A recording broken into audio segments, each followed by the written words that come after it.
Hello everyone, and good morning, and welcome back to another live stream. So today we are going to fly from Oslo to Antalya and back to Oslo. It's going to be a long one today, but it's going to be a nice one. Yeah. So, we are standing here at stand 56 in Oslo with the November Golf mic, and we're going to take it down to Antalya, like I said. It's going to be a nice one. Again, a little long, around 4 hours flight time. More than 4 hours flight time both ways. But nevertheless, still going to be nice. Looking forward for this one. So yes, should we just begin straight away with the briefing then? So, if I just can find it, there it is. So,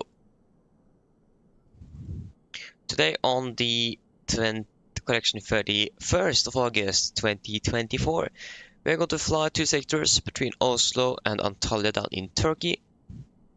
We are going to be Norwegian 1260, call sign Nordic 2 Victor Papa. We are scheduled to depart from Oslo at 500 Zulu, so that's going to be in about 50 minutes shortly.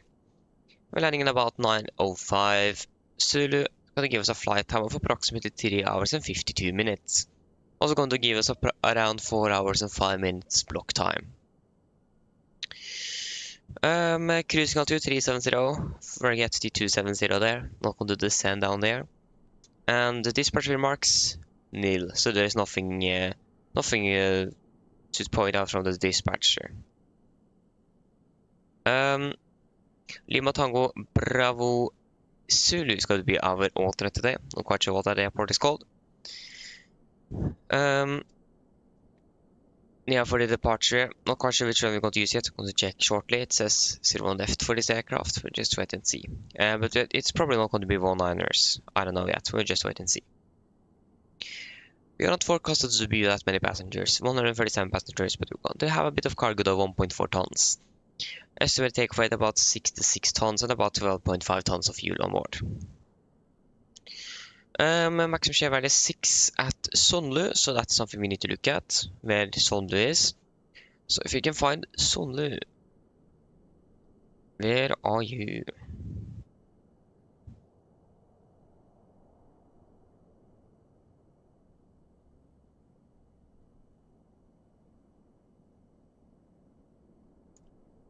Wait, what?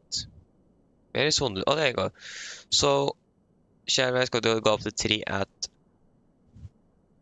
the Luftfu, and then 6 at Sonlu and Neset. So this is going to be right before or before we're entering Ankara FIR or Turkish airspace.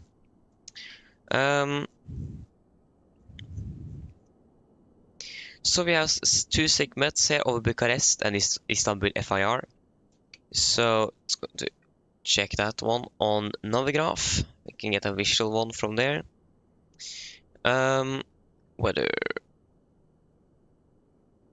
where's the Bucharest one? Ah, okay.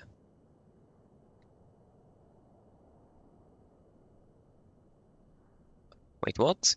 Over Istanbul FIR, valid between 23:30 and 3:30. Okay, that's actually not going to be valid when we are there. But there is thunderstorms.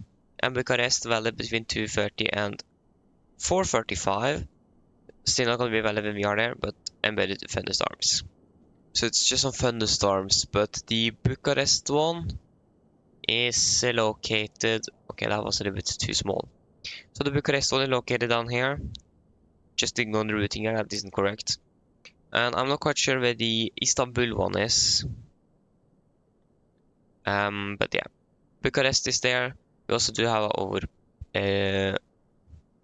Russia here as well. Some thunderstorms. But again, we're not going to fly there, so... Or Kaliningrad, not going to fly there, so... Nothing to be worried about there. So the weather for Oslo is looking really good. 280 at 4. Variability in 240 and 310, calculate 10, 5 and 1021. Just going to be winds 308 knots and kk is what we could expect today. So probably 01 is going to be used today. That would be nice, especially when we are coming in. Antalya. Weather is also looking quite good. 3304 variable 360 Kawake 2615 1006 and OSIG. And it looks like it's just going to be great throughout the day. Might expect the winds changing from coming from the north and coming from the south. That might be some changes there. Other than that, it seems like it is good. And then for Safir, our alternate, wind 0603, some low visibility currently. Other than that, fog broken at 205 and 1025. But throughout the day, okay, so it's just a morning mist or morning fog over there, so that shouldn't be anything to be concerned of. No times for Oslo, that's anything to be concerned of. So yeah, mobile crime with following properties, coordinates, height 42 meters. So it also have obstacle lights. That's good. Good to know. Taxiway Echo 7 is close to traffic. Engine test area south of Taxiway November closed. Parking area numbered as 105, 106, 107 closed. Parking area numbered 219, 20, 21, 22, 23, 24, 25, 26, and 27. Sorry, and 28 closed. Taxiways Lima 5, Lima 6 is closed. Taxiway Echo 8 and Taxiway Echo 9 shall be used with follow me vehicle guidance. Between Sierra and Sierra Romeo, due to Taxiway Echo 8, Echo 9 edge lights out of service. Parking position 510 and apron 5 closed. Taxiway Mike 8 closed. So it's a lot of closed taxiways today. Parking positions 501 all the way to 516 Bravo is closed on apron 5. Taxiway Lima 1, Lima 2, Lima 3 and Lima 4 closed. Parking area numbered 130B and 131A closed. Taxiway Mike 2 is closed. Taxiway November closed. Work in progress with 3-meter high construction vehicle.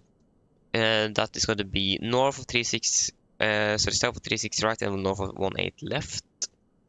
Radar part, okay. Landing takeoff operations 2 from runway 18 left to 36 continue with support of or camera systems in areas with partial visibility as a result of construction work. And there's a mobile crane at about 40 meters height. On the crane at about 59 to 75. Okay. 20 and taxi Echo and Juliet centerline lights out of service. And that was just the airport itself. Now we have the runway. So operators should evaluate their own safety risk analysis, considering the following: A, the risk of passing over hook barriers at high speeds, shortening of the existing runway landing distance due to the presence of hook barriers, and assessment of scenarios where takeoff runs commence after passing hook barriers and where a rejected takeoff scenario requires stopping before reaching the other hook barrier. Yeah, so just some hook barriers on the runways actually. That's interesting. So you need to be evaluating that as well. Traffic that will, this was it. Traffic that will depart from Antalya Airport, runway 18 right, 36 left, are exempted from the previous stated under the item Alpha Delta 222 flight procedures, implementing RNAV, SID, and STAR procedures, and will take off by executing SID procedure implemented through AD2 Sid, blah, blah, blah. Okay, interesting. Approach procedures. So, please amend to read runway 18 left Ildra glide path instead of okay.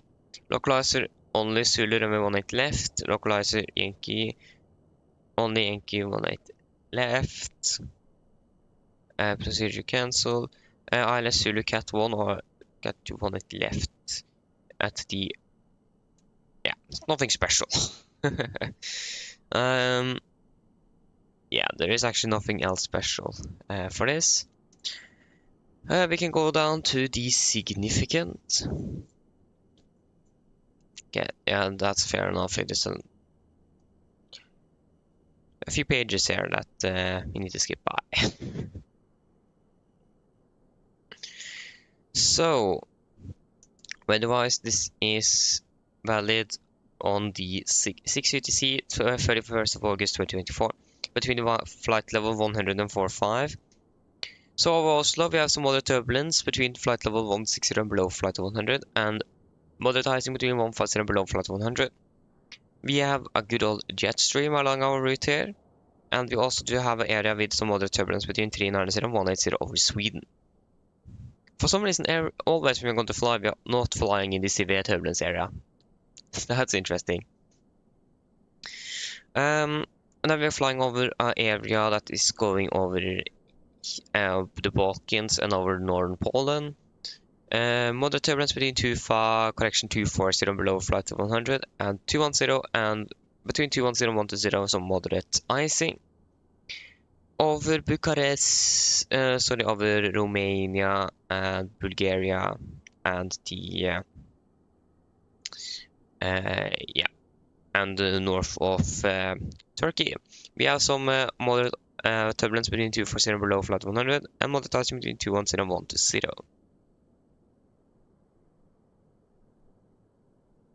Yeah, and then we also have some embedded cumulus clouds over Greece. So that's going to be on beside our route. And we also have some more moderate turbulence between 240 and below flight 100 and moderate icing between 210 and 120 over here. Basically the same as for this area here.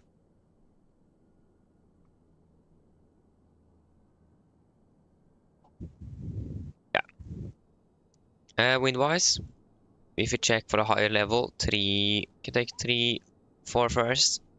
It's going to be mostly tailwind on the initial or in the beginning of the flight. On to turn gradually to a cross tailwind before it's going to change direction by almost 90 degrees rapidly. No, not rapidly, but quite fast. And then we're going to have a pretty much actually a little bit of a headwind and crosswind on the last part of the flight.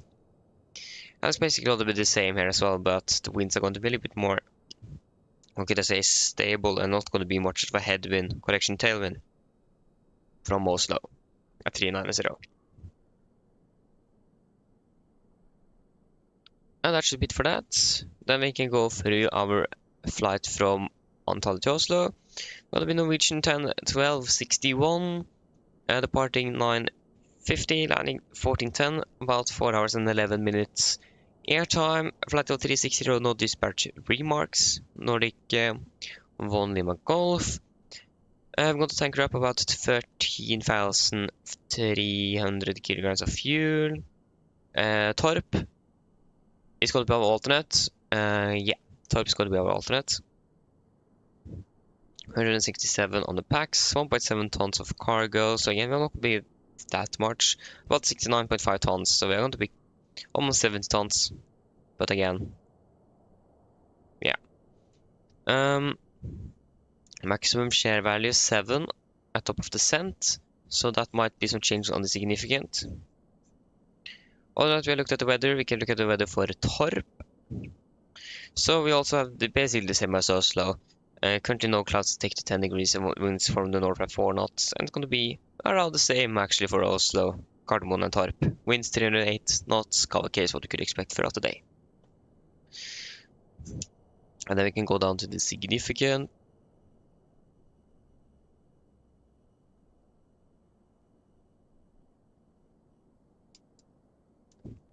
So the significant chart, this is valid 12 UTC, 31st of August between 145.0. So over north of Turkey, Greece, Bulgaria, Romania, we have some isolated embedded cumulus clouds at 360 and below flat 100. So that's something we need to be thinking about because it might be a little bit bumpy over there then. And also over the northern Romania and southwestern Ukraine, we have 240 between 240 and 100, some moderate turbulence, and 220 between 220 and 120, some moderate icing. And then continue northbound over Norway. Some quite strange things happening. Maybe not, but yeah. And we have a jet stream coming over at flight 320 on our descent, so we might actually be flying through that, depends where we are, so it might be a little bit bumpy there. Other than that, most of the weather happening around is going to be in the western part of Norway, so we are not going to fly there, so we should be good. Yeah. Wind-wise, it's going to be mostly a little cross tailwind then on the beginning, and then it's going to be a little bit more gradually a headwind and then a cross headwind remaining of the flight up to Oslo. So then, are there any questions? Probably not. We could go ahead and brief the cabin crew. Okay, just wait a moment. That was the wrong tab. Okay. Okay, so hello and good morning and welcome aboard. So today, first of all, we should actually introduce the crew. So we have Søren Thompson and Knodox. So shout out to both of you. So today on the 31st of August 2024, we're going to fly 2 sectors. We're going to fly down to Antalya and back to Oslo. Excuse me. Yeah,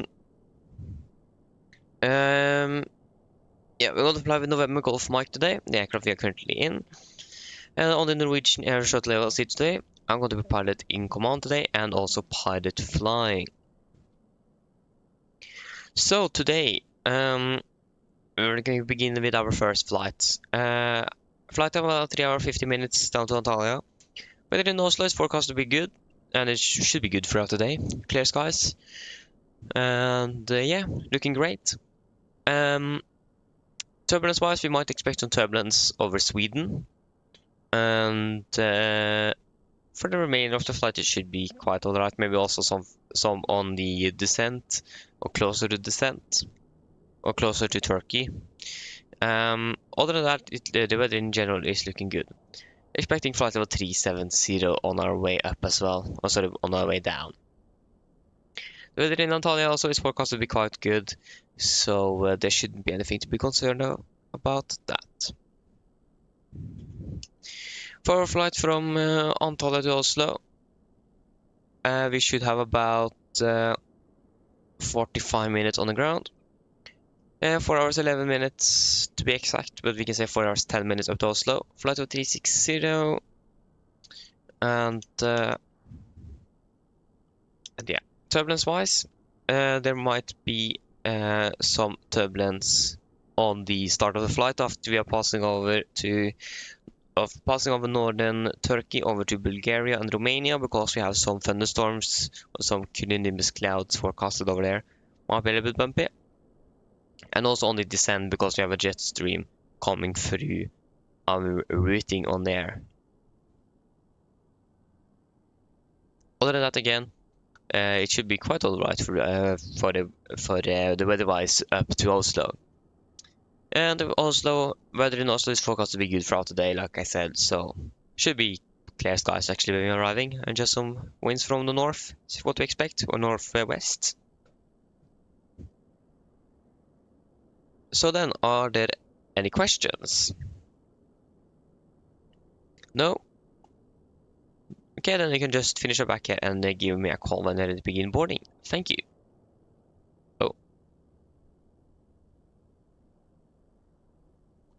Okay, should we start up the aircraft then? So, it'll be a little bit...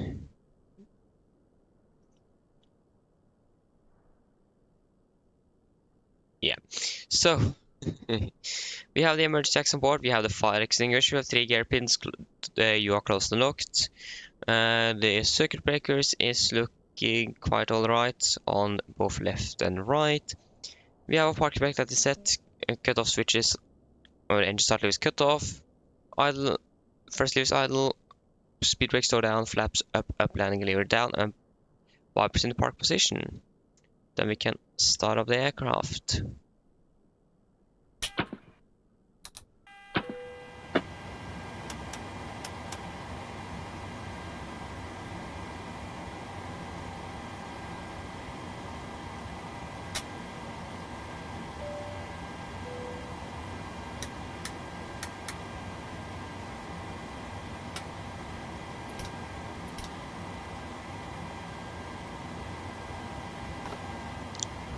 There you go, 15 minutes until alignment. That is looking good.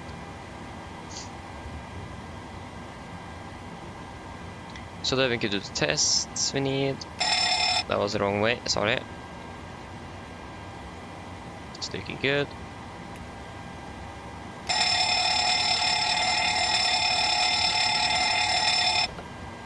Yes.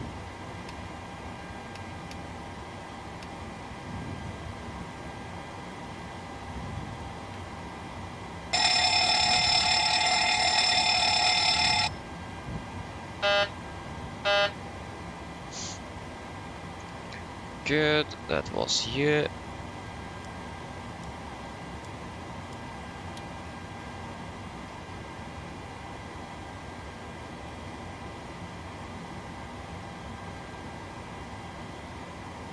Pack slides still doesn't work. Other than that, everything is looking quite good. Yeah, everything is looking good.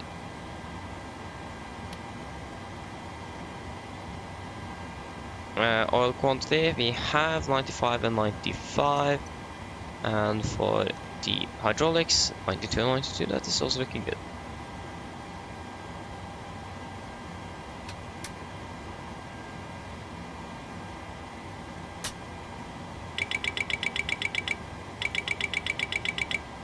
Yeah.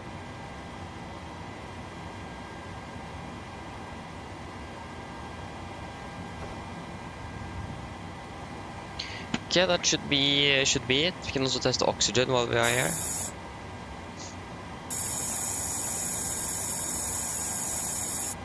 Yeah, that is also looking good. Great. So we need self-loading cargo.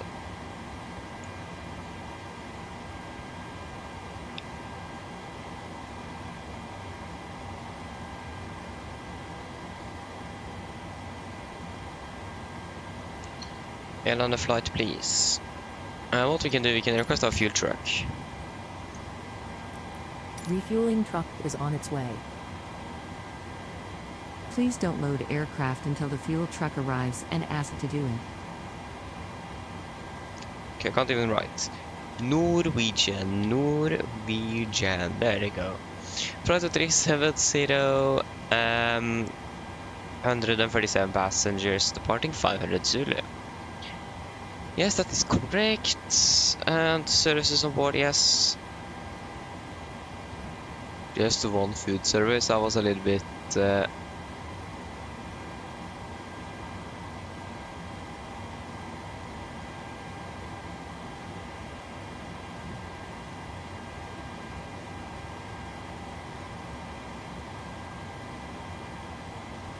you go. And cabin crew and doors are open. Yes, we can start flights.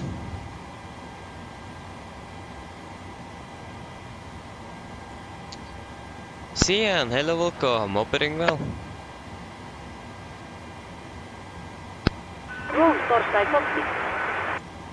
Go ahead. Just need to open the door. Hi Captain, microphone check please. Read you loud and clear. Okay Captain, radio check completed. DLL contact you once the ground vehicles arrive and we are ready to start loading. Roger. Okay, good. And we can get our flight plan then. So we can request from SimBrief. Fuel truck is in position. So FMC Please don't load 77 aircraft until the 26 fuel truck carrier arrives engine and stack asked to is do. up to date from August 8th to September 5th. Hello.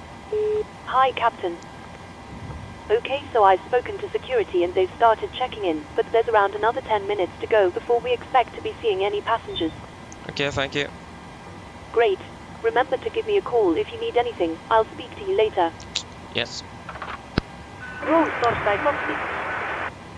Go ahead.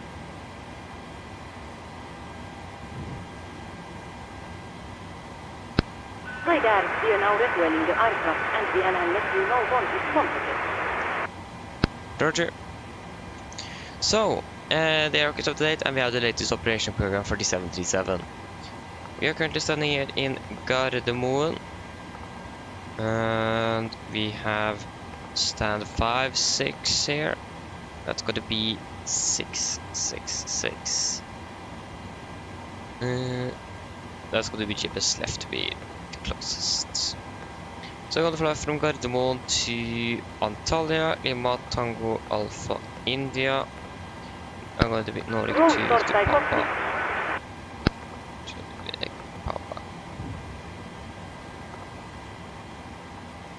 I think the self-flying cargo doesn't recognize the fuel truck, it just recognizes that the aircraft is fueled up.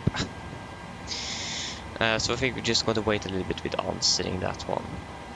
So, yeah, the departure runway. If you just check flight rate 24.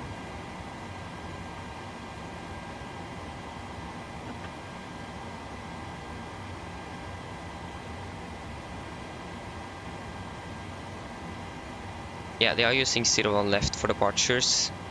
We have SAS, Norwegian, and Helvetic Airways taxiing down. Norwegian to Dubrovnik, no, actually Malaga. But SAS to Chania at least. Or Hania, actually, it's called Hania. So departing 01 left, and we are going to depart via the good old Oksat departure. Oksat for Alpha. Via Oksat.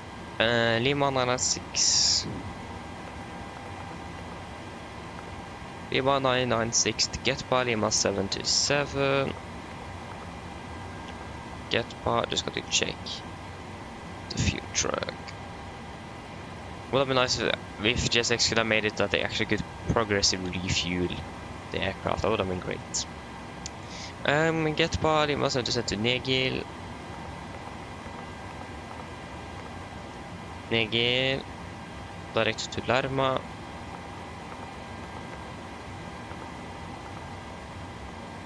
Direct to Nasok.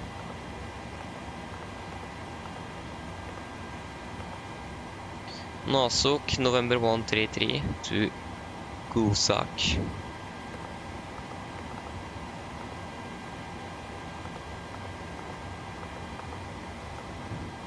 Gusak, direct to Rases.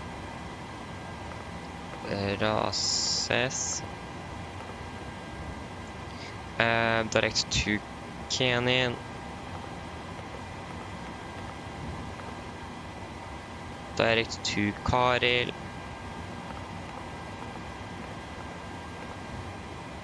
Karel, direct to Elvad. Elvad, Elvab. Elvab. Elvab, direct to Adori. Adoru. It is Adoru. Yeah, Adoru. Adoru. Adoru. Uniform Lima 606.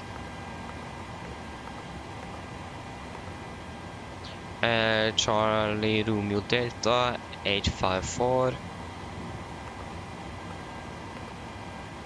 Charlie Romeo Delta. Sorry, Charlie Romeo Delta, yes, but Lima 854. That is a key. That is incorrect. Charlie Romeo Delta. Charlie Romeo Delta. Okay. I see. Charlie Romeo Delta. Lima 854. Til Oslo.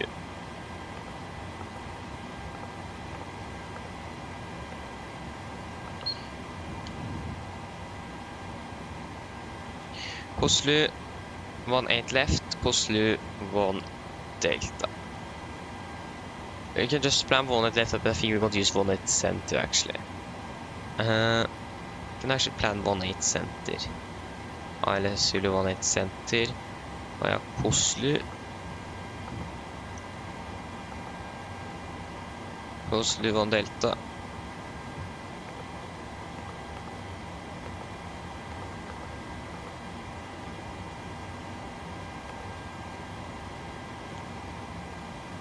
Okay, I think we can just leave it as it is. Yeah, we don't need any transition. There you go. I think we're just going to... Yeah, go ahead. Go ahead. Put up a situation, hello, welcome. Opening well. Hi Captain, boiling to speed comforted. Det er bra. Det er fint å høre. Det blir lang og fin den. Thank you.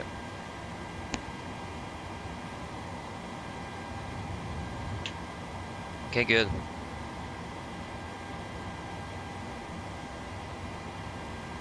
So you can turn on the seatbelts.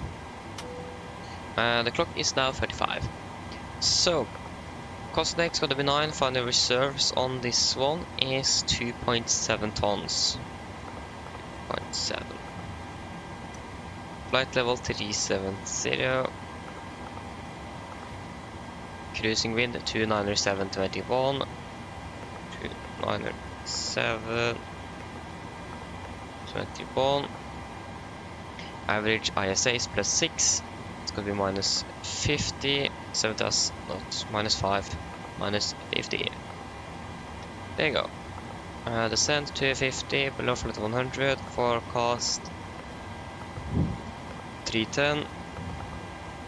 200. 100. We can get some chart super running here. Oslo, we want the airport, takeoff mins and the parking stands. SID DV correction oppsatt. Not 6 Delta. Oppsatt for Alpha departure. And arrival into Antalya, we want the airport charts. Airport, takeoff mins, parking stands, apron 1.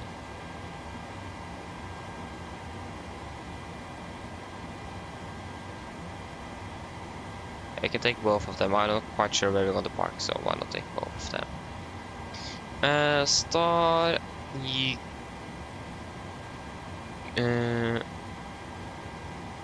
Oslo 1 Delta. And then approach expecting 1 ILS Zulu 18 center. That is 36. ILS Zulu 18 center. Flight level 150 is the transition altitude. 150 and DQ and edge down in Antalya is 1007. Execute.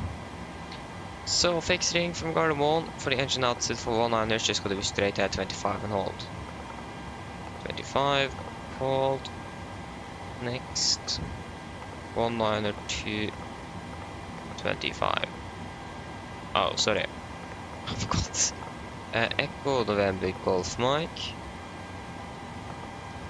19er to 25.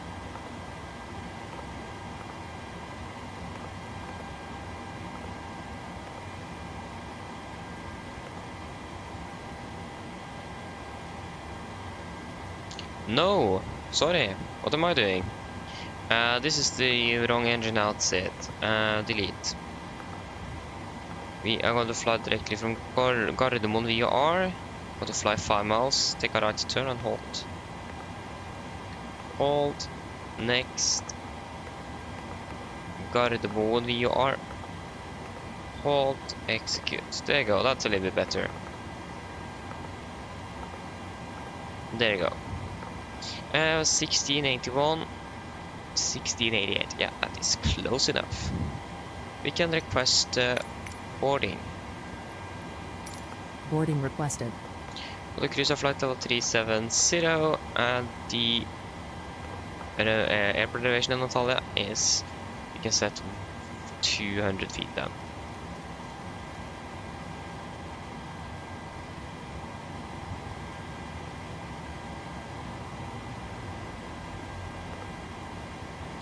Yeah, we can also request the winds.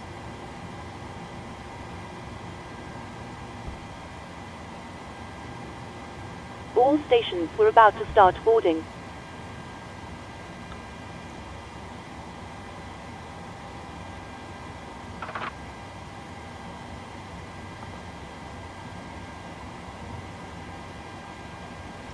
Okay, execute. Descent forecast. Load. Execute.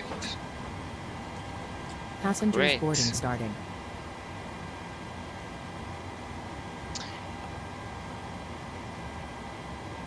There you go, the instruments up and running. That was the wrong one. Okay, fantastic. Hello.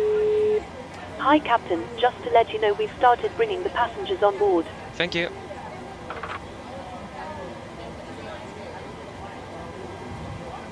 And yeah, the QNH in Oslo, it is definitely not 1017. It is going to be 1022. 1022. 1022. 1022. And 1022. We'll be a little longer taxi on us today. Yeah. It'll be a bit heavy though, so I think we just want to be staying at Alpha 2 at least. It's gonna be a little long taxi, but yeah, that's fine as well. And got this the 20 meter, clock is 41.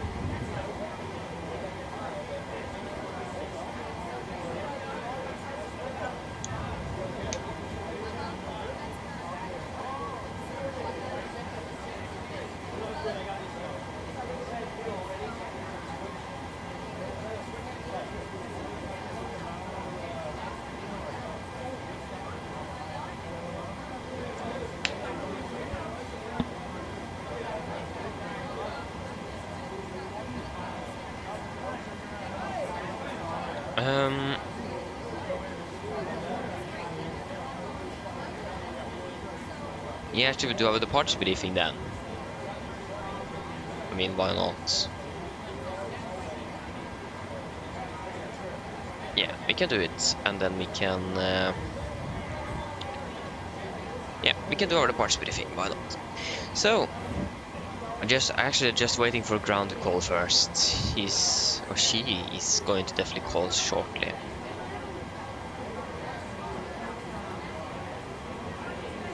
Nice.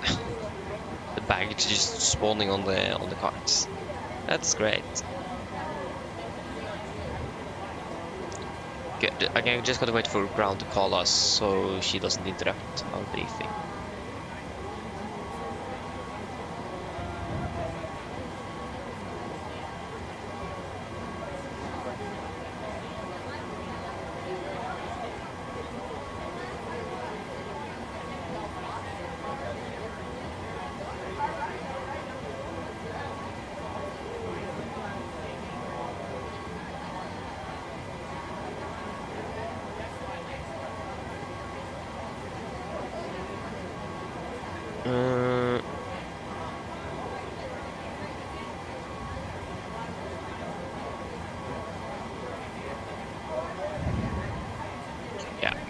Okay, we can just do our briefing now, and she will just call when she wants. Okay, So departure briefing. We can begin with the emergency briefing. So above 80 knots, I will only reject the takeoff for a fire warning, engine failure, predictive winch warning, or the airplane is unable or unsafe to fly. If we call stop, all sentence close to first levers, disengage all throttle, prime maximum the braking and wait for operation of the RT-watt brakes. After many raise the speed recadle, apply maximum reverse thrust, and when aircraft are going to stop, I'll set the parking brake. Then we are headed for a problem. We are going to carry out any drills appropriated. If we decide to evacuate the aircraft, we're going to read and do the evacuation checklist, and if that permits, I'll pull the cockpit voice recorder circuit breaker. If the call before V1 is to keep going, when actions below 400 feet except cancel and warnings, RS can concentrate. At 400 feet, you're going to verify select and do the member items. At the MFR, I'm going to bug up, retract the flaps as scheduled. When flaps up, no light, one selective change, max continuous to press, then engage automatics. Then we're going to do the normal checklist, and then we'll make up a plan. And the engine outside here in Oslo is just going to be straight ahead, 5 north miles from Gardermoen VR, take a right, turn to Gardermoen VR, and hold. So, for our airport charts, this is chart 10-9, effective 16th of May 24. We parted at stand 5-6, we could expect either a push facing towards the west or east. It would be preferable to use, actually doesn't matter. But if it could be facing towards the west, that would have been great. But the east as well works. If we're facing east, we're just going to taxi on Juliet, Sierra, Papa, November, and we're going to use Alpha 2 for runway 01 left. And if we are going to facing towards the west, we're just going to taxi on Juliet, Zulu, Papa, and November to Alpha 2 01 left. We have no hotspots, tax list, other tax restrictions, and notable and no times for Gardermoen today. Departing 1 on the left, correction 01 left. Weather conditions in Oslo great, and runway 0 left again is dry. So for this set, we are departing via the Oksat for Alpha departure, expecting to depart via it. This is on chart 10-3 hotel, effective 17th of June 21. So we're departing initially, runway heading 0 degrees to Gulf Mike 436, maximum 230 knots. Continue to 437, and then taking a right turn up to Nidem, and then down to Okaki and Oksat. MSFS to Oslo is 3,900 feet, got fly maximum 250 knots below flight 100 unless otherwise instructed. Initial climb clearance is up to 7,000 feet, and we're going to use a noise abatement number 2, so we're then passing 1,500 feet AGL, we're going to set speed increment to 20 knots. And then we're going to retract the flight schedule, passing 3,700 feet on QNH, going to cancel speed in 20, continue on linear speed. And threats wise, there is nothing that's going to be any significant threats for our flight today, or for our departure. So then guys, are there any questions? Probably not, then our departure briefing is complete. So, pre-flight checklist to the line. Pins and covers removed. Oxygen tester work that. Now transfer the display switches, normal and auto. Window heat is on. Aircon and pressurization packs, auto and blitz set. Flight instruments, we are tracking 100 degrees, QNH 1022, reading 685 feet, 690. No, that's 685 as well. Park brake is set, engine start, levers cut off, rudder and airtrim free and 0, and taxi and takeoff briefing is completed. Pre-flight checklist to the line is complete. Go ahead. Hi Captain, just asked this update Torstai let you know that we have started loading. DL and send the final load share once we are ready. Okay, thank you.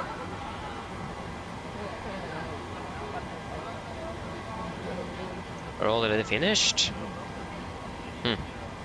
Okay, should we do PA then?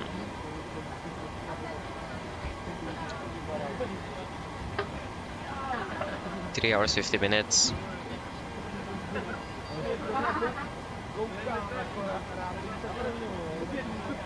Ja.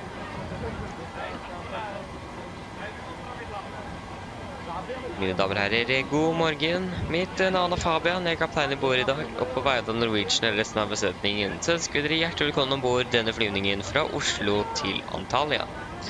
Flytid til Antalya i dag er forventet til å bli rundt ca. 3 timer og 50 minutter. Vi begynner snart å bli klare for avgang her fremme. Forventer å dytte ut av gaten om rundt 5-10 minutter.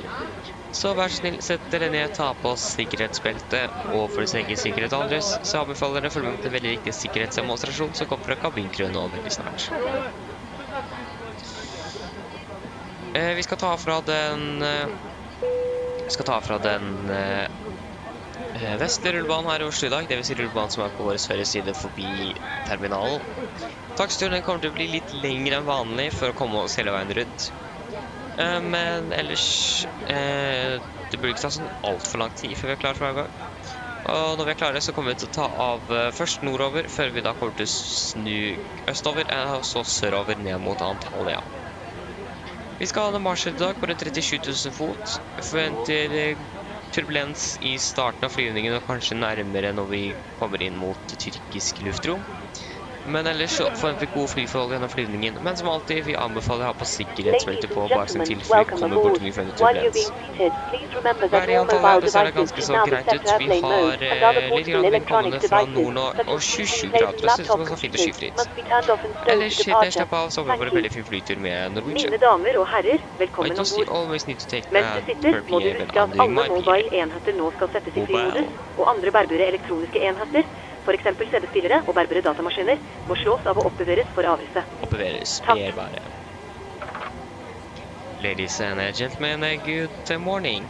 My name is Fabian. I'm the captain on board today on behalf of Norwegian and the rest of the crew. We want to wish you welcome aboard this flight from Oslo to Antalya. Flight time to Antalya today is expected to be approximately 3 hours and 50 minutes. We are shortly ready for departure from here, expecting to hopefully push back in about 5 to 10 minutes. So please sit down, take your seatbelts, and for own safety and others, we recommend that you follow the very important safety demonstration that is coming from the cabin crew now shortly. We're going to depart from the westerly runway in Oslo today, so we'll runway to our right, behind the terminal. The taxi shouldn't be very long, but it's going to be a bit longer than normal, so we need to taxi all around the airport. But we'll be eventually for departure, departing initially northbound before we are going to turn to the east and then south towards Antalya. We are going to have a cruising altitude at approximately 37,000 feet, and we're expecting some turbulence on the start of the flight over Sweden, and also some turbulence closer to Turkish airspace. But other than that, it seems like it's going to be good throughout the flight, but as always, we recommend to the sleeper zone just in case encountering some unexpected turbulence. But the weather in Antalya seems also to be quite good. We do have a little bit wind from the north, 27 degrees centigrade, and it looks like it's going to be nice and clear skies. Otherwise, sit down, relax, and we hope you're going to enjoy this flight with Norwegian.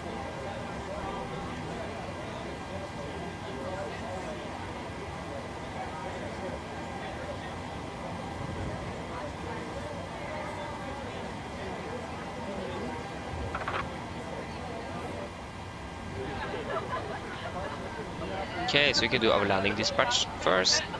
And 3506-27-7. Roll Storsteig Fox.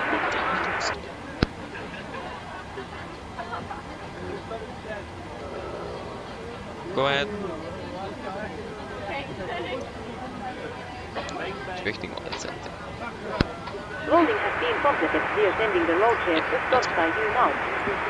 DLL contact you for pushback once your rocket is and the beacon light be as switched on. Roger. Hello. Hello. Hi, Captain. Okay, here's the load sheet from ground. I've written the passenger count here, the crew count here, and the total number of should we souls, just not actually use including Alpha 1 yourself, instead? here. Thank you.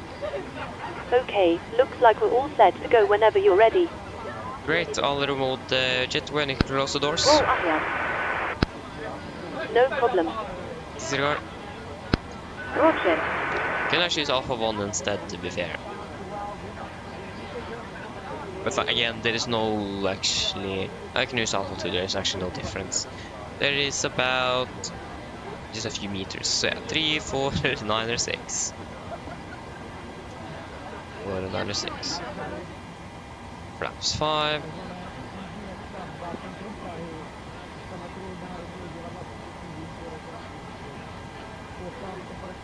So 3204 923. 3204 923.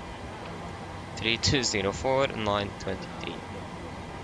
3204 923. So that's gonna be why GSX? Why haven't you loaded up the aircraft? It was your responsibility. Estimated zero fuel weight. 53895. 53895. What?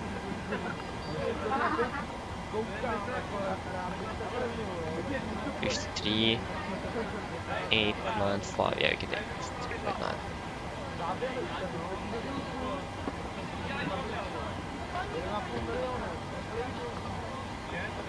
So 66.5. Yeah. And 66.520. 66. Yeah, 66.500.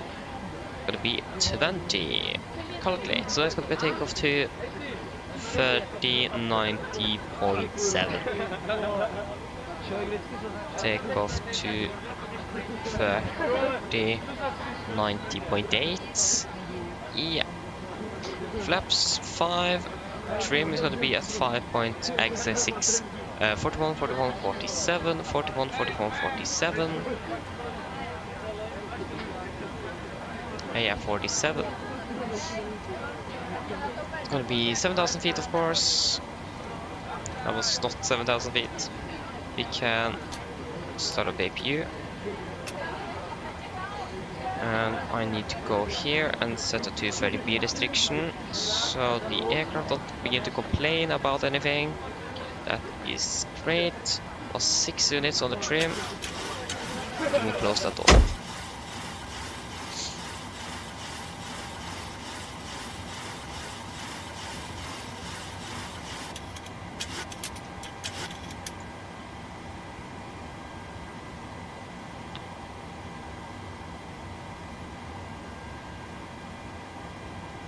Yeah, that should be fine enough.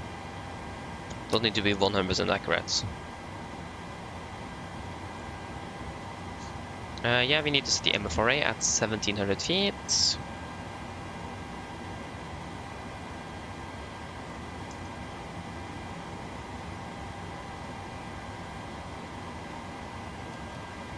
There you go. Turn on the terrain radar. On with APU.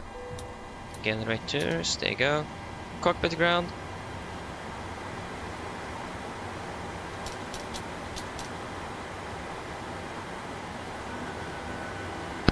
Go ahead. Please disconnect GPU. Roger. Stand by.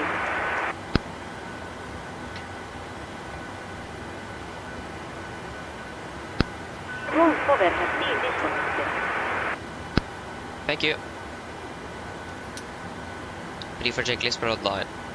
Fuel, we have 12,500 kilograms on board. Just want to confirm that that's actually the figure we want. So we're not running out of fuel. 12,500, yes.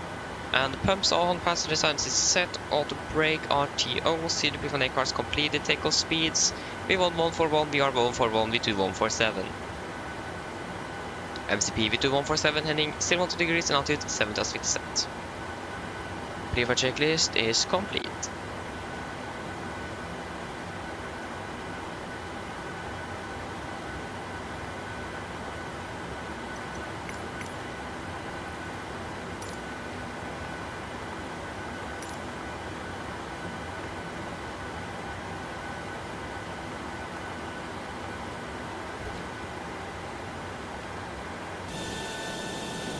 There is no traffic around us. That is good to see. We are all clear.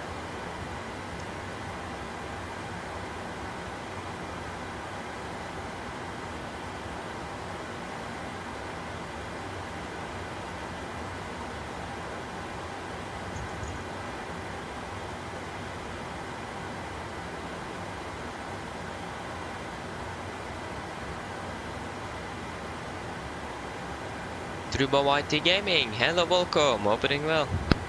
Roll Hope I stop pronounced it by correctly. Go ahead.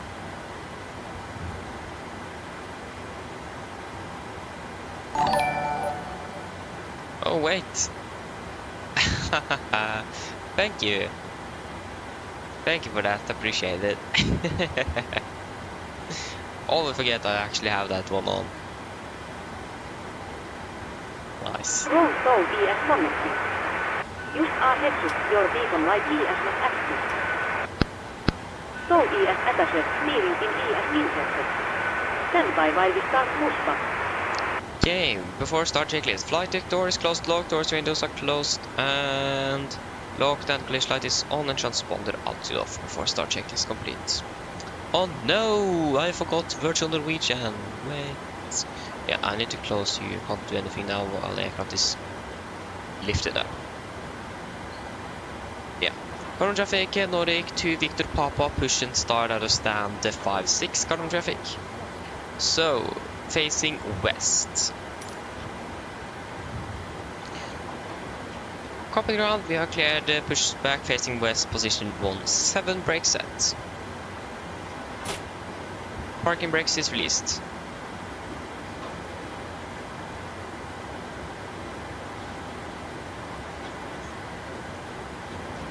Foco captain, steer clear of the stand and your free torch start end. Thank you, starting tune on the sequence, and we'll call when we're starting up. This game is called Microsoft Flight Simulator 2020, so, or MSFS2020 for short. So this is Microsoft Flight Simulator.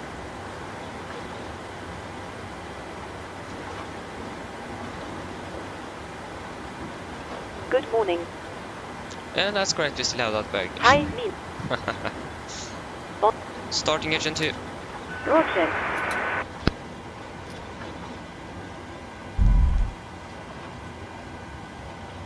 På väg upp.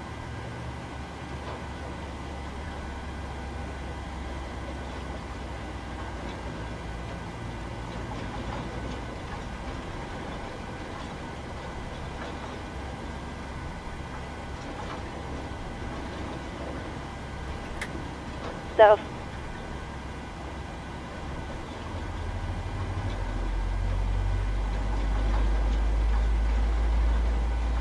Det är 4 nöd. Sorry for that. It's a weird thing with the cabin, so yeah. can't fix it. Should the Seems like it's a known problem for many others as well.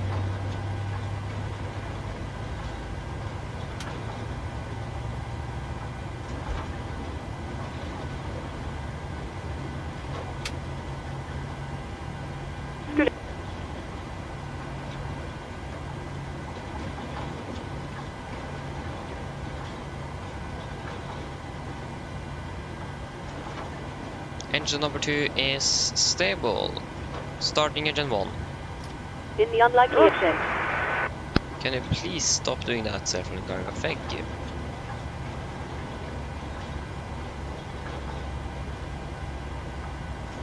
I det.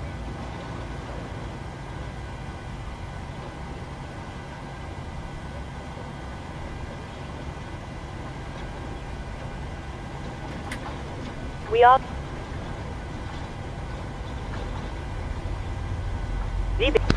Please assess your parking bracket. please take a moment. Parking brakes is set. Stand by. Please keep your parking bracket on while we monitor engine startup and disconnect the tow.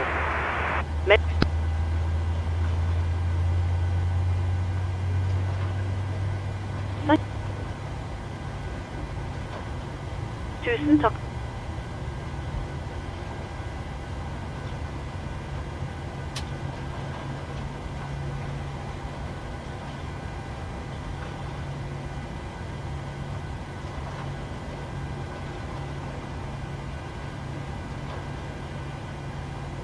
Engine number 1 is stable. Carpet ground, we are too good in engine starts, you can disconnect.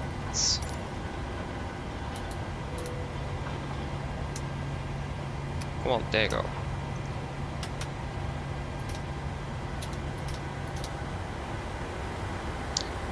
Yes. So yeah, I have heard about RFS and Real Flight Simulator. Yeah, I've heard of it. I haven't ever tried it, but I've heard of it. So yeah.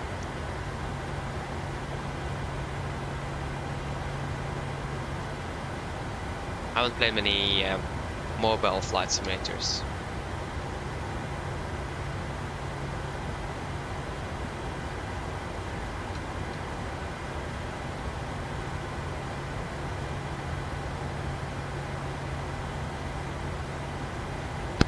All for captain, walks right are put started on all engines and so ES disconnected. Nouset hel ES freezer your put torstai go.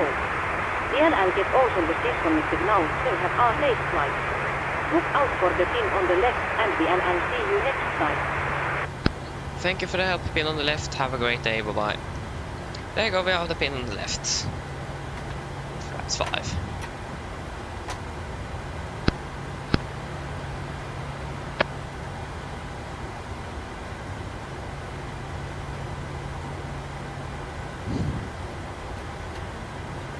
Before taxi checklist.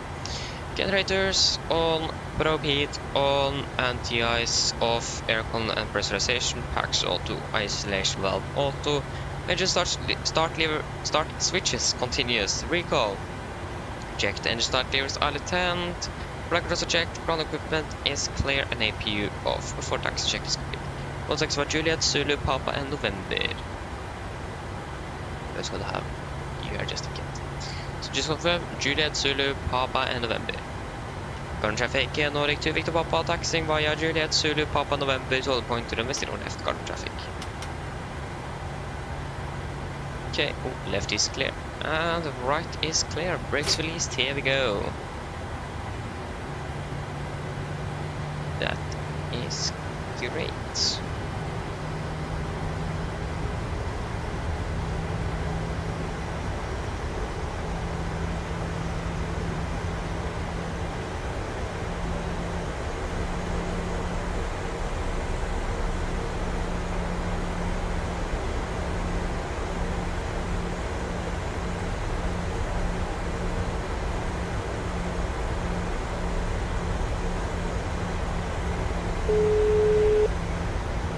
Hello. Hi, Captain. The cabin is secured for takeoff. Thank you, Colin, ready. No problem. Yeah, left is clear and the right is clear. That is good.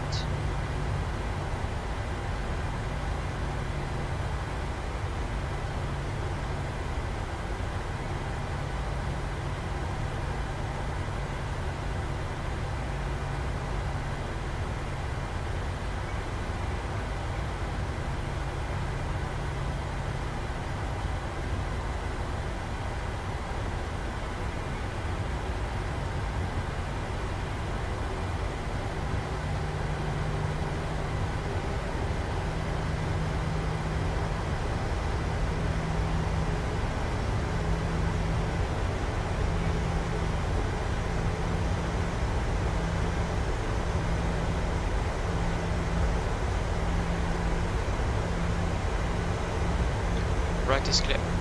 Left is clear. Oh. Oh no. I forgot Oslo Norwegian again. Yeah, I just got to hold here then. And FS Realistic is still on my headset for some interesting reason. Just got to quickly start up FS Virtual Norwegian. I'm so sorry. Come on, there you go. Flight 737-800 Delta Yankee Saturday, departing from Economic Golf Mike to Lima Tango Alpha India, departing 500 Zulu, fly now. Yeah, 737-800, we're flying November Golf Mike, flying on Fatsi, and there we go. Of course I managed to forget that one. Okay, left is clear and right is clear. Unfortunately, I don't have my sunglasses anymore. I managed to actually lose them. That's great. So yeah, we have sunglasses. Yeah, so the departure without sunglasses, say that way. A bit unfortunate. Yeah. See if we can find something to for our arrival at least, and landing back in Oslo. Why is there always a truck? Whenever we're taxiing here also, we always meet on a vehicle of some sort that we want to collide in. Yeah, we can just do this. This. Don't need the ILS to sit on the right.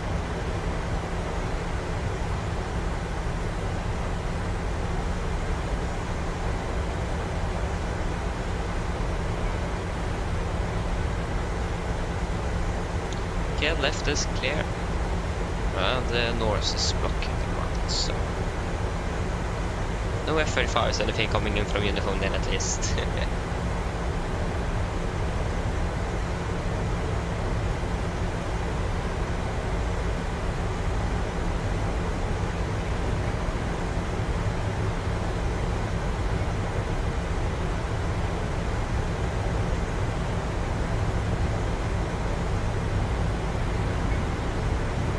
I wonder this because this is the last day of August. In September, Oslo government is going to get their answer if they're going to be, or if they're allowed to build a further runway.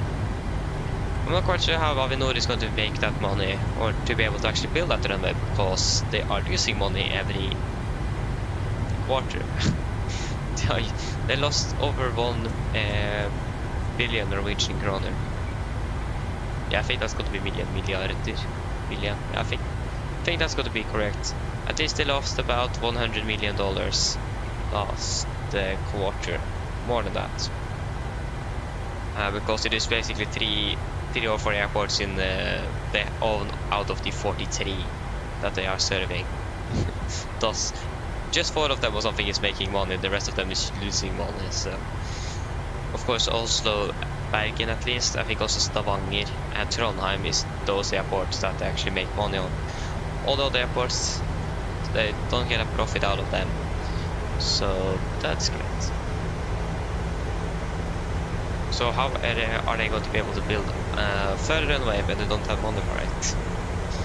Yeah, left is clear, right is clear. Wait and see if they even are going to get that approval from whoever is actually going to give them that. That's going to be interesting to see if they're going to get a further runway here in Oslo. Most of the question is, where are they going to place that runway?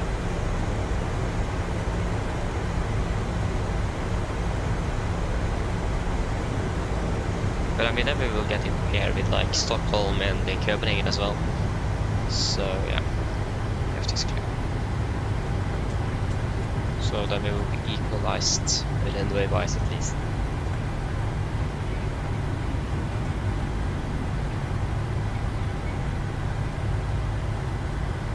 I will just wait and see. At least we're going to get an answer next month. Basically, next month starts tomorrow. So yeah, in September one day.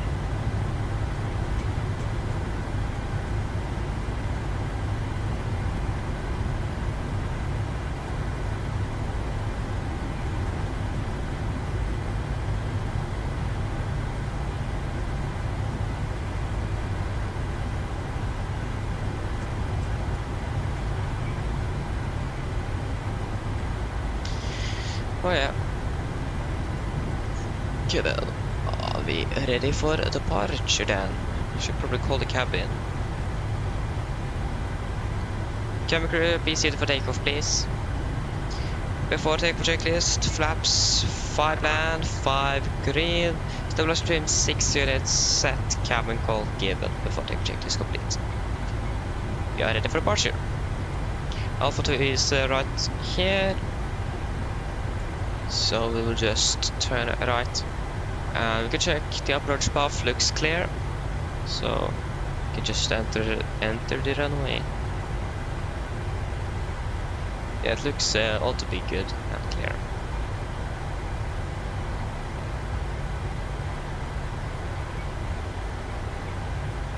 Again, left is clear and right is clear.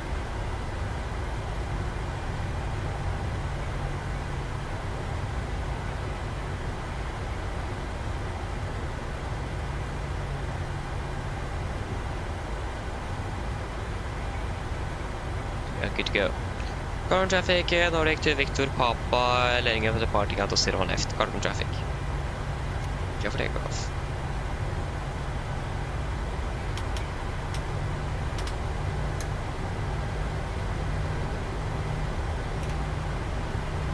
Again, left is clear and the right is clear.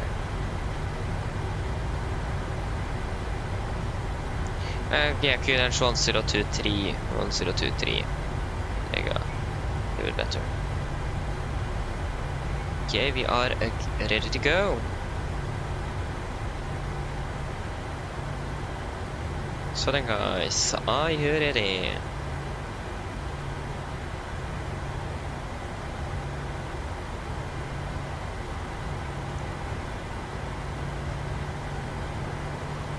Then take off. Sorry. Okay, we just need to hold there. That was the wrong clock. Which one is it again? There you go, take off. That's great.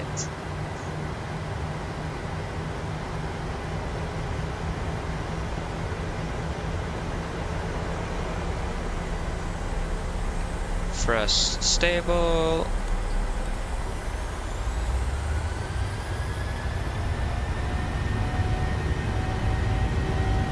Take over a set.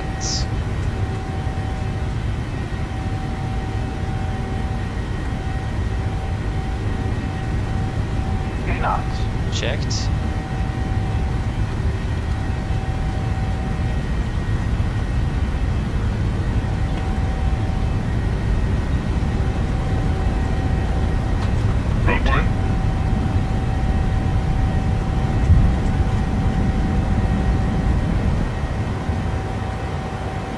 Positive rate of climb. Get up.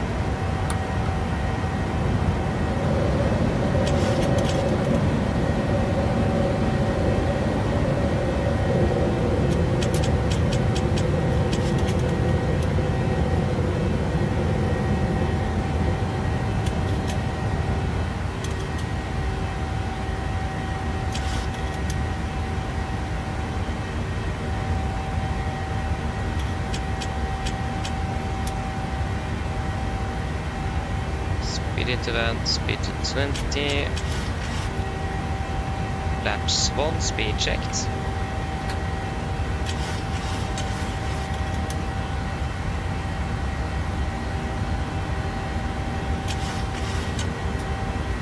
Flaps up, speed checked.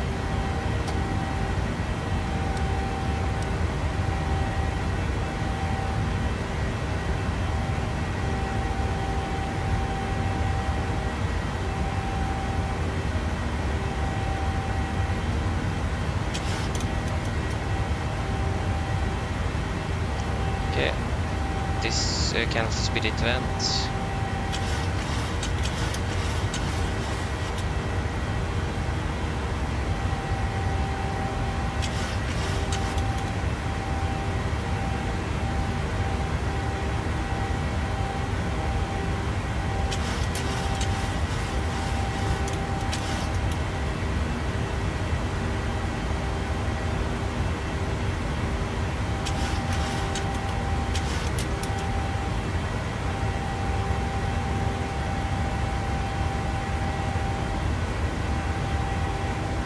Clear up to flight level 370. 370, we can fly direct to Oxat. Confirm, execute.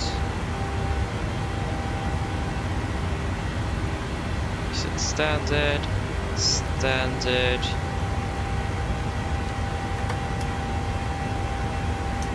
After takeoff checklist. Engine bleeds, on, packs, auto, landing gear up and off, flaps up. The light and altimeters we're passing through flight level 72 now. Plus minus 0 after takeoff checklist complete.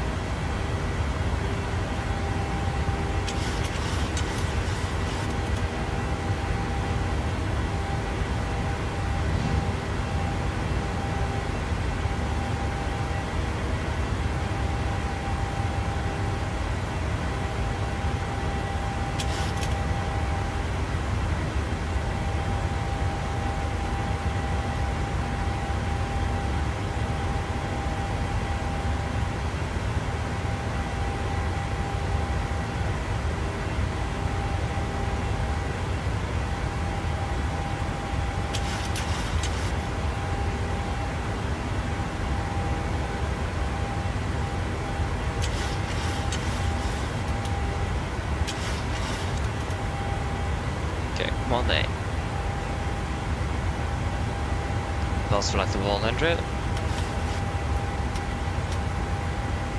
And we have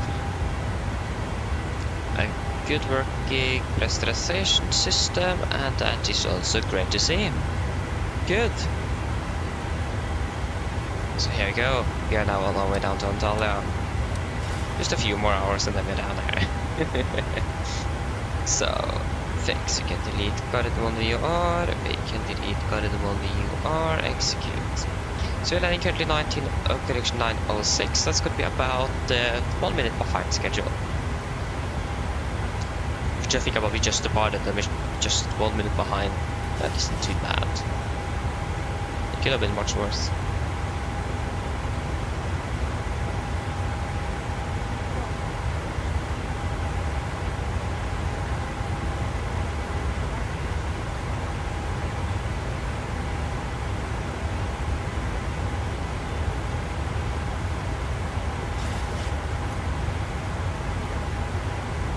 And everything looks to be good for now, so you can turn off the seatbelts.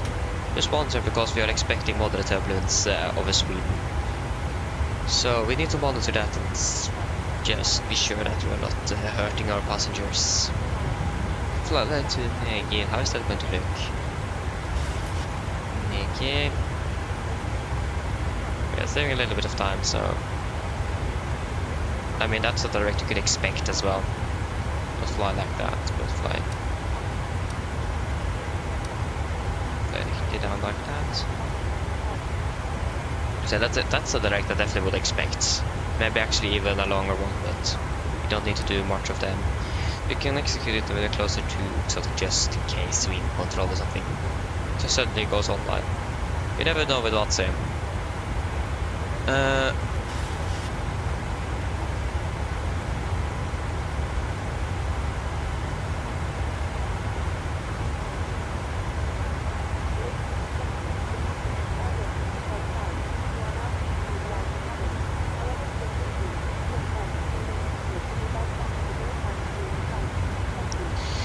So yeah.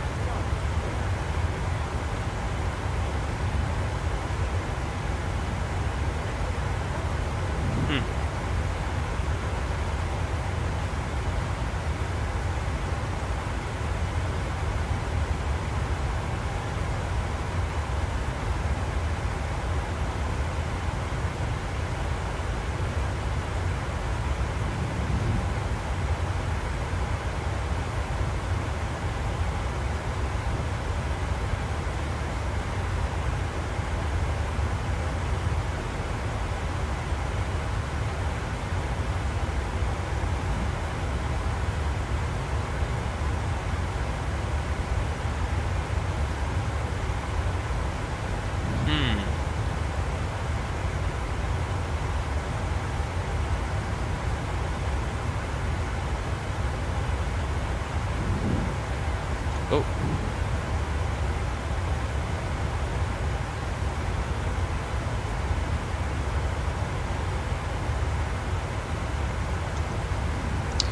Okay, good. Oh.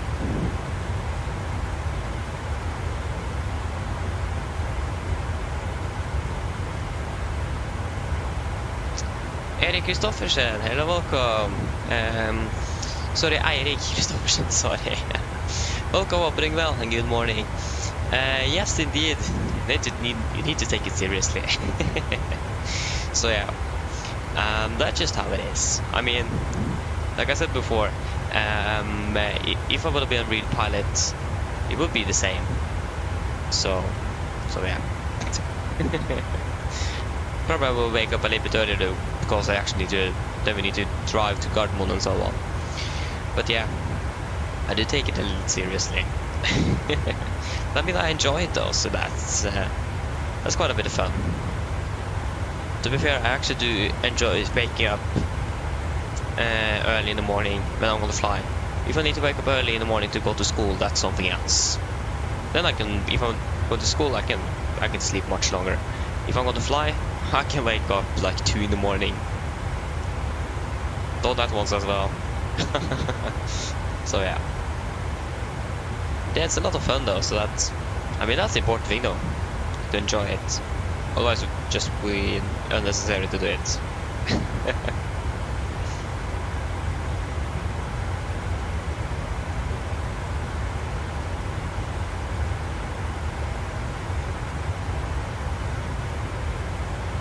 So yeah. Okay, so 5:27. So yeah. Probably execute that direct shortly as well. Yeah, we do save a little bit on it as well. Again, if we would have controllers online, we would have been flying that. We would probably get the direct. Actually, we would probably get all direct down to Larma or something, but we don't need to do that, yeah. But we can at least drop this little. Not even sure what to call it, but a little. Okay, maybe it's a little bit too early as well. Can't even think, so that's great. Oh, nice. Hello, welcome. Opening well. Actually, a really good question. I can check. I have enough. I don't want the Xbox Game Pass. No, I'm not going to claim it. So I have 5,617 hours in this simulator since I bought it. So yeah, I do have enough time with it at least. And in general, like scheduled flying like this, I have another logbook, because these where you see how many hours you have is also when you're like going into the sim, if I'm testing out the performance things on them, not just when I'm flying. So when I'm flying wise, I have about 1,700 hours scheduled flying on me. So that's like all type of scheduled flying. When I've gone log that down. So I have a physical logbook. I written down all my flying hours like this. So yeah. But again, also the 5,600 is just flying with fun as well, like taking a fighter jet and flying around in Norway. So doesn't record my scheduled flying, but yeah, it also records. Yeah, it records everything when you're going into the simulator and when you're leaving it. So yeah, it wasn't very long ago since I had 5,500. So it had gone significantly up. So yeah, and I bought it in early 2021. So yeah, I have flown on it for soon actually 4 years. So yeah. So I enjoy it quite a bit though, so that's great. Execute. Don't need to turn unnecessarily. yeah, that's correct. Yeah, it is a few days indeed. So yeah, like when MSFS2020 is released and I'm going to begin to use that instead, I need to combine those hours so I know how many hours I have total in a simulator on PC in general. So yeah, looking forward to the day when I have the hours for like 1 year. And just think about that, I'm using the simulator 1 year straight. Like I could sit in front of it for 1 year, and that's how many hours I've been using it. So 230 days is quite a lot. But again, so it is a span of more than 3.5 years though. So I mean, it is a few years. So yeah. Yeah. You need a hobby, yes. Nice. So yeah, I actually do 2 hobbies. That is the flight simulator, and I'm also playing Corps though, so I have that as well. So yeah, I actually have 2. Should I maybe have more? Like working in general, like cutting down the hedge, things like that. I don't know, but yeah. So yeah, I wish I could be flying more though, to be honest. That would have been great, but because of school and so on, I can't do that. So that's a little bit unfortunate. But yeah. We'll just wait and see, because it looks like I'm going to be able to fly on Thursdays, Saturdays and Sundays. I want to try to get, because I have a private and not, it isn't an hour, but 25 minutes instructor hour with an instructor from the corps, where he practiced, just him and me, to practice details and so on and so on. I have that on Monday, but the thing is that I'm finished early on Mondays, so it would have been great if I could move that hour to another day at the week, because then I can be flying on Mondays as well. So I have 2 days in a week I can fly. That's actually an increase from last year, because I just could fly on Wednesdays. Could fly on Thursdays as well, but just then I was finished even later. So we'll just wait and see. And see if my plan as well is going to change, but I don't think like when we are finished that day it's going to be changing. But yeah.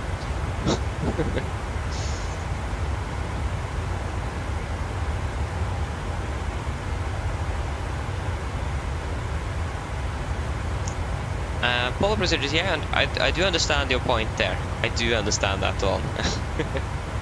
But yeah, like I said, the A320 is quite easy to start up.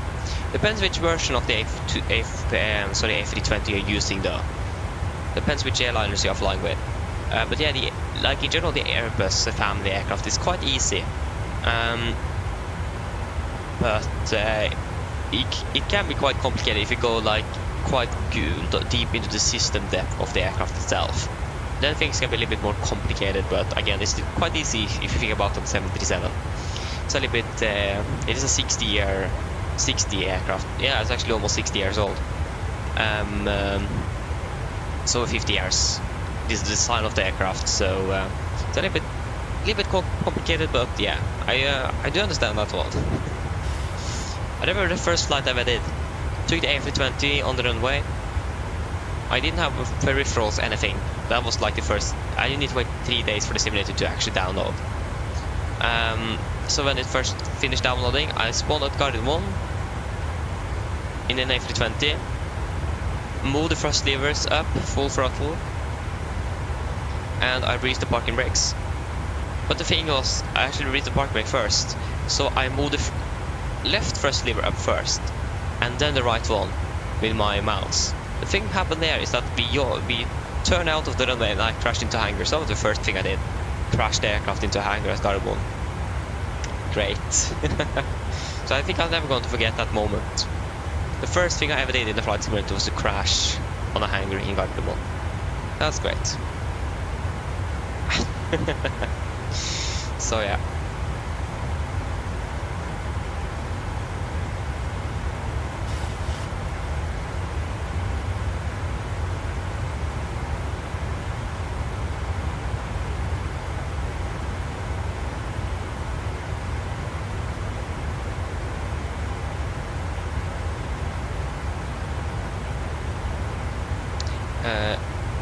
Yeah, so second is the first day. So it's just going to be, yeah, because we finished early on Monday, so I want to see if I can try to be flying on the evenings on Mondays and Thursday, but we'll just wait and see if I'm going to be able to do that. No, Polar, it was the hangars that was located on the GA apron, if I remember correctly. Again, I just begun flight simming, so I don't quite remember everything, but I think it was the, it was definitely the hangars on the GA apron of the airport, so the west side. I crashed in one of those.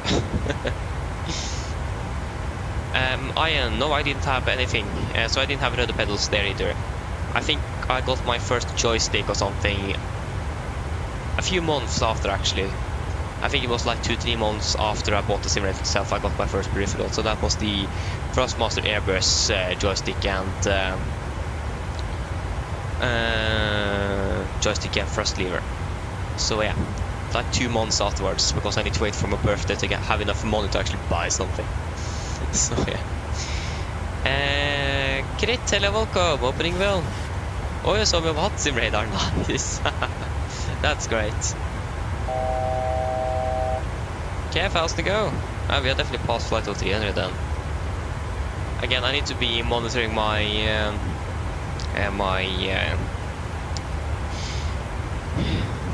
my instrument a little bit better. That's something I can improve on.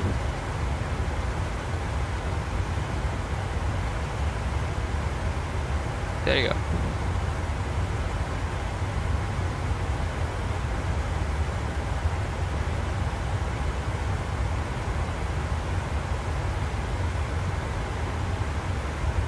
So yeah.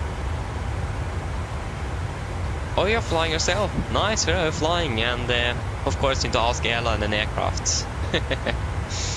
So yeah.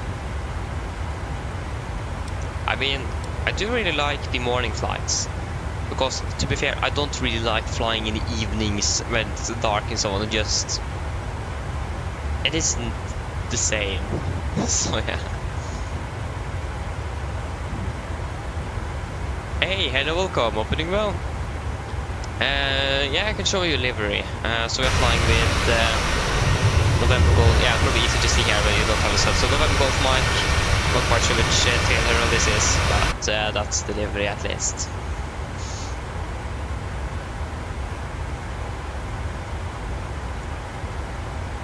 Nice, great. Nice. Yeah, the Bangkok flight is quite long. Yeah, you're from 8 hours 40. How long is that? Yeah, it's around 9 to 10 hours. Then you've been quite unlucky with the winds though. No, wait. Yeah, I think it was the same for us as well when we flew down there. I think it was already the 300 special we flew down to Bangkok. It was 200 special. I don't remember, but long time. Yeah, Bangkok is usually 10 hours, yeah. That's great. So yeah.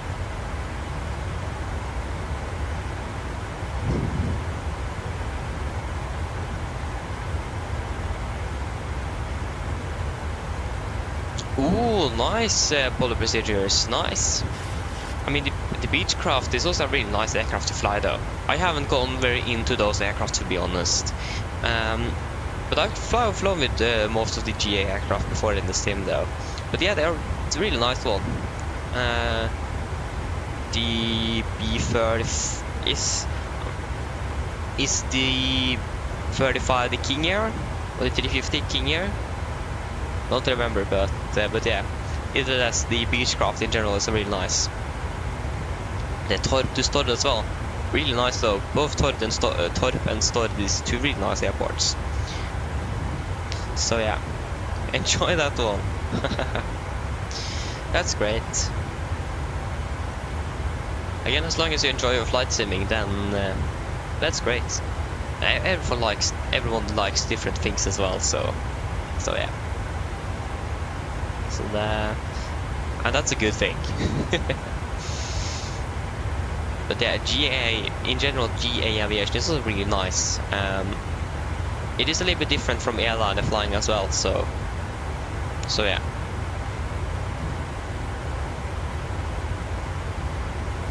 Because with airliners you normally can't fly VFR as well. So that's something I normally do when I'm not streaming. That's when I'm not streaming, I'm either not doing anything, or I'm probably watching something or something. That was a lot of something. But I'm normally not flying scheduled flights when I'm not streaming. But when I'm not streaming, I'm probably also maybe flying out of Kjeller, because that's the closest airport to where I live. So I normally fly either fighter jets or GA aircraft out of Kjeller. That's normally what I do on my free time when I'm not streaming, because that's normally what I have time for. When I think about it, I actually do have homework I need to do to Monday. We got a paper yesterday from our teacher at school, so we need to do that to Monday. And for him giving us that, we actually was able to, we were free to go 2 hours before we were scheduled to finish. And then I'm actually going to finish 4 in the evening, or sorry, 4 in the afternoon on a Friday. Going 2 instead is quite good. So that's great. Yeah, polar procedure. I mean, the smaller group is also really nice though, so that's great. again, some diversity as well. we need people on every front, if you understand what I mean. We need people to fly the smaller aircraft as well, and we need someone to fly the bigger ones. But yeah, it is nice now.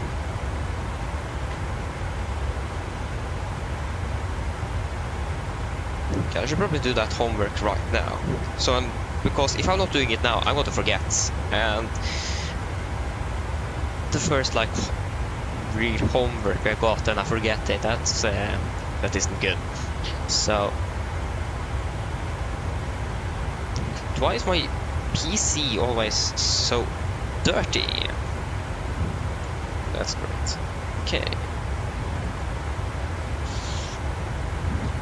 I mean, it's just a paper with some questions. Oh no. Okay, this is going to take a little bit longer than I've expected, but I mean, it is not going to take more than like 10 minutes, 15 minutes. At least not close to 2 hours like we saved yesterday, so that's great though. To like save the 2 hours.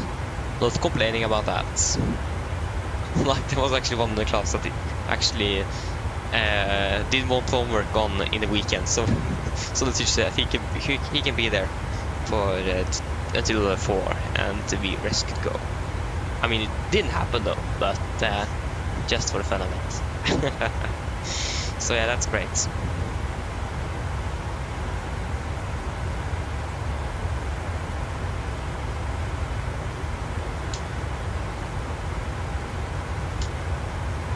Yeah, polar procedures, yeah, I agree with you.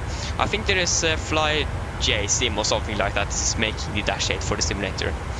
But I'm not sure how the progress goes, but there is someone making the Dash 8. I think we also do have a Dash 8 in the sim, but that one isn't really good, so I do not think you should buy that one.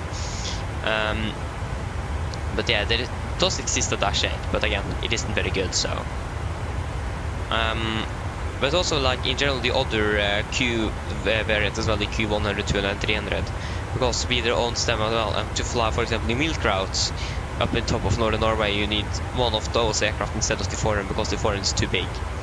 So, like, the 200 and 100, I think, is normally flying those routes, and the 300 is flying a little bit more to some little larger airports, like Antalya, for example, from Tromsø, and things like that. So yeah, but I mean, I agree with you. It would have been great to have some turboprops, not just the ATR, so we can fly with Videre. That would have been great. I totally agree with you.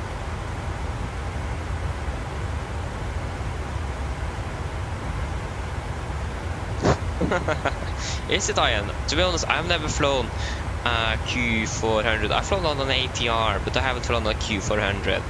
But I mean, it is a nice aircraft though. The ATR at least was actually, I mean, they are slow, but I mean, my mom actually liked that better than a jet aircraft, because it was a little bit more quiet. Or something like that, I don't know.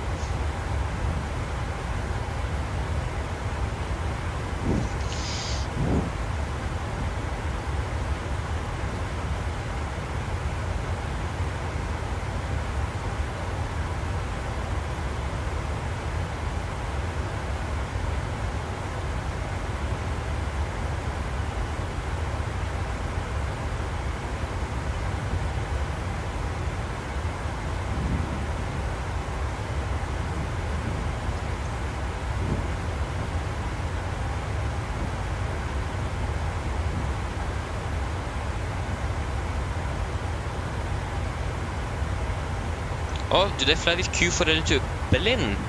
I never heard. Okay, that I actually didn't know they flew that to Berlin, but that's actually quite interesting. But yeah, the Q400 is flying quite a few routes. They are. So yeah, and also Embraer E190 E2 would also be nice because Sweden is using them. I'm actually not quite sure if they're using the 9590, but at least they're using the E2 and yeah, there are like 2 examples of it. But other than that, it would still be nice to actually have the Embraer as well.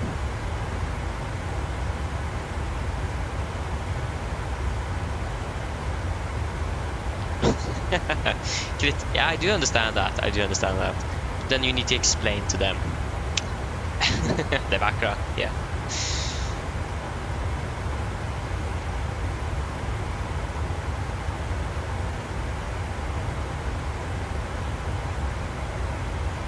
Yeah, they do, yeah. I knew they flew to the UK, but I didn't know they flew to Germany. Or I think I remember they flew to Hamburg. Or flies to Hamburg, but yeah, that's nice.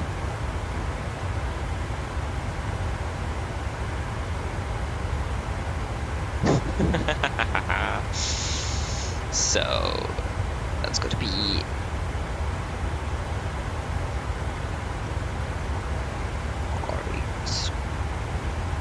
let's see.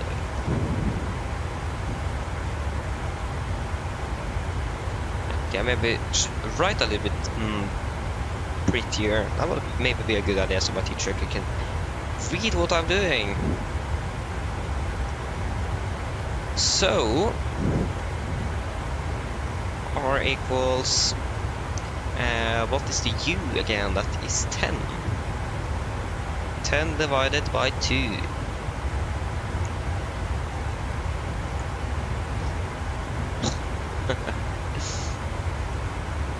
Wait, what? Do we either fly to Florence, Italy? I mean, that could make sense, but are they flying there with a turboprop or the E-jets? If they're flying there with their turboprops, that's insane. Because that's gonna be a long one.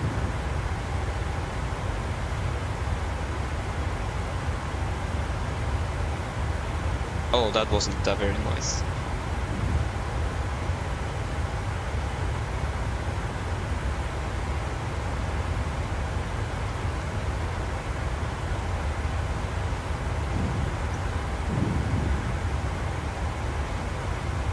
Yeah, I think that's the E-jets as well. Because flying there with a turboprop will probably take 4 hours plus.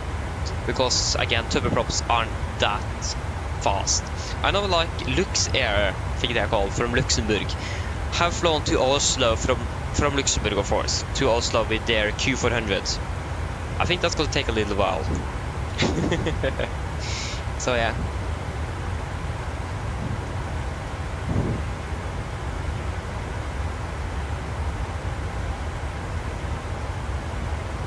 Yeah, I mean, yeah, definitely. It will be possible with the turboprop. I think they actually flown on to like Malaga with a Q400 once because the E-jet didn't work properly. They had some problems with it. But yeah, turboprop could work. But again, like I said, the best and the most efficient aircraft is going to be the E-jets. Because turboprops are normally more efficient on shorter hops, and jet aircraft is normally more efficient on longer hops.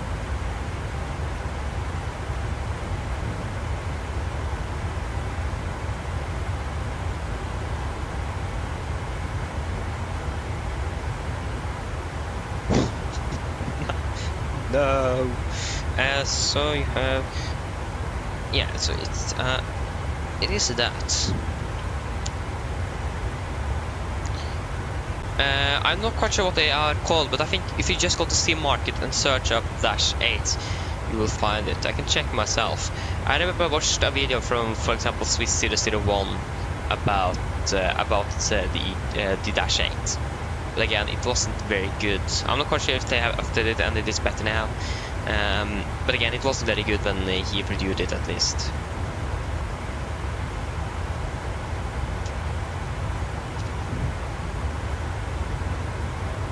I like to search up -8. I got up the -7. Even FS traffic from Just Flight. FSX, P3D, maybe they are not even selling it anymore. To be fair, maybe they are not even selling it on the Steam Market. If you just search up -8 MSFS 2020, we have, yeah, flyaway simulations. Oh no, this is a freeway aircraft. This isn't the aircraft I'm looking for. Yeah, Majestic is making the -8 Q400.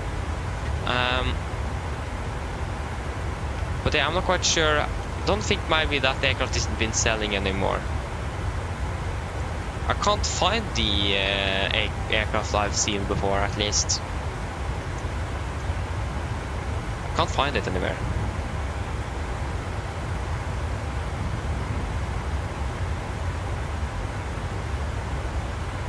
Okay, that's interesting, Polo Procedures.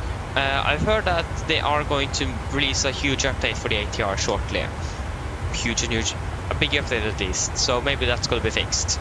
But they are going to update the ATR soon, I think, when they have finished up what they need to finish up there.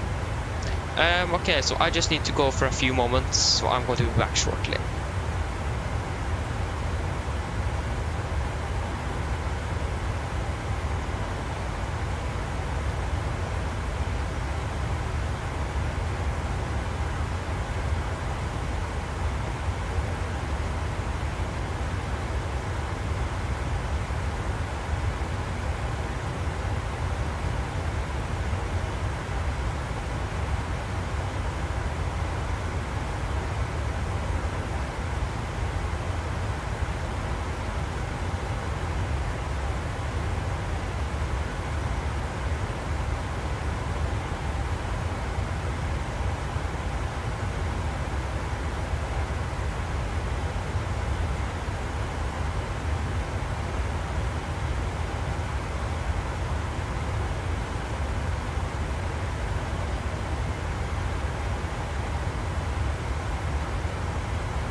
Okay, I'm back.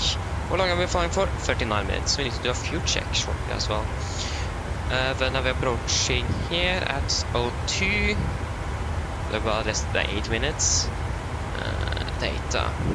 Next waypoint at 22. The 52. That's... Yeah, we can do a fuel check. That's coming up now.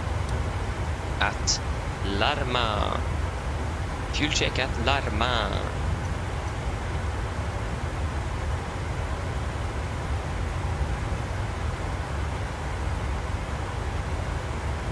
Larma 9.23.1.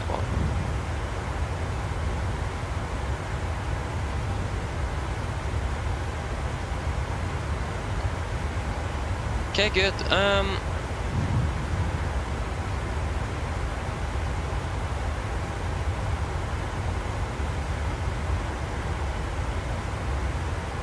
Yeah. To be fair, I think most developers doesn't do that anymore. I think more and more developers now are actually going through with their aircraft. But I think it was more with all the simulators.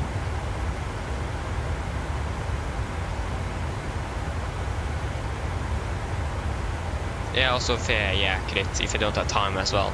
So yeah. But I think also with the MSFS when it was released, the user market was quite a bit bigger. So actually going through with the project was more profitable and so on for developers than before. But for example, Blackbird Simulations canceled the ATR because Microsoft made one. So that one makes sense because of competition, basically, because the Microsoft one is probably going to be around the same, maybe a little bit, maybe Blackbird would be a little bit better on system deck, but their aircraft would probably be more expensive than theirs, so they actually could make money. And since it is Microsoft, they could lower the price. I mean, the ATR here is actually really good, and it isn't that expensive. So Milvis that were called at that time, but Blackbird now probably cancel it because of the competition. They wouldn't make anything by continuing it. So it is things like that as well, competition as well. But now we have 3 MAX aircraft coming from the simulator. We have PMDG, iFly, and Asubo as well. So that's great. We have 3 MAX aircraft coming in for the simulator. That's fantastic. iFly seems to be releasing not too far into the future, to be fair. To be fair, I do want the PMG one instead, and the only reason for that is commonality between the NG and the MAX, because it is the same company making it. I think I will probably buy the iFly as well if the price isn't too bad, and we will try to fly with it. But again, I'm not quite sure yet, so we'll just wait and see. I really hope PMG is going to say something about how it goes with the MAX aircraft soon. They probably will when the iFly aircraft is going to be released and so on. Because if the PMG MAX is still far away, then it's going to be a little bit harder to justify waiting for it as well. But again, Norwegian are flying very many MAX aircraft out of Oslo, so we could wait with the MAX until the PMG one is released, because again, buying both of them is going to be quite expensive as well, unless it is competitively priced. But again, we'll just wait and see. But if PMG could release their MAX around the same time as iFly, that would have been fantastic.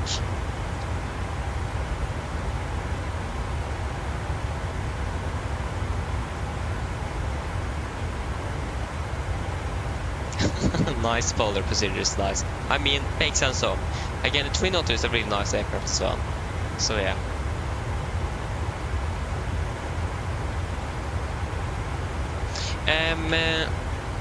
Yeah, so great. So for fuel checks, that should be commenced. I think I'm not quite sure if there's a difference. There probably is a difference between short haul and long haul, but at least every hour.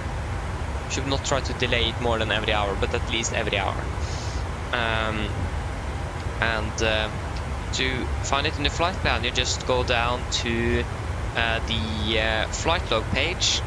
Then you just find a waypoint. In this case, that will be Larma. So if you find Larma, and then you have your fuel that you should have on board, and then the fuel you should have, or the fuel that you could expect to burn. So if you should have at least this number or more fuel on board when you're checking, and you should hopefully have burned around 3.1 tons or less for this example. So if it is less at least, then you're good to go. But if you have burned more and you're using more, then you may have a problem later. But again, you can then take more fuel checks to just confirm that you are actually saving up, because some flights you might burn a little bit more in the beginning because of weight and so on, and you will save it up later on.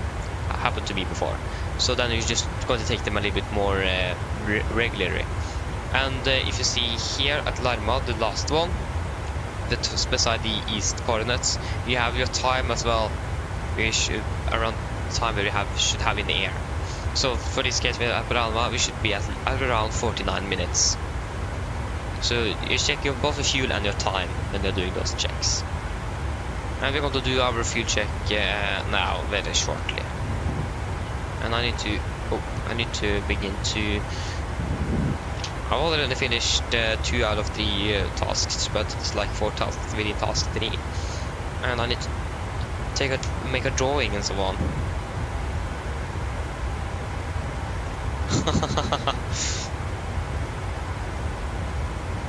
Nice. I think I need to pull up my school PC to actually just confirm that I'm doing it correctly.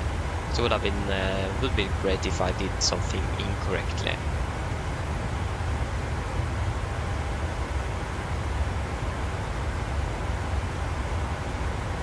You're welcome, kids. So now we at least can do that.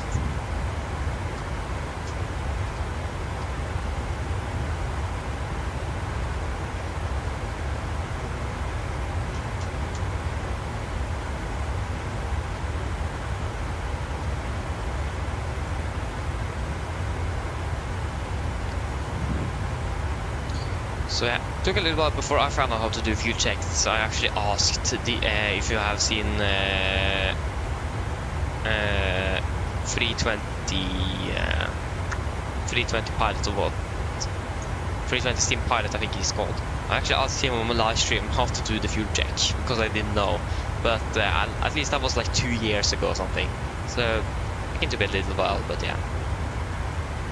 So I remember that fuel check should be done, but how? So I need to ask one of the live streamers how it was done. So that's great.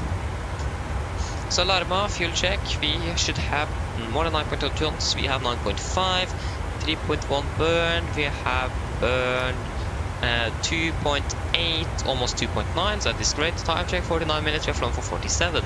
We are 2 minutes ahead. That's great. Airborne Simulations, god morgen!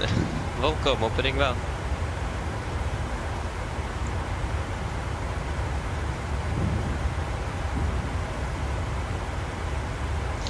Okay.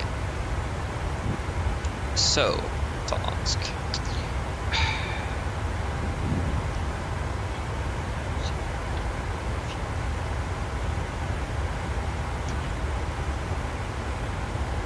Oh wait, this is forget that my school computer have Face ID or something like that. So I'm going to write down some password, even though it is actually a pin. So yeah. Ooh, email for Inbuilt. What type of sale is now? That is going to be. Can't even find the email. Oh, there you go. So now we have the T-32 jet trainer. It is now available. Yeah. Features. Yeah, I'm not going to buy it, to be fair. I'm sorry, any belts. Your ads doesn't convince me on the aircraft I'm probably not ever going to fly. So yeah.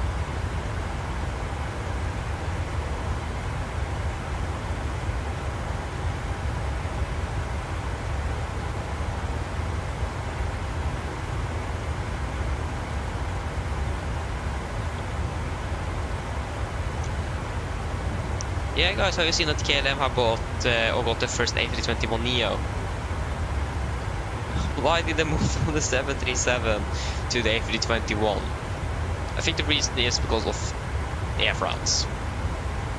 Because they are part of the Air France KLM thing, and Air France have mostly Airbus in their fleet, and most of their Boeings in KLM's fleet is beginning to age. It's like the 737, so to have commonality there, probably be on to buy the A320s instead. To be honest, quite sad to see them losing their 737s. I will definitely miss them, but it's probably going to be a few years before they're actually going to be replacing all of them, because it's going to take quite a long time for them to be able to actually get all of the aircraft.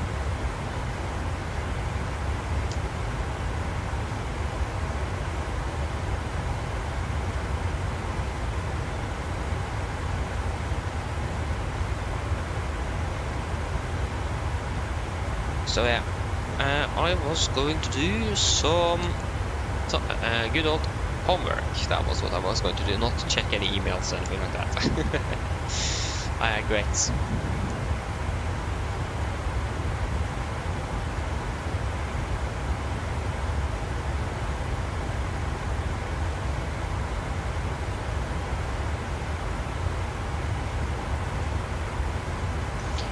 I mean, could actually Airbus deliver how can Airbus deliver the aircraft faster?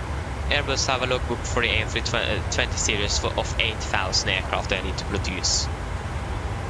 So then the KLM would have been really lucky to get some early slots in there. So I think that's why they have moved over. But again, range could also be a thing, but also I think it is because of the commonality between their fleets for Air France and KLM. Like also SAS that is moving into them now tomorrow is but they're moving 1st of September. They're going to switch to SkyTeam, and also SAS is using all Airbus. So, but I mean that they made those orders though before they acquired SAS or parts of it. So yeah. Again, yeah, Boeing has some restrictions on how fast you can make the MAX aircraft, but in general, they would get all the MAX aircraft before they could possibly get all their A321 aircrafts, because the order book for the A321s is huge. It's insane.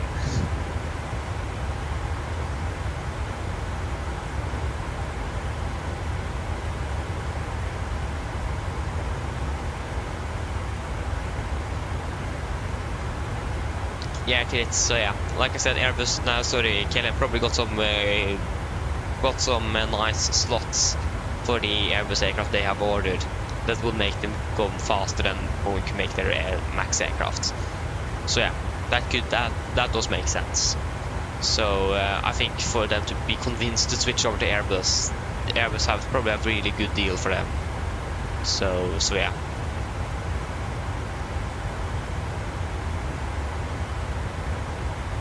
Yeah, that's, oh yeah. So plus there.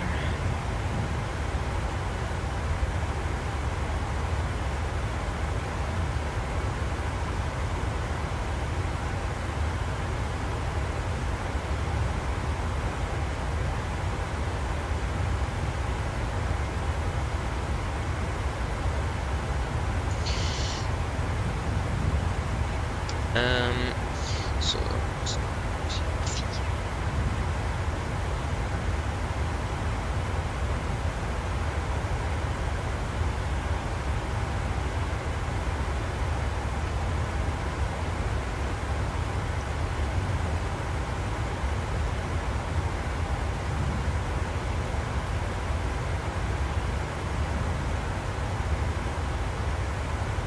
okay, good. Yeah, kids. I mean, to be fair, I don't think Norwegian is going to go to that dark side like you're calling it.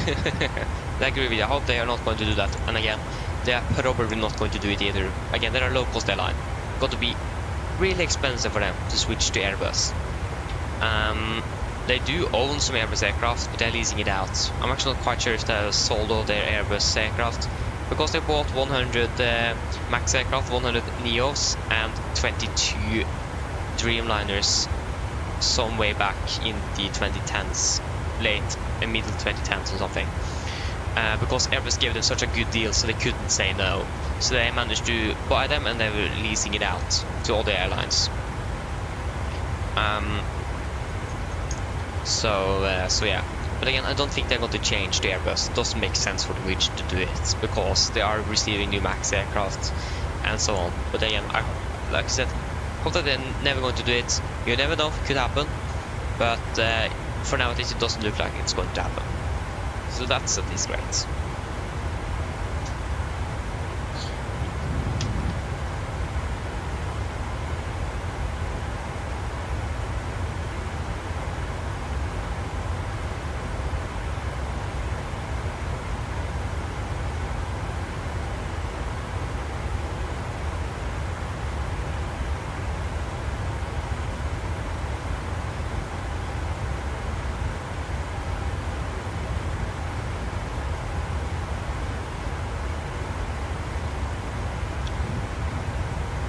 Maybe you should switch the order of this though.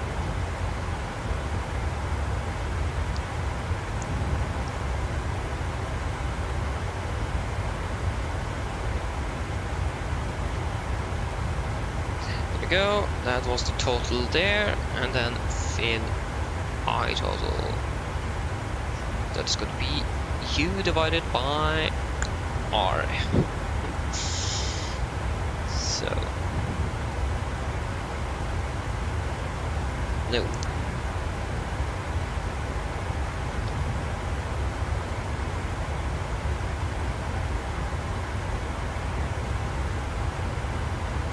So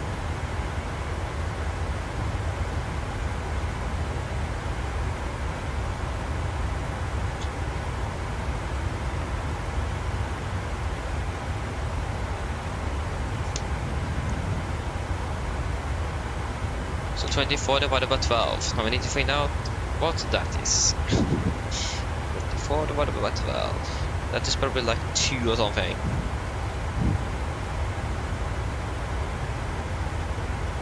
Yeah, that was 2. That's correct.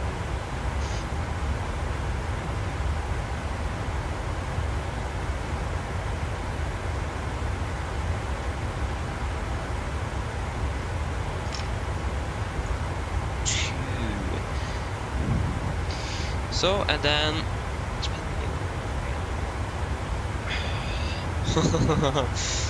okay, this one I need to read a little bit more up on. I think I remember, but want to be 100% sure.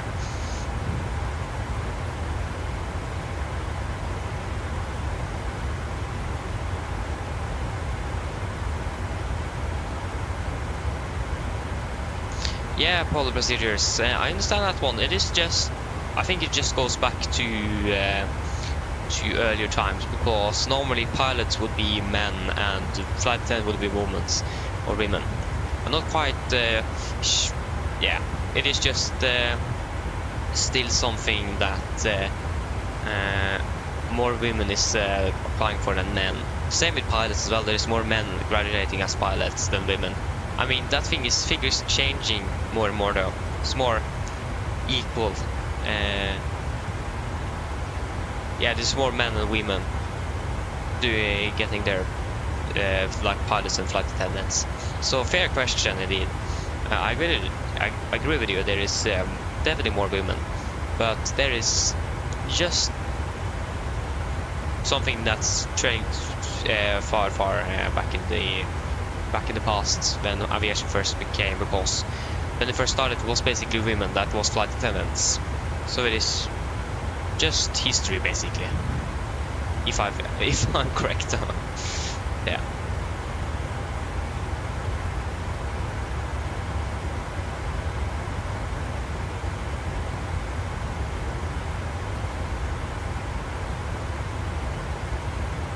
Hooters Airlines? I've never heard of that one. Okay, now I need to search them. Can't remember heard of that. Maybe I actually have. But yeah, there's so many airlines in the world, so it's basically impossible to remember all of them.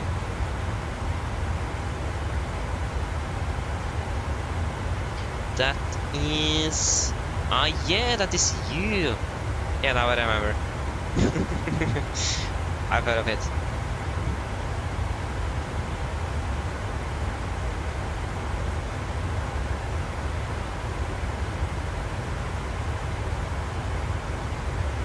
Peace Airlines. Think about that, calling airline Peace Airlines.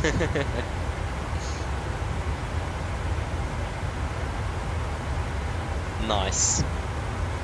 Probably went back to something. Or got acquired. I don't think they got acquired. Oh yeah! Yeah, this airline. Yeah, now I definitely remember. They had quite some relaxed uniforms. Yeah, now I remember them even more. Now I remember what they are known for, at least. I mean, that's an interesting uniform indeed. I mean, it is nice to be a little bit more, how could we call it? Diverse? So, yeah, it is, but I mean, why not?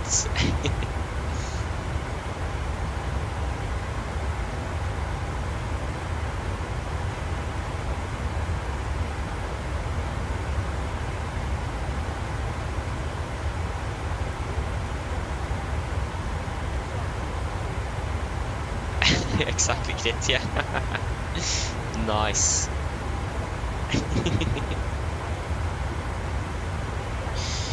So, the thing is, can I actually add a tool? No, R2. Let's go check the UR1.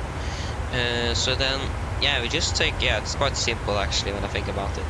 We just take, we're also going to have the U, so that's going to be R divided by U divided by R. Basically. No, U divided by I, sorry. Can't remember. No, it's not even that. It is R going R times I. I went through everything. So we want to find U. So that's going to be R times I. So U equals 4. Okay, maybe a little bit better writing here. Times and the electricity 4. Sorry, 2 was that. 2. So U equals 4 times 2 is 8. So 8. Is that correct? If you want to find R1, yeah, because R2 is U. But what? U2 equals U minus U1. That's 12 minus 6. 12 is U and 6 is... That is 6. What? And because R2 is U1 divided by I.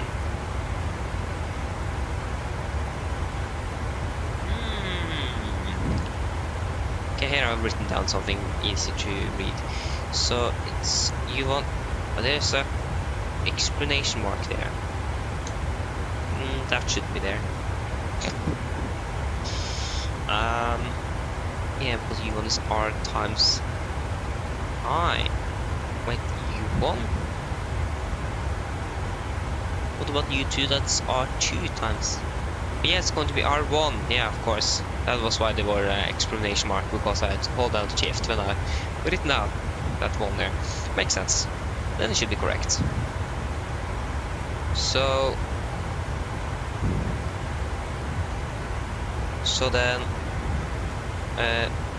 U1 equals 8. And then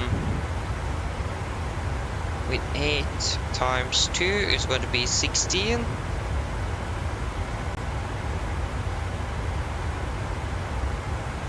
That isn't correct.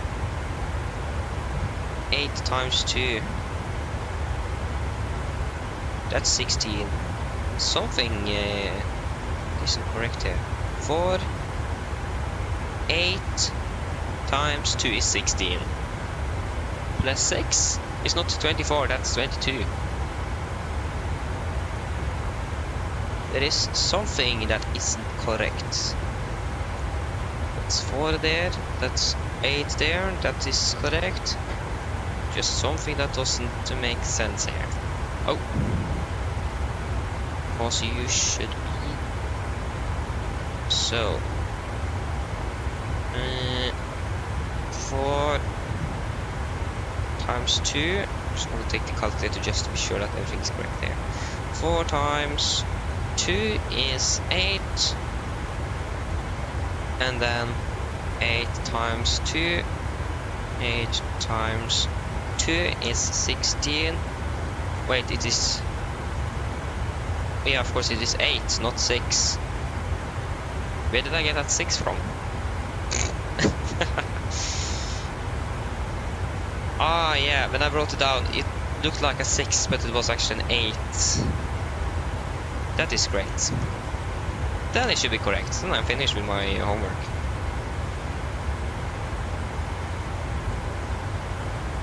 Good to be sure that everything is correct.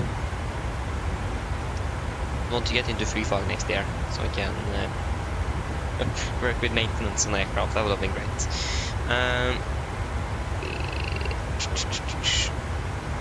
Yeah, because it is... Yeah, you are one, not the U1. The U are one. So you are 1 equals 8.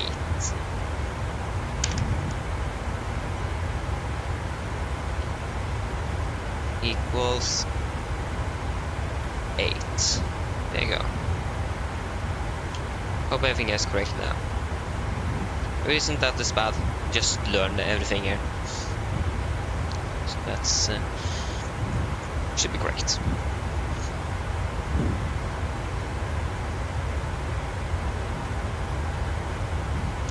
What's happening here? What is this? This is ad.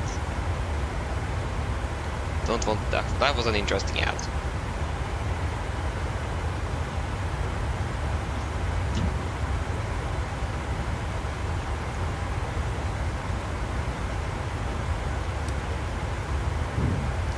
So the clock is just 07, so yeah, nice. Yeah, we're landing 04, isn't it? Yeah, 04. Probably want to have some runway changes as well. Just wait and see. Again, there's still a few hours before we're landing in Antalya, so things might change and happen in general. So.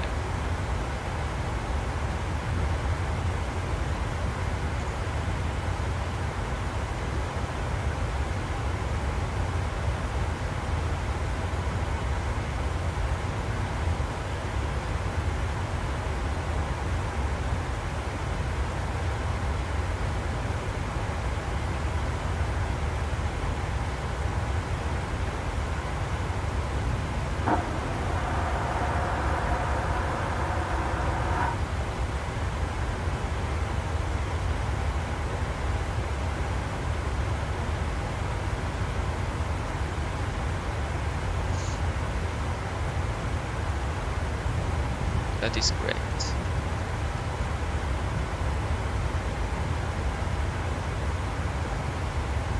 Yes.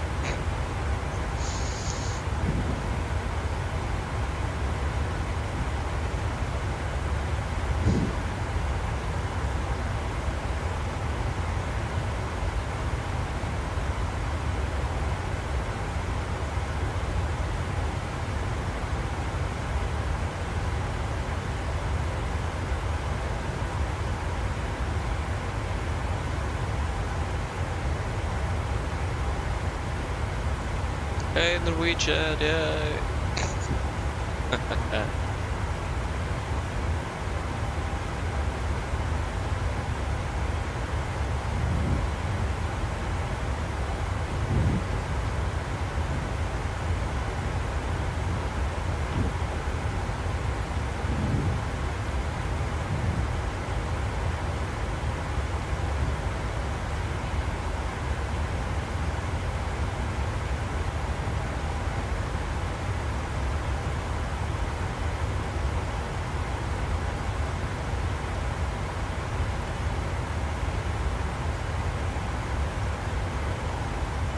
We're not saving much, and we do have a little one. We can actually wait with climbing. At least for now.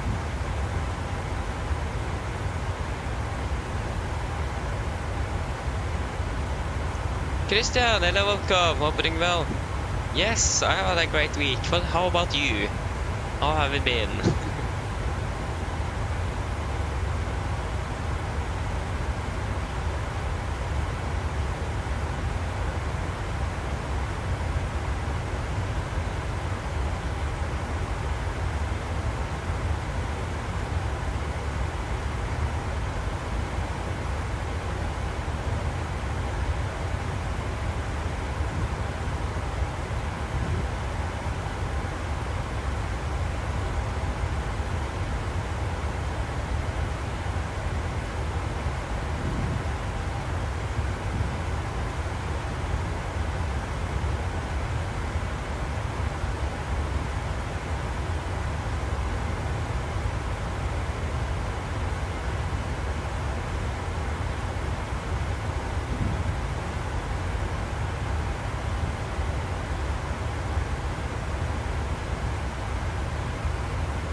Okay, this isn't.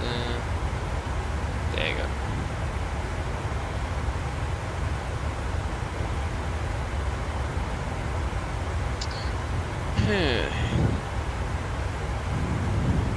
Fortunately, with that we don't have any ATC, like we have nothing. That's the good thing about Beyond ATC. I still haven't bought Beyond ATC.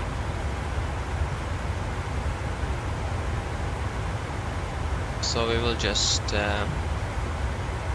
wait and see.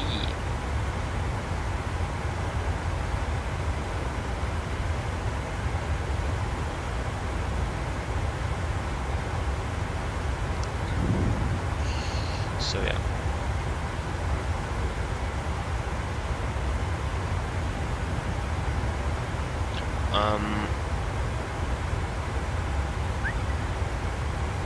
Yeah, now I remember what I was going to check. I can't even remember. That is great.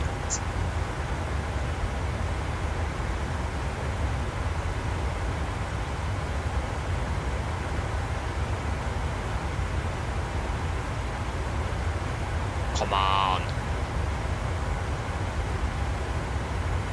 There you go, great.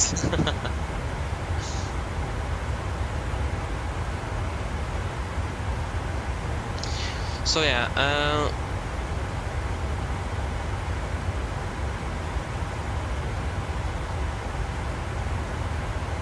nice, Christian. That's great.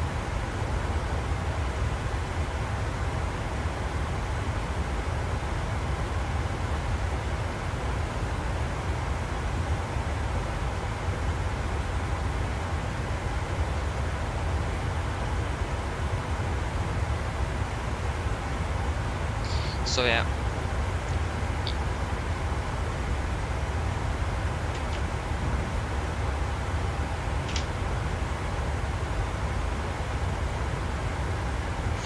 Yeah.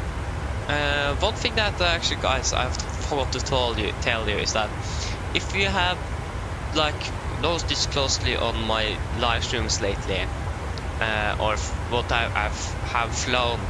If you have noticed that the Stavanger and Warsaw stream is gone, if you wonder about that, yesterday I was going to try to make a short compilation, something like that, from the GSX progress side in Warsaw, and instead of downloading the stream, I accidentally deleted it.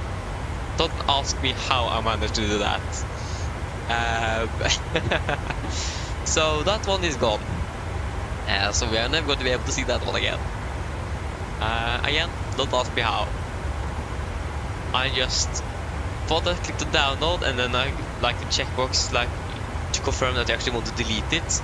I clicked on that, I just clicked delete, and then after I clicked delete, I read that instead, delete for good.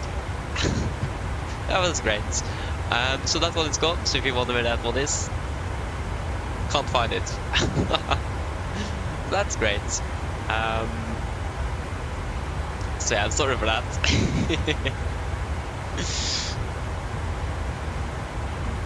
So that is my fault. That's great.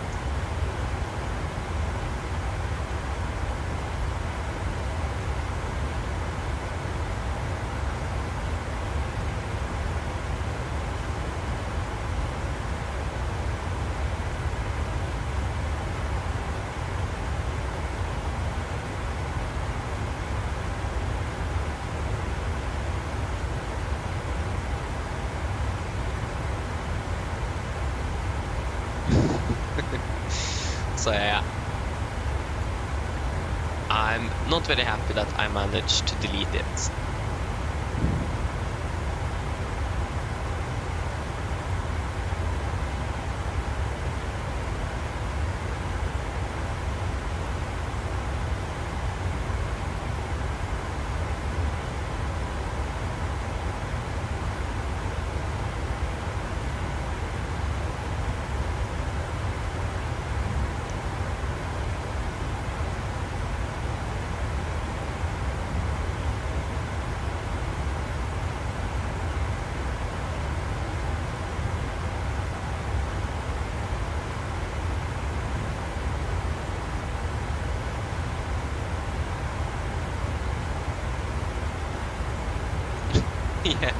Yeah. No, we haven't passed the Alps. We are not going to fly over the Alps actually. We are currently flying over Poland. Just going to enter into Slovakia. So flying over Poland. That's unfortunate. Yeah, it is. So yeah. So then, at least if you guys have wondered what happened with that one, I just accidentally deleted it.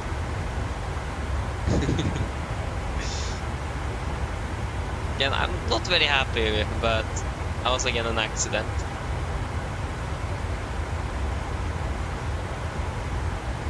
Yeah,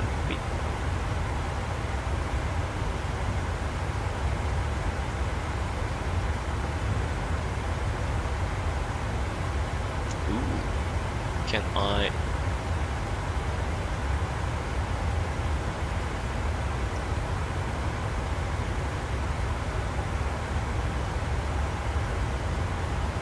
That is going to be data mobile. Apple. iPhone 7. Can I see if I can? Wait, it isn't even an alternative. What?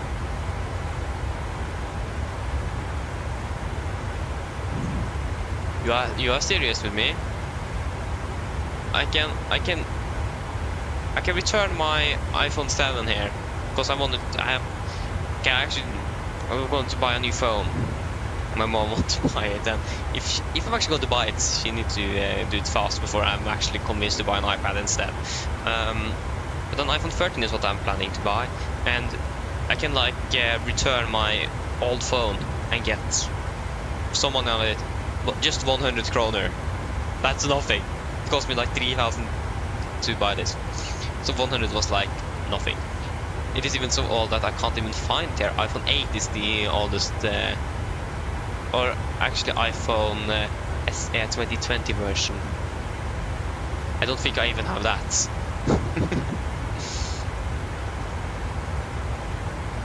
Oh, there is a lot of traffic down Antalya. Okay, that's great. Nice.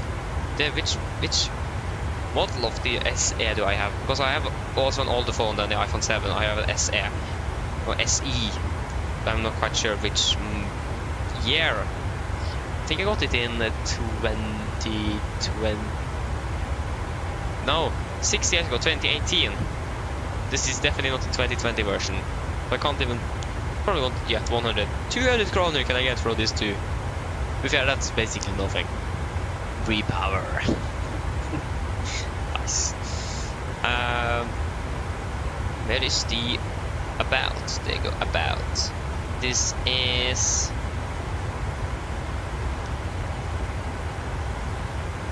Doesn't say which year it is from though. 32 gigabytes. space. I know it is an SE, but I don't know which year it is from. Again, it is 2020 and 64 gigs. If we say I want to return an iPhone 13 though, can you get a maximum 1 terabyte? Okay, that's a bit too much. iPhone 13, 128. Continue. What? Is it? What? No. Yeah. Yes. Okay, 529. That was a little bit better, but again, it's quite an expensive phone though. But yeah, if I'm going to return my 2 older phones, I'm just going to get 100 Norwegian krone out of it. 200 krone just altogether. That's basically nothing. Is there any other shops that want to give me a little bit more?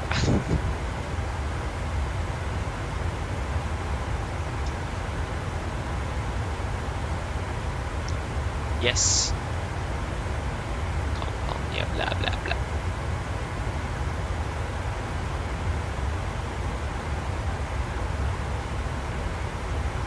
Phone. iPhone 7. iPhone 7, 32 gigabytes. You are kidding with me. Not even 40 kroner, what? Yeah, that's a scam.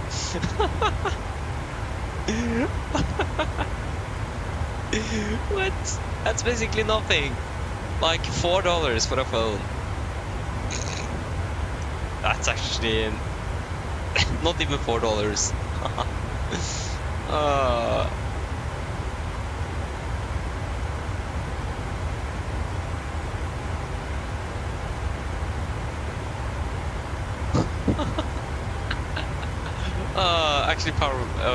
Actually the other retailer want to give me more than this one. That's great.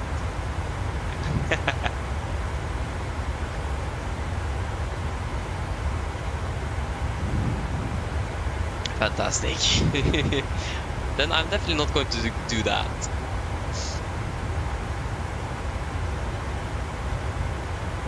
And save.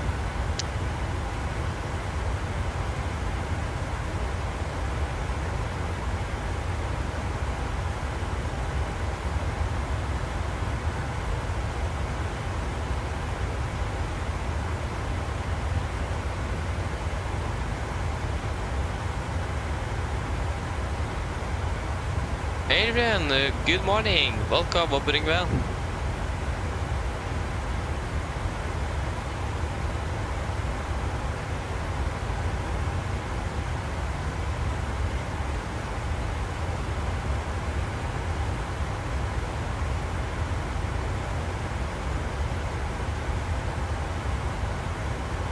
Ooh, 5G as well. I'm not complaining about that.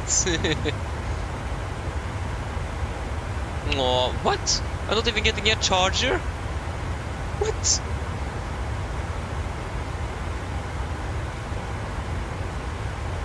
That's actually not okay. Why not? What do you mean? Don't you even get a charger with your phone? What? That's great. Yeah, I do have the 777 from PMDG, but I haven't been able to fly with it yet. I tried the aircraft itself, like the code of the aircraft crashed, so it didn't work. That was great. That was already more than halfway through the flight. So yeah, but yeah, I have it. Batman, hello, welcome, opening well. But why don't you get a charger with you buy a new phone? Don't even get a charger. That's actually not okay.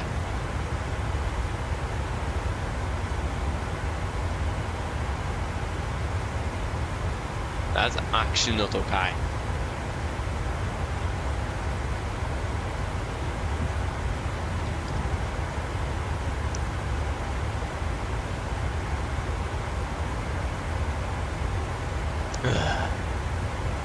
Not good. Nice. Why should I buy a new one when I can't even get a charger? That's actually not okay. How many? 19 hours of battery time. 19 hours, that's actually quite a bit. My phone here just arrives 5 or something. Yeah, that's a little bit better. I mean, 22 hours if I buy the Pro version, and the Pro Max is 28 hours. Great. Specifications, Apple, yeah, I know that's Apple. 2 cameras, why do I need 2 cameras? Doesn't make sense. I'm just paying unnecessary more. Okay.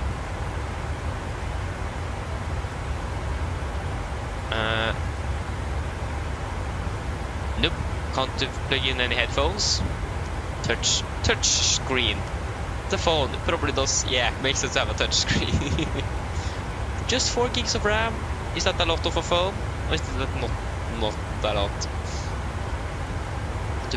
To be honest, it doesn't sound very good.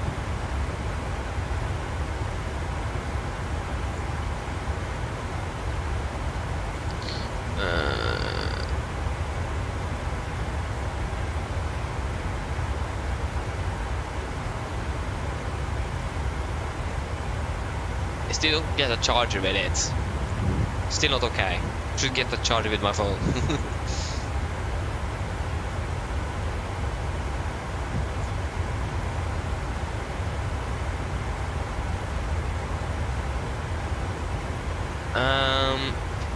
Here's one. I tried to check Swappy, but the thing is that it doesn't sell in Norway, so I'm not quite sure how that goes. And the price is actually then, even if it is not sold in Norway, you need to pay for cost and so on, and actually then the price is not going to be any lower than anything else. And the thing is that the phone I'm currently using is 4 years old. So if I'm going to buy a phone, I do want a phone that can at least last 4 years or more. So I don't need to buy a new phone like every 2 years or something. So buying a new iPhone 13 or something like that is probably a good idea. So like buying a brand new one is probably the best. It's going to be lasting a little bit longer than buying a almost new phone, if you understand what I mean. I tried to check like other retailers and so on here in Norway that sells phones. Again, this phone here is okay, it's actually 1500 something more than the other ones, but it's a brand new one though. But again, I don't get a charger with it, so that's unfortunate. So yeah, because again, I still use this as my first phone I have got. This one is 6 years old, still works like a charm. So I have that one as well. So I have 2 phones, soon 3 then. So the first one I have, 6 years old, works perfectly fine. iPhone 7 I have 4 years old, works as well. The only thing is that both of them have, I have broken the screen for both of them. Just something with me and cracking screens on phones. Even my iPad have a cracked screen, but that wasn't my fault though. That was my little brother. So. But yeah. And the only problem with the iPhone 7, I would still probably have used it if I could update it to the latest iOS, but I can't. It's like, you know, the warning system from your state and so on, with emergencies and so on. I can't get that because my phone is too old. Either iOS 16 or newer. I am stuck as iOS 15. So, if Norway goes to war, I'm probably not going to be notified. Or a natural disaster or something like that happens. So that's a little bit unfortunate.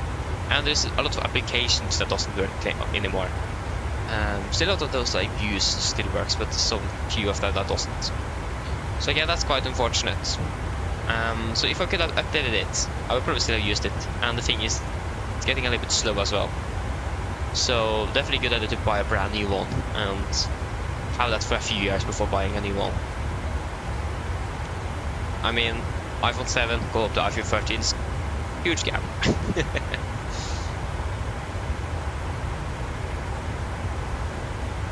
Yeah, just exactly. I've actually thought about that. With the price for a new phone, I could buy a better GPU.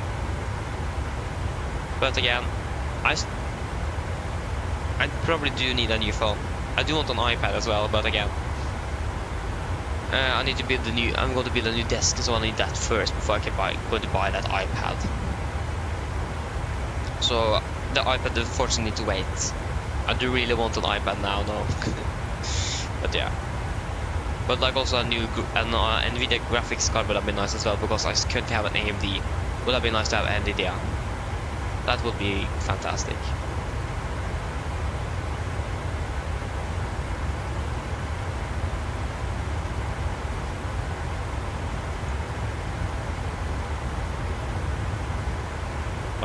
Why have Chrome crashed? Search! What's happening? Can't even search. There you go, now it works.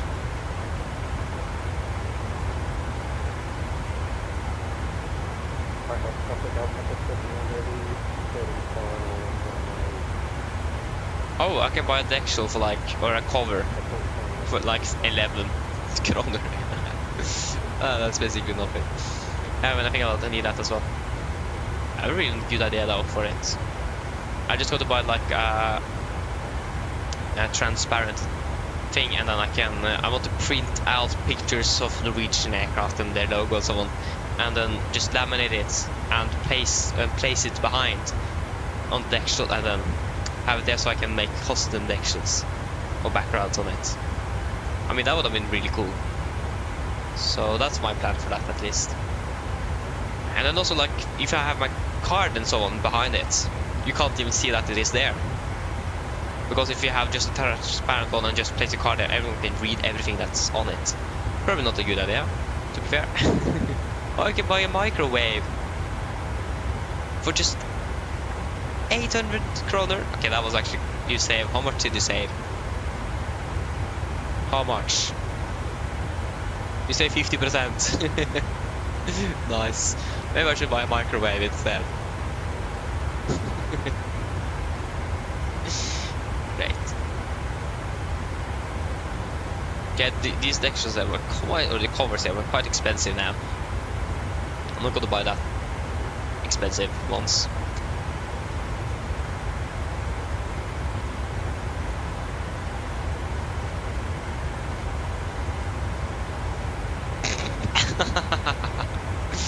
Yeah, you do have a fair point there.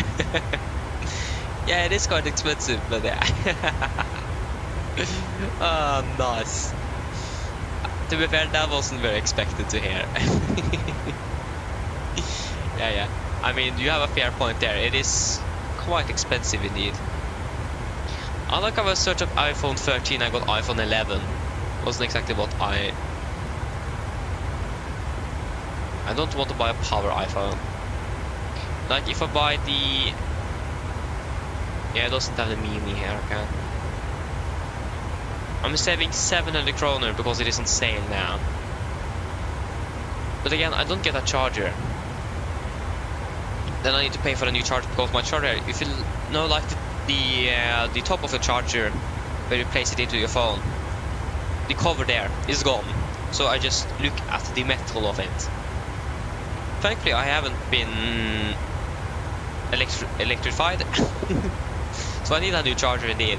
This charger is quite old and again doesn't look quite safe.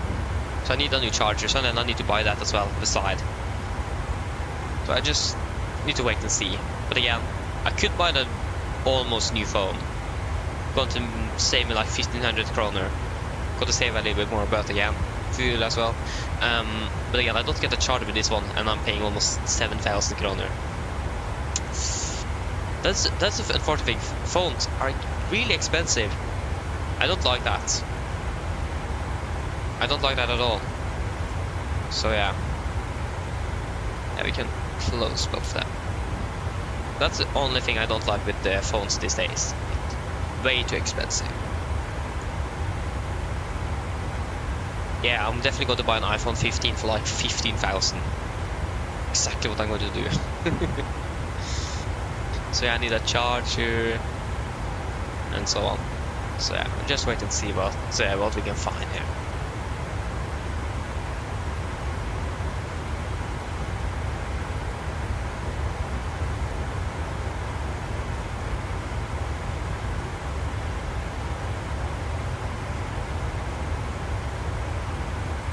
Oh, Christian, yeah. Oh, yeah, that's actually quite unfortunate. It is 10,000 on it, yeah, 10,000 is a bet. And then the force feedback things arrived and so on. Yeah, that's actually really unfortunate indeed. Oh, nice.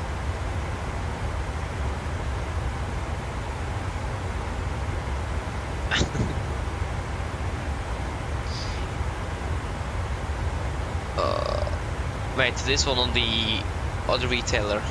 Yeah, don't get started with this one either.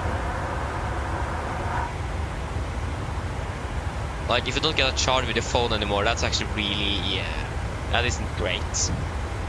Specifications with the charger tab. Size, no, 5G, I don't care about that. I want a charger. Good phone, nice for you. Good phone with good resolution, okay. Extremely fast.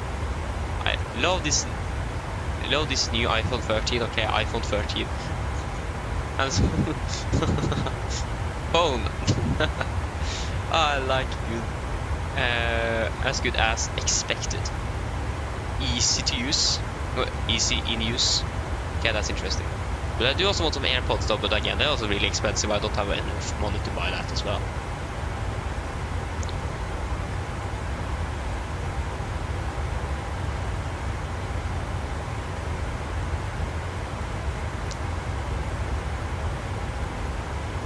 Yeah, you actually get the lightning cable, yes, and you also, hey, you get documentation, hey. At least this retailer sells you the cable as well. That's great.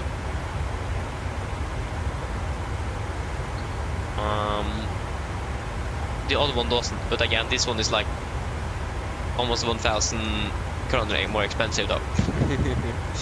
If you add AirPods on that as well, that's going to be even more. And even if you want a structural, whatever it's called, the thing you place a cable into, take it in your power outlets. You need to pay even more for that. You don't even get that anymore. What have happened? Ooh, more alternatives. Ooh. Yeah, tag. Okay, actually, AirTag is actually quite handy to have. An Apple wireless charging. That would actually be really cool to have. Don't need a cable when you have wireless charging. You can get it like, yeah.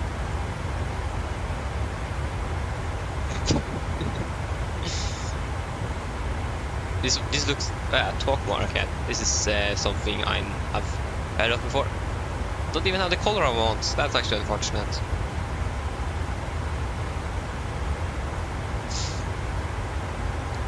I just need to look.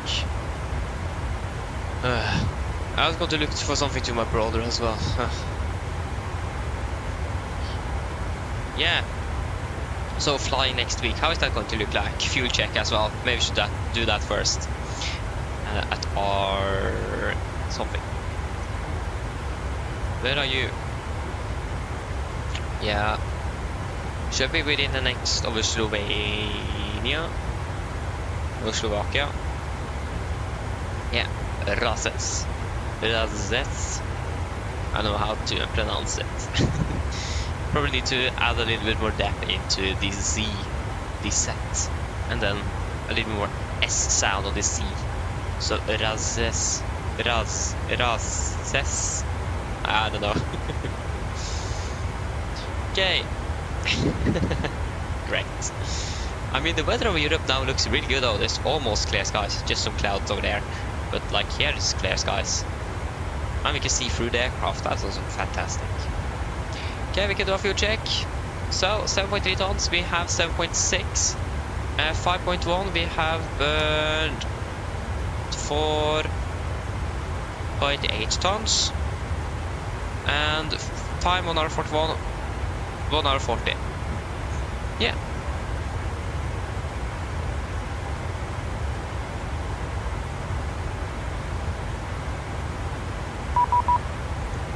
Yeah, exactly. Oh, we have ATC online. Wait, what? Do we have ATC online? Yay! 120375. Okay, that was what I expected. 120375. 375. What is this controller called? This is...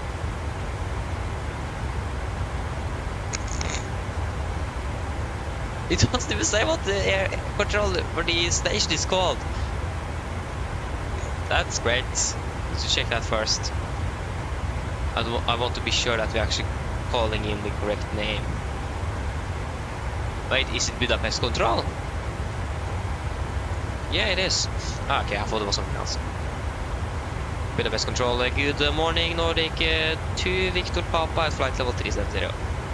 Is it 2 Victor Papa? Squawk 4234 to Victor Papa.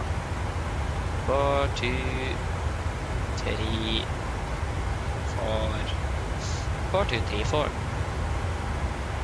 Yeah, Christian. Yeah, I think I actually heard that lightning, fast ice. Wait. Direct to Adoru Nordic to Victor Papa. Adoru, confirm, yes, execute. Probably didn't say anything. Okay, I've actually maybe said it. But yeah, Christian, I heard that high speed chargers actually isn't very good for your battery on your phone. So then you need to switch battery. So I've heard that at least you should try to avoid using it. That's something I've heard. I can't confirm it. I just heard that it isn't good for your phone. So don't trust me there, but something I've heard. I mean, it does make sense about because you're charging your phone faster than it should probably be charged. I don't know. At least that's something I heard. Yeah, that's probably the vectors.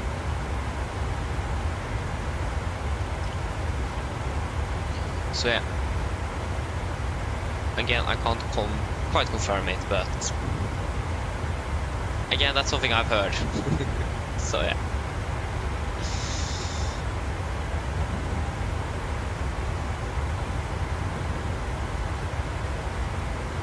But yeah, I mean, it's a good idea though, it is. But yeah.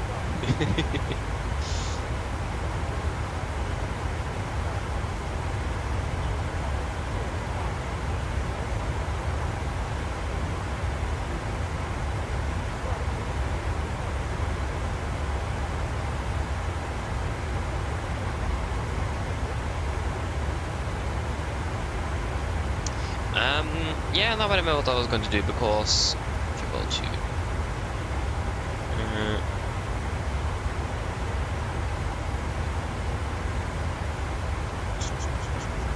oh no, can't even write.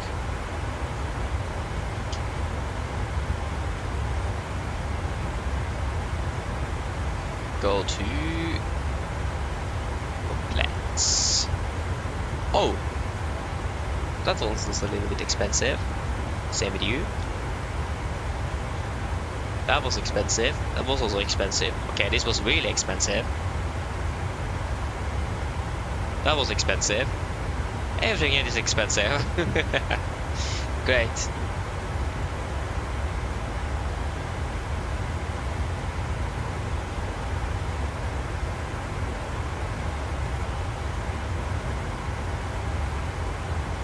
Yeah, Christian, yeah, that's also, yeah, that's correct, yeah, not charging fully your battery, yeah. That one I've also heard that. I'm not trying to forget, but trying to not do that as well. Things I normally forget. My phone is charging. My phone is currently charging here, 60% currently, but yeah. But yeah, I've heard that, so yeah, that's even a better idea actually. That is, it's not the same keyboard I have. Okay, that is. I'm not going to buy that one then.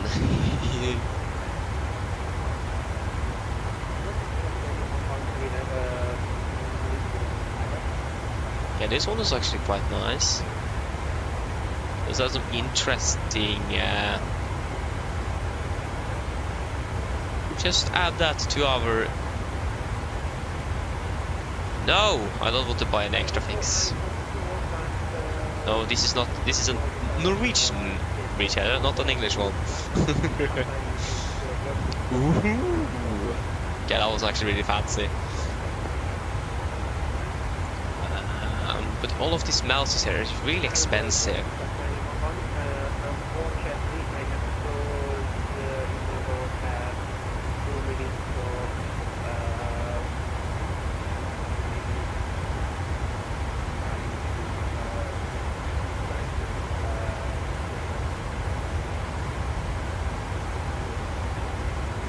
Was that us?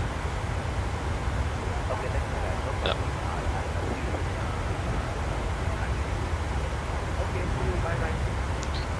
Oh, this is just expensive mouses.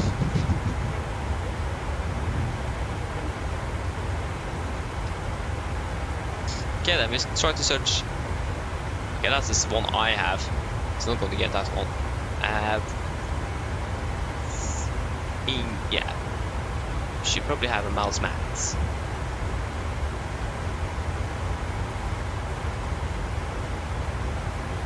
That's also actually not the cheapest. Have you a mouse? Yeah, that one was also not really good.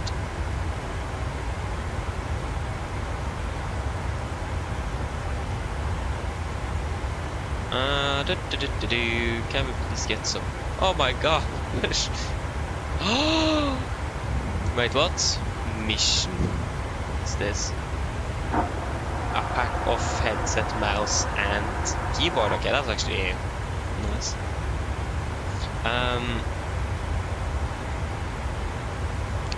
Yeah, that was plain. Keyboard, headset. Oh, it's such a headset. Okay, that's interesting. Almost like an aviation headset, actually, when it comes to like the cables. Can just add you as well. Just 500. I'm not gonna buy a 2 Victor Papa, go ahead.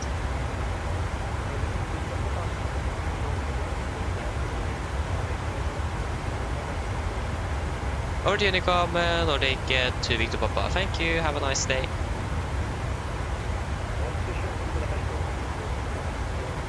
Okay. Specifications. That was 2 sectors there. Okay, then we can go down. Live shopping, what? I'm not going to contact anyone.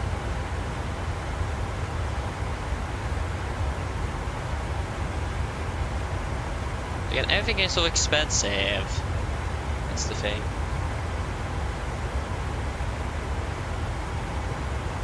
Yeah, that's the same mouse I have. Not that one. Okay, I can't go any higher than that though.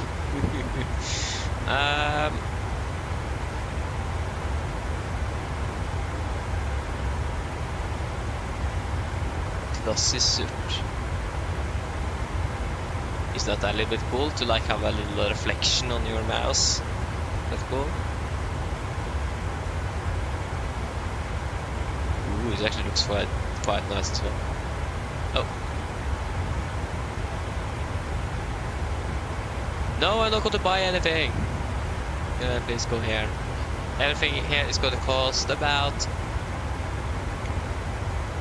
1,700. Okay, that's going to be 649 plus 579. Okay, I actually don't want to go on though. I mean, this keyboard actually looks quite good. At least it looks nice. So we can maybe go for the more expensive mice. Mouse. We're going to have more mice.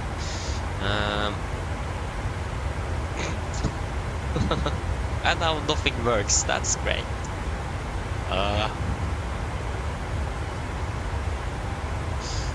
Hello. We should go for a really expensive one as well. What did I click on now?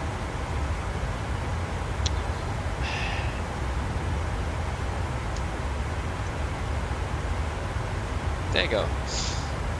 No. No. Oh, what? Ooh. Okay, that would be a little bit mean. Maybe would cable-less. Okay, that was way too expensive. You can't kind of take cable-less. It's too expensive. Ooh. You can build on it. I mean, that's nice. We can. Oh, okay. Oh, yeah. Okay, it isn't in. You don't have it. To... you don't have it in stock anymore. Okay, then we can't buy that. Great. Fantastic. When are we landing? Landing O2. Okay, good or nice. Partially tailored. Can we please go back? Okay, we can't buy you since you don't have you in stock. No, no, no, no, no. This one is actually really nice. Can add you then.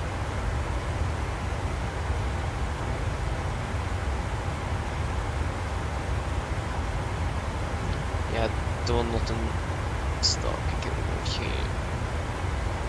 Yeah, that's 792 plus 579.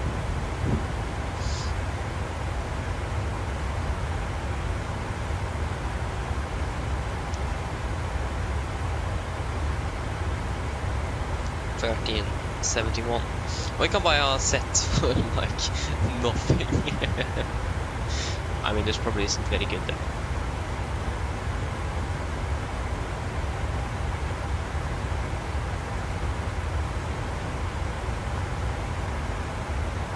Okay, we're saving more and more time here.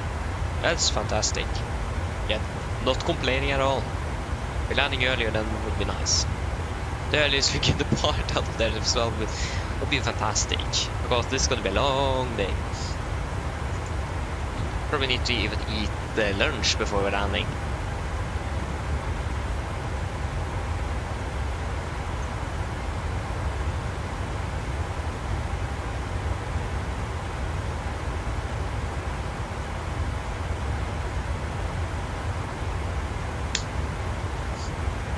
Nice.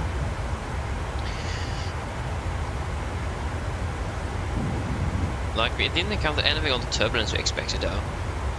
That's great. And it's basically clear skies. So in general the weather is looking quite alright. What is this? Was there a reflection from something? Probably, yeah, maybe it is that. Yeah, that could make sense.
Yeah.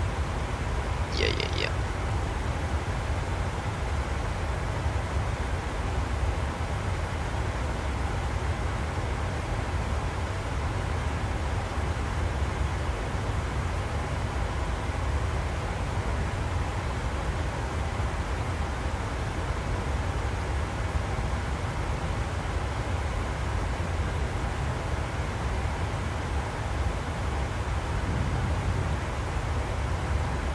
Okay, so I need to just go for a few minutes, or for a moment, so I'm going to be back shortly.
Okay, I'm back.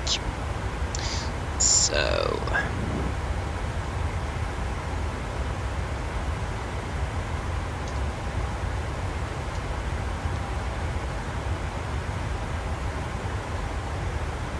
Wait, what?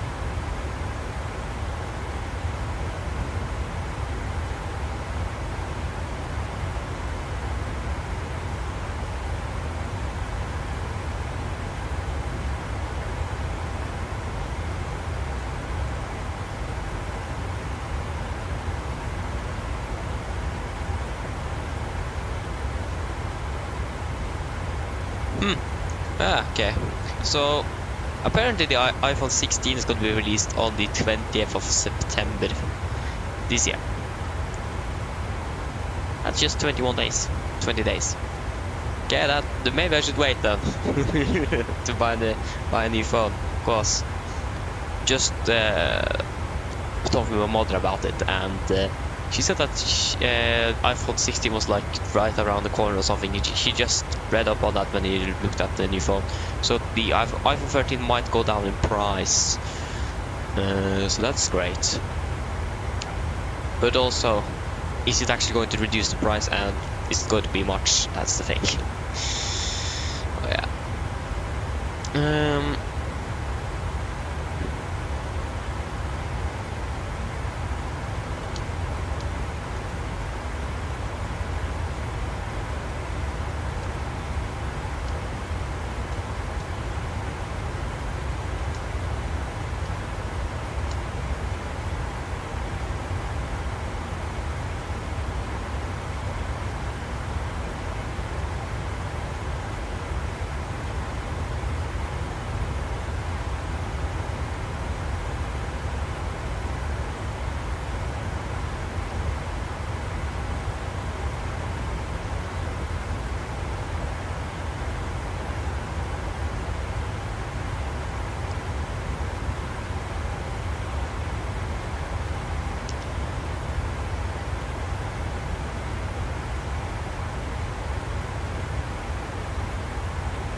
Wait, what?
Yeah. Yeah.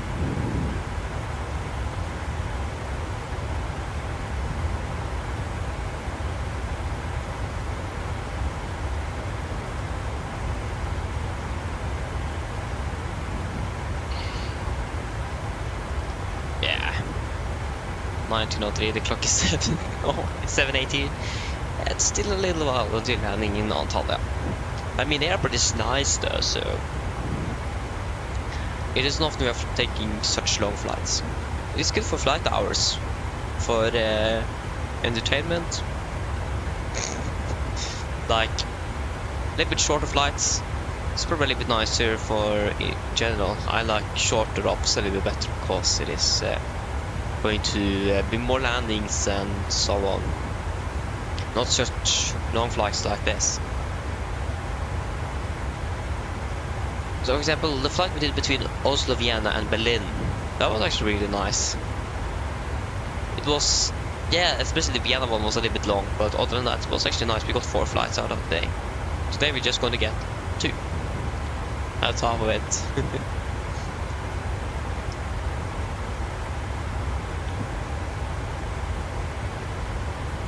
And the unfortunate thing is that it seems like our flight back to Oslo is going to be 20 minutes longer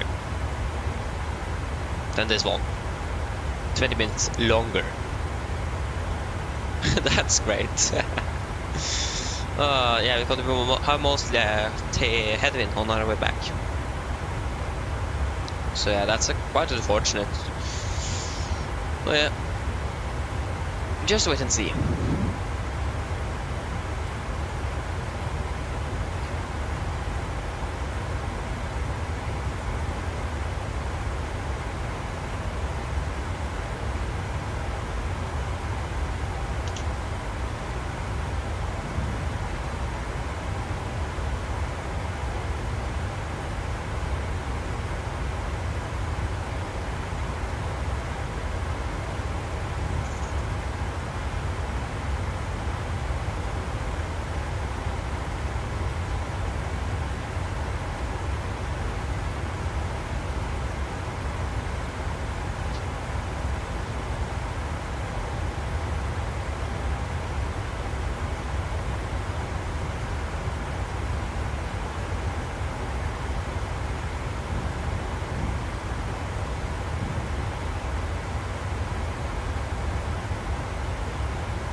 check for the last year.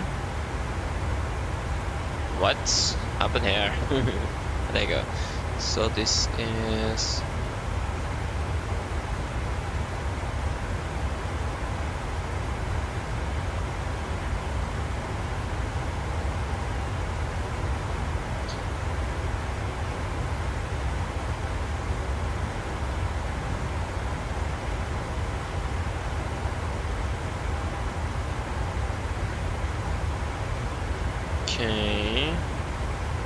okay. Yeah, January sale. Black Week.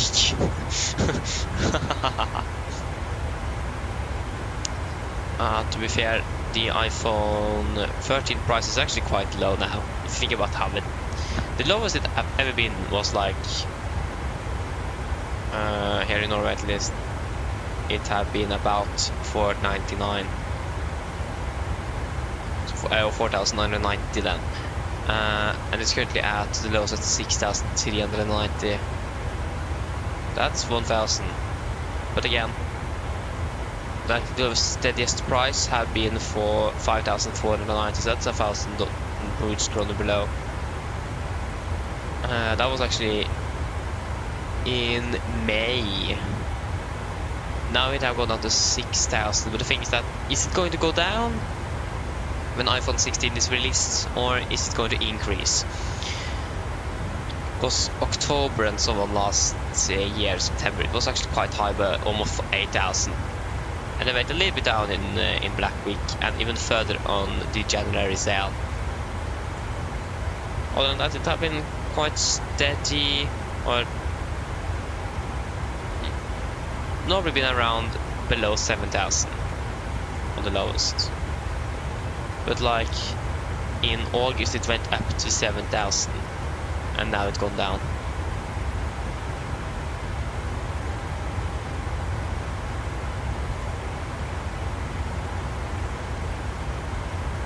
Yeah, the lowest price was the 12th of June 2024, 4,990. The only thing I'm wondering about is how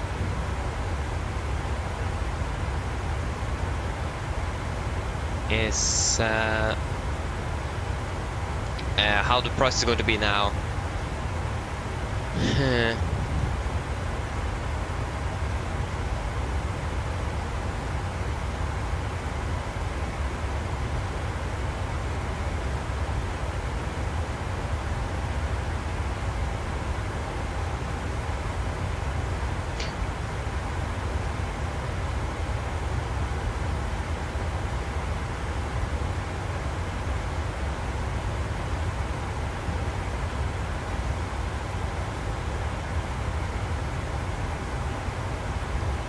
Because the only question is it going to go down in price, or is it going to be staying at this level or even increase?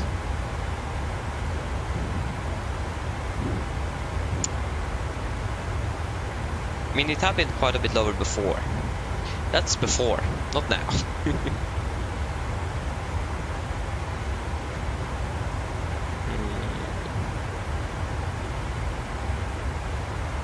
But yeah, in total, how have that been then? Wait, what? The lowest price have been 1,000? Okay, I think that's probably a bug. Then when it was launched, it was like almost 10,000. It have only gone down by 3,000 throughout its history though.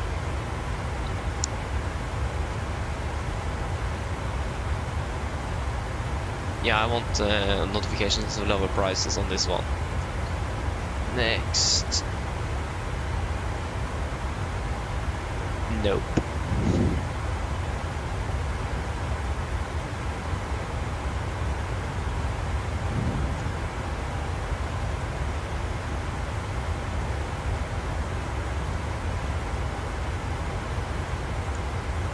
Oh wait, it was...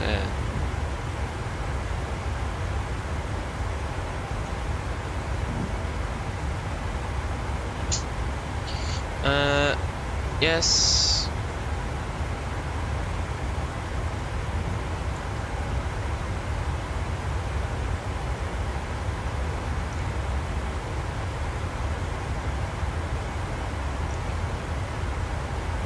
think it goes under 6,000.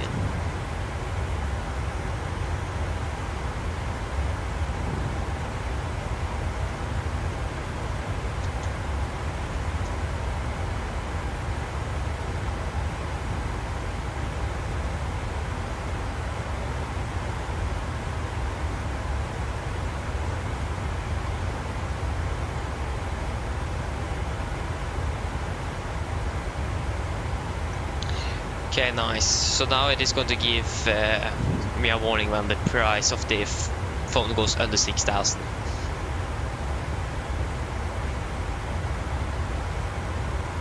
Yeah. I mean, that's great.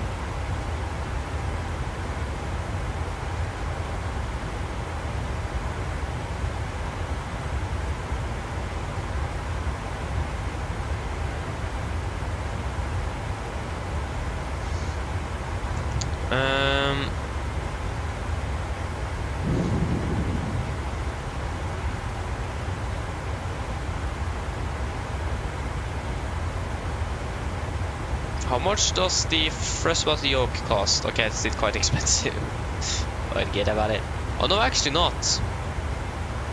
The cheapest is currently 4,749. I bought it for 4,000 now, so I bought it for less than that, but yeah.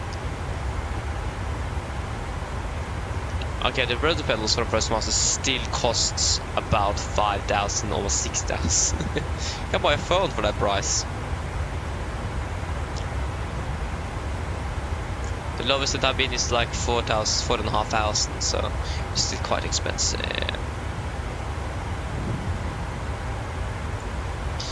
Yeah.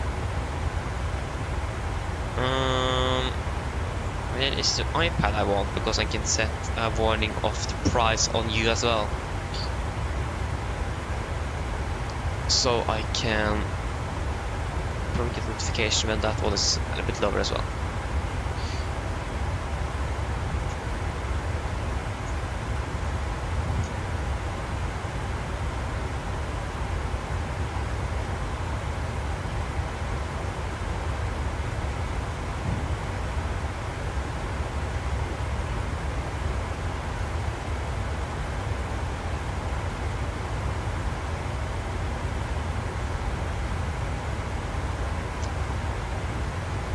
Yeah, I can just also add you when it goes like below 4,000, I think.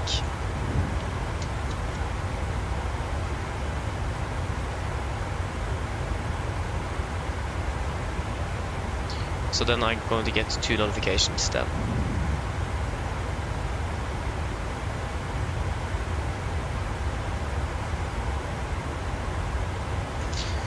So yeah, then just going to see them.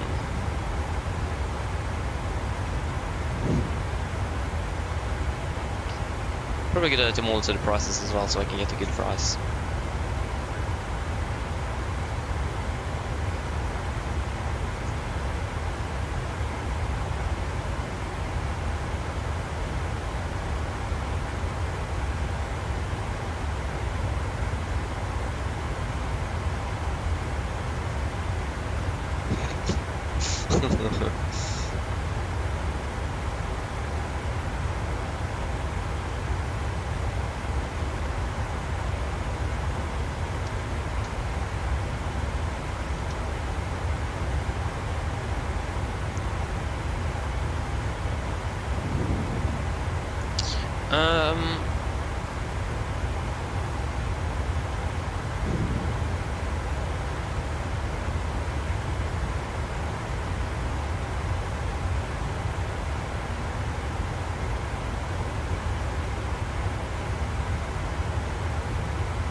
Yeah, I can see the winds have changed. We have a headwind. Great. Nice.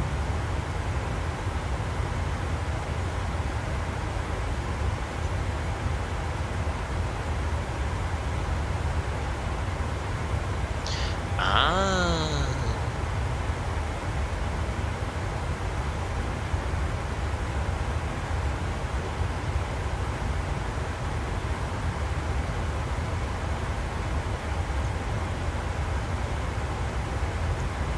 Yeah.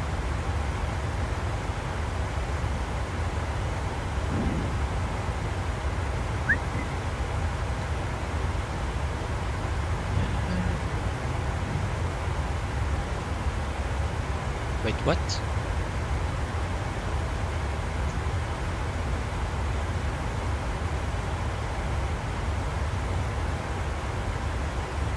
Ah, okay, that was used product. That isn't much fun.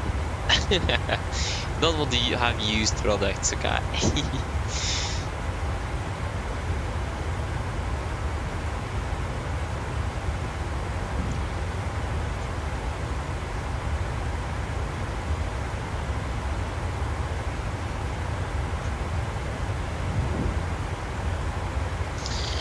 Okay, I understand. Prices.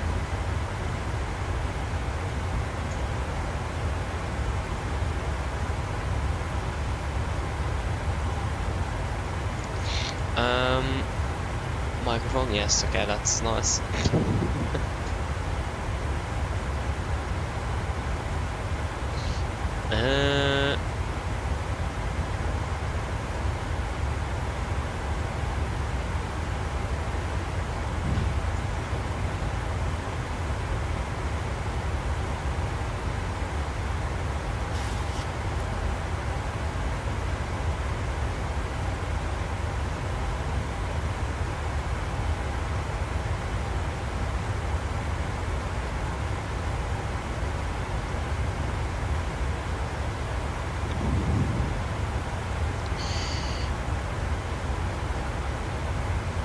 Okay, then, not you.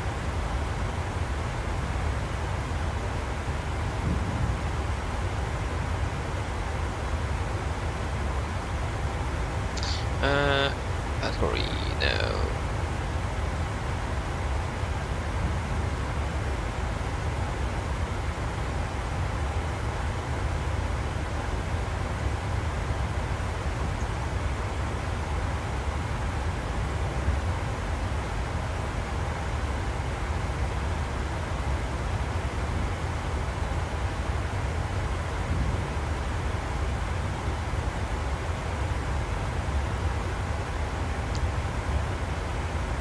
Saving 9%.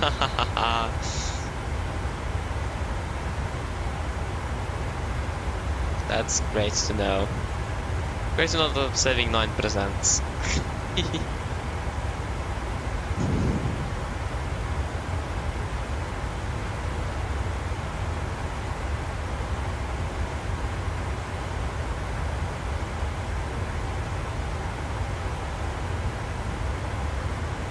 Always nice to know.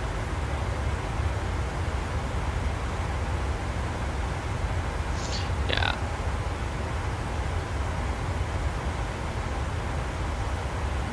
Okay, we are soon entering over to Bulgaria. And guess what? Polaris controls online. Great.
Great.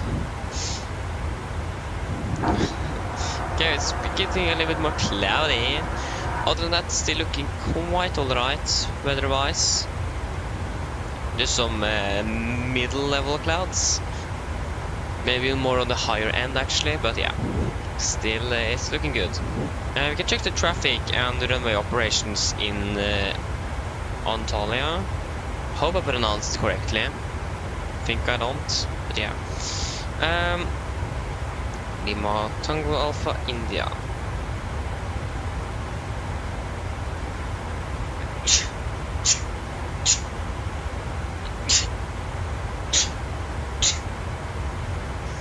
Excuse me.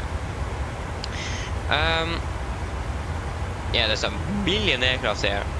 So we have landings on runway. Wait, what?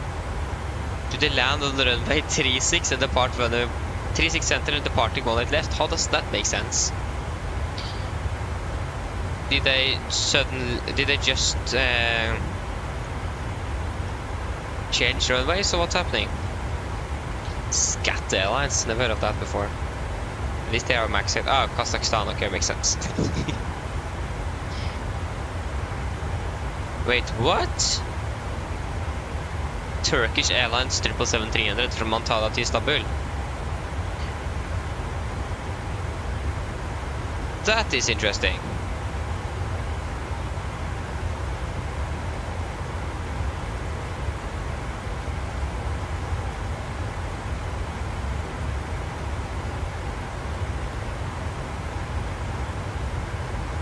Interesting bugs here, or maybe the satellite map isn't updated because some aircraft here is like stationed on, like in trees and so on.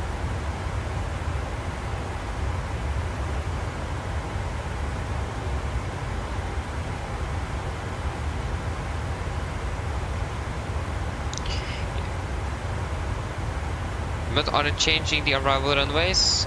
We have a Norwegian from Stockholm currently flying into Antalya.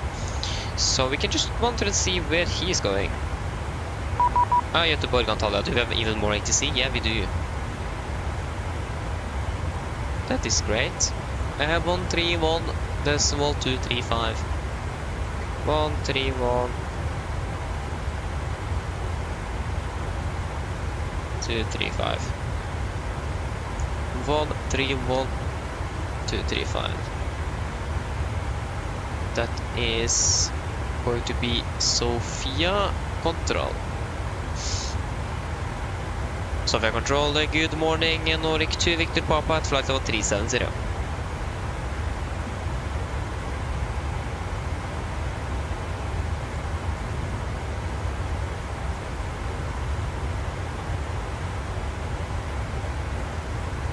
Wait, it's 131.225. There you go. It's correct frequency, that's probably good.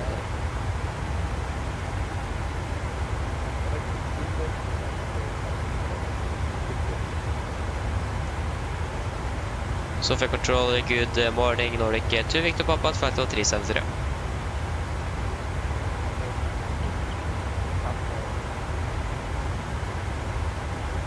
So, SES Göteborg, Antalya. Brand new A320 was delivered last year. That's not even 1 year old though. This is brand new, but yeah, it's not very old. That's for sure. It's an Irish registered airline or aircraft. Yeah, operated by SS Connect, yeah.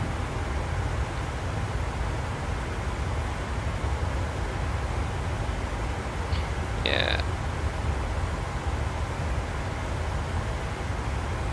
This is like they're changing landing runway now to 18 center, so the 36 center.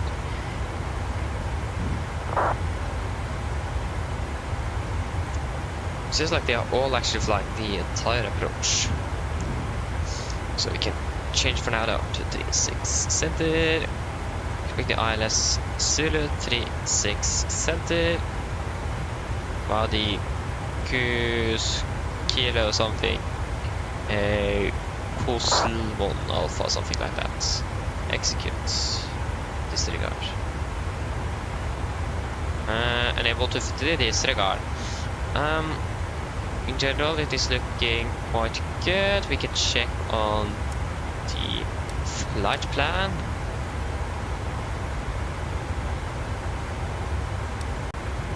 Because...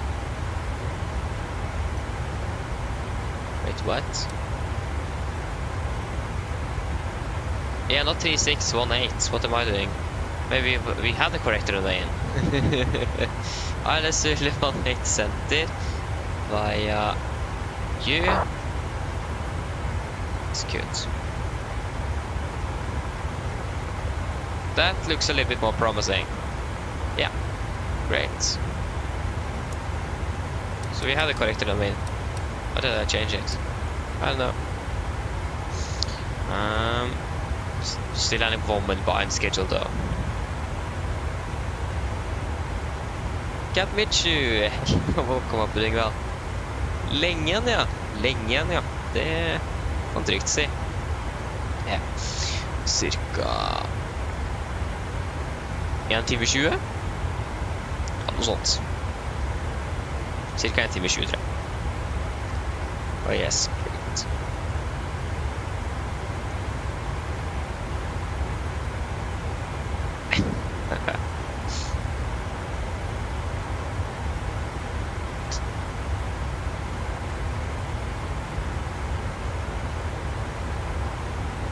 Can't hear the controller, that's that isn't good.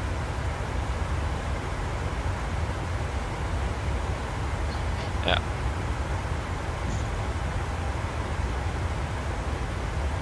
Skjønner. Han fin landing, hvor lander du egentlig? Hvor er du flyr da?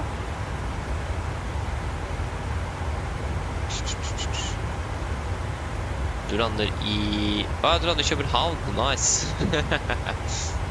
Han fin landing da.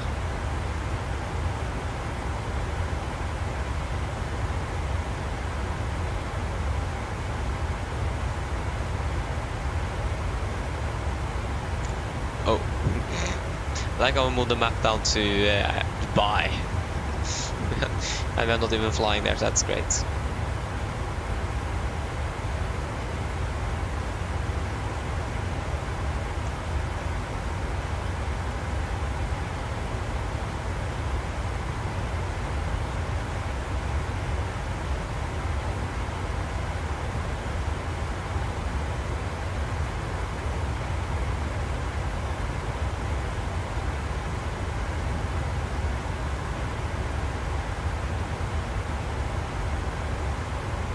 Okay, schedule time of descent at 36, so at 06 going to be 30 minutes. So yeah. Nikolai, hello, welcome, hope you're doing well.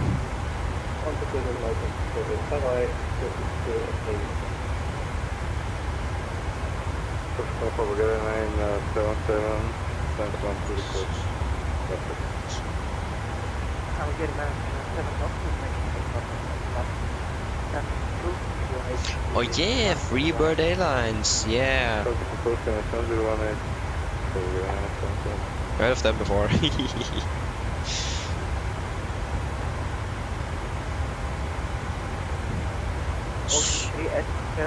Sushi? Oh, Red Wings. That's a Sukhoi Superjet 100.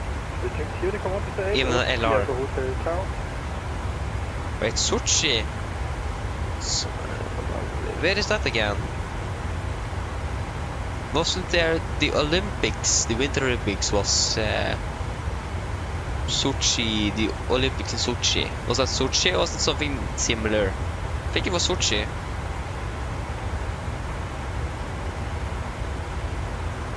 Okay, those are the jet engines of the Sukhoi, they're tiny.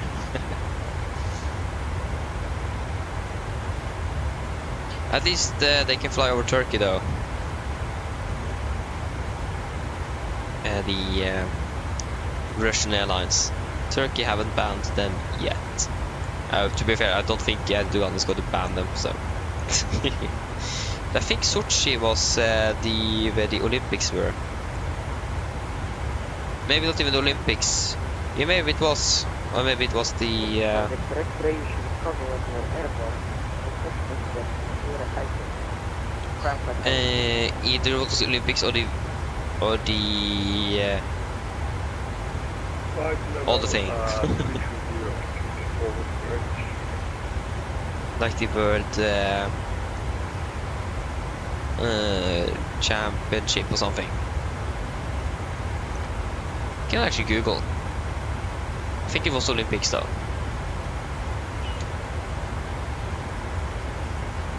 Yeah, 2014, the Winter Olympics in Sochi Olympics, yeah.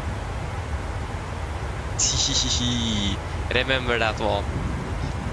I've heard the Russians did something they shouldn't do.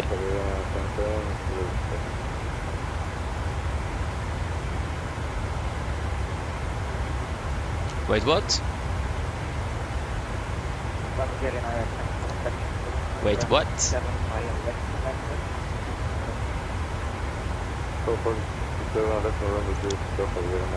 Wait, what? You can fly from Oslo to London. To and from London for 365 kroner. Like, to and from for 365 kroner. That's nothing. What? Maybe we should take a trip to London. Yeah, we should definitely now order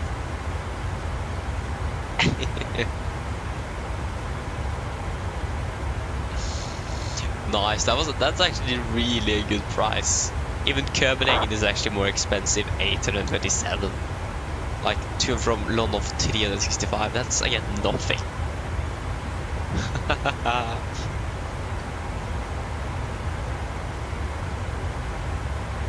That's great.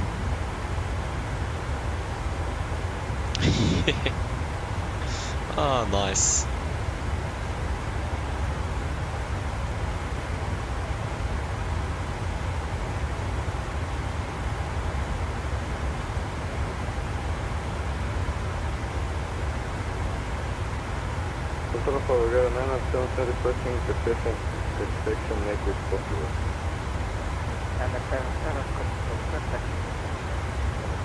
Remember to say something if ATC is either too loud or too quiet, so I can change it. Because I can't hear that myself.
Clock is 52, okay.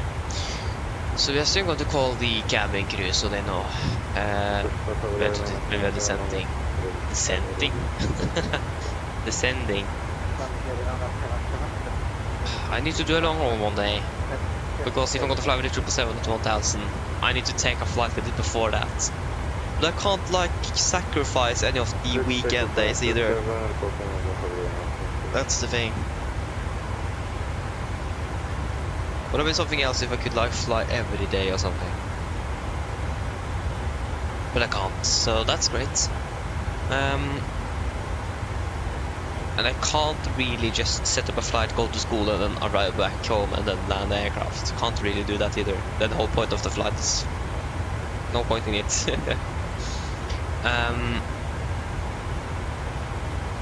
yeah, I don't know. A bit hard, but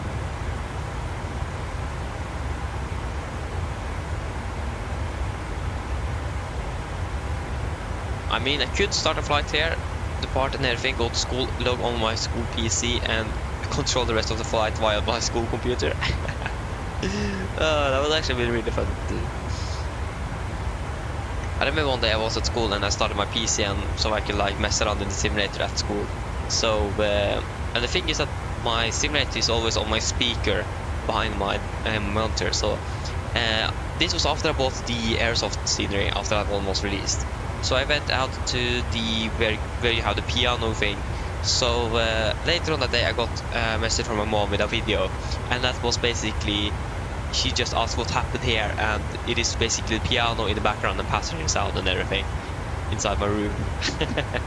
That's great.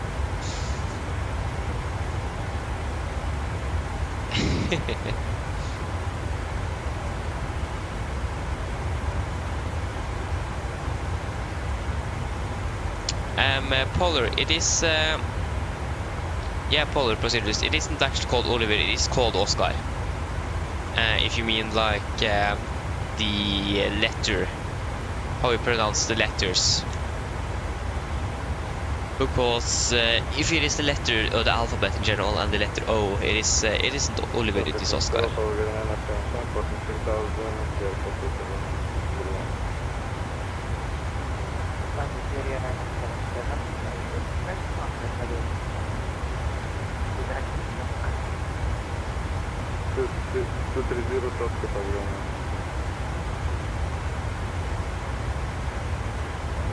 But it could mean something else as well. Okay, that's interesting, Polar. Okay. At least Oliver isn't correct though. It is Oscar, but maybe someone misunderstood it and said Oliver instead. I'm not quite sure, but the correct one at least is Oscar.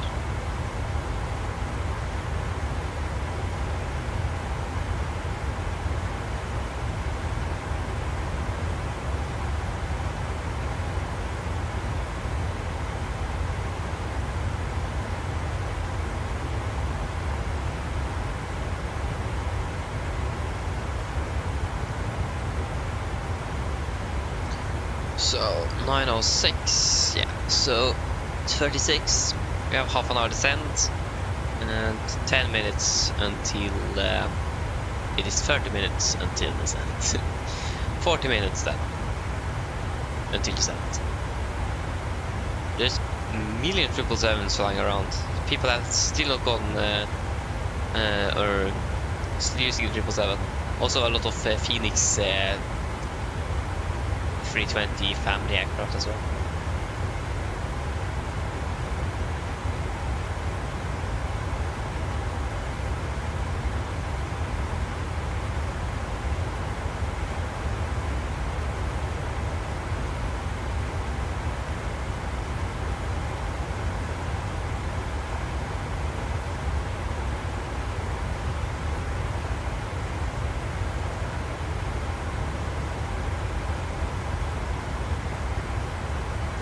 I found a guy on Volanta, and he has a Ryanair, both on his like main page background and his profile background on Volanta. And on his description it says just low fares made simple. So basically the Ryanair then. Oh, you actually been flying with Norwegian though. That's great to see.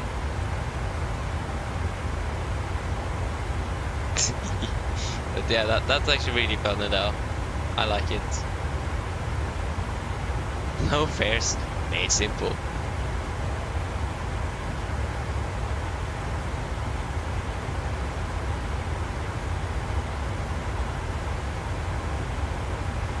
Pole procedures. Yeah, I understand. It is a learning curve, aviation in general, so yeah. Gonna take a little while, but when you have most of it in place, it's gonna be... then you're going to learn things even faster. So yeah.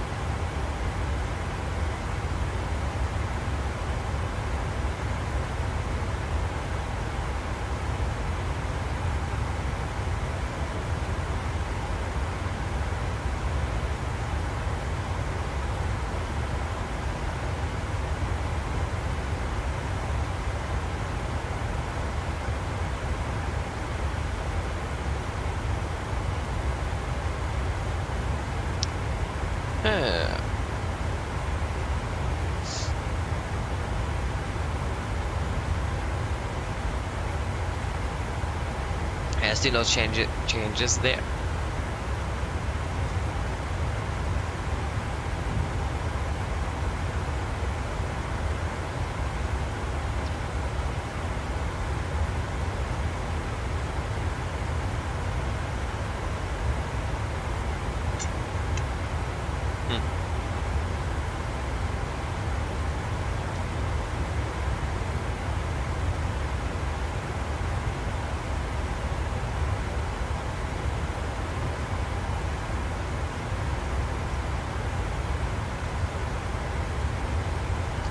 Yeah, we should do a fuel check as well.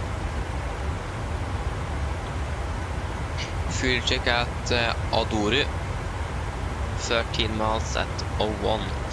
So yeah, so Adoru is going to be the next fuel check. Where is Adoru? There you are. Was that for us? Confirm it was for Nordic to Victor Papa. Over till Unicom, Nordic to Victor Papa. Bye bye. I didn't hear it was me. Better to confirm and be 100% sure and not just. I've done those mistakes before, to say it that way. Oh, so yeah.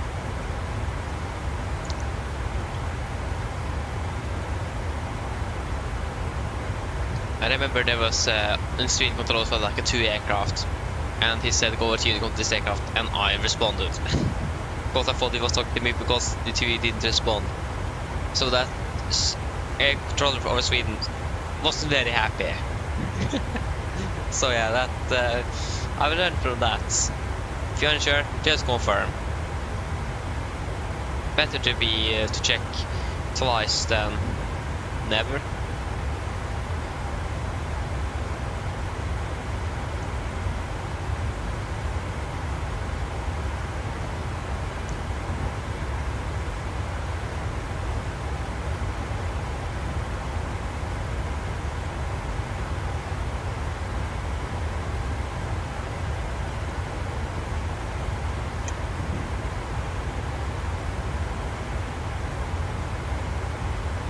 Fuel check.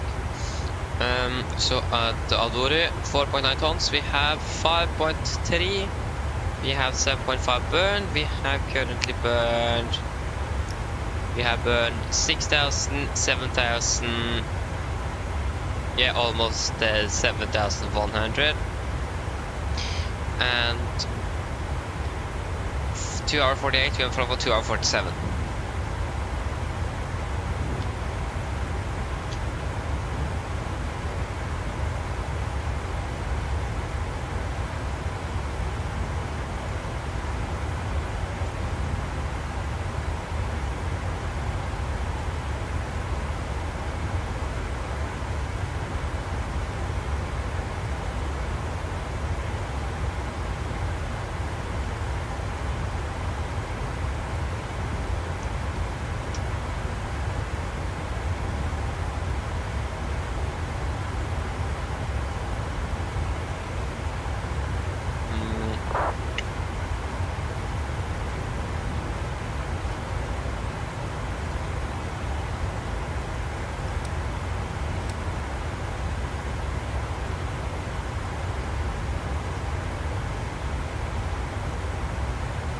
Yeah, gotta wait. Yeah, it is shortly going to contact the cabin crew, so they know when we are expecting to descend. Might be changes though. Maybe not. There's no way to see online, so probably not going to be any changes.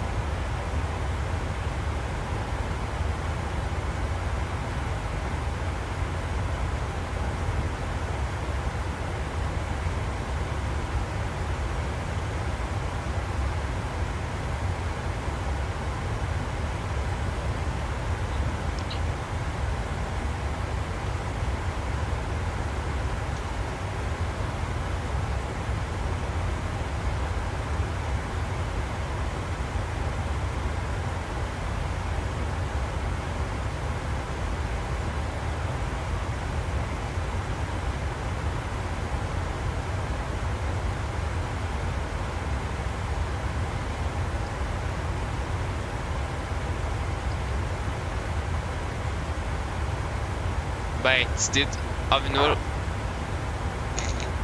I think Avinor have wanted that further than me in Oslo for quite a long time, actually.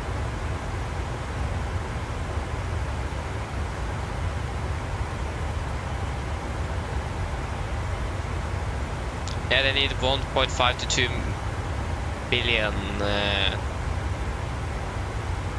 Norwegian kroner to actually get to actually build the runway. so they basically we need to pay for that runway. But where is it going to be? That's the question.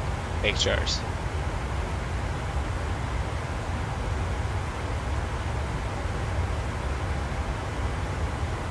Yeah, it looks like they want...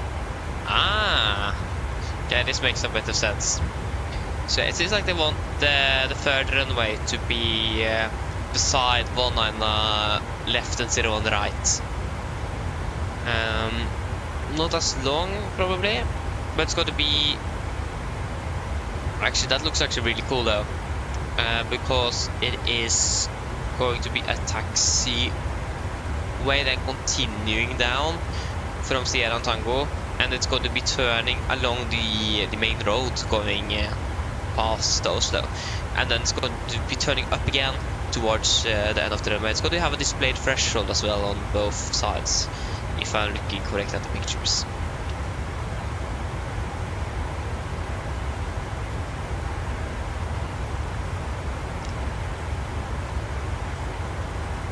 So I mean, it looks quite alright. Yeah, this is from Avinor themselves. This picture here is probably better.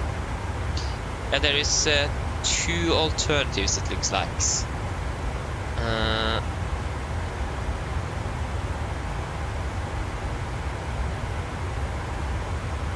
Either, because yeah, here for Avinor at least, it looks like they either could place the runway northwest of 01 left and 19 right, or southeast of 19 left and 01 right. What does it say in the middle here? Something in the middle. Is that a terminal? I can't even read. The resolution wasn't good enough. So the question is just G-Bass. Yeah, looks... we'll wait and see. We'll to get an answer shortly. Oh, we should call the cabin crew.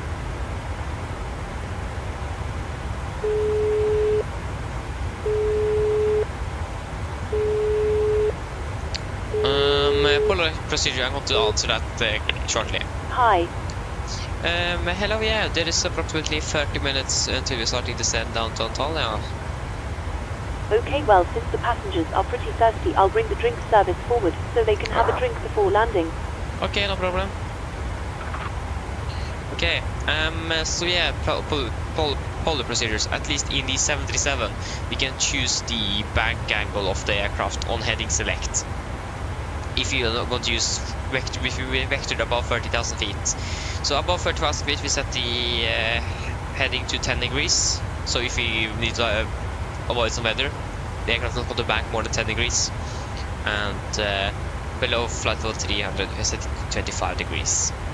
And the reason is because it is more comfortable, and it is not going to affect the NLAB in the aircraft because that's calculating its own thing.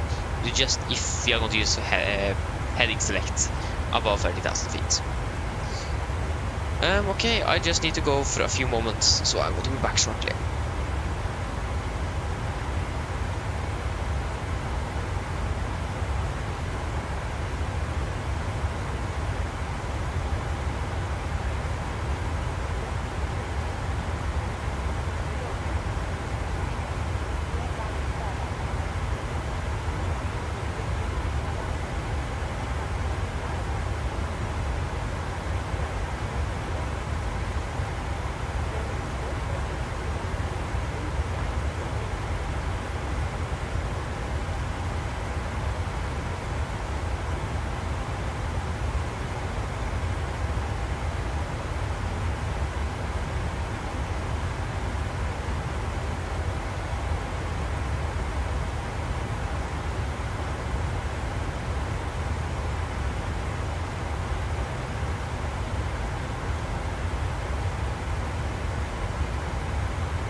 Okay, I'm back.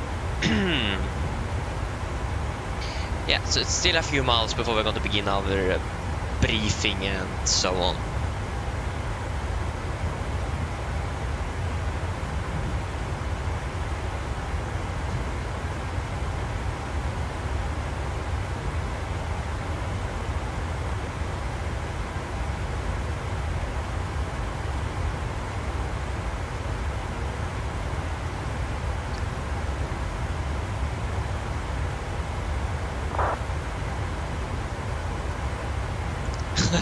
But like soft, yeah.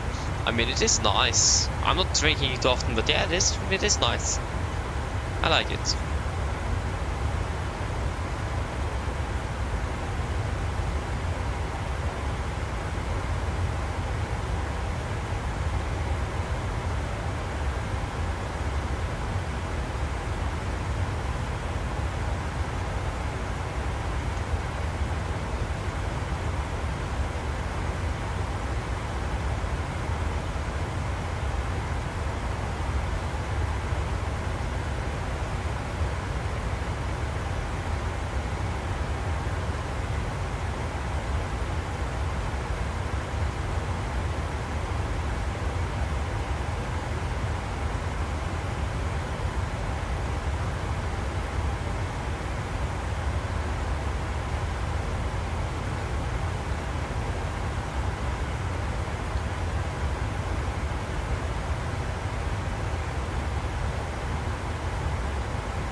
Okay, good.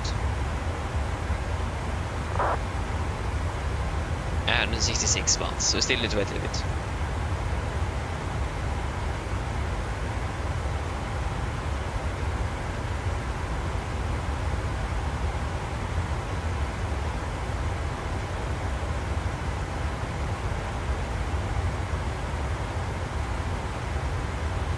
Yeah, follow procedures.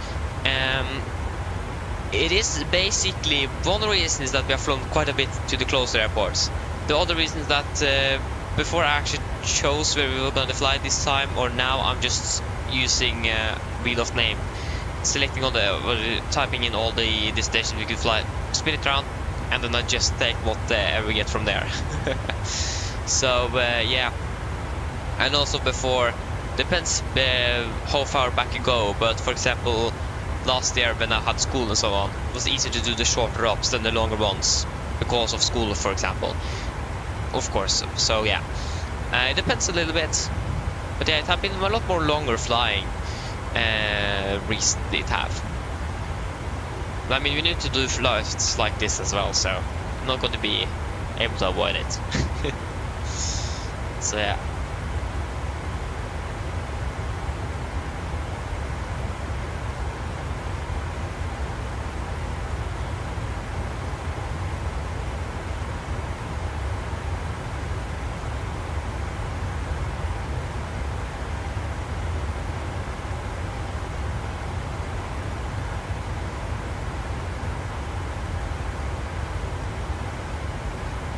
Yeah, I mean, flights like this is nice sometimes.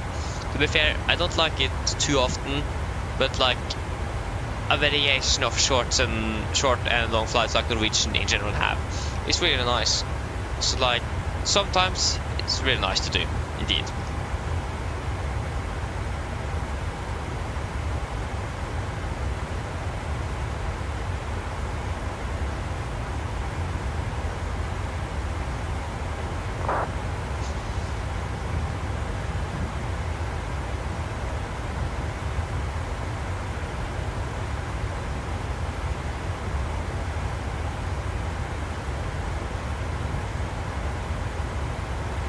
Yeah, how many miles was it? 147. We still don't have any ATC down there, so that's unfortunate.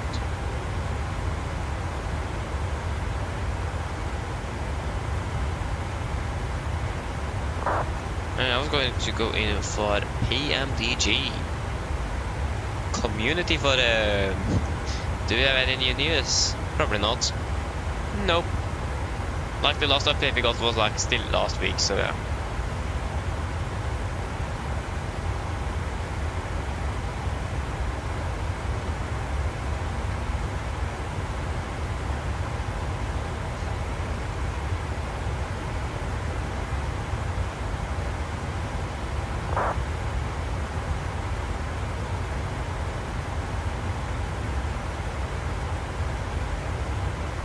Ooh, polar procedures.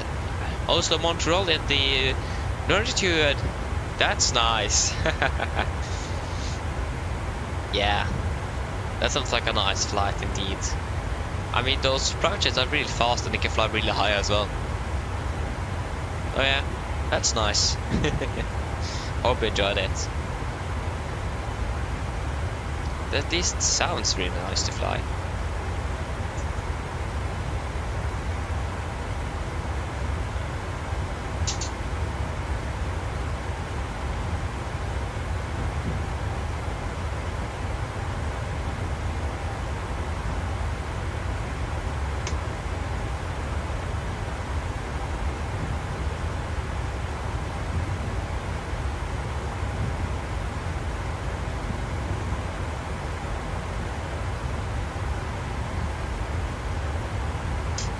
Whoa, it is some cable trouble.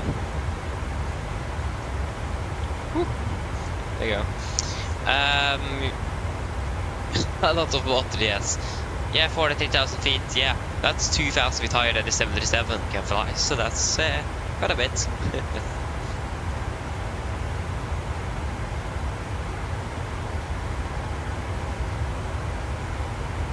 Okay, nice, great. Just landed in Bangkok. That's great to hear.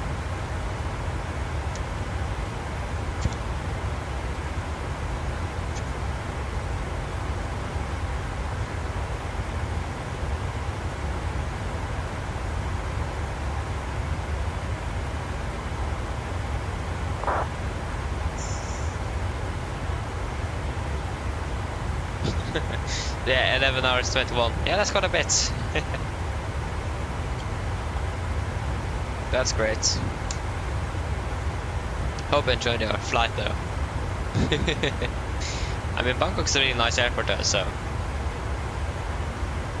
not complaining about that.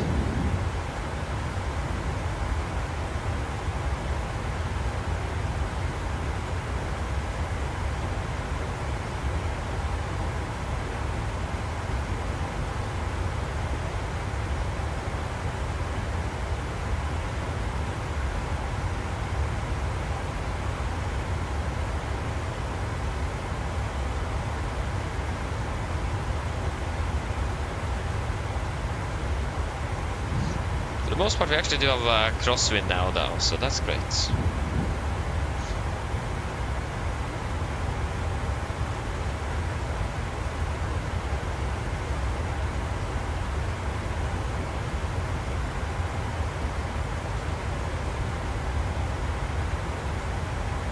Oh yeah, okay, yeah.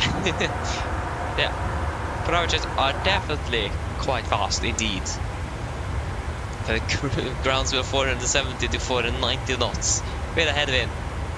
We have a crosswind now, and we don't even have. Okay, we have 440 now though, but that's less than your private jets. So yeah, that's quite a bit. So yeah, that's why everyone that are famous and so on traveling have private jets. Just faster, easier. And you're alone. Don't have like 180 passengers with you as well traveling, so yeah.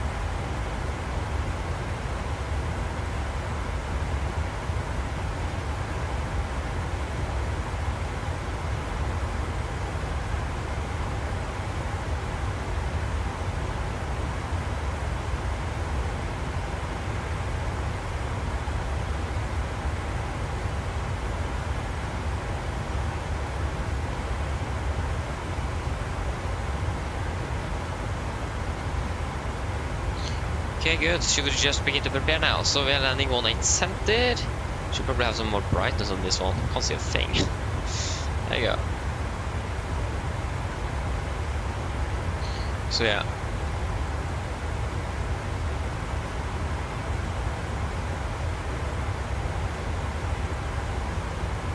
On 82. 182. It's going to be 1087. 1087. 108. That was 109. I'm sorry. 1087. Minimums are going to be 372 feet. 372 feet.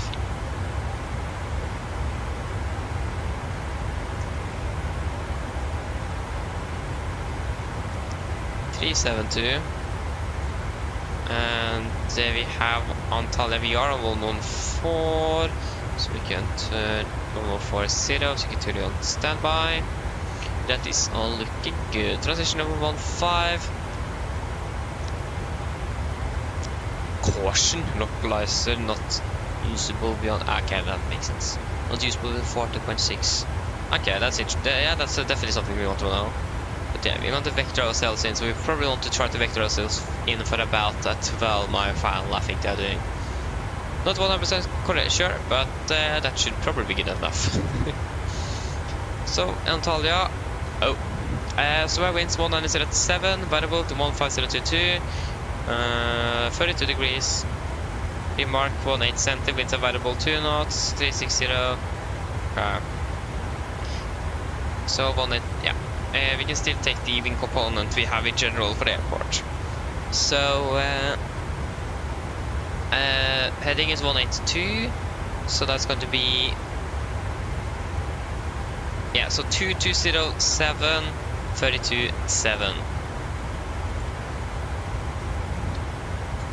2207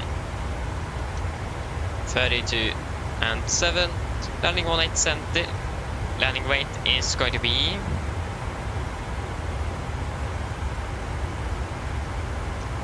1.1 tons, 57,400. 57,400. 1870. Calculate. Got to be 144. And we have the speed for 50 meters. Okay, that's good to know. So 44. That's going to be 39. But 40 is also quite good. And the question is, can we find out where we're going to park?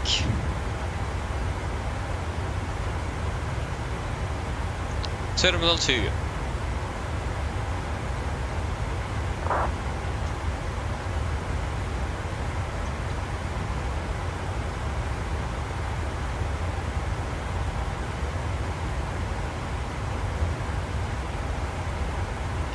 No. Dear passenger. Not a passenger. Employee. 1261.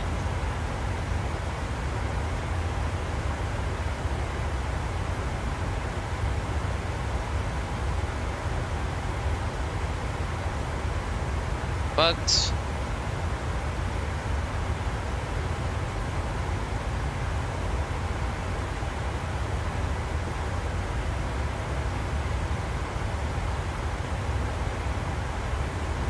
intercontinental departures.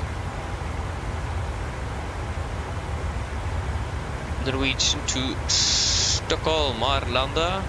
No, Finnair, Norwegian to Oslo Gardermoen. Yeah, there you go. Terminal 2. That didn't tell me at all. So origin, time, check-in, remarks. We don't get the gates. There's nothing to click on here to get more information. And it's Terminal 2. Now we just need to find out where Terminal 2 is though. Where is Terminal 2?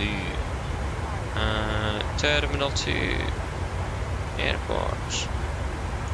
I think that's Terminal 2. Yeah, that's Terminal 2. International Terminal 2, and this is domestic terminal. Yeah, that's international terminal. So we want to try to exit then at Gulf 7. Gulf 7.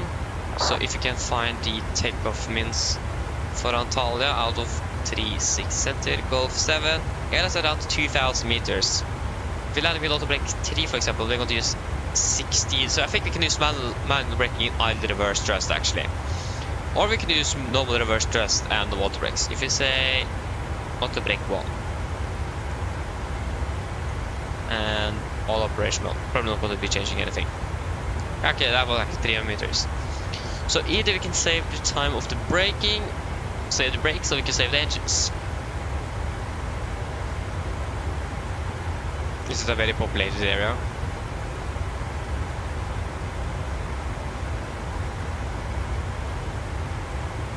Yes, it is.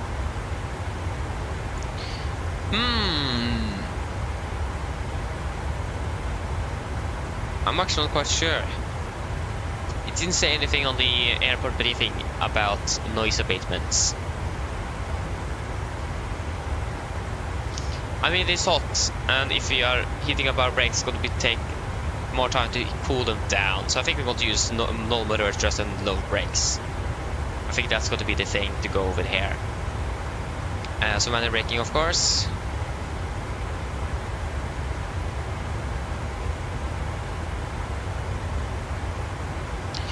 Okay, so then should we do our approach briefing then? So, we can begin with our start. We are expecting the Oslo 1 Delta depart correction arrival. This is on chart 10-to Lima, effective 15th of June 23.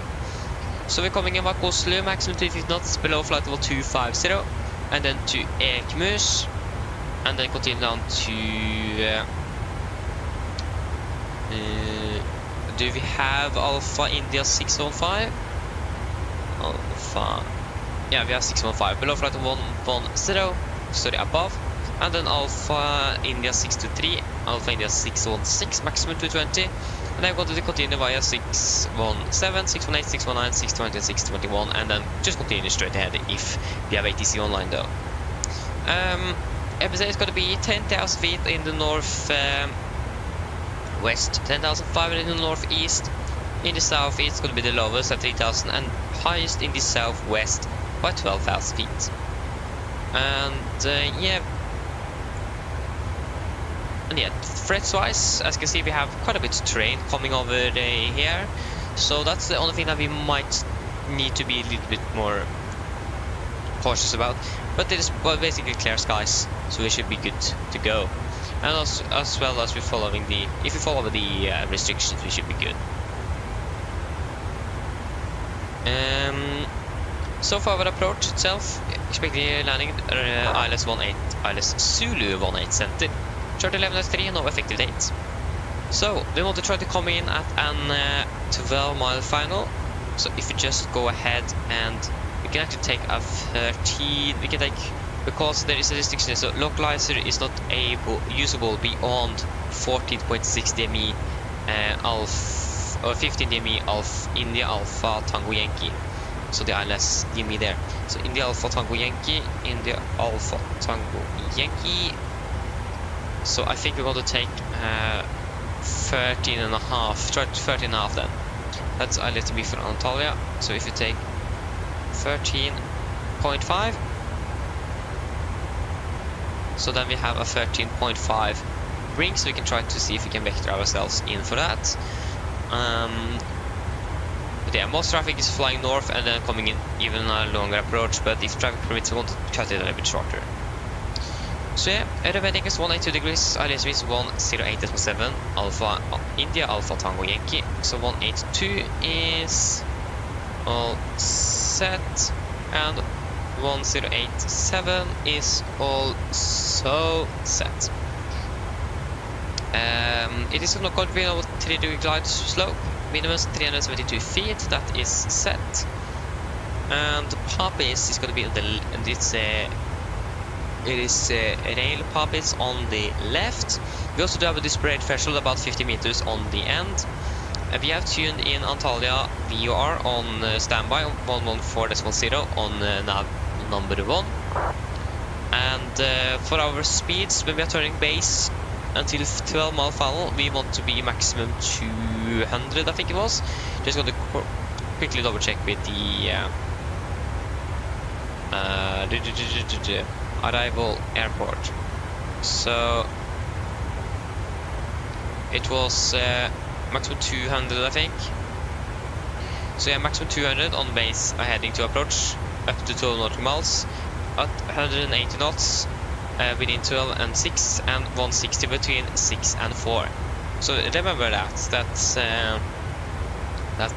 a good thing. And yeah, other than that, for our transition level, flight of 15 and missed approach, or 15,000 feet. For missed, if you go around, we're going to climb on radial 197 Antalya VR to 69 feet. Then turn right, not before 15 DME, 5 DME Antalya. Climb to 3000 at Antalya VR, to Antalya VR and hold. Just 5 DME Antalya on a heading radio of 197 degrees, and then turn towards Antalya. And yeah, we're landing to lip flaps 30 upon 40 on the VRF in correction of 5 knots. And it's going to be a normal reverse thrust landing with no auto brakes. So, with manual braking. For our taxi, This is the wrong airport. This is our airport charts. 10-9 effective 8th of August 24. So we are going to landing at runway 18 center. We want to try to make it by Golf 7. Taxi up by Golf. And if you go to the parking stand charts for apron 1. Why do the... Oh yeah, there you go. Apron 2 is down here. So this is the taxi chart for apron 2. 10-9 Charlie effective 11th of July 24. So taxiing up by Golf here, I'm going to turn in via Echo Alpha 2, and then it's going to be one of the stands at Terminal 2. Not quite sure which stand yet, we'll find out. On that we have some closed taxiways here and there, and, oh, sorry, just going to check how they are looking, and where they are, because there's quite a few, but it's probably more Lima, and there's some parking stands closed and so on. We should be good taxing our taxi route here. The Navigraph didn't work, so we can just go straight into SimDiff instead. View flight plan, PDF, and we want to check the NOTAMs.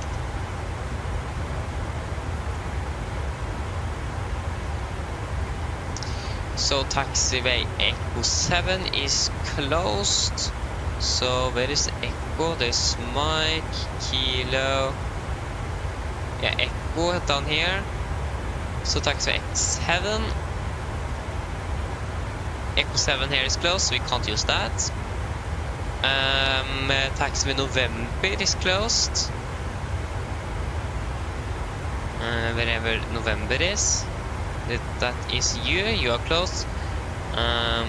Yeah, it does seem like that. Yeah, taxiway Lima, Lima 5, and Lima 6.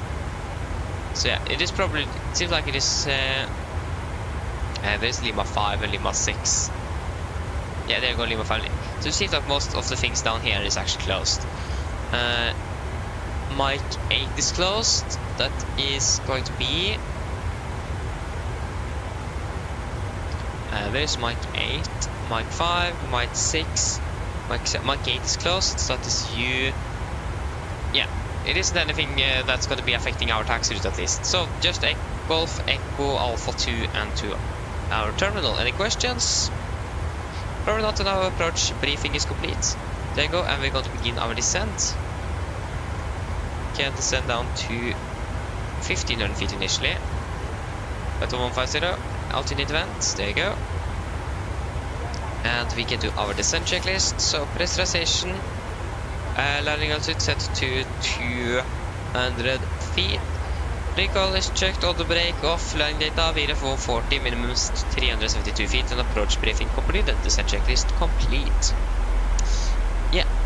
Gameboy79, hello, welcome, hope you're doing well.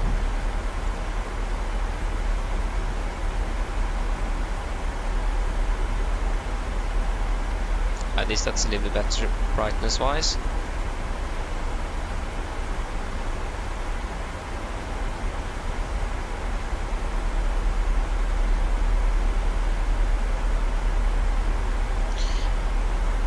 So we're expecting to land approximately 05. The clock is now 36, so in about 30 minutes then. Mine damer og herrer, dette er lydkontreng her fremme fra cockpiten. Så det kanskje lagt meg til, så nå blir det nedsores ned til Antalya, og vi er forventet til å lande rundt ca. 30 minutter. Bare nede i Antalya ser det ganske så bra ut. Vi har akkurat nå litt grann vind kommende fra sør. Det er 32 grader, og det ser ut som det er bare noe få skyer i området, men ellers ser det ut som det er egentlig nesten skyfri himmel. Ellers vi har lått en veldig fin flytur med Norwegian i dag. Vi takker for at du flyr med oss, og vi håper å se deg faktisk neste flytur. Ladies and gentlemen, this is a quick update from the flight deck. As you may notice, we have begun our descent down to Antalya, and we're expecting to land in approximately 30 minutes. The weather down there looks quite good. We do have a little bit wind coming from the north, other at 32 degrees. Forecast to be, or reported to be just some few clouds, but it looks like it's going to be almost clear skies at least. It's looking good. We hope that you enjoyed this flight with Norwegian today. We thank you for choosing us, and we'll see you again on the next flight. Thank you.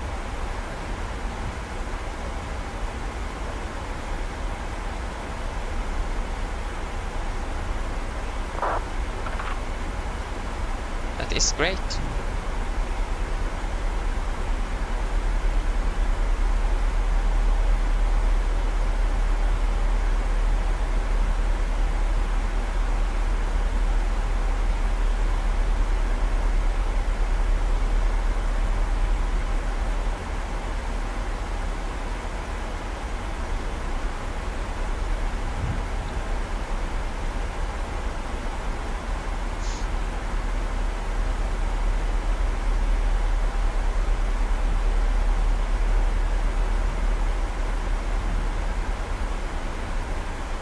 That is all looking good.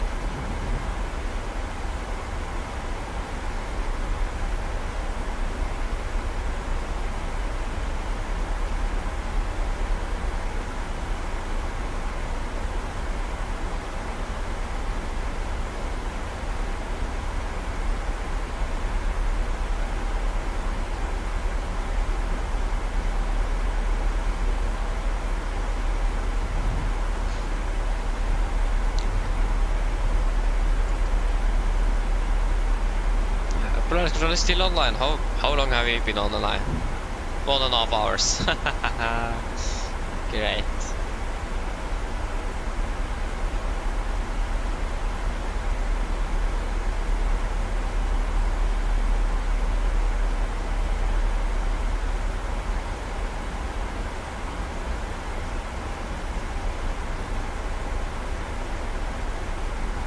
There you go, and we are now passing flight level 300.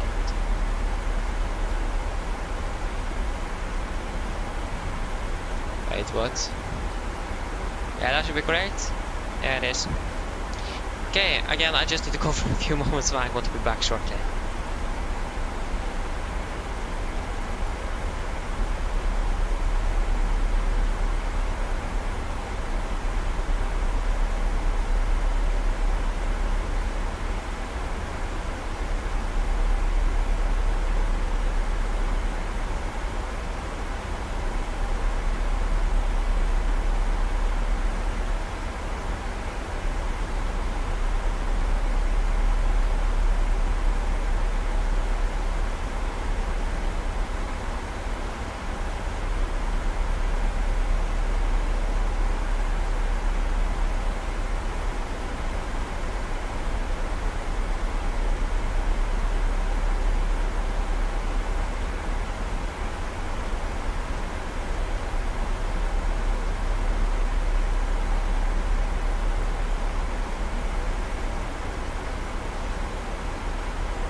Okay, I'm back.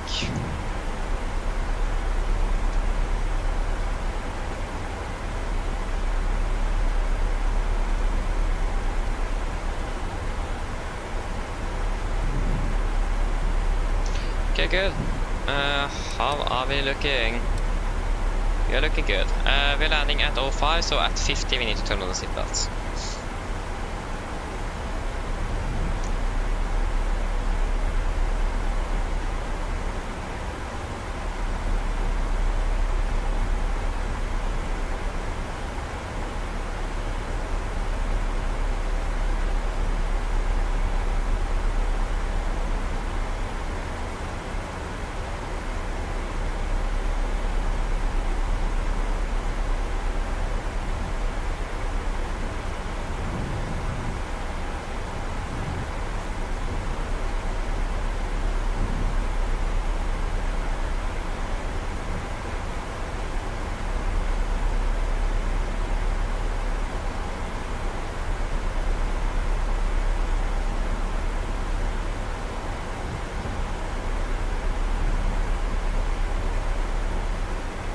it's looking quite good. Again, we want to make, because it's gonna be easier because we have the restriction with the localizer it is not usable beyond 15 miles. So then if you can try to reduce the use of it, that would have been great.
Our aircraft is currently soon turning final. Why are they so early? What?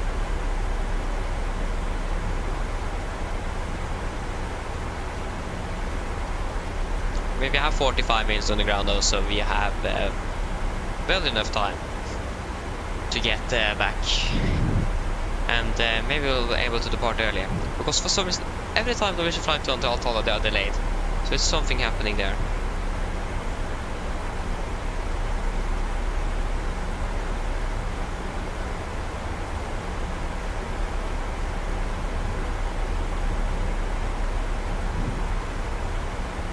Hello Torsk, hello, welcome. Hope you're doing well. I'm doing fine, thank you. So yeah, doing great. Just waiting for our landing in Antalya. After 3.5 hours in the air.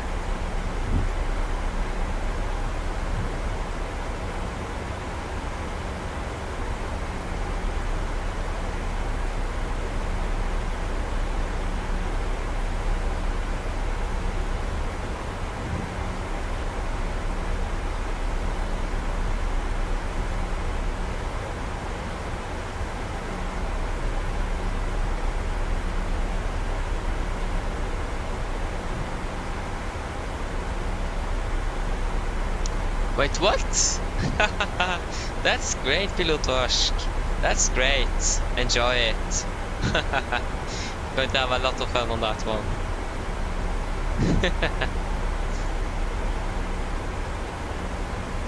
Unfortunately for me, it wasn't able.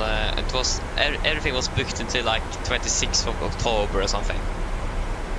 So I'm not going to be able to go there before like the end of October. Yeah, that's great though, enjoy it. It's a lot of fun.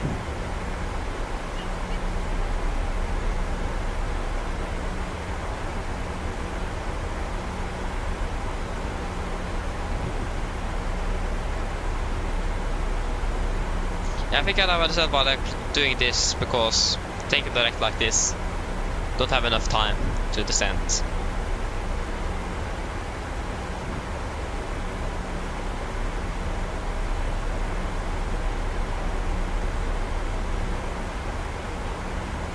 Yeah, it's basically not enough time for it. You are going to be way too high. Nice Pilotorsk, yeah, I understand you are excited. Is it your first time? Or have you been there before?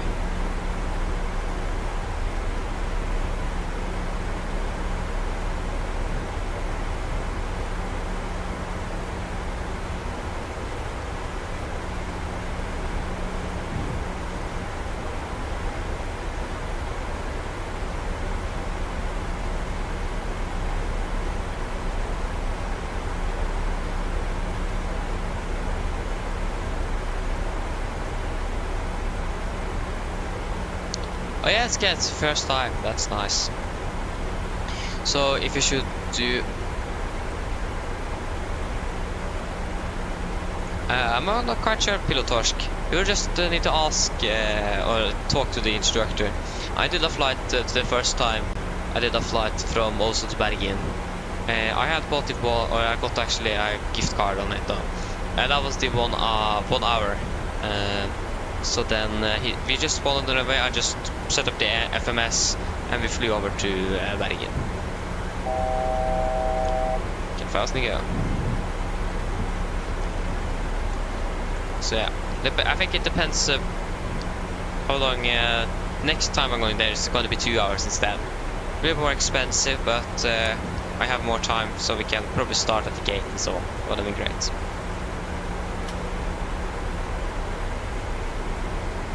Cabin crew, prepare the cabin for landing. Cabin crew, prepare the cabin for landing. So yeah, you just need to talk to him. And you will find out. So yeah, I think you can do a flight from Oslo to Rygge. Yeah, just ask him. He probably want to ask you where you want to fly. So yeah, that's correct. We have passed you already. So QNH is 1007. 1007. 1007.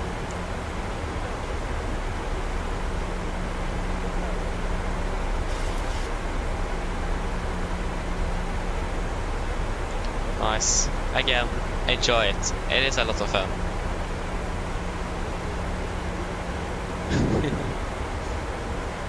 It's two years since I've seen last time I've been there, so I'm not quite sure how it works now, but it should probably be something like that. Okay, so we want to intercept the glide slope at 3,000 feet. Let's actually continue down to 3,000 feet then. 3,000 is set. So, we want to try to make it to 3,000 here, somewhere. So the question is how, it is about 10 miles between the extended center line of the runway and the track we are flying. About 12 to 10 miles. So the question is just how much do we need to go down here before we can turn so we reach it at 3,000 feet here. That is the question. Because yeah, 3,000 above here. If we take you and take -30, I think that's correct.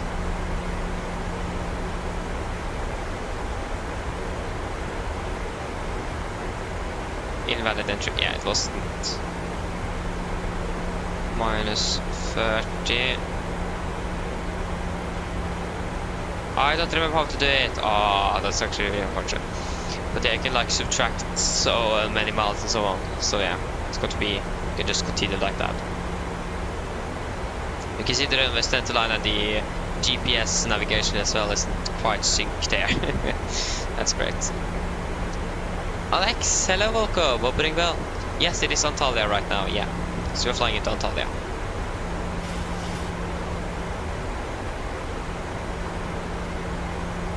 There you go, we have the airport in sight. Yeah, we need to continue a little bit forward here to actually just lose some energy. To lose some potential energy and altitude.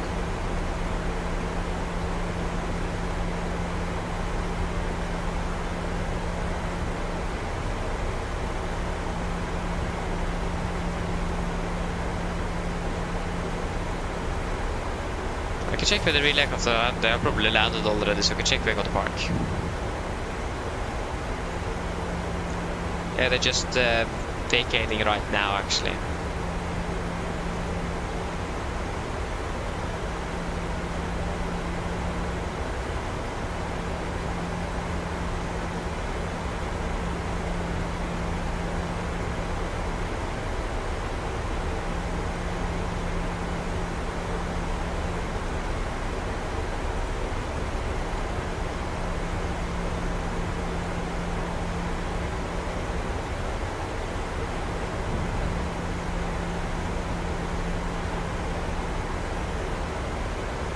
Well, actually, I have an idea what we can do to find out how much we need to continue our descent before we can begin turning.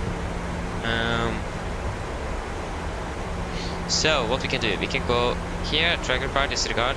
We can copy you, go to the descent, and yeah, so we need about 3,500 on vertical speed to be able to reach it. So we can just look at this one. So again, 3,500, it's going down. Yeah, path flight to 100. Flying lights can go on. Cabin is not ready yet. Approach checklist, altimeters, we're passing through 9,700 feet. Now, plus minus 0, approach checklist complete. Hello. Hello. Hi, Captain. The cabin is secured for landing. Thank you, I kommer med det. No problem. Why did you open the settings page?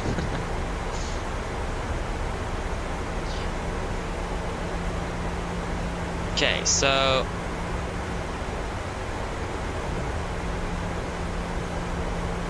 we need then about a stable 2,300. If we reduce the speed out to 220 knots, and then we can begin turning final.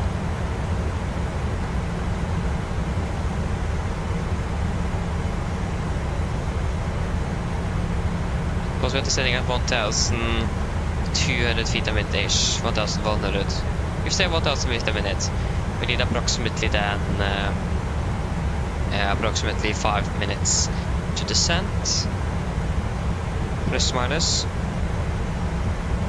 to get to reach you. So now it is 1,006. So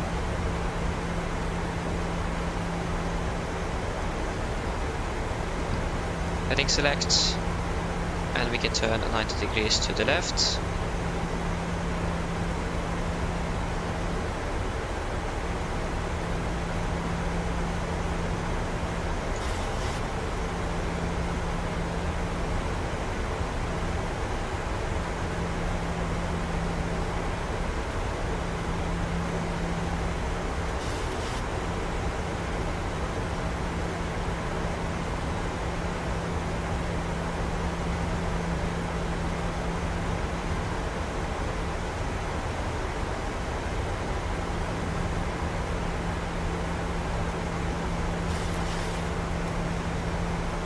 Oh no, that was what I was supposed to do.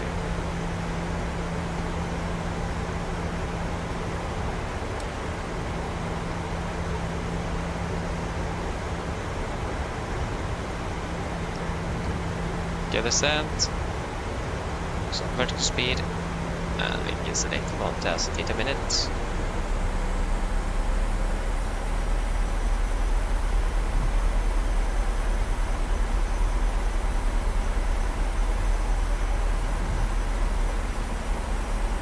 Turn a heading of 140 degrees.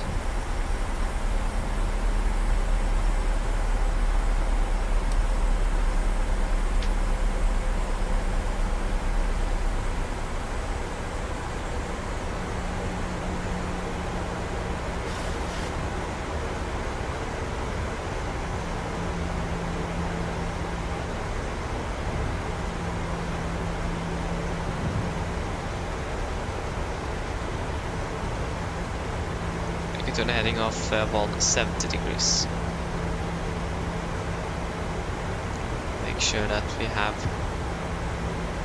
good clearance for the terrain. Looks good.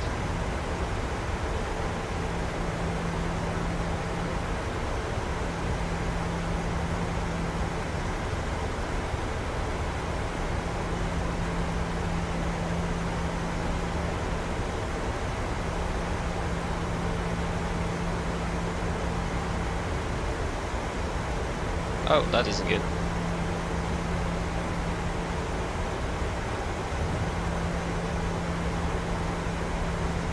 Okay, we can reduce this to 900 feet a minute.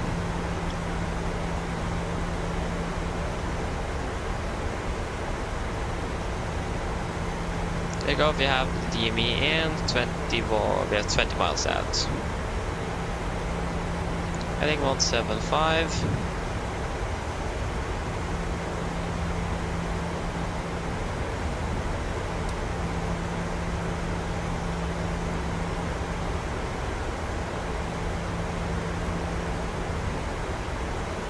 heading 180. We need to actually turn a bit back, like heading up 190 degrees.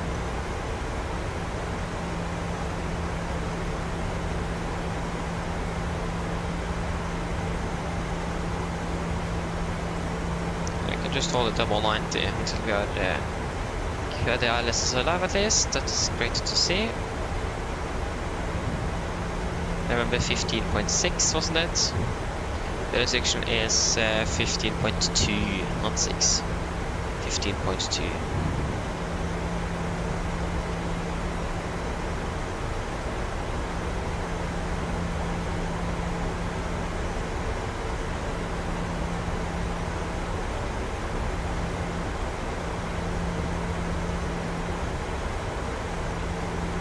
Okay, reduce to 800 feet a minute.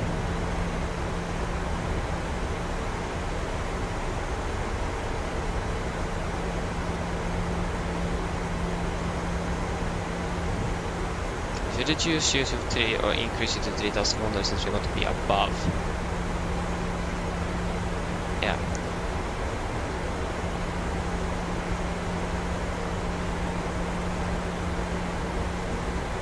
Yeah.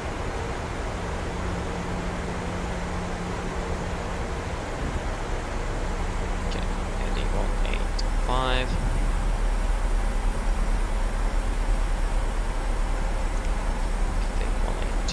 Then.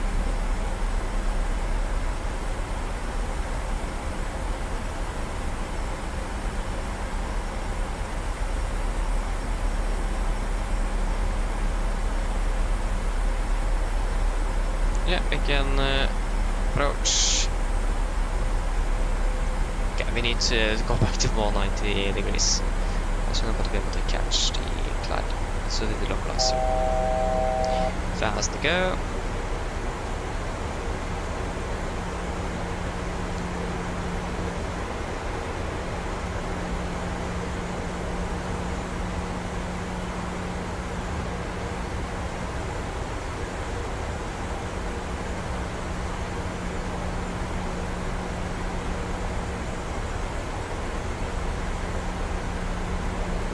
Flaps 5, speed checked.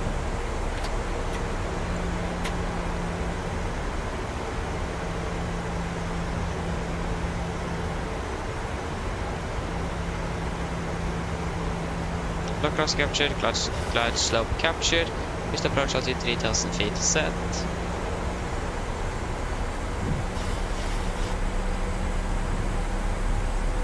Yeah, so speed 180.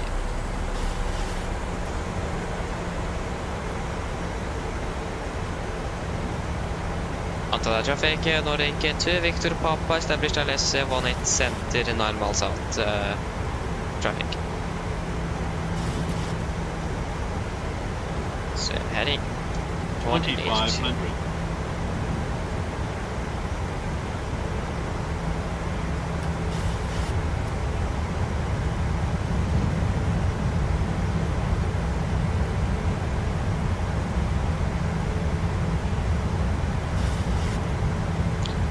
Get out.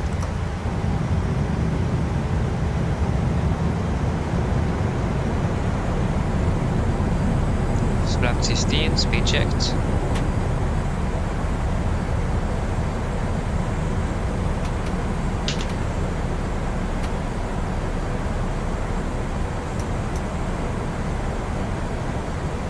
Cabin crew, seat for landing, please. Cabin crew, be seated for landing, please. Land checks to flaps. Cab call are given. Engine start switches. Continuous. Speed brakes are. Letting it down. Flaps holding 15.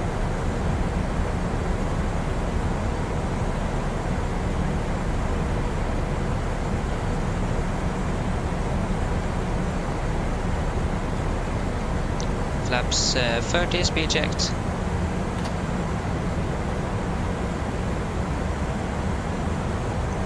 Complete landing checklist. Flaps 30 planned, 30 green light. Landing checklist complete. Good approaching 1000. Now we are stabilized. We are clear to land. Disconnecting. 1000.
Approaching minimums.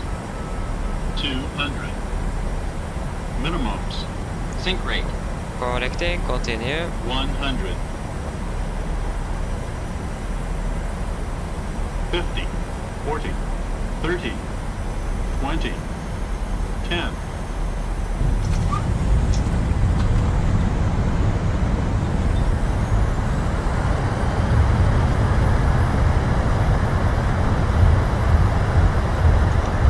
Other knots. 80 knots. 60 knots. Thank you guys, welcome to Antalya. Flight time 3 hours 50 minutes. The best thing is I'm beginning to use my brakes. Yeah. I mean the landing could have been a little bit better, but yeah. Looked quite alright actually in the start of the year. Managed to mess a little bit up with the altitude on the end there, but managed to. Okay, yeah, it wasn't very good. Yeah, at least we have now arrived into Antalya, so that's great. And I partially know where we are going to park. Okay, right is clear, and left is clear.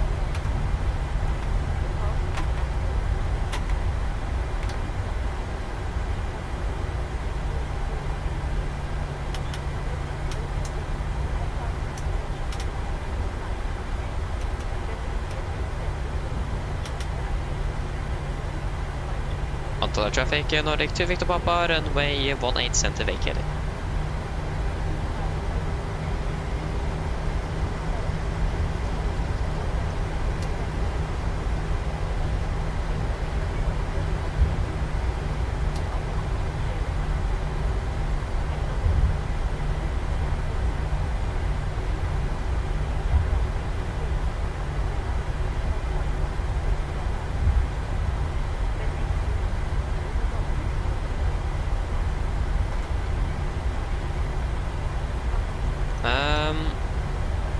Yes.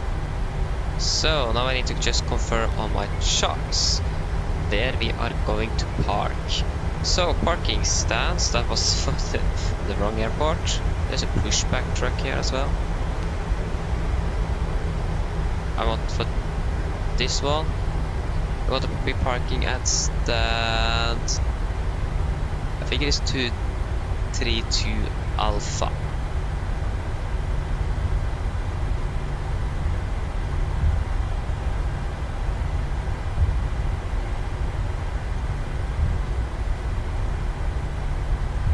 Oh wait, we missed the taxiway. No, we missed the taxiway. I thought I was into a stand, not the taxiway itself. Ah, great. So what can we do then? Yeah, we can taxi in here and just taxi around. Yeah, that works as well. yeah, things like this happen. There is, that is just how it is.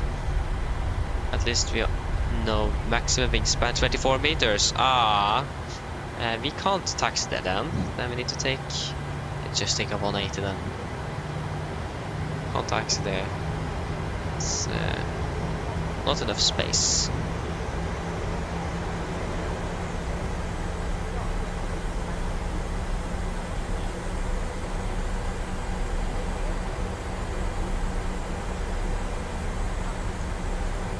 Trying to do other things at the same time is a little bit hard. Okay.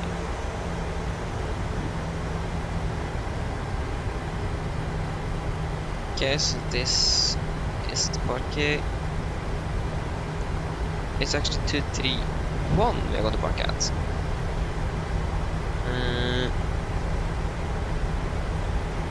Wait, what? How does that make sense? Okay, yeah, it's 231. Okay.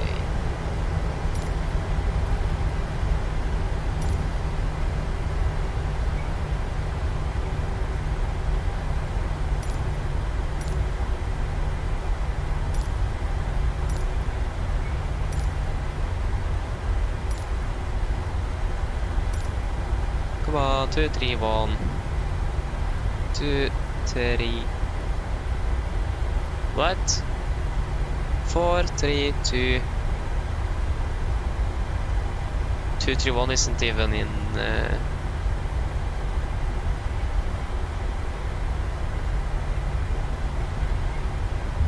Okay, we could take 2, 3, 2 then. That works for me as well. Now just need to find out where 2, 3, 2 is. Okay, you are there, so we need to taxi down Sierra 3. No, sorry, 153. We'll start off that APU as well. So this is 235. Is it? Nope, that's in there. There you go. 2, 3, 2, 2, 2, 3, 4.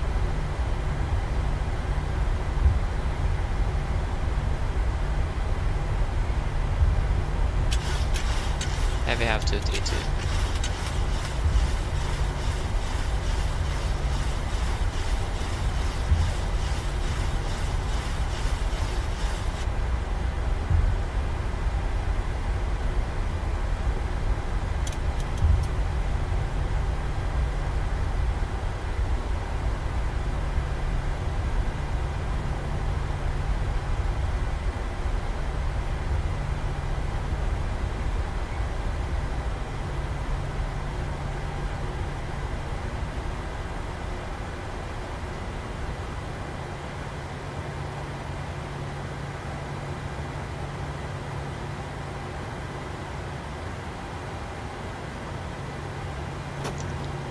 If that's too far now, I'm going to be mad. No, it is 0. It's impossible to read this VDGS here. I'm going to turn to the right as well. There you go. Possible to read. That's great. There you go, I can turn off you.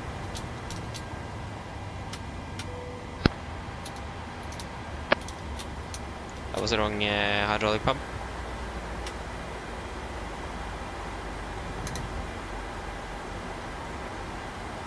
Okay, there you go. At least now we are parked. That is great.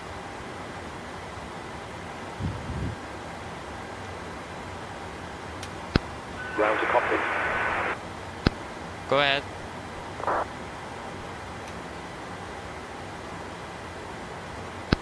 Hi, Captain. Microphone check, please. Read you loud and clear. Roger. Okay, Captain. Ground power is available.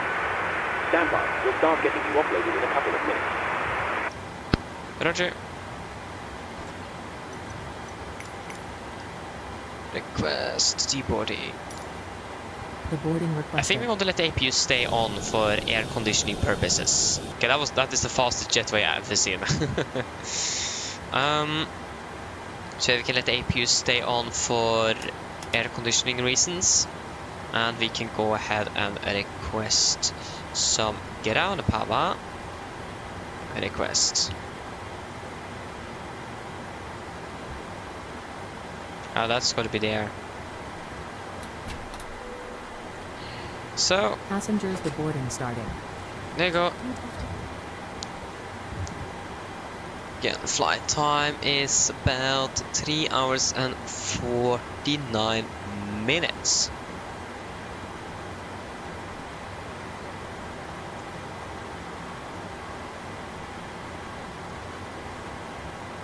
Three hours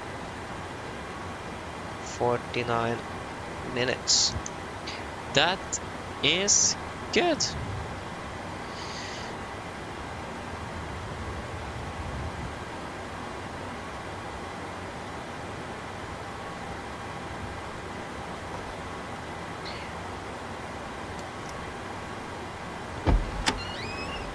Can reset here.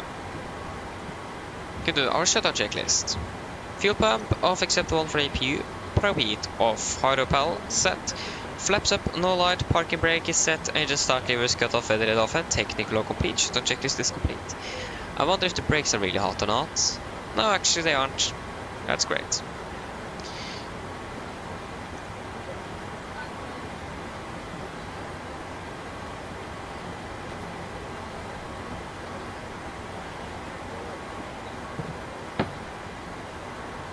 Nice. Oh yeah, how's the cabin crew Norwegian looking? Says Norwegian.no. That's nice. It wasn't much emotions though.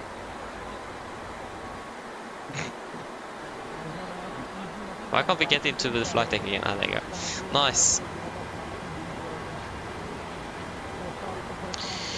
So,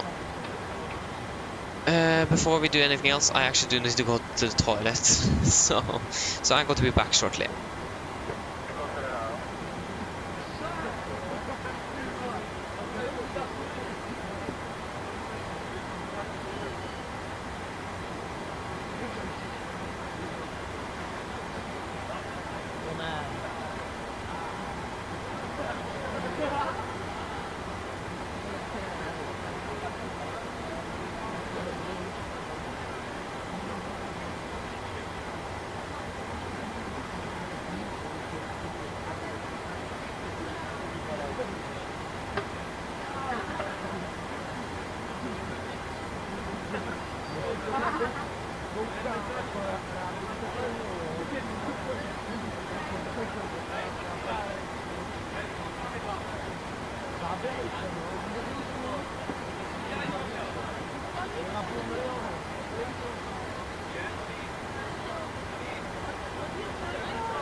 Okay, good. Oh shit, I forgot that. Cabin crew can begin deboarding once the jetway is attached. Why did it start ground? Cabin crew can begin deboarding once the jetway is attached. Go ahead. Disregard. Roger. The cabin crew have begun deboarding with self-loading cargoes. That's great. Yes, so we're gonna fly from, not from Echo Lima, Tango, Alpha, India to Echo November Golf Mike. We are going to be Nordic 1 Lima Golf, isn't it? That is 1 Lima Golf. 1 Lima Golf. Before doing anything else, I should probably set you off up here in Virtual Norwegian.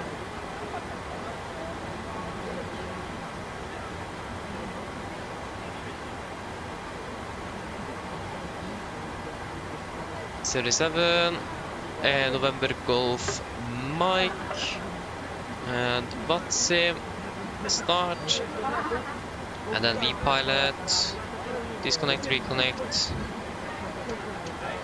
Well, that was E1 Lima Golf, not India Lima Golf, 1 Lima Golf.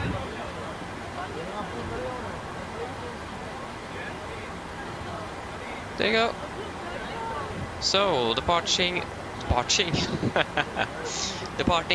right via the this is not done here then. Departing 18 right, and we're going to depart via the Eknud von Papa. Eknud.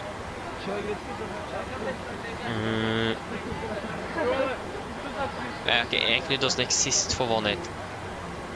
Oh no, it is 18 left. Ah, okay, that is just me. 18 left is there, right in front of us. 18 right is behind us. 18 left for the Eknud.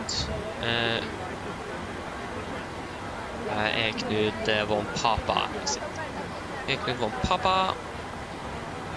After Eknud, they're going to fly Uniform Tango 337. Uniform Tango 337. Go ahead.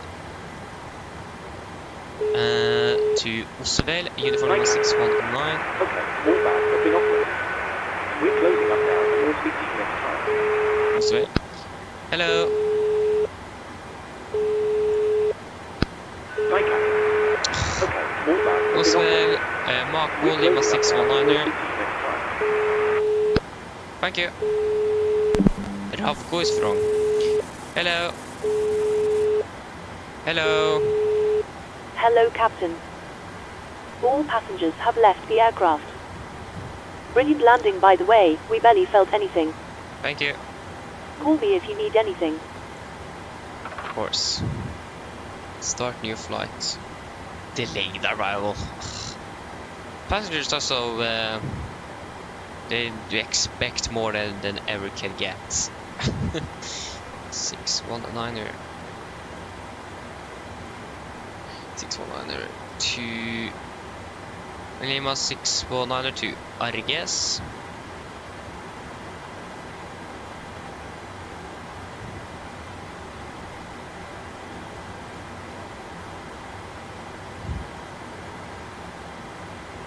Got a little bit more passengers on the way back, but yeah.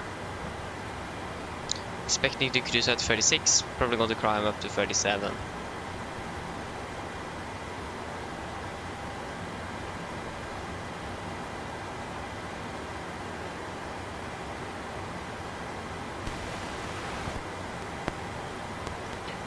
Arges. Direct to Narka. Go ahead. Narka, direct to Keked. Hi, Captain. Microphone check, please. Hello. Hi, Captain. Okay, I've spoken to security, and Leonor. I'm told they'll be ready to send the passengers down to us in a few minutes. Okay, thank you. Thank you. No problem. Read you loud and clear. Leonor. Okay, Captain. Radio check is complete. We'll contact you when we're ready to start loading. Roger. Kilo Sierra Hi, Delta Captain. Zulu Microphone check, please. 259. Read you loud and clear. Zulu 259. Okay, Captain. Radio check is complete. We'll contact you when we're ready to start loading.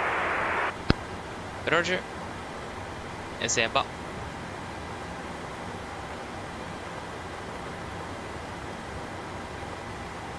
And arrival, expecting ILS 0 right, Seba for Lima, and via Insuv.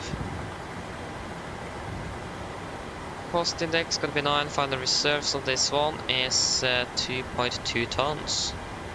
2.2 tons. Request refueling. Refueling truck is on its way. 360 Please don't load aircraft until the fuel truck arrives and ask to to do it. 90618.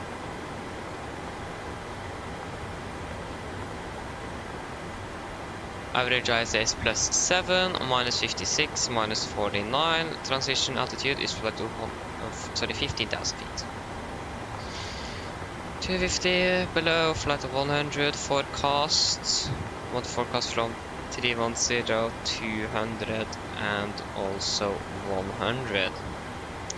The QNH in Oslo is 1025. Quite high pressure currently. Yeah, that's just how it is.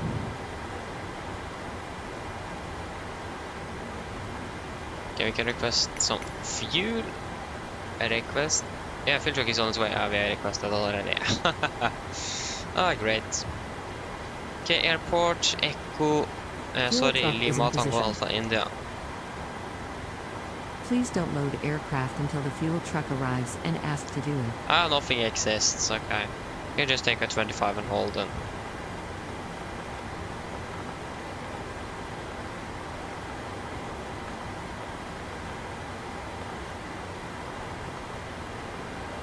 Lima Tango Alpha India /25. Ground to cockpit.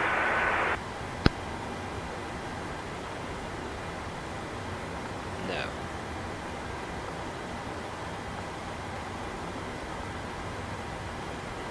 I don't remember. Go ahead. 5, 1, 8. Hi there, we're now refueling the aircraft and we'll let you know once it's completed. 1, 8. Yeah, no, whatever. Roger. Can't even remember what I'm doing here. That is great. What was it again? 182.25. 182. And it's actually 3,000 feet on the MSA over the ocean, so we can boom. So we remember that.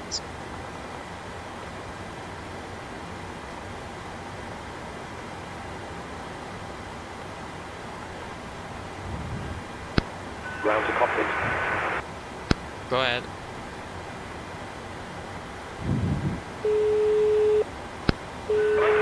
Just to let you know that the aircraft is now fueling as requested.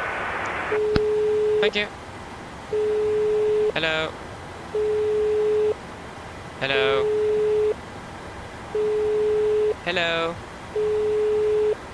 Hi, Captain. The terminal staff are ready to send the passengers down. Can we start boarding? Boarding requested. Yes, you can start boarding. Excellent. We'll get started then, and I'll let the rest of the crew know we're ready. It might take So, a few minutes for the 17:10? passengers to start arriving, though. 1718, yeah. All stations prepare to start boarding. To cruise at flight level 36. Want to check the cabin temperature. That is quite a bit hot, so we can turn that down. Same with the cockpit.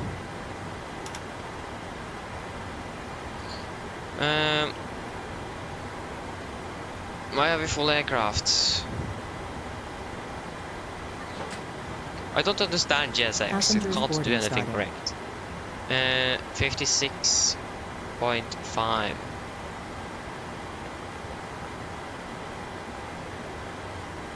No, 56.5.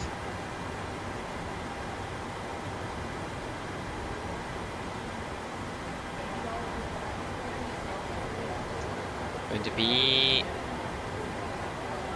1,200 feet.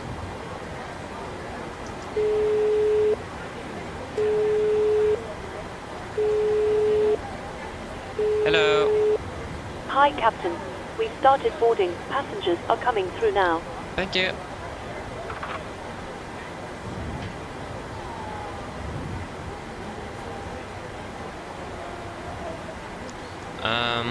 Landing dispatch, Windsor 0307. Ah, it's variable. 0707 1625.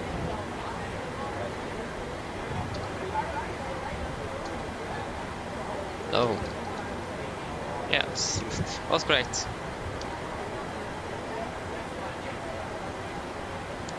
Landing 1, correction 0, that's what you could expect. That looks all to be good. And yeah, it's going to be 700, and it's going to be flight level 36. We're going to climb to 380 later on if possible. How is the temperature looking now? Okay, just looking better.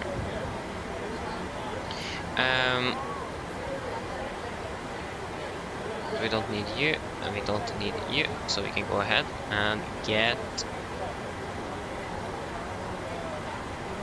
Eknud One Papa. There's One Papa. I can't find One Papa. Ah, there you go, Eknud One Papa. Eknud One Papa.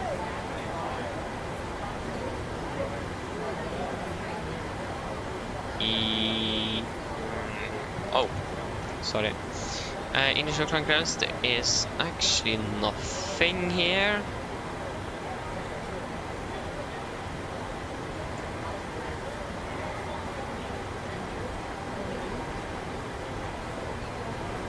This is Eknud One Papa.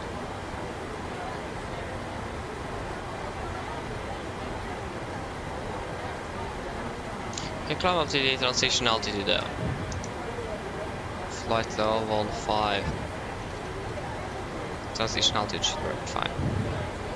So you don't know anything. Yeah, we have Budapest and Bucharest online as well. That's great.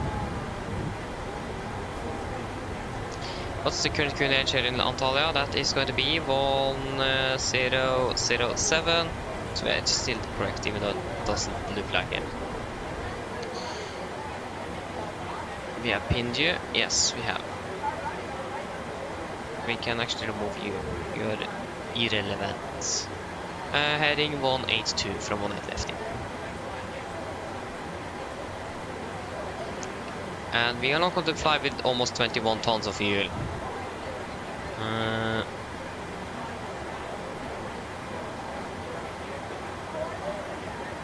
going to have 13.2 tons. 13.2.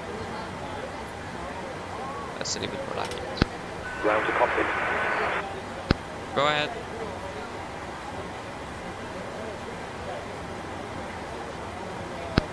Hi there, just to let you know that we've started fueling the aircraft. We'll let you know as soon as it's completed. Roger.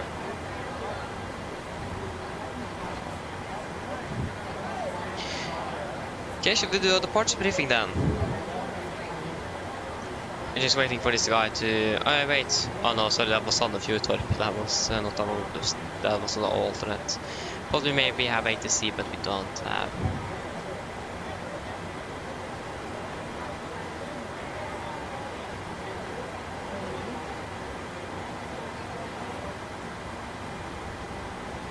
Okay, the... Ground to cockpit. Go ahead.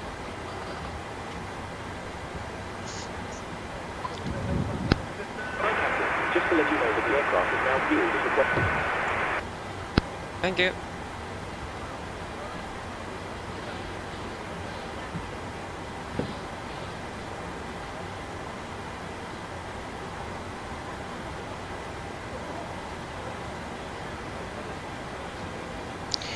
Okay, good. Then should we do our party briefing then?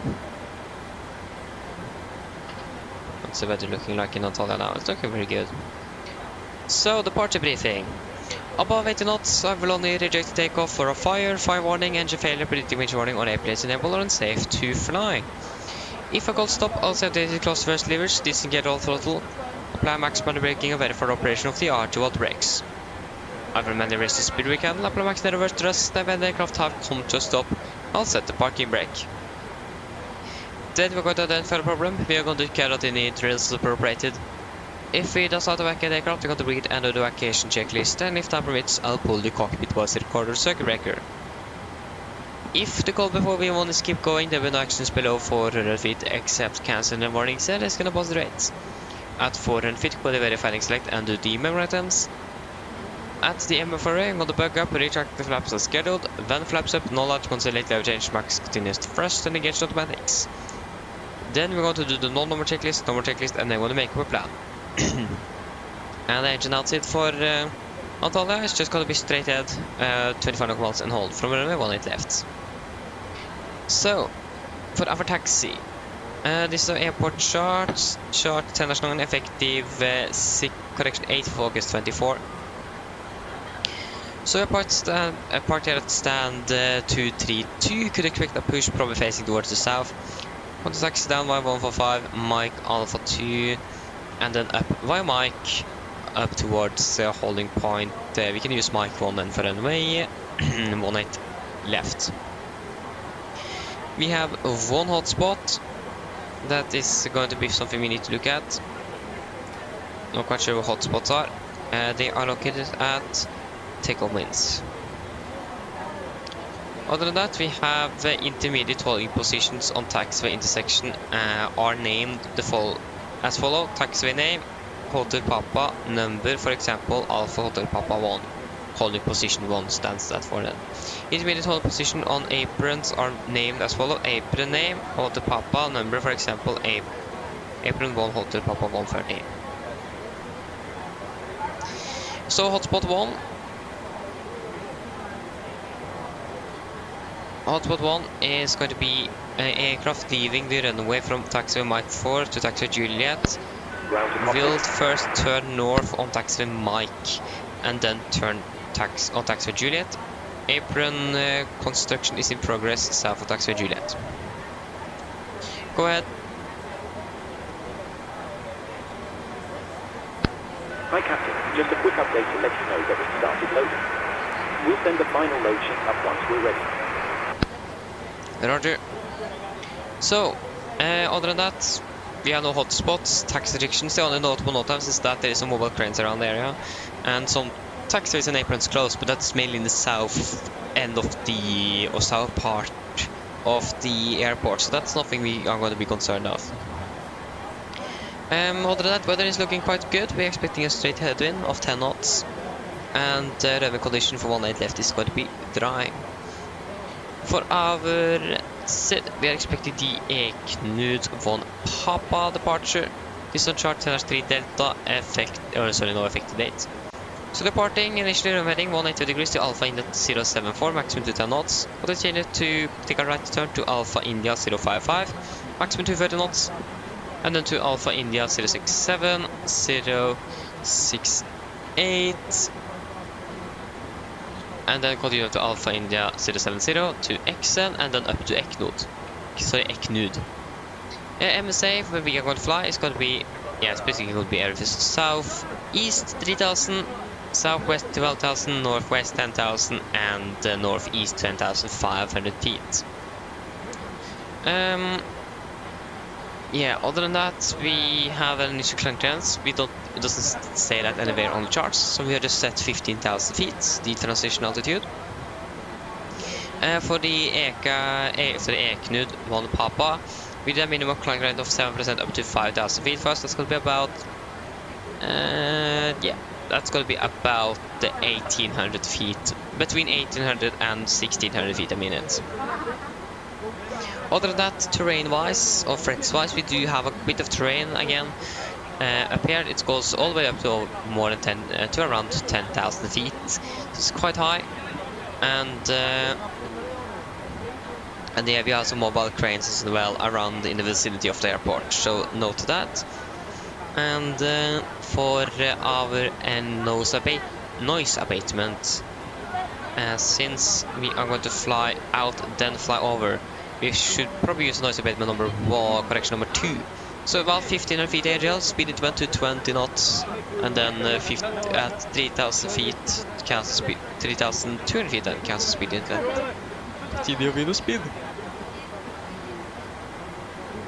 Excuse me there. So yeah, any questions? Probably not, that our departure briefing is complete.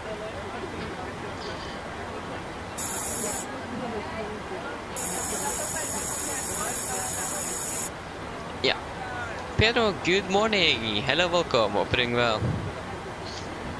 So then we can do our pre-flight checklist to the line. Pins and covers removed, oxygen tested, percent, now transfer and display switches normal, auto window heat is on, aircon pressurization, packs auto bleed set, flight instruments. We are tracking 057 degrees, QNH 1007 reading about 195 feet, 190 -5 on the standby. Parking brake is set, engine start, levers cut off, rudder narrator free, and 0, and taxi and takeoff briefing is completed. Pre-flight checklist to the line is complete. About 4 hours and 10 minutes flight time back to Oslo. Mine damer og herrer, good question. Is it ettermiddag or afternoon, or is it morning? The clock isn't even 12. Yeah, it's going to be good morning then. Mine damer og herrer, god morgen. Mitt navn er Fabian, jeg er kaptein I dag, og på vegne av Norwegian og resten av besetningen så ønsker vi dere hjertelig velkommen bord denne flyvningen fra Antalya til Oslo Gardermoen. Flytid til Oslo I dag er forventet til å bli rundt ca. 4 timer og 10 minutter. Vi begynner snart å bli klare for avgang her fremme, forventer forholdsvis å dytte ut om ca. rundt 5-10 minutter. Så vær så snill, sett dere ned, ta på sikkerhetsbeltet, og for deres egen sikkerhet og andres. Så anbefaler vi dere på det sterkeste å følge med den veldig viktige sikkerhetsdemonstrasjonen som kommer fra kabinsetningen nå veldig snart. Vi skal ta av fra den mest østlige rullebanen her i Antalya i dag, det vil si rullebanen som er rett foran oss. Taksturen blir ikke så alt for lang før vi er klare for avgang. Tar av først sørover, over mot Middelhavet, før vi da kommer til å svinge, eller snu gradvis oppover, nordover mot Oslo. Vi skal ha en marsjhøyde på rundt 36 000 fot. Vi kan kanskje forvente å klatre litt høyere gjennom senere flygning etter vi har brent over litt drift og får fly bli litt lettere. Men ellers, vi kan forvente litt turbulens her der gjennom flygningen. Vi traff egentlig ikke noe turbulens på vei ned hit, så mest sannsynlig så blir det bare en fin og smooth flyvning opp mot Oslo. Men som alltid, vi anbefaler å ha på sikkerhetsventer på basen til vi kommer bort til uforventet turbulens. Ellers, vær i Oslo ser det veldig bra ut. Vi har akkurat nå litt grann vind kommende fra nord. Det er 16 grader, og det er fint og skyfritt. Ellers, sitt ned, slapp av, så håper vi på en veldig fin flytur med Norwegian. Ladies and gentlemen, good morning. My name is Fabian, and I'm the captain on board today. And on behalf of Norwegian and the rest of the crew, we want to wish you welcome aboard this flight from Antalya to Oslo Gardermoen. Flight time to Oslo today is expected to be approximately 4 hours and 10 minutes. We are shortly ready for departure plan. For departure frontier. Please remember that Okay, all we can mobile hold it until devices she's should now be finished. set to airplane Thank you for mode, that. and other portable electronic devices, such as CD players and laptop computers, must be turned off and stowed for departure. Thank you. Mine damer og herrer, velkommen ombord. Mens du sitter, må du huske at alle mobile enheter nå skal settes i flymodus, og andre bærbare elektroniske enheter, for eksempel CD-spillere og bærbare datamaskiner, må slås av og oppbevares for avrisse. Takk. Don't worry. We are expecting to push back hopefully in about 5 to 10 minutes. Taxi to the runways. We're going to use the runway, or the most easterly runway here in Antalya today. That's going to be the runway right in front of us. Taxi shouldn't be too long until we're ready for departure. We're going to depart initially southbound over the Mediterranean before we're going to quite quickly actually turn towards the west and then eventually to the north towards Oslo. We are expecting a cruising altitude today at approximately 36,000 feet, and we may climb higher later on as the aircraft is getting lighter after we've burned some fuel. It is forecast a little bit turbulent here and there throughout the flight. When we flew down here, we didn't encounter anything, so we could expect a smooth and nice flight towards Oslo. But as always, we still recommend to have the seatbelt on, just in case you encounter some unexpected turbulence. The weather in Oslo is also looking quite good. We do have a little bit of wind coming currently from the north, 16 degrees, and it looks like nice and clear skies. Otherwise, sit down, relax, we hope you enjoy this flight with Norwegian. Hello. Hi, Captain. Okay, we've received the load sheet from ground. There's the passenger count, the crew count, and the total souls count, plus yourselves, of course. Thank you. Okay, looks like we're all set to go whenever you're ready. Great, I'll remove the jetway and you can close the doors. No problem. Go ahead.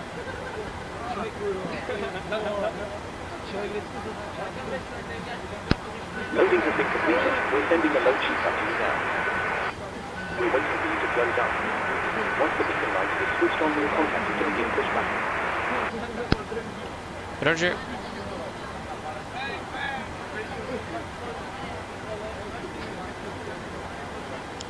Okay. Some more brightness here, some more brightness here as well.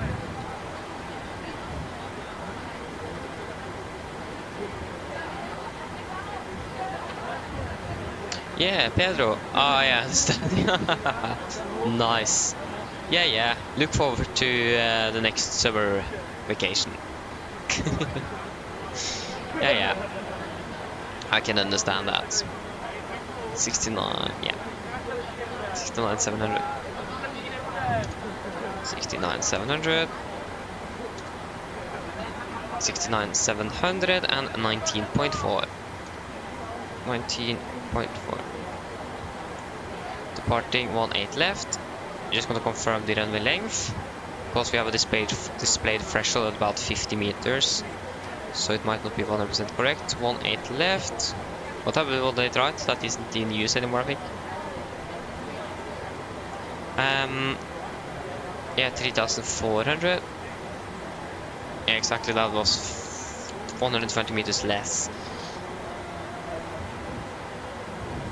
Okay, winds are currently 180 at 10, 32, 7.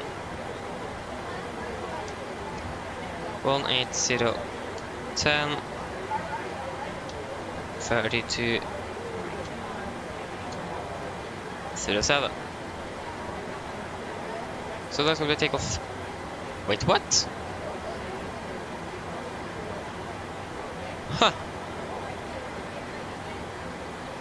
Yeah, okay. Take off 50 on the self, temp, and 95. Take off 50. Huh. I've never seen the temperature up to 50 before. Never seen that. Flaps 5 for the maximum was like 40. So yeah, 5.7 and 41, 46, 50. 41, 46, and 50.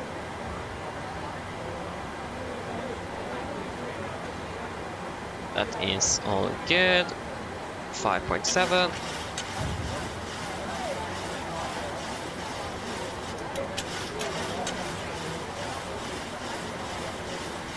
There you go.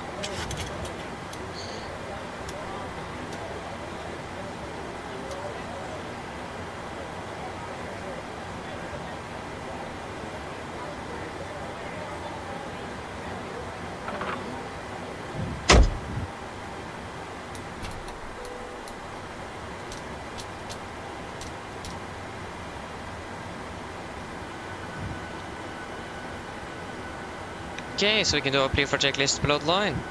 Fuel, we have 12,000, correction 13,200 kilograms aboard, and pumps on, passenger status set, motor brake, RTO, seal pre-for is completed, or almost, just stand by a moment.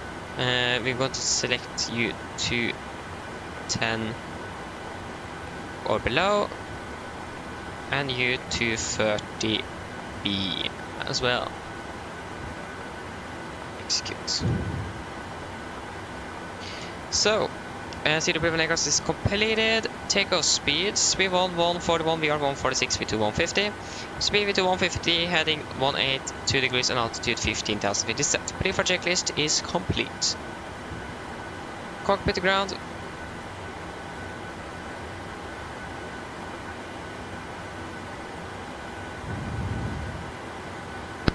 Go ahead. Please disconnect GPU.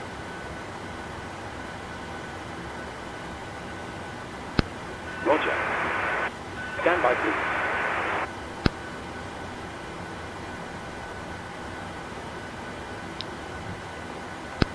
Ground power has been disconnected. Thank you. Prepare for pushback and departure. And GSX crashed, of course.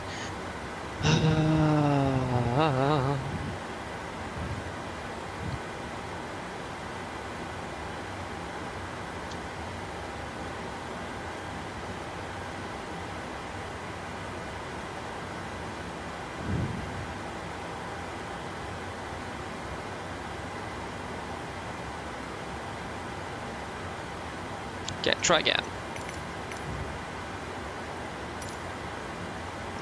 Yeah, now it didn't crash. No, forget that, it crashed. Oh, why GSX? I don't understand why it's always going to crash. It's just interesting. It's always crashing when I'm requesting pushback.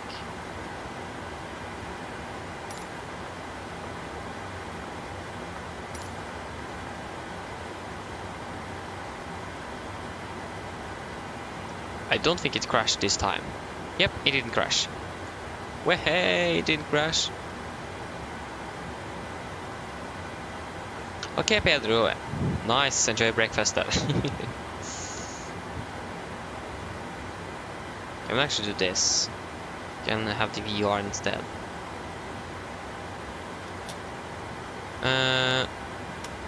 We can actually turn down the cabin temperature even further. It's quite hot. It's 32 degrees down here, so it is warm enough to say that way. We can go over to Unicom. We can confirm that there is no ATC online. We have only my Golf. And Ground to cockpit. everything should be good. Go ahead. Go ahead.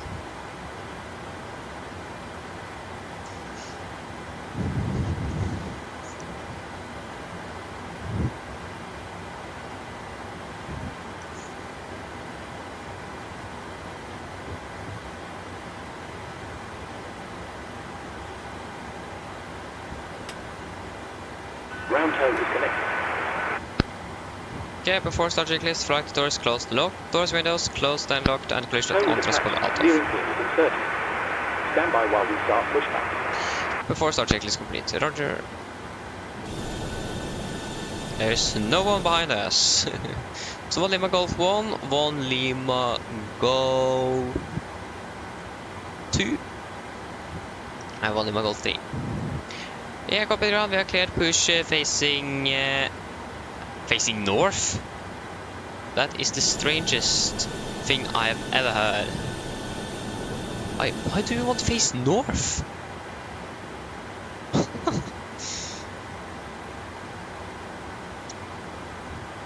We can be facing towards the east then.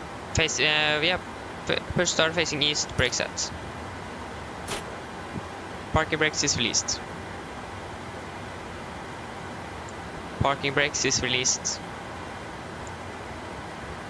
Okay, we're going to do start of engine number 2, and then we're going to turn on the pack for engine number 2, so we are going to get some air inside that cabin, because it is Okay, Captain. We're hot. clear of the stand and you're free to start engine.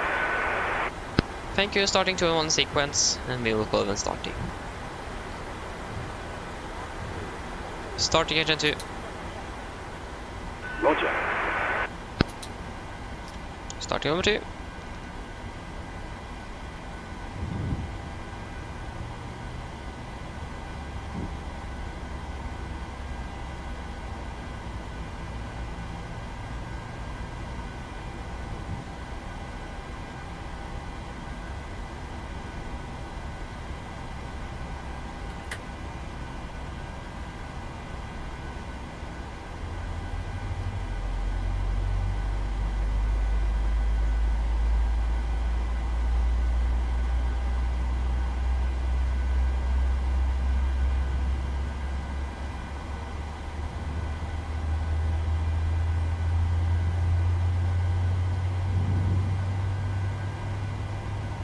Hi there. Well, now, at least now we know they have begun their safety demonstration. On the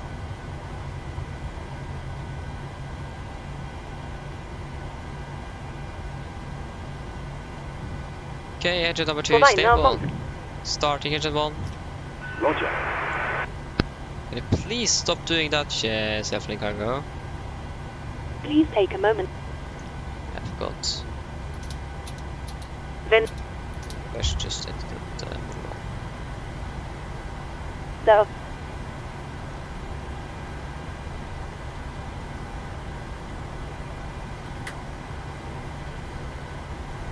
det er 4 Oh, sorry, that's up here.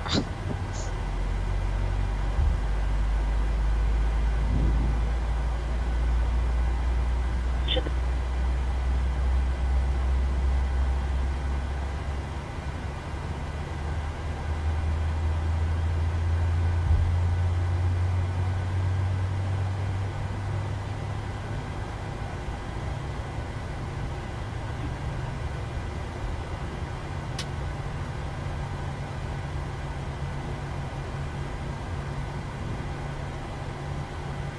Engine number 1 is stable. in the unlikely event.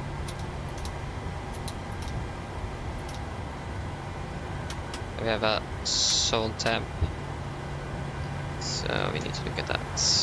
Either So we're just going to pull the temperature. 3 preset.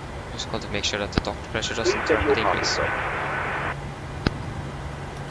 We ask that you Parking make brakes is set. Parking brakes is set. Vi ber om at du setter Parking brakes is set. please Stand by. Please keep your parking brake on while Looks we to be monitor good. engine startup and disconnect the tow. Yeah, Merci, copy that. We have to good engine start to disconnect. Thank you very much. Tusen takk for...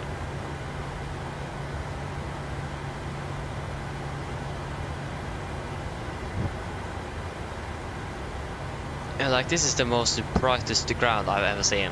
This can't be nice to look at in real life without sunglasses.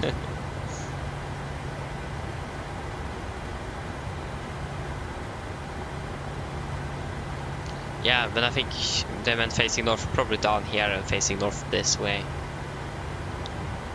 That could make sense.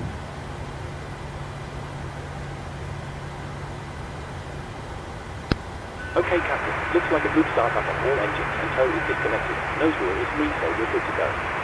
We'll get ourselves disconnected now, so have a safe flight. Look out for the pin on the left, and we'll see you next time. Thank you for the help, pin on the left. Have a great day. Bye-bye.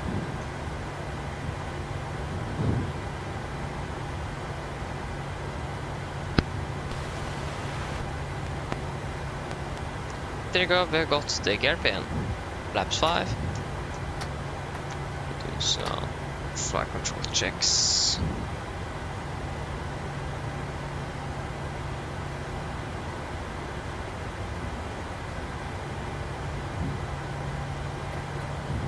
Before taxi checklist, generators on, probe heat on, anti-ice not required, aircon and pressurization packs auto, isolation valve auto, engine start switch is continuous, recall checked, engine start levers, idle detent, flag controls are checked, ground equipment is clear and AP off before taxi checklist is complete. Antalya traffic, Norwegian PMDG Golf taxiing to holding point runway 18 left, Antalya traffic. Okay, brakes released, here we go. And again left is clear and right is clear.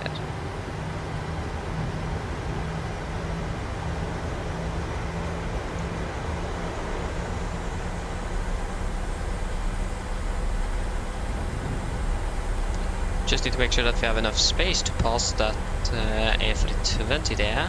Well, it's hard sign on safe, the bus is coming. This is that's gonna be Nordic PMDG Golf. Can you, right, as you right, exactly because we get half aircraft collision, or you can't have opportunity that light. Yeah, no problem, we can turn to the right, Nordic PMDG Golf. It would be great to get something wrong with my back driver. I understand. Thank you. Antalya traffic, Lufthansa 26 Tango, 10 mile final for runway 18. We can just taxi into the... Wait, the taxiway is there. We can take 180 here. On to... Box then.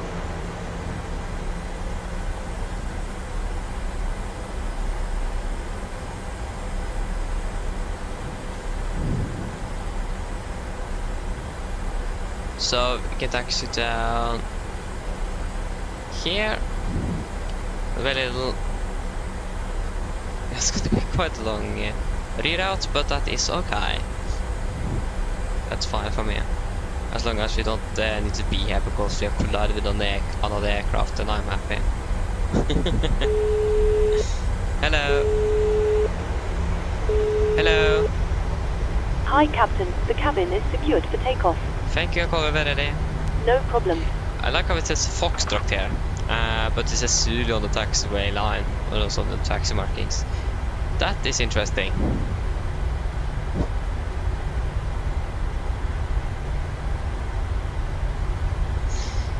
So yeah, you can taxi then left here, so right is clear, left is clear.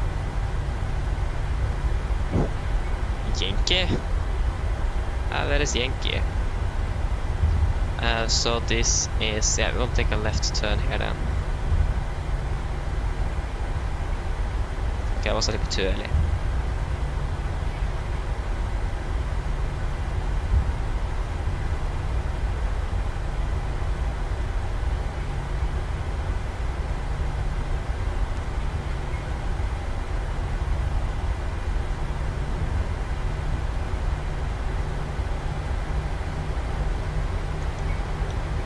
Yeah, he's following us. Nice.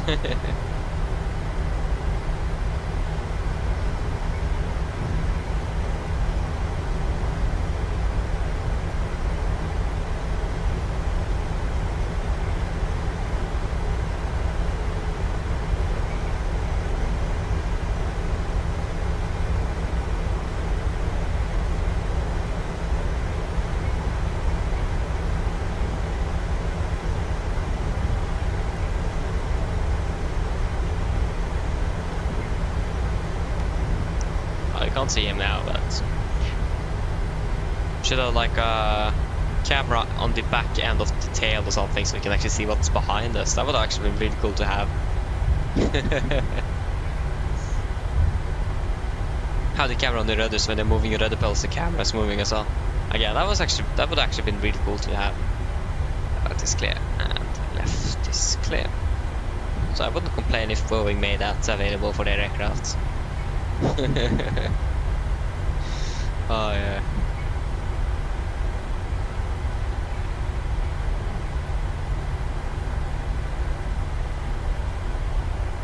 There we go. Now we are going over to Mark.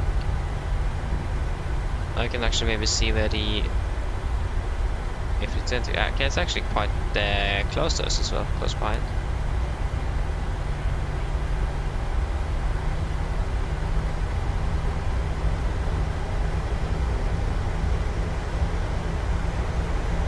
That's an A321 actually. It looks like an A321 Neo, but this probably is just an A321 CEO.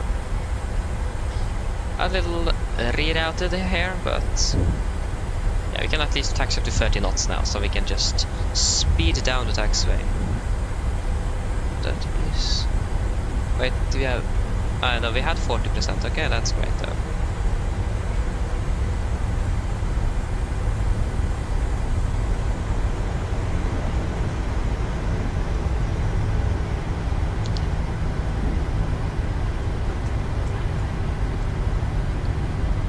Camera crew, be seated for takeoff, please.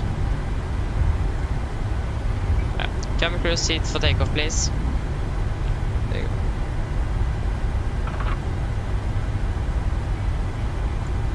Okay, before takeoff checklist. Flaps. 5 plaid, 5 green. Stabilizer trim, 5.7 units set. Camera call given. Before takeoff checklist complete.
Probably need to increase the cost next to get back home.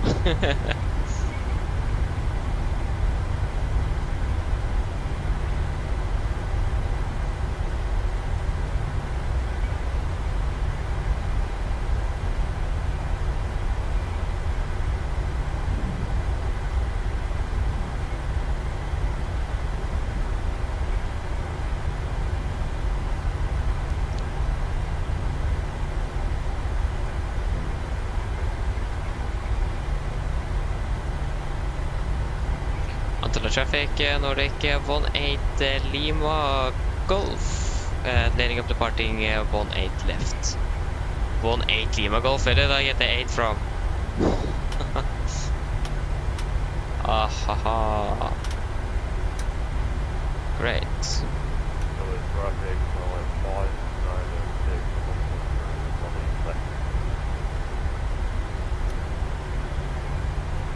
6, Ace. Right behind us, I think. Yeah. Okay. Take off.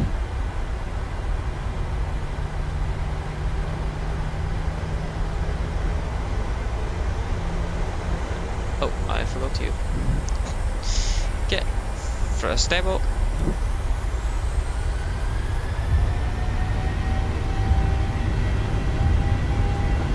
Take off the set.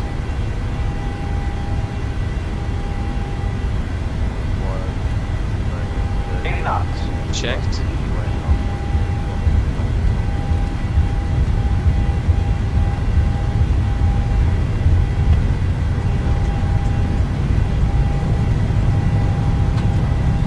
V1.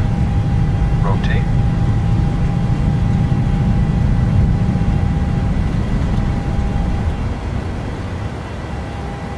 Positive rate of climb. Turn up.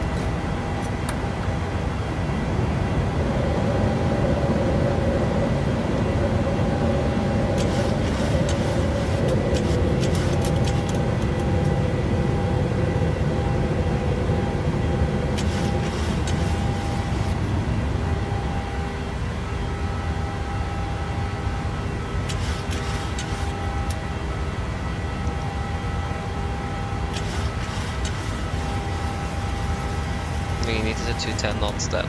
Spirit vent 210, yeah. Auto traffic Nordic, volume Golf passing it, or airborne passing 2,200 feet. Flaps 1, speed checked.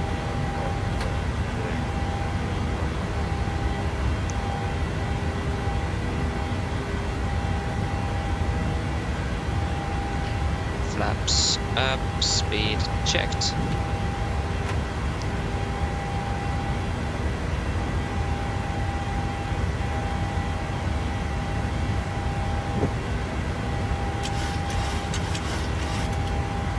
Cancel speed into that.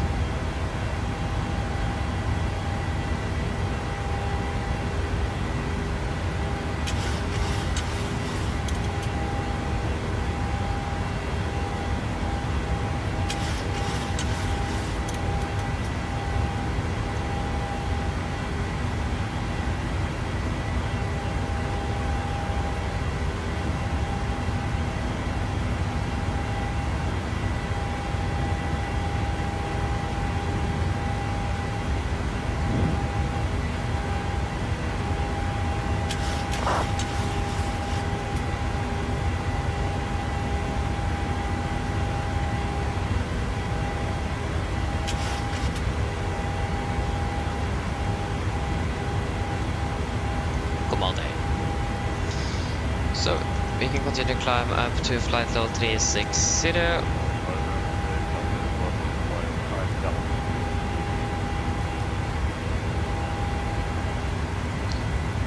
After takeoff checklist.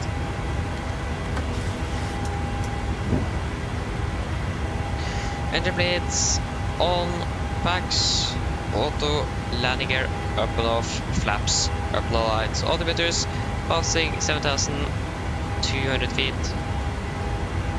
Now, plus minus 0 after takeoff checklist is complete.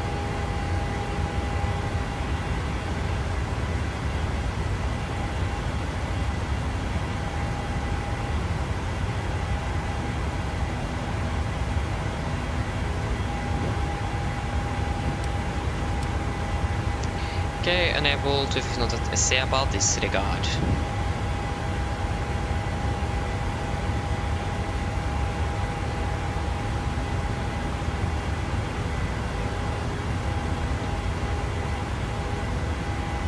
You can see that even now we are not clear of the highest mountain tops here. Extremely high mountains.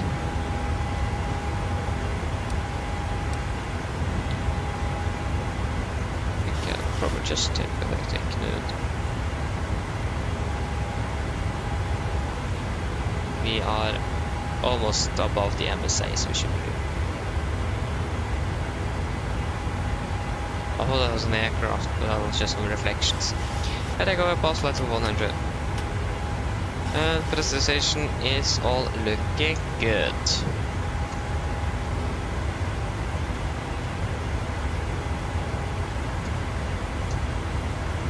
Okay, great.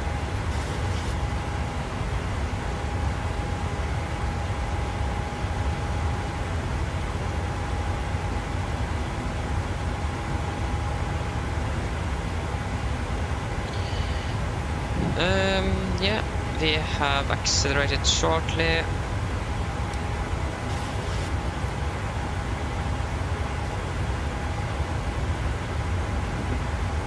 Yeah, stable acceleration. We can turn off the seat belt.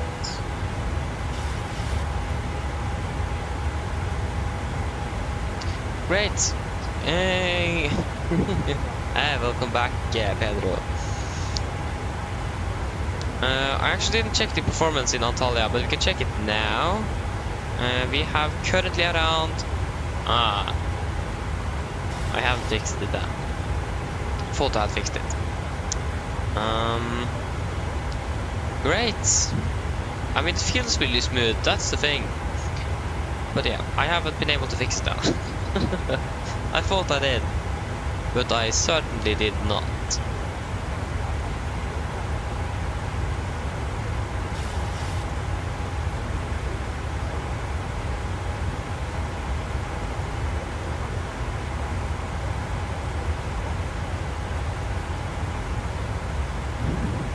But as, I mean, I can live with like between 25 and 30 FPS as long as it is as smooth as it is, like how it is now. As long as at least it is below 20, I'm happy. Well, hopefully, or would have been nice if it wasn't below 25 at least. Yeah.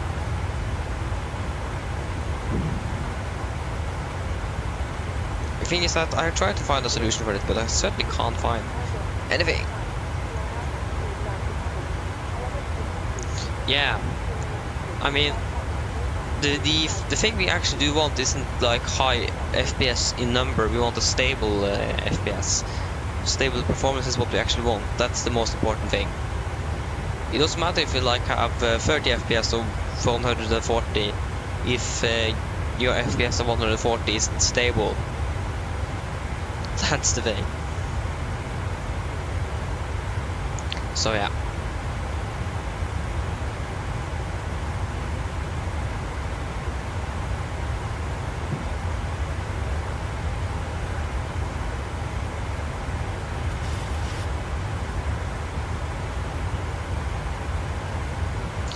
So yeah, at least it is quite smooth. That's the thing I want, but it would have been nice if we could actually be at the 40 we normally would have.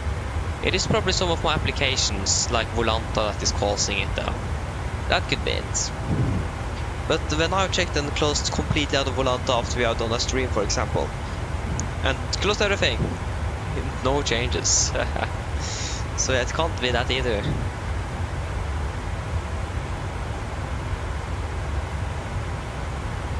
It probably has something to do with it, but it isn't the main factor.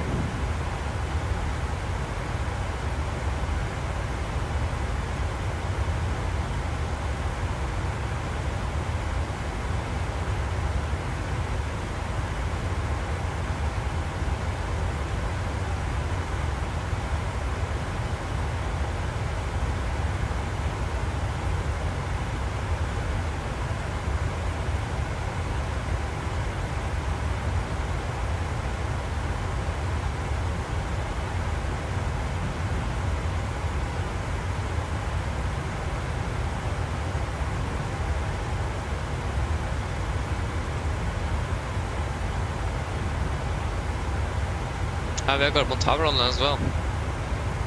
Nice.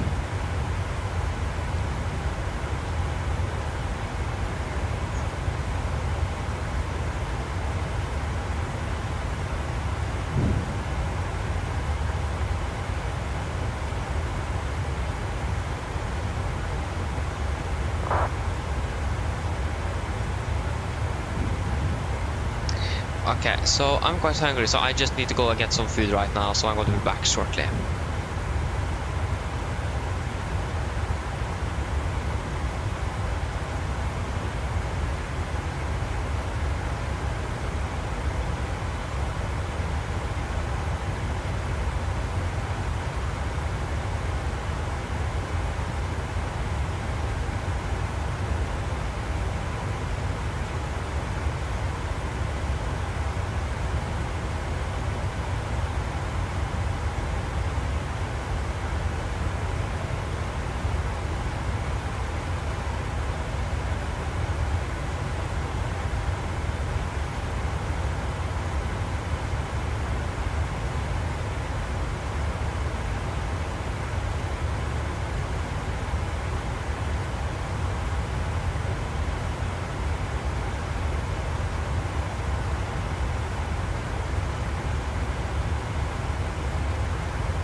Okay, I'm back. Sorry.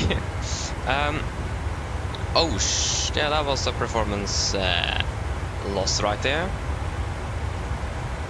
Okay, great. Phoenix, hello, welcome. Opening well. I hope I'm not too late.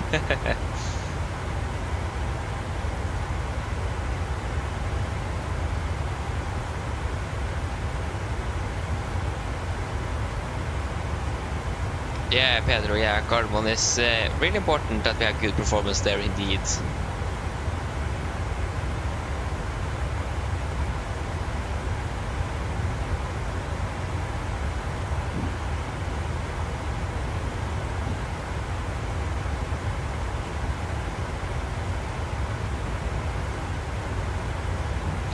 So yeah, great.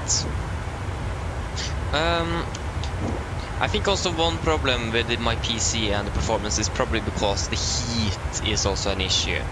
I mean, it isn't that hot in here, but it is probably as much as we can actually notice something. Again, I'm not quite still sure why the performance is so bad, even though my computer is actually not that bad. Quite frustrating, to be fair.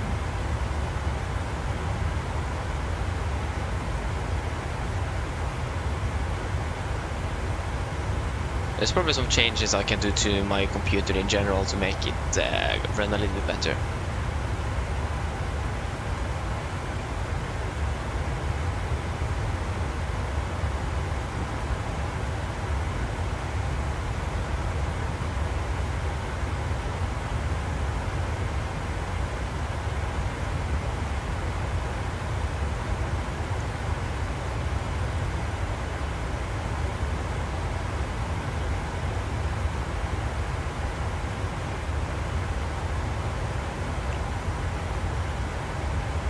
So yeah.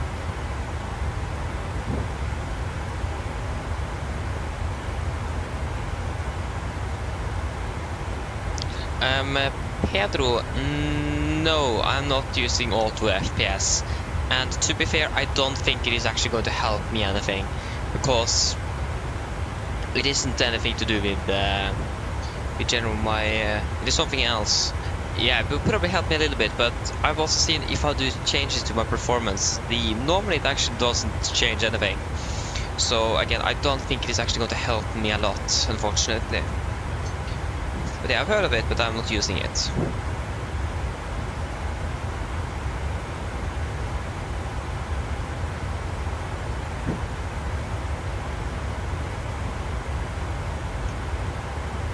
Again, I think it is...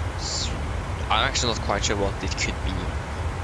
Yeah, it's really strange, and the only thing that frustrated me is that I can't fix it.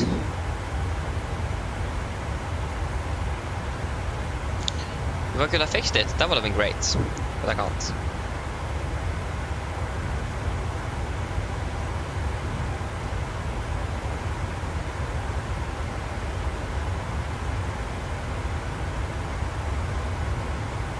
What? Okay.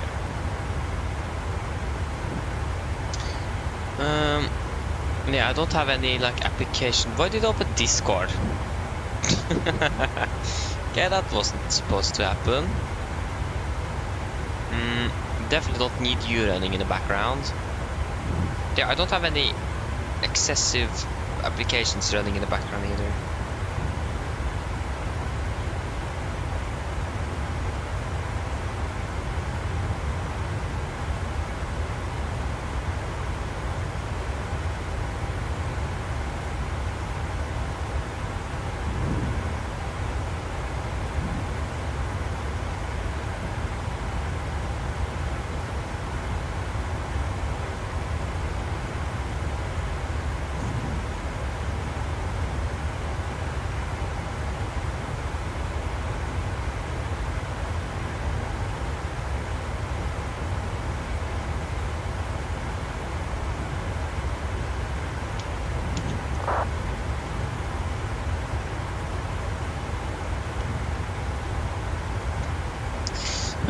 What is that here?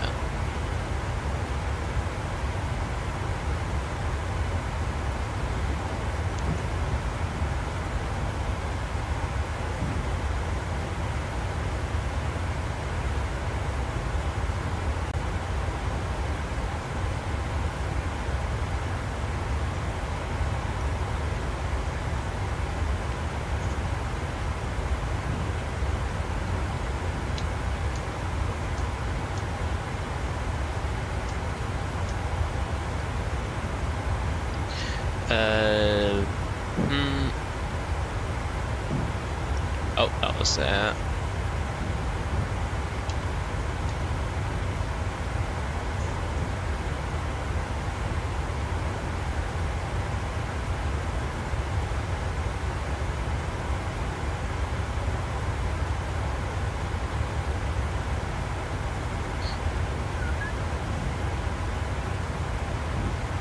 nice. Okay, so there you go. Norbus, hello, welcome. Hope you're doing well. Yes, I'm using Volanta indeed. Using Volanta.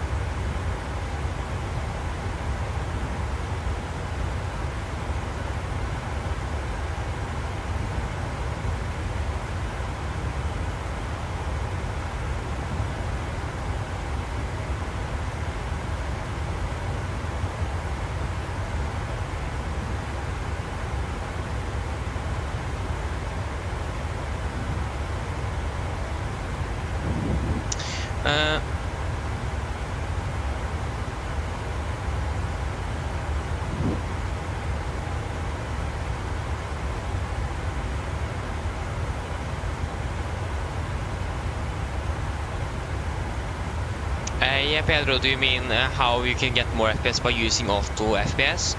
Because what I've understood at least is that auto FPS basically changes your level of detail settings in your simulator while you're flying. After, like, for example, you are passing by an altitude, it's going to change that, and so on and so on. At least that's what I've understood. Nice, Nurbus, nice. You're using you as well. That's great. I mean, Volanta's really nice though. I actually didn't use it for over a year, or I used it. I stopped using it, and now I'm using it again. So yeah. And why is there ATC online in Antalya now?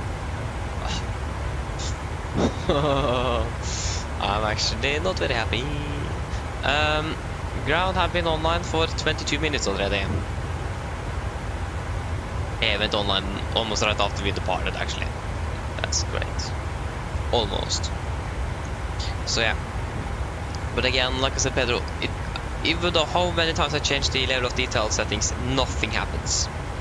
So yeah, it is auto FPS is not going to be working for me, unfortunately.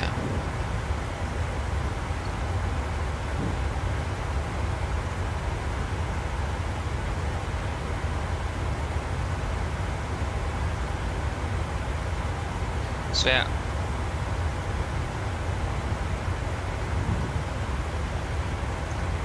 Yes!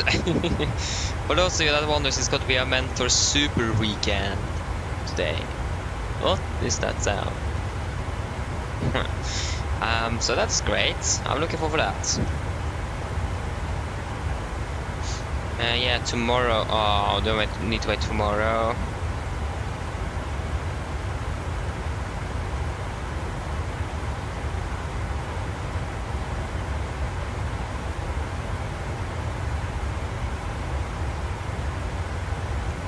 And Monday? No.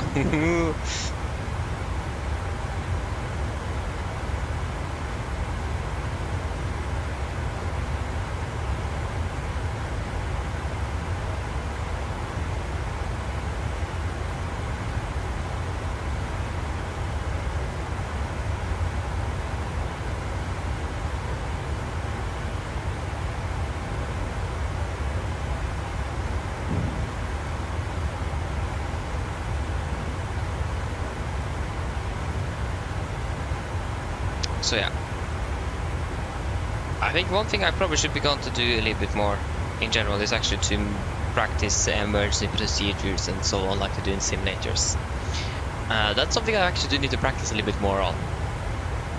Especially the memory items. I do know a lot of them, but I don't remember everything. So it's probably good to go through them and train on them. The only thing is that it's a little bit hard to find finding memory items, but yeah, we'll find out.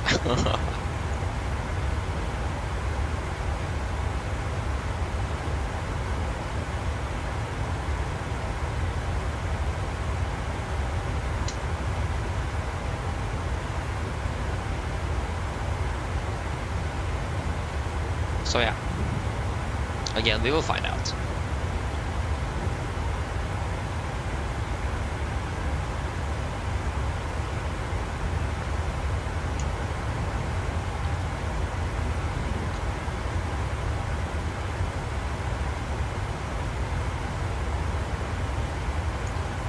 Oh yeah.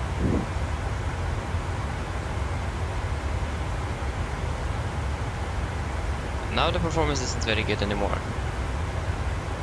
If we go over here and then I just try to go out of view. Nope. Going out of Volanta doesn't help.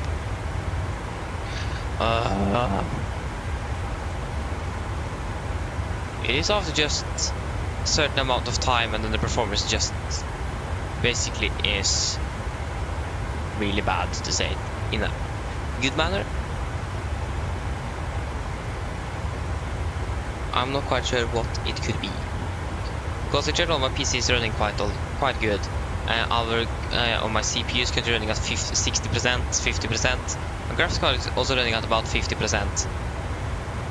So, and even my memory is not even at 50%. So there shouldn't be anything that could disturb anything here. So yeah. I'm just waiting for MSFS2020 then. We should get some more info on that simulator now this next month actually.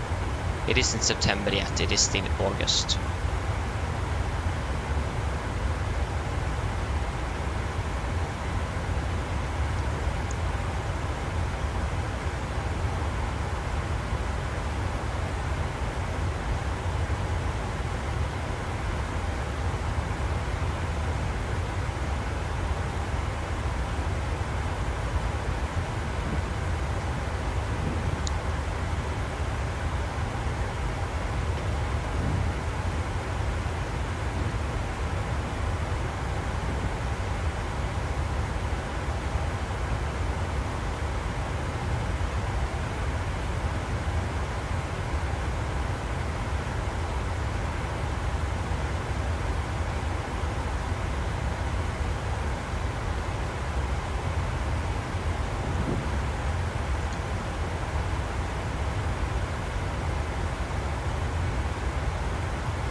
Oh, nice nervous.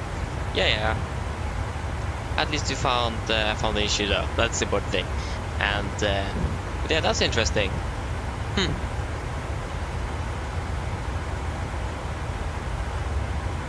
Yeah, that's really interesting. Never heard of that problem before.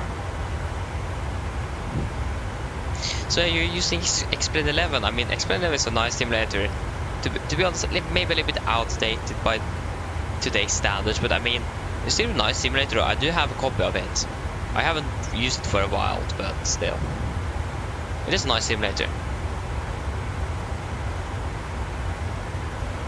But like, how old is it? Is it for like, I think it is from 2017. So it is about 7 years old. So it is actually getting, or is aging out. Maybe even it is earlier than that. I think it's either 2017 or 2015, I don't remember. But it is a little bit old. But I mean, again, it is still a nice simulator. We have some good aircraft for it and everything. We are landing 9 minutes behind schedule now.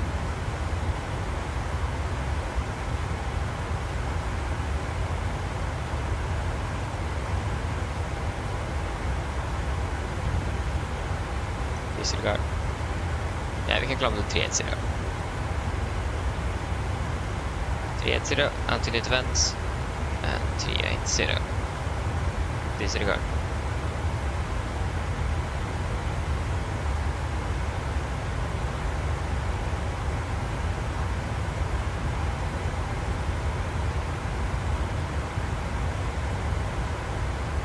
At least the performance in X-Plane 11 is a little bit better than MSFS. Ah.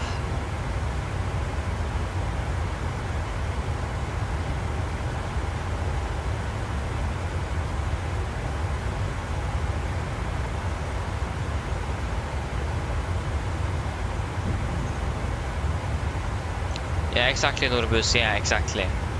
So I do understand X-Plane is better performance-wise. 2.6 currently as well. MSFS2024 is probably going to change that one, so that MSFS is going to be quite similar, but I think still X-Plane is going to be on the top of physics and performance. But yeah, I do understand that one. MSFS is a really hard simulator. I have like I have a 6700 XT from AMD. That's like on the level with the 3060. My simulator is still running quite... if I'm spawning on the flight, I have like 40 FPS on Oslo with this aircraft and everything running in background. For some reason after one flight, boom, it goes down to like 20. It basically cuts by 50%. So yeah, it isn't very good. And again, I'm not quite sure why it is.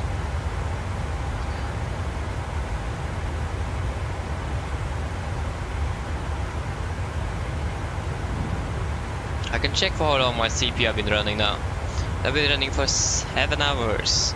We have been flying for 6 hours. Yeah, that makes sense. 1,000 to go. So that totally makes sense. Like for some reason before, my CPU said that it could have been running for 4 days, even though it had been running for 20 minutes. So that was a little bit interesting. At least I don't have that anymore. Skålvik, hello, welcome, opening well.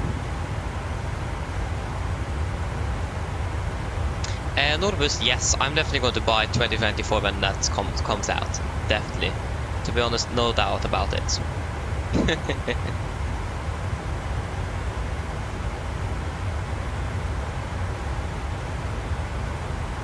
Really looking forward for it. So yeah.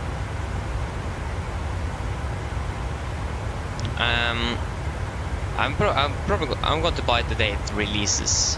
When I think about it now, I need to maybe see how it's actually going to go with money. Because I am going to have 77 simulator close to Gardermoen in October. That costs 3,000 Norwegian kroner for 2 hours. I'm going to probably buy a new phone. That costs like 5,000–6,000. And I have currently 10,000. And I also have some money I owe my parents, school-wise, like for my computer and for tools for going electrician to go free flight to be a flight mechanic. So I need to go one like base here. I need to go 1 year electrician though before I can apply for free flight. But the thing is that then I don't have anything. So when I think about it, money-wise, I'm not quite sure how I'm going to be able to actually get that simulator. So that isn't good.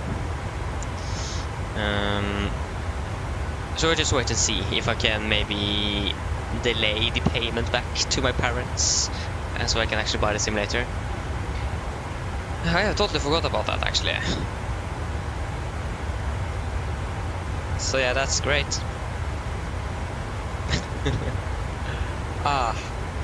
Yeah, I need to find a solution for that.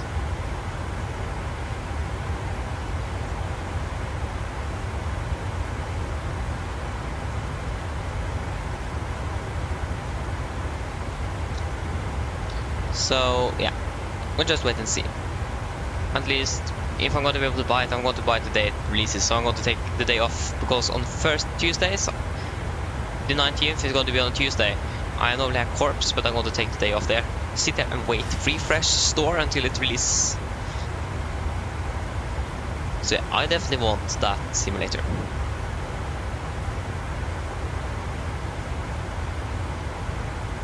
So yeah, I'm really looking forward for it. I just hope that it is not going to be way too expensive.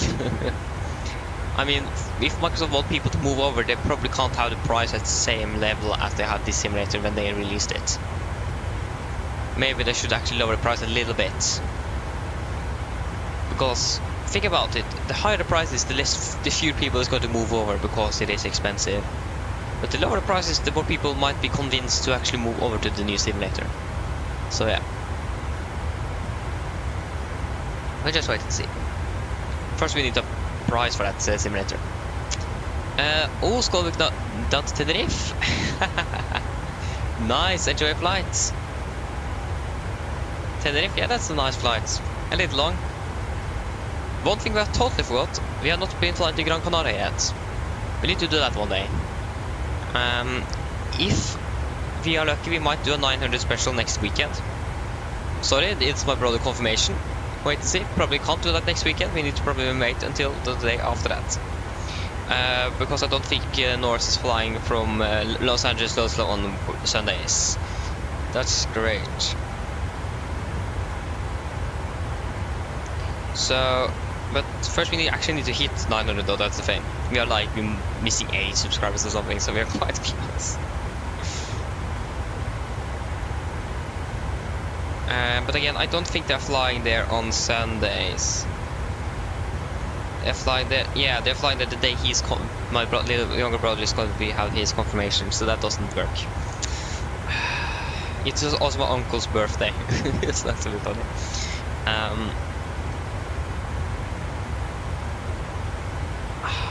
Yeah, that's actually quite unfortunate. So I'm not quite sure what we're going to do. Then we probably need to wait until the week after to do it. Because again, it would have been nice if we could do it like a normal flight. Oh, what happened there? Eric, if you're watching, thank you for that. So yeah, Eric, if you're watching, thank you for that. Thank you for the support. Now we are one closer.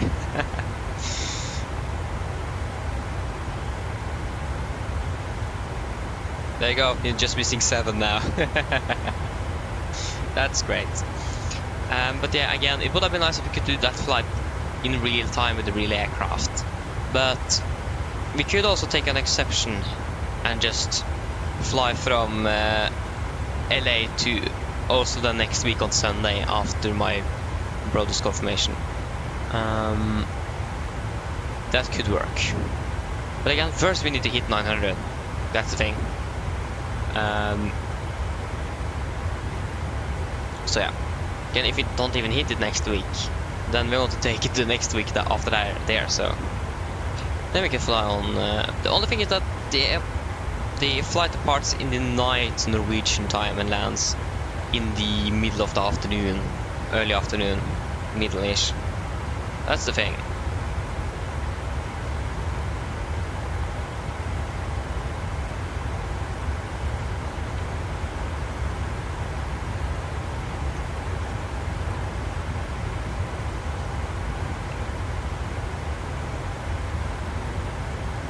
So yeah, we'll just wait and see what we're going to do.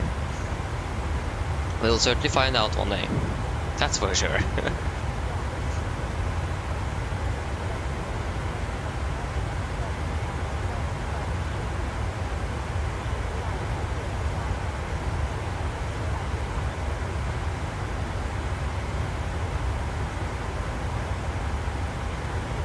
Oh yeah. And then on the 1000 we're going to fly with the 777. And that's also the thing. If you're going to fly with the 777 and fly with KLM, I need to find a solution for the performance issue I have with Flight Tampa on their scenery. In general in Amsterdam, because the performance in Amsterdam is bad. Like, really bad. It is insane how bad it is. So, if you're going to fly with the 777 with KLM, I need to find a solution for that first. We could fly with British Airways instead. But I do really want to fly with KLM instead of British Airways, to be honest.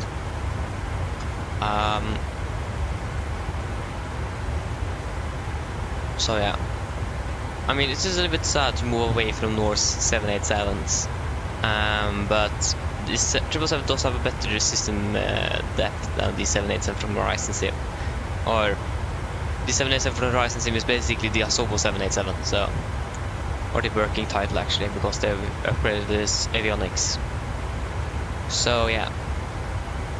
But at least the thing is that the 78 and the 777 shares the same type rating, so legally we're allowed to fly both aircraft. The problem is that we are then flying for 3 different airlines, and one of them isn't even Norwegian. Oh, that's the thing. I do really want to fly with the 777, but again. But again, it is for specials though, so I think it is okay.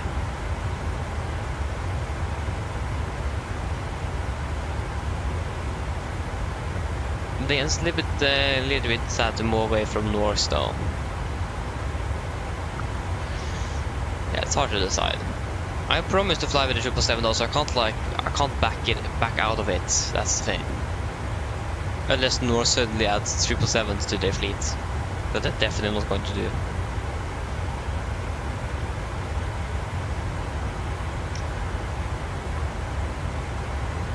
And Norse is now also going to focus more on charter flights. That's going to be a little bit more harder for us to then to find schedules. So yeah.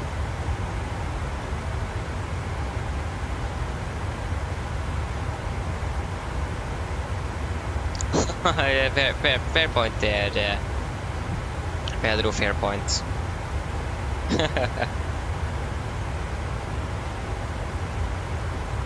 So yeah.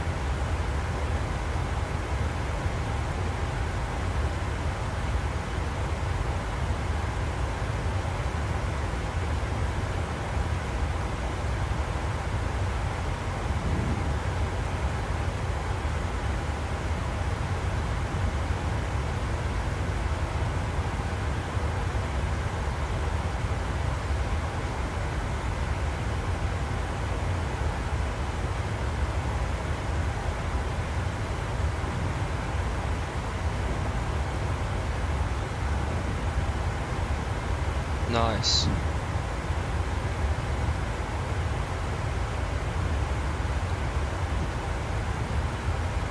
Yeah, I understand that one, Pedro. I definitely understand that. That's actually quite frustrating in it. I've never experienced it myself, but still, that's, yeah. That isn't very, yeah. That's quite unfortunate.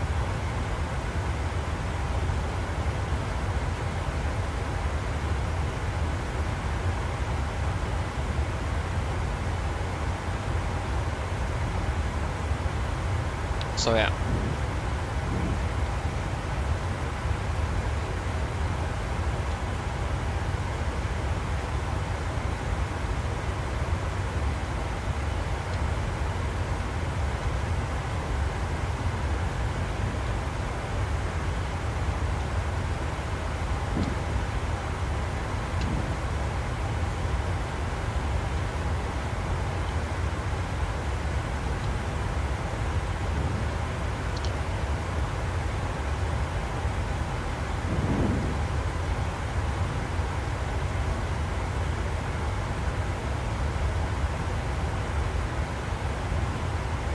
So yeah, can we just find out?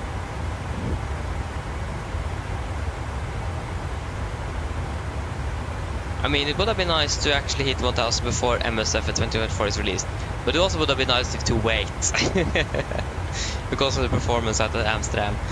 So yeah, I don't know.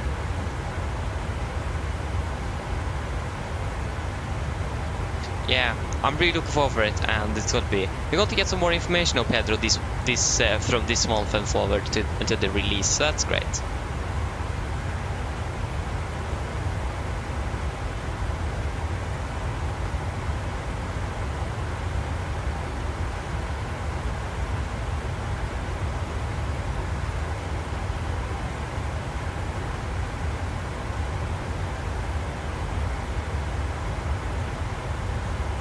Okay, Skolvik, yeah. That's interesting. One thing I normally do before I'm parking at the gate, I always restart the cold engine. And then selecting the parking stand and so on. So after landing, after touchdown, I always restart the cold engine. Maybe try that and see if that works. Because that's a good thing with the cold engine, you can install profiles and everything real time and just restart it. But that's the unfortunate thing as well. It crashes and you can have bugs like this. But yeah, try to restart it for David, try to see if that works. To be honest, I haven't checked. We could count for sure. Maybe that's why the performance is so bad. Maybe it is passengers in the back. I will actually. Maybe that could be it. Maybe it is everyone back here that is causing my performance issues. Okay, it could take a little while before they are all spawning in. Okay, that wasn't what I was supposed to go to.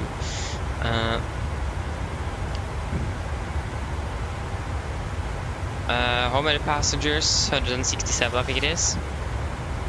167. So you can count and see. Oh, so laggy. Oh, yes, packed aircraft. 2, 5, 7, 9, 11. Okay. 14, 16, 17, 18, 19, 20, 21, 22, 23, 24, 25, 26, 27, 28, 29, 30, 31, 32, 33, 34, 35, 36, 37, 38, 39, 40, 41, 42, 43, 44, 45, 46, 47, 48, 49, 50, 51, 52, 53, 54, 57, 56, 57, 58, 59, 60, 61, 62, 63, 64, 65, 60, 67, 68, 69, 70, 1, 2, 3, 4, 5, 6, 7, 8, 9, 80, 1, 2, 3, 4, 5, 6, 7, 8, 90, 1, 2, 3, 4, 5, 6, 7, 8, 100, 9, 100, 1, 2, 3, 4, 5, 6, 7, 8, 9, 110, 1, 2, 3, 4, 5, 6, 7, 8, 9, 120, 1, 2, 3, 4, 5, 6, 7, 8, 9, 130, 1, 2, 3, 4, 5, 6, 7, 8, 9, 140, 1, 2, 3, 4, 5, 6, 7, 8, 9, 150, 1, 2, 3, 4, 5, 6, 7, 8, 9, 160, 1, 2, 3, 4, 5, 6, 7, 8, 9. I think I didn't count it correctly, but it looks like it is quite correct. The performance was even worse when I activated the passengers. Yeah, try that in Tenerife and see if it works, because it looks like it is correct. Yeah, where are the flight attendants? Okay, I can show it to you, Pedro. Performance loss. Here is the flight attendants. It doesn't even say Norwegian.no here. That's great. Doesn't feel right to zoom in there, but we can go back into the cockpit and turn off passengers. I'm definitely not fed to count them indeed. I mean, if I would have been a passenger in real life and a captain just come out and just begun to count everyone in flights, I would have been a little bit nervous.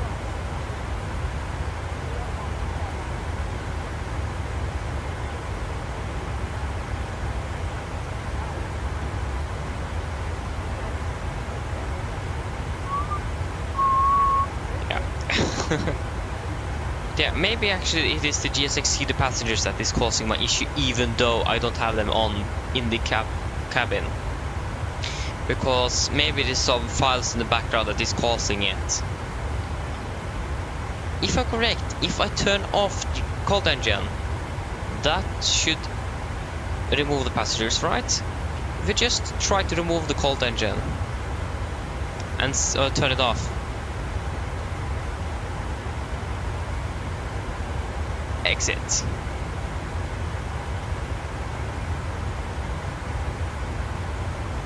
It looks like it actually did something, but no, I don't think it did anything. And again, there shouldn't be anyone back here. No, it wasn't. It isn't GSX then. Yeah, it's so frustrating. It is again the main thread.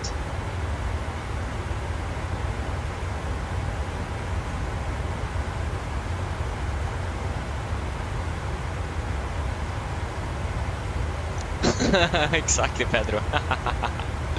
Ooh, that's a scary face. Ay, not good. I definitely didn't feel good to zoom in there. Oof.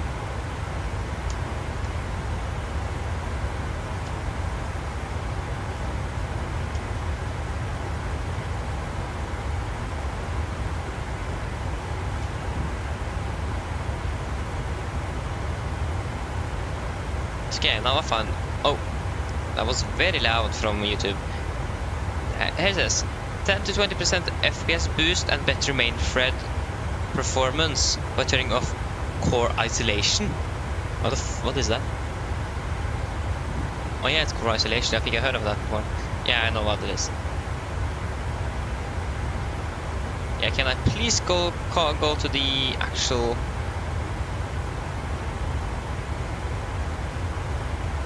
Yeah, can you please show me how to turn off the core isolation? Oh, I hope I don't need to actually.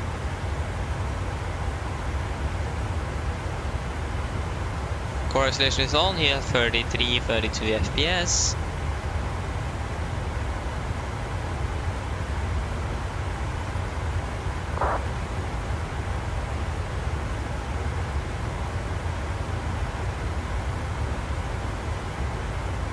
Yeah, I got like 3 FPS more, but you need to restart the computer.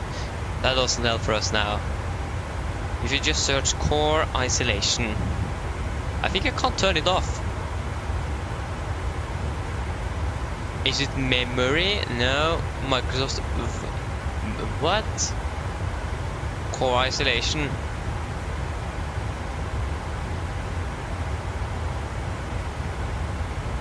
How do I turn it off? Because it doesn't say clearly core isolation.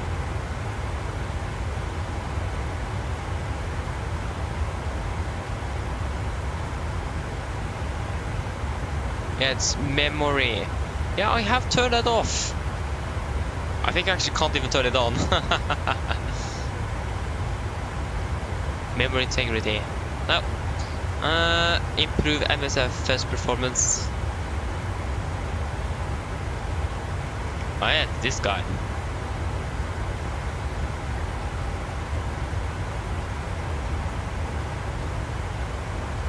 Oh, this is a 44-minute long video. Okay, this was a really long one. Okay, that's actually quite new as well. Yeah. They are deaf by the tendency, they are, Pedro.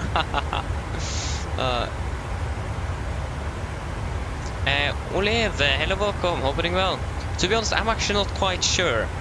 I don't think I have the budget for it right now, actually. So we'll just wait and see. Because I do want the PNG one instead, to be honest, because of commonality between the different, with the NG and the Max. And depends how much the iFly is going to cost, and I also want a new simulator coming out in November, so I need to save for that as well. But yeah, probably, we'll just wait and see.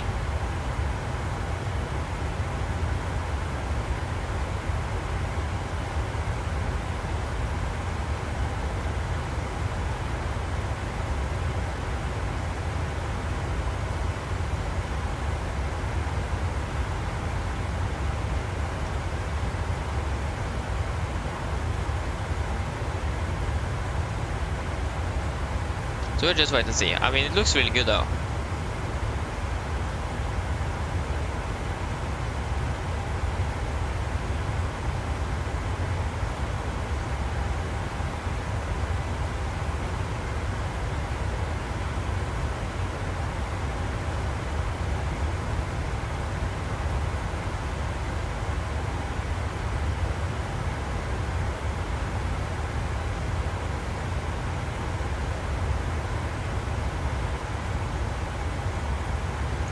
Okay, so the one recommends using DirectX 12, I use that. I changed back to DirectX 11, I see no differences.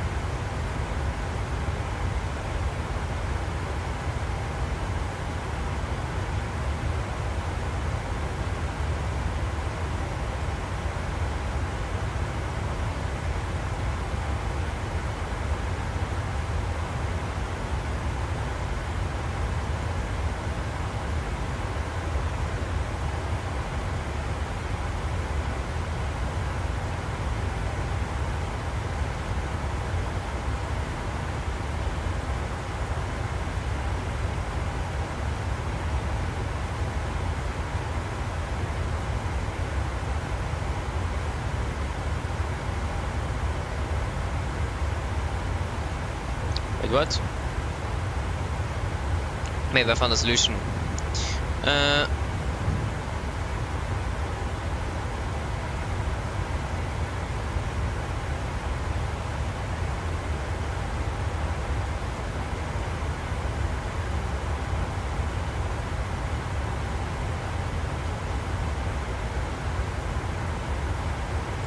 What? I think I actually found a solution. So, to turn off I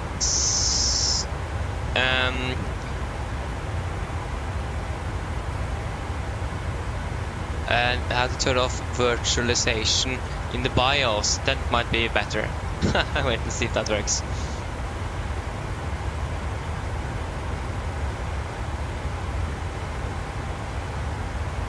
Probably, yeah. I think when you think about InnoBuilds Max, I think you mean the because it isn't InnoBuilds that's making it for 2024. It is Asubo that's making it, so it isn't InnoBuilds.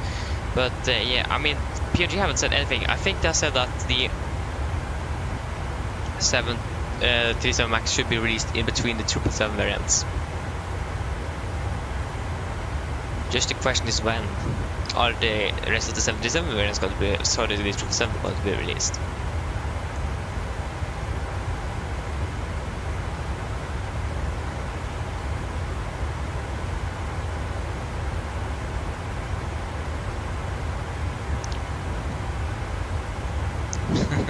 Yeah, woke up. Oh, I told the photo fuel check. Oh, and we just passed. I guess we can do it now. So we just passed it. I guess. 9 tons. Yeah, 9.1, 4.1. I burned 2 tons. 34 tons. And 1 hour 11. 1 hour 10. Actually 1 hour 9. So yeah, that's great.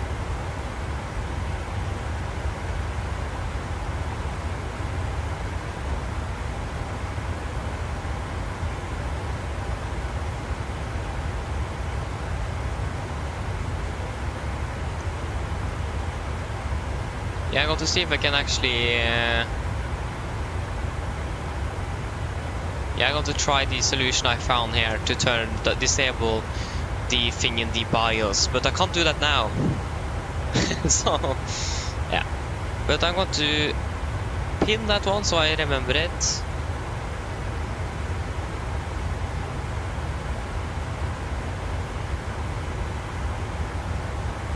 Pin.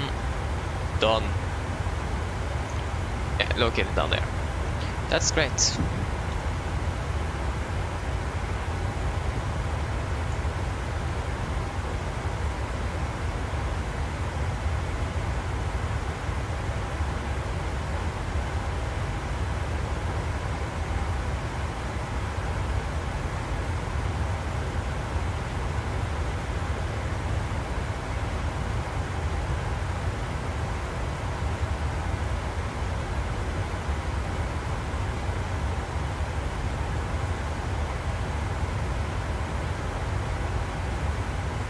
So yeah.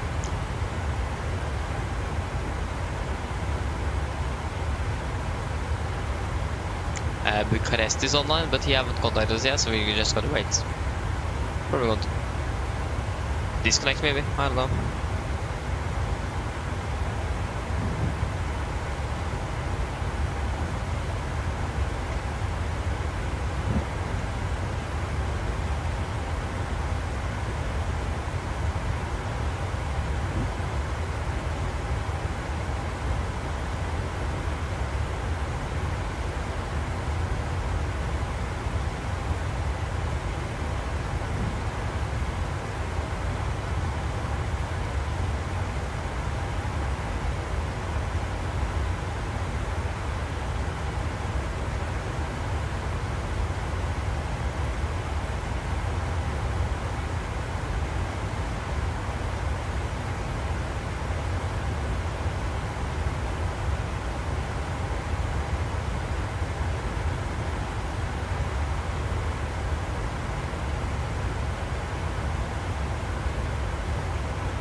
Nice.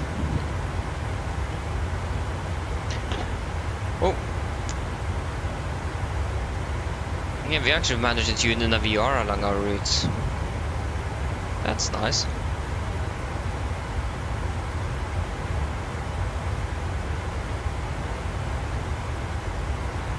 We're still landing 15 though, so that's unfortunate.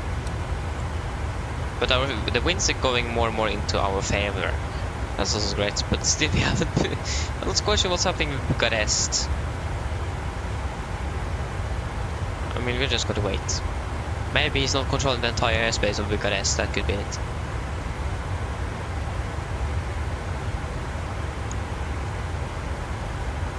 Forget that, he's definitely controlling the entire airspace of Bucharest. Or Romania.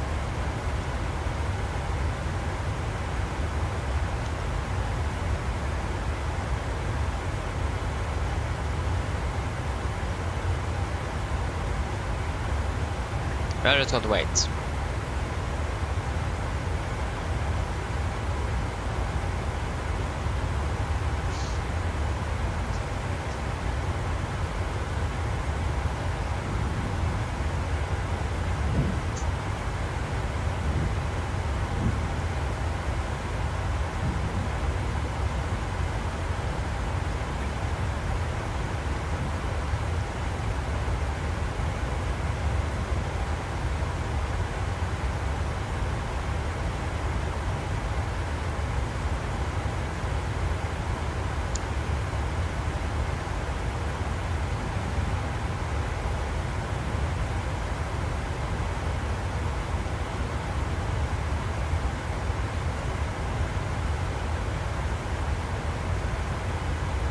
Wait, what?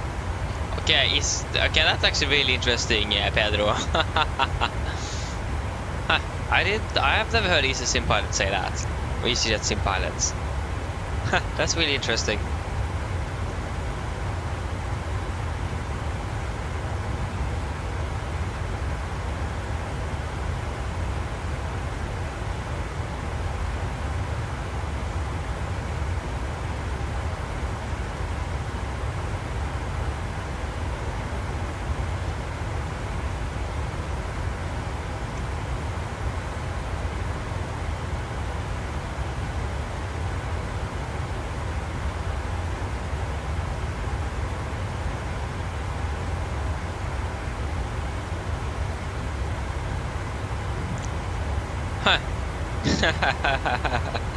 That's great. Yeah.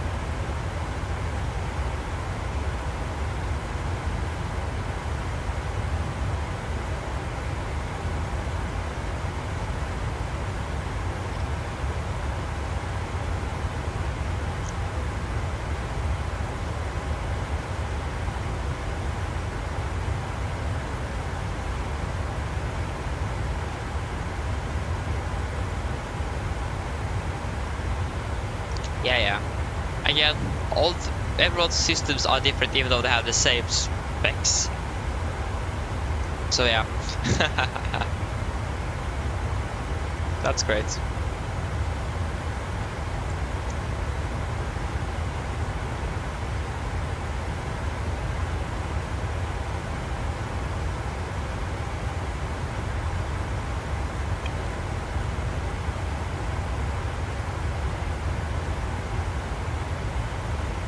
Yeah, I understand that one, Pedro. Yeah, I understand that one. Really looking forward for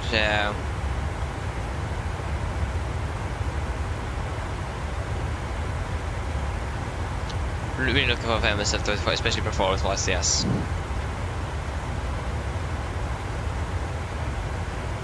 Okay, I understand, Skolik. Great. I mean, it makes sense though. FSX is quite a bit older though. They didn't have the same technology, so that could make sense.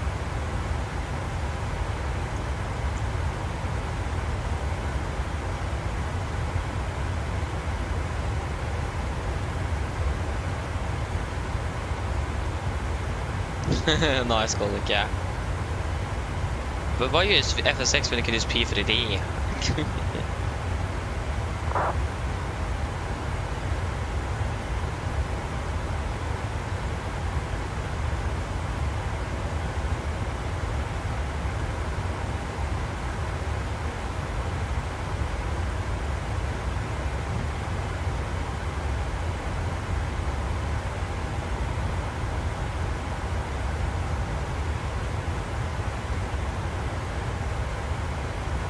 understand, Skolvik, I understand. I wonder how many actually that bought P3DV6 when that was released last year or something. I wonder how many actually bought it.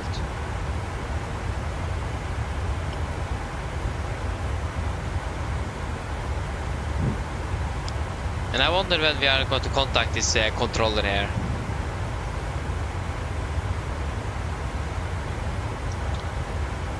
We have, yeah, we have turned on the transponder and everything. Just interesting that the controller's never sending us a contact me.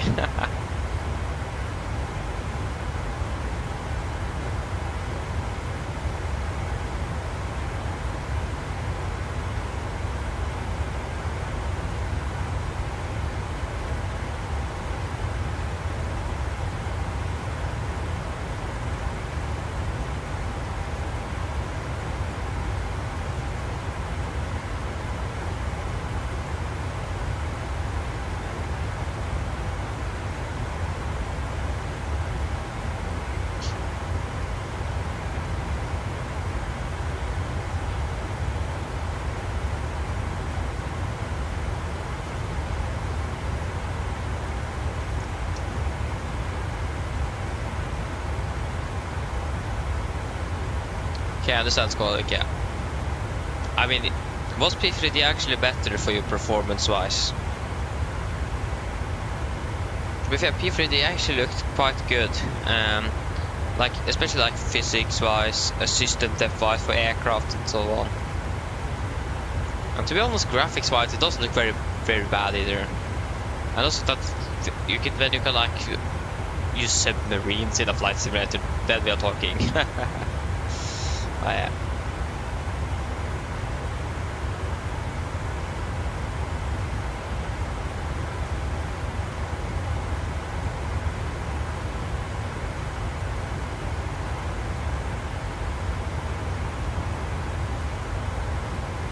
That's great to hear, Skolvik, yeah.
How much do we have in the center?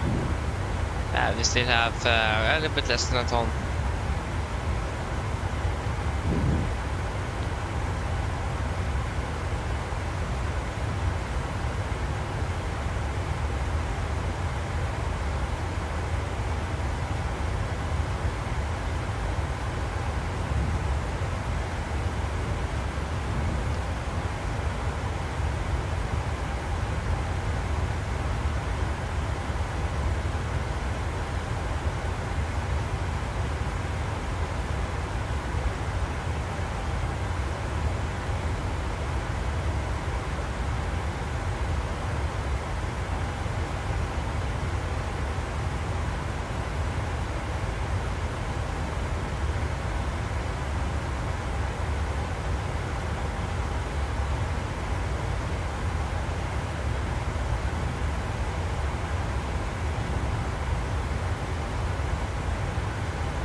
Yeah. Here's what's happening now. Just cruising. Wonder that it is okay.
Oh.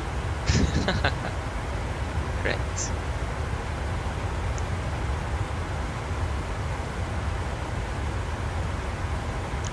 Yeah, sorry, that isn't much happening now. Just don't know what to talk about.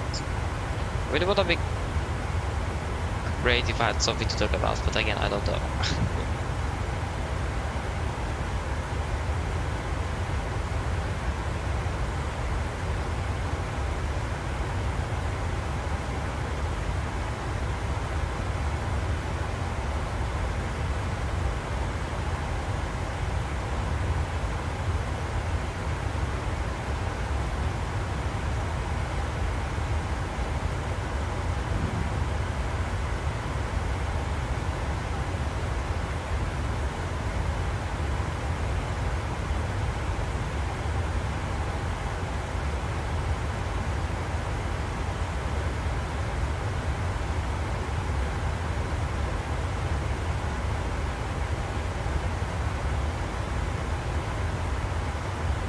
What?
There's nothing special happening either.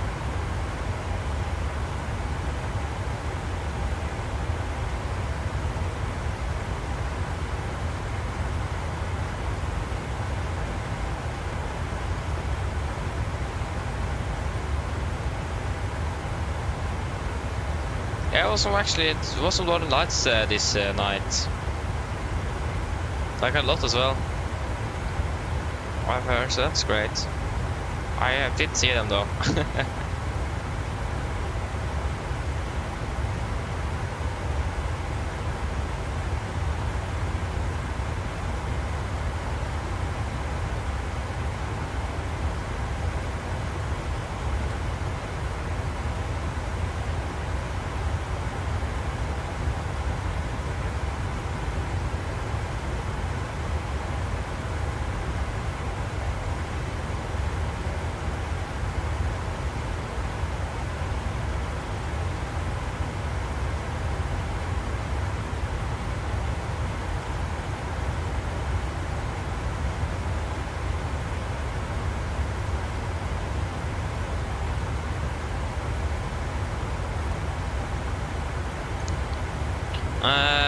Norbus, my longest flight so far? Good question. I flew from New Zealand to Mumbai once in India. That took me 14.5 hours or something. I think that's the longest flight I've ever done.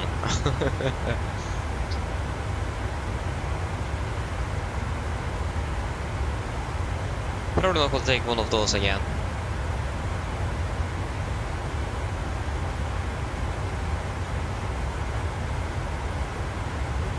So yeah, that was a long one.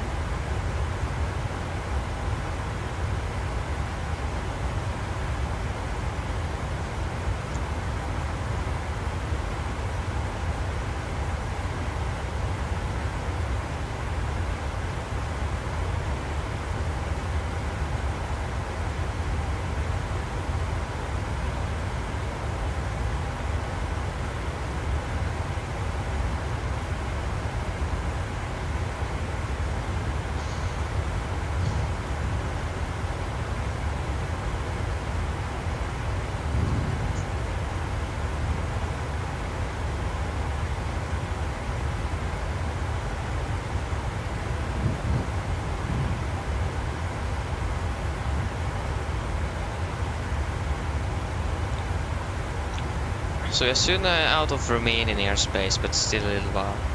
We're still landing 15 and we have no winds currently. That's actually interesting.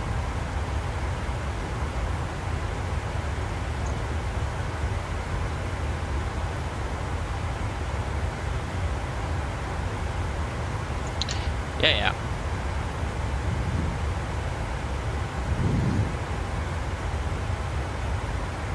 We still have a few hours to go before we're back in Oslo.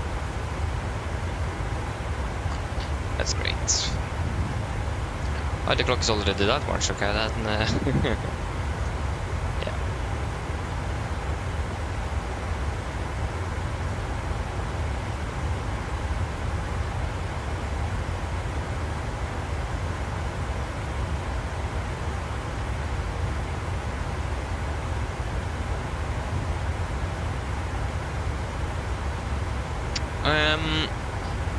Norbus, if you mean like in the simulator, I haven't, but I've flown with on the Embraer 190 with SAS in real life, from Bergen to Oslo once.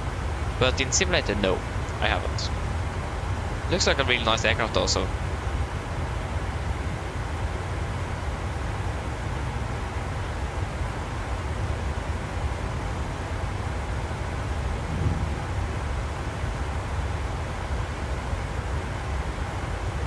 Hey, nice, Pedro. Yeah, it is.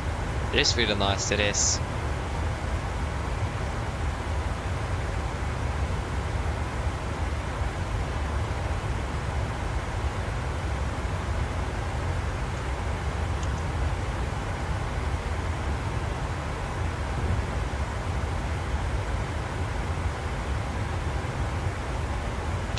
Pedro, no, I haven't flown with on Widerøe's E2 yet. That would have been really nice to do one day, but no, I haven't flown on those.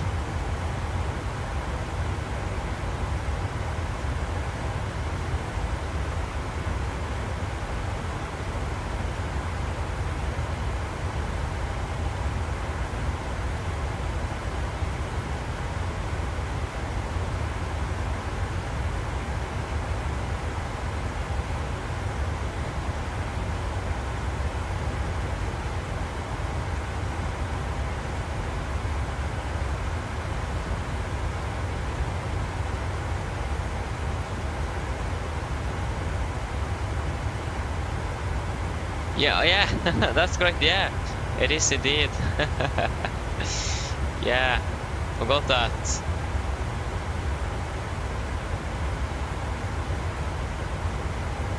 Yeah, I mean, to be honest, the Embraer was actually really nice to fly. Especially the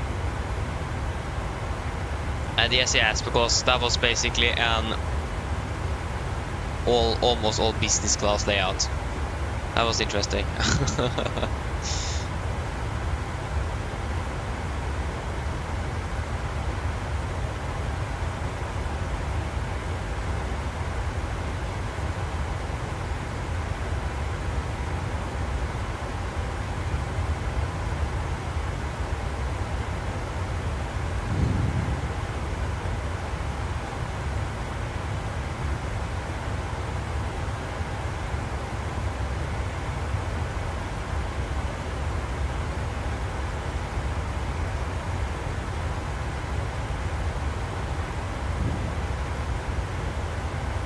Oh wait, oh you do? Hey, that's actually really nice. Yeah, that's really cool. But that'd be really cool to actually live close to one of the aircraft manufacturers' factories. That would be cool.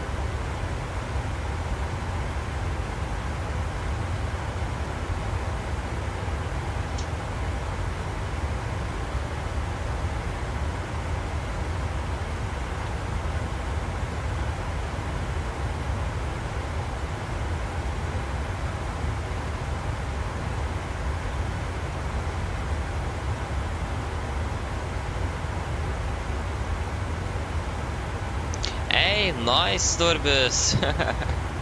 That's really cool. Nice.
I understand then. Yeah. I mean, you need some hard landings sometimes as well. So yeah.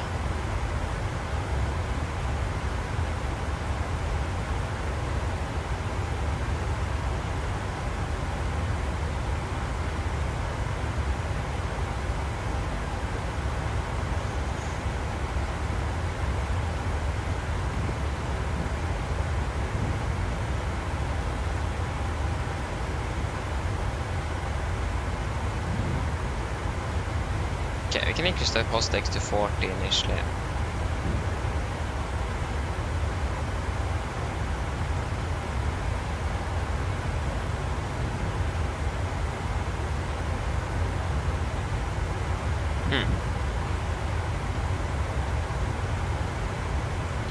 Wait, we have still been flying over Bucharest, and he have not been giving us a contact me message. That's great.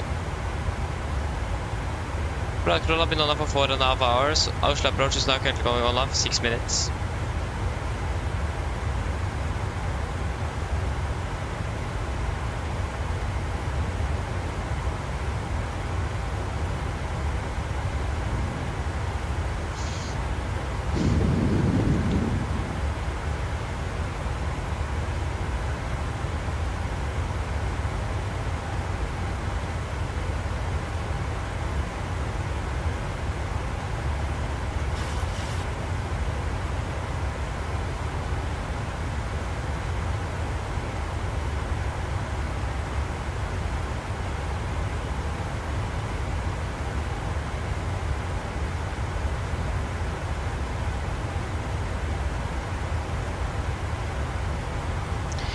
Right.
I still don't like the performance, it's still really bad.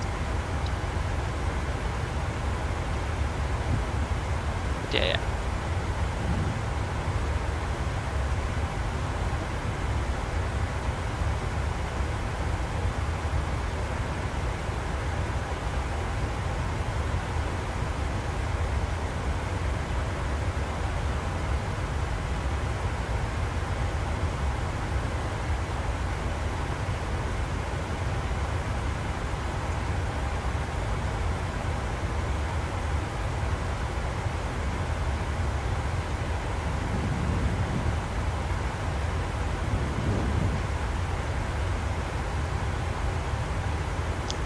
Great.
Oh, that isn't good, Orbus.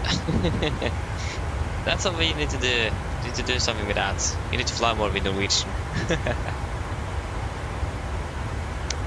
Not good, not good.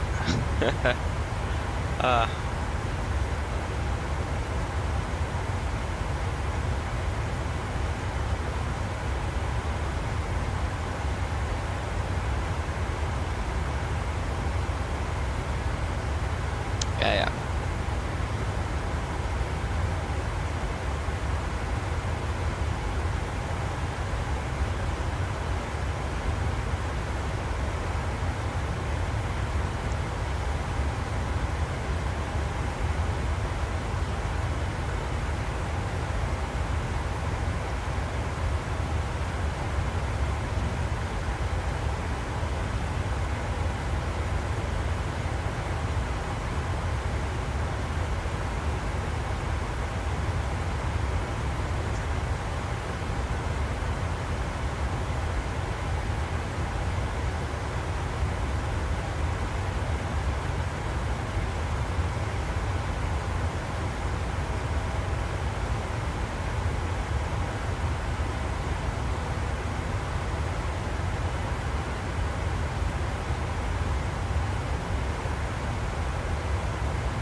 Okay, it is it is at least 4 years plus then, Orbus. I understand. Yeah, that's a few years ago, it is.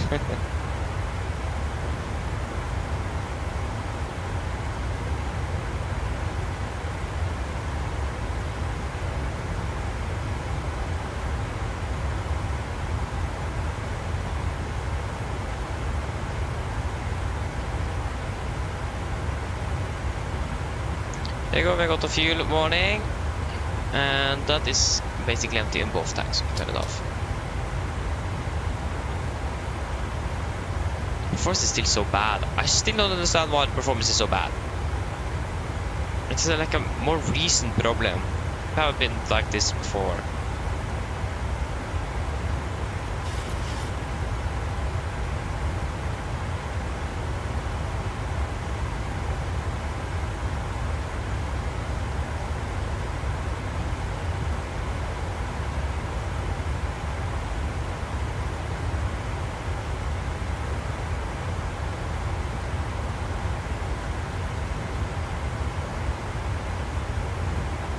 Yeah.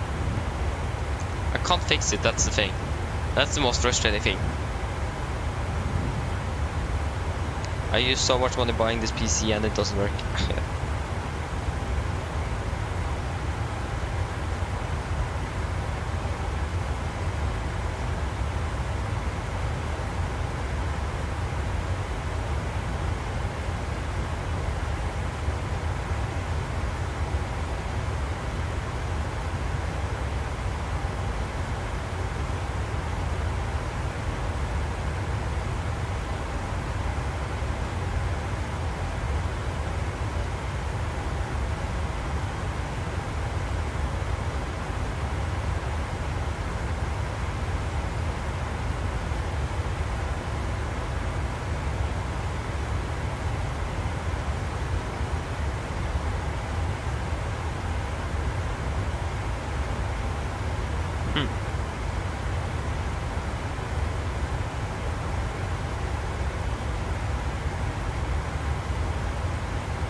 Nice.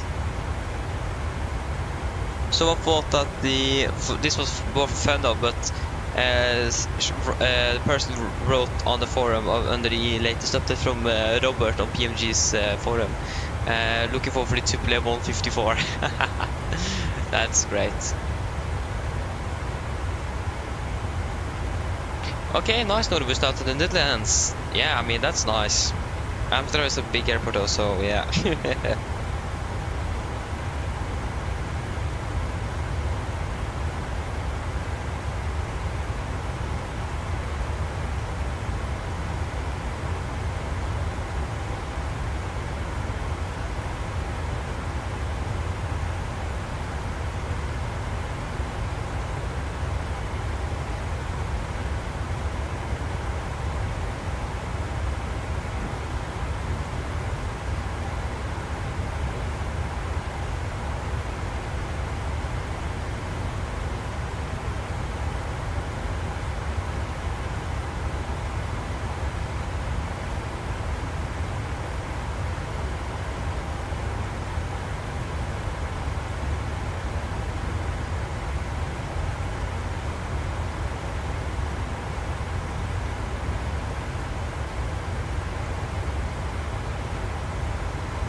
So yeah, at least I found out that yeah, definitely the 7700 is delayed because of the issues they have found with the 777 300ER.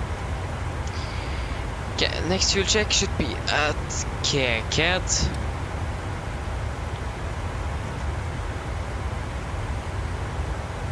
Keket.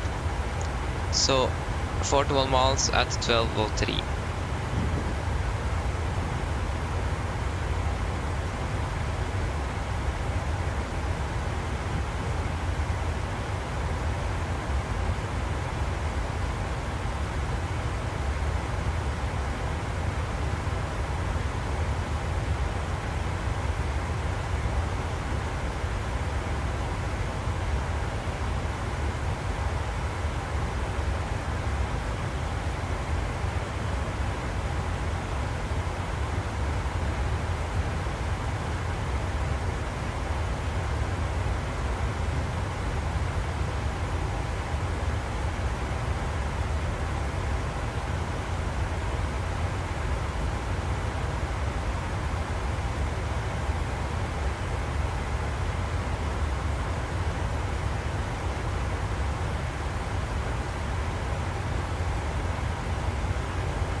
Okay.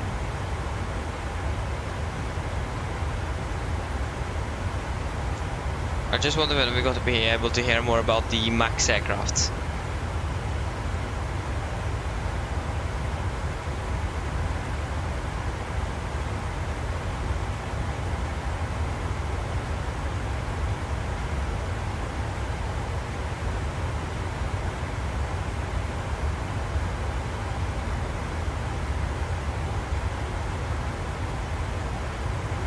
Wait, what? What?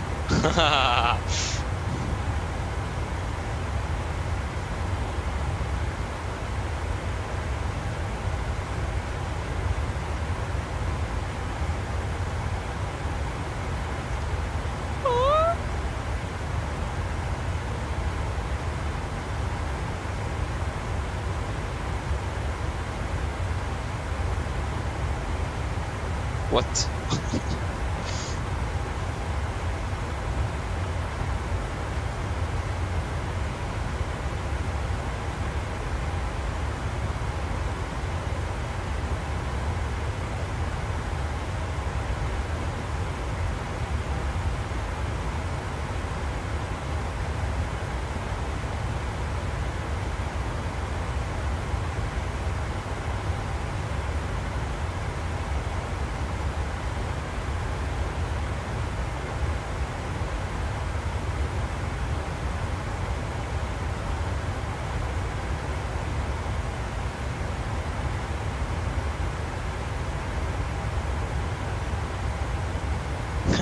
Nice. There's like a town up in the middle of Norway, where the southern middle of Norway-ish, with like a ski resort, hotels, and things like that. And it is basically one company that owns everything. And after 60 years in one family that started it, it's going to be sold. And that is basically an entire town. So that says how big it is. When it's almost an entire town is just that. So that's great.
Yeah, so got to do a fuel check.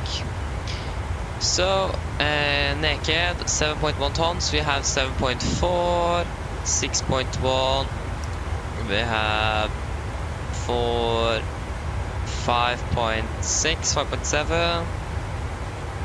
5.7, 2 hours on clock, 1 hour 58, yeah, it's looking good.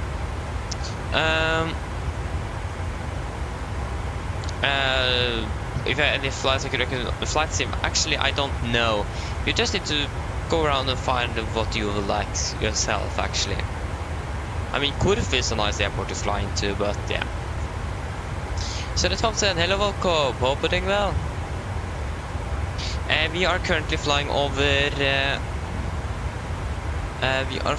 Hungary. No, we are flying over Slovakia right now. Just crossed over the border.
So yeah, I can't. Yeah, thank you. There you go.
To be honest, this is always a flight back that, like the last flight where we're not talking so much.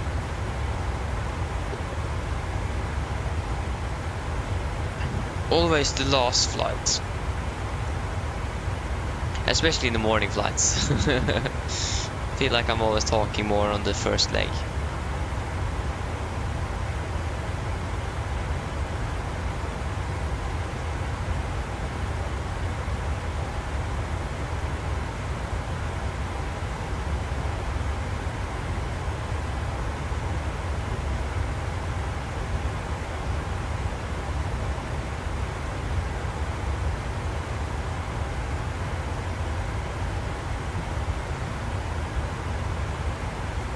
Oh ja, ja.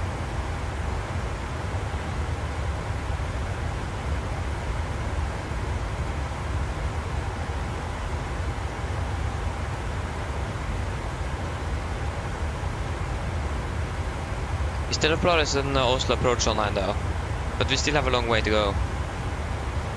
That's the thing.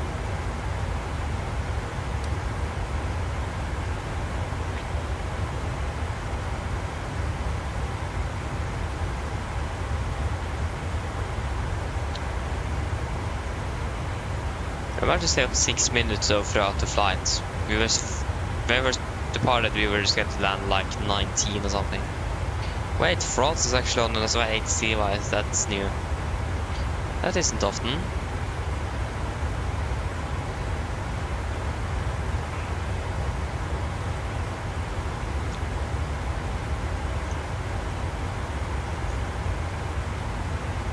Ugh.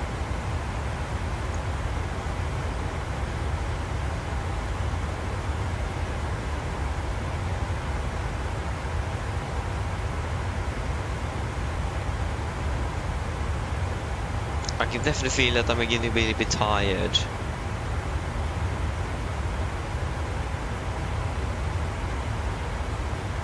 Yeah. I mean, it makes sense. Again, it's really hot here as well. That doesn't make things better.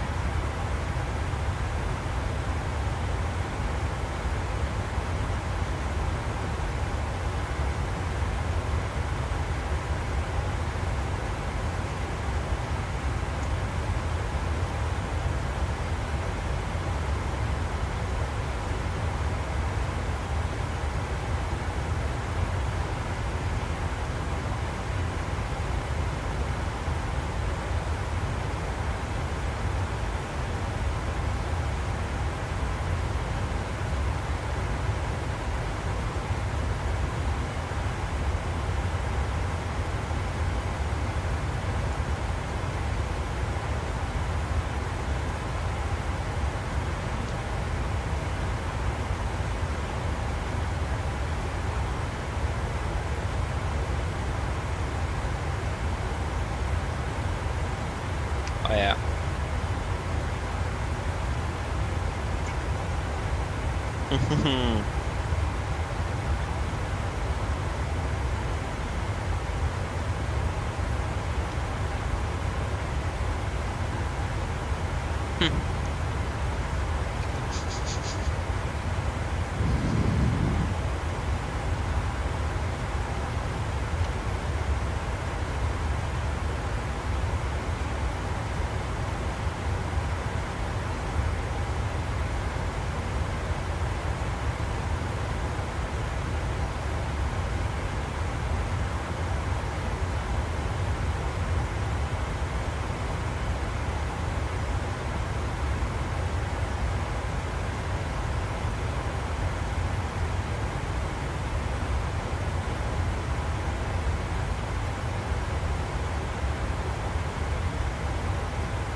There you go, that was my second water bottle for today.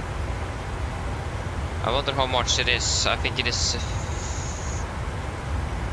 not 1 liter, but more than that. I'm actually not sure how much this is. I think it is not half, I think it is more than half. I think it is I think it is 8 deciliters or whatever that's going to be in English.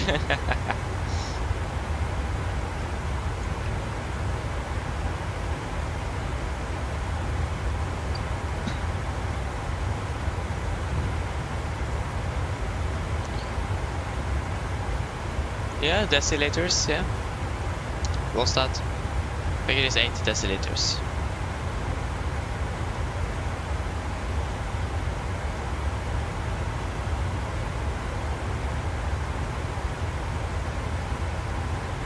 So yeah.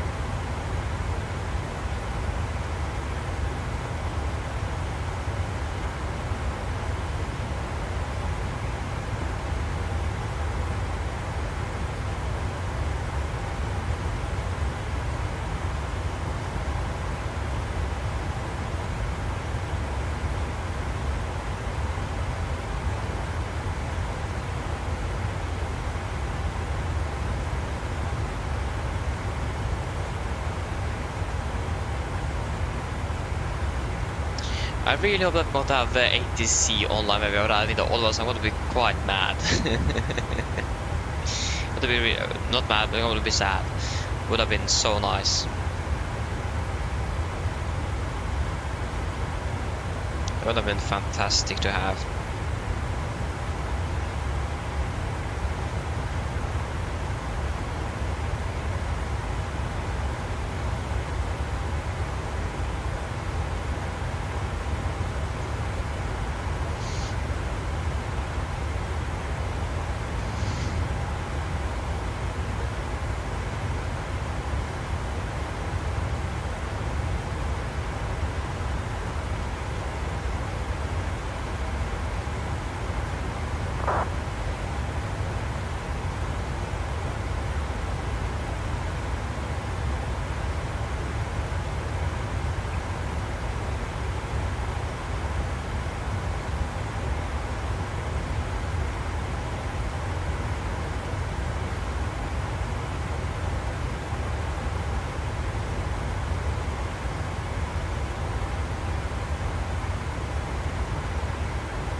Yes, we're approaching the next waypoint, and that's going to be Penor. Okay, the next one is already Penor. Okay, then we're actually approaching. We're already there. Okay, but that is till 13:07, so that is that's under an hour at least, so that's great. Yeah, we're landing now at 14:12, and the clock is now 12:15, so there's still 2 hours left though. Like half an hour is just descent, so it's 1.5 hours until descent at 13:40. Yeah.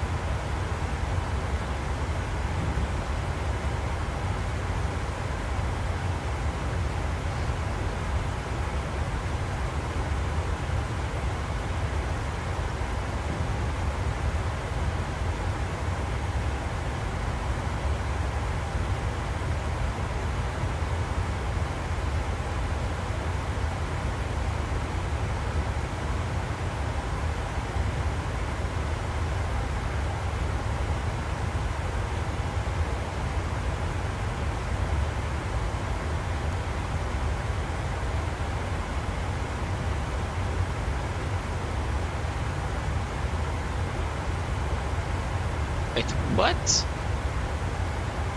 There is an aircraft from Oslo scheduled to depart to Palmediberg at 7 in the morning. It did depart before 13:55.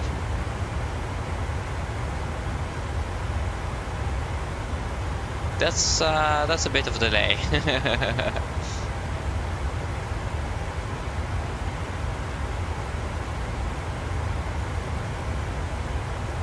Yes, I knew it. Yeah, because yesterday I actually got the first flight I got 2 flights. This one and the first one I actually got was Oslo Gdansk. The only problem with that one is that if we would have selected that, it would just be to and from Gdansk and boom, finished. I mean, it would have been great on one side, but on the other side it wouldn't. So, because this aircraft is currently flying down to Gran Canaria, or Gran Canaria, the Canary Islands. So yeah, would just be to and from Gdansk, unfortunately. So yeah.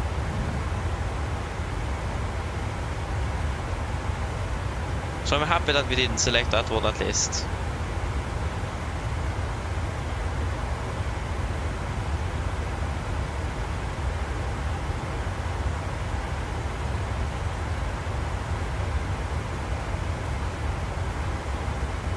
Okay, I just need to go refill my water bottle and so on, so I'm going to be back shortly. Enjoy the views.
Okay, I'm back. Okay, you are still angry. Okay, I understand that one, Pedro. Yeah, see you later then. And yeah, we still have ATC in Oslo. Unfortunately, Polaris is offline though. We still have approach, but yeah, we've been on for still an hour. And still a little while before we're landing. So as always, we're probably not going to have any ATC when we are landing in Oslo. Okay, the performance is so bad, I don't like it.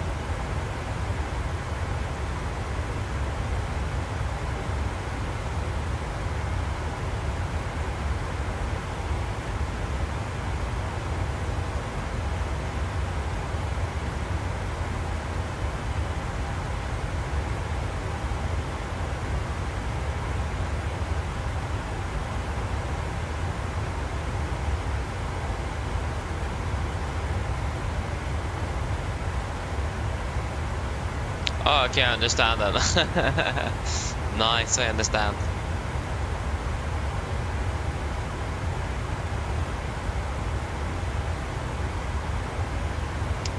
Great, Pedro.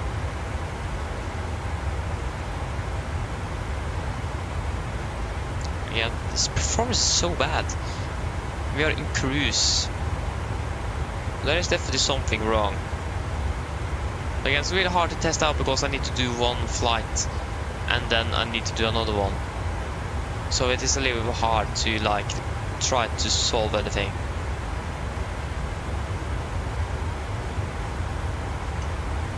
So that's the only issue.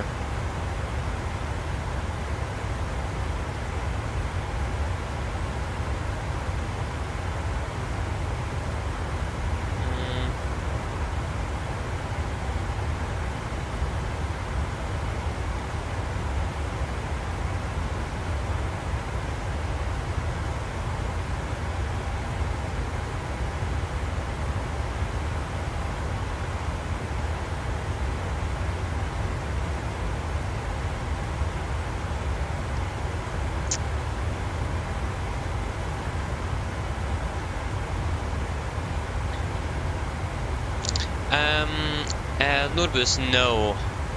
We can't do any flights after this. And I'm not going to do either. So yeah, no. This is the last one for today.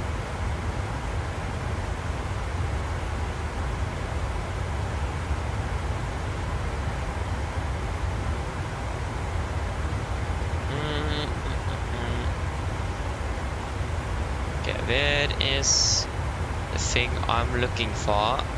There you go.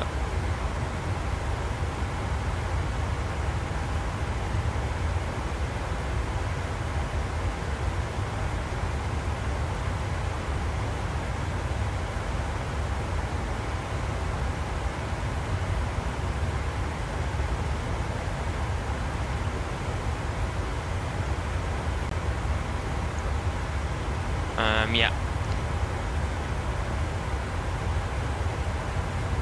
Yeah, Pedro, exactly. It is normal, so that's the thing.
Yeah, Pedro, that's what I'm trying to do at least. I'm not quite sure. Yeah, probably from both of it, yes. So at least that's what I'm trying to do.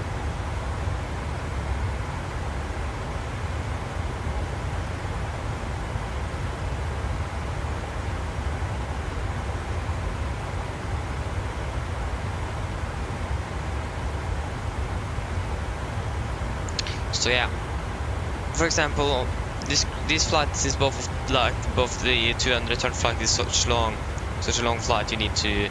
That's just going to be like this crew is just gonna fly this because of duty time limitations and so on. So I'm trying to do that every time to like fly at the same services or the flights like there's real crew is doing. But it's a bit hard to do as well sometimes. With turnarounds and so on.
So yeah.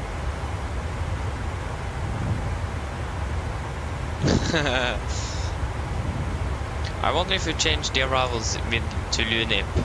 We'll probably arrive faster, but yeah, we're not going to change anything now.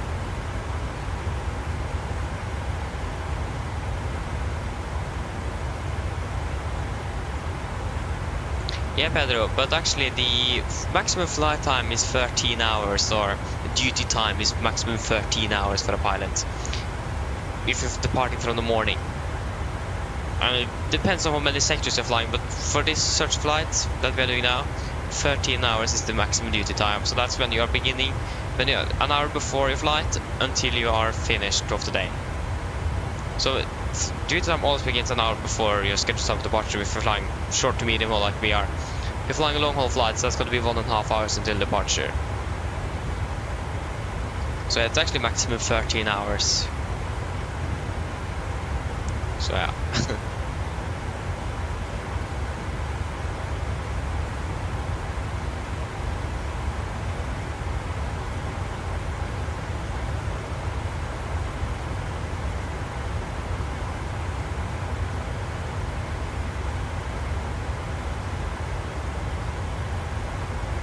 You're welcome.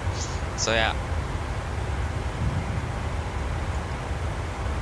So you can just search up pilot duty time table or something and we'll find the diagram.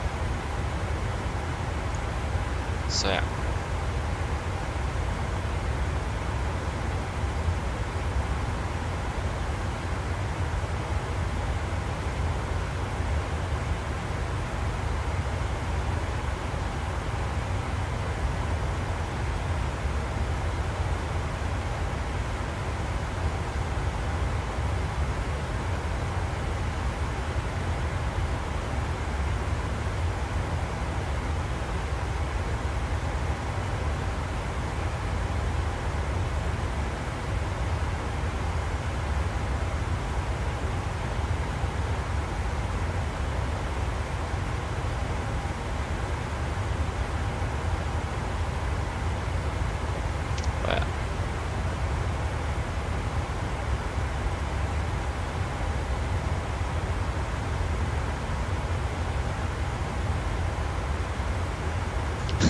Pedro, yeah. I mean, it would be really fun if they actually would sponsor me. To get them as a sponsor in Norwegian Air Shuttle would have been fantastic. But the thing is, and I think actually if an airline would have done that, that would definitely be Norwegian. But I'm not quite sure how it works and so on. If, yeah, I don't know. It would have been fun. We just need to wait and see. Maybe one day, maybe. It would have been nice and a lot of fun indeed. So yeah, I wouldn't say no to that. At least I will actually get paid for doing it as well. Because currently I'm earning zero. Okay, I'm earning a little bit, but that isn't much. To be honest, actually this month it is basically nothing. So yeah. Oh yeah. I'm not complaining. I have a lot of fun though. But yeah. They will do it. Yeah, definitely.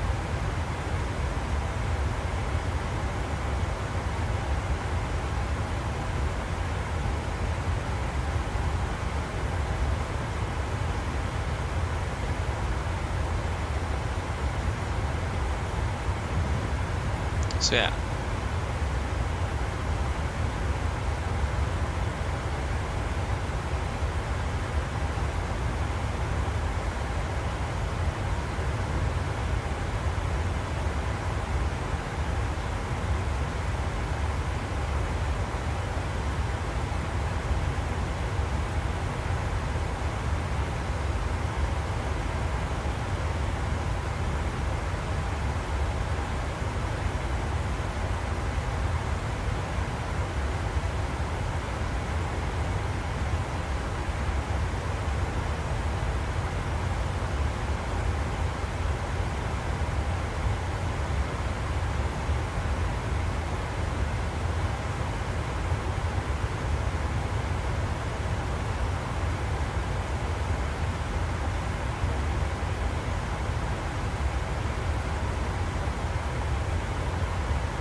So yeah.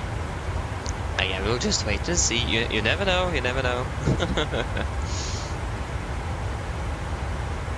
I mean, it would have been fantastic, especially to get like a crew schedule.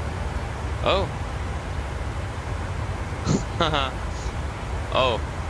Yeah, I don't know how to pronounce it, but whoever had subscribed, thank you. Thank you for the support.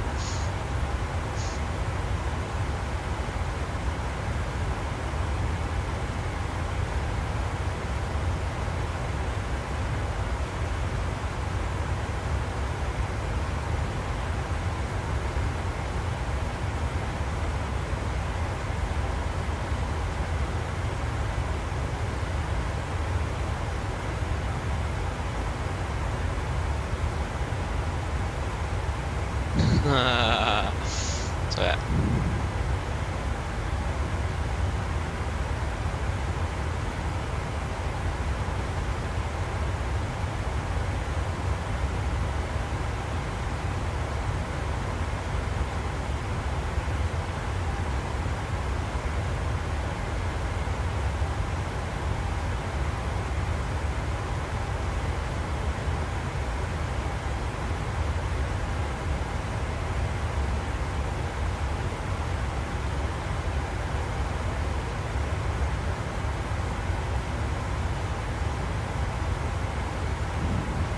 Yeah, great.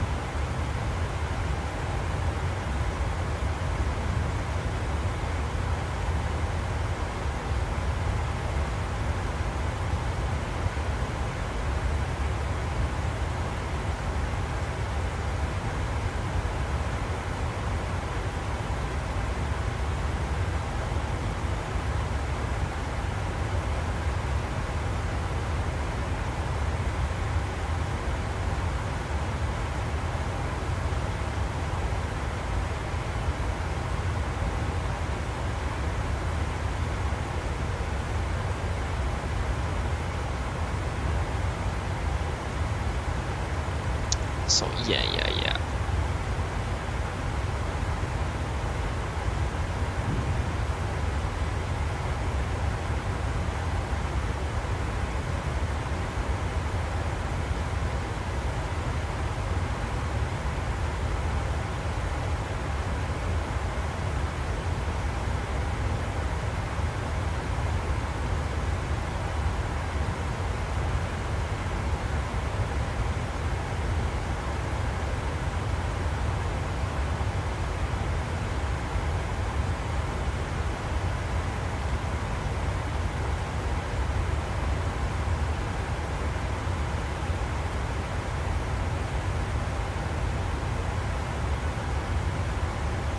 Yeah. Yeah.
Yeah.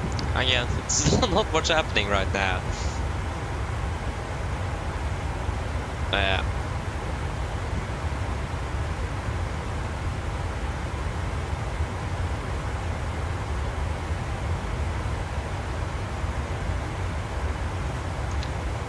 We still have Oslo approach online.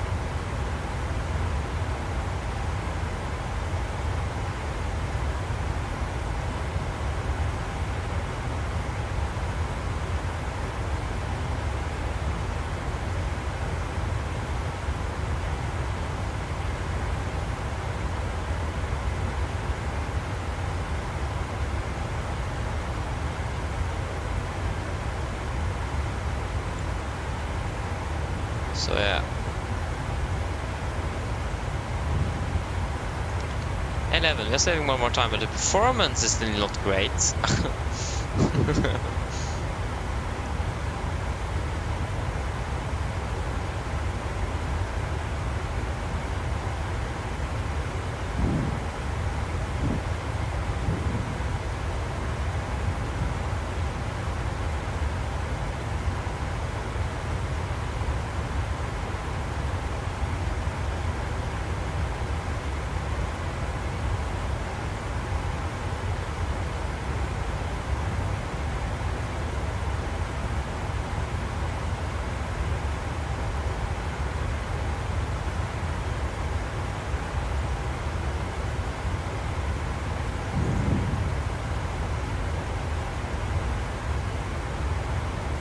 Hey, nice Golvik.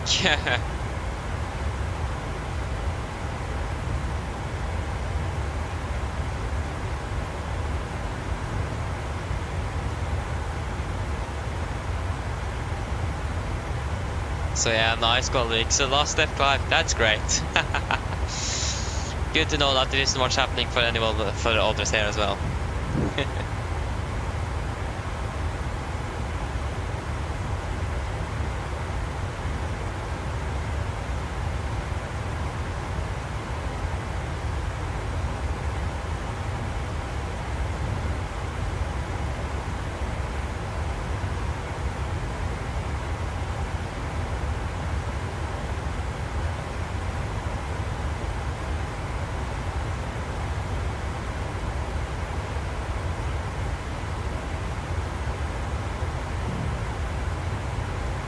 He's doing right nice. Yeah. Yeah. Good point, good point.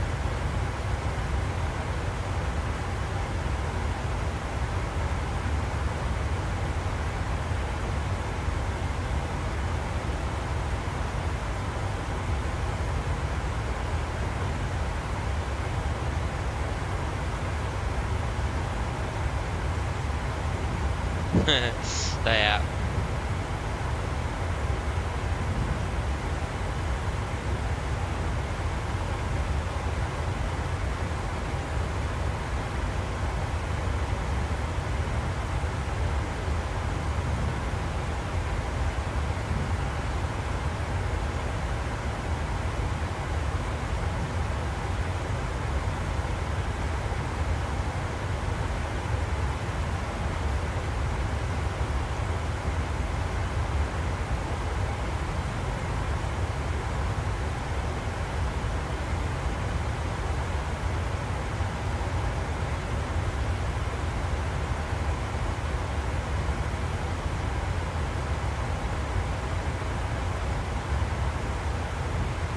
Yeah, no, Pedro, it's quite unfortunate. It's very unfortunate, to be honest.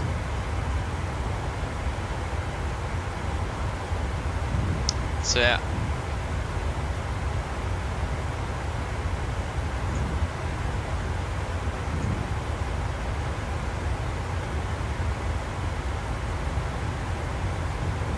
Nice, Kolvik. Nice.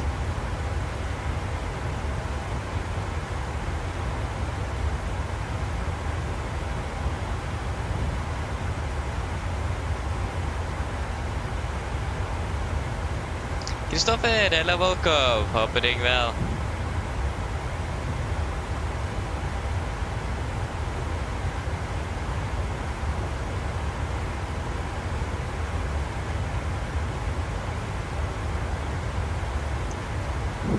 Happy Saturday to you as well. Great.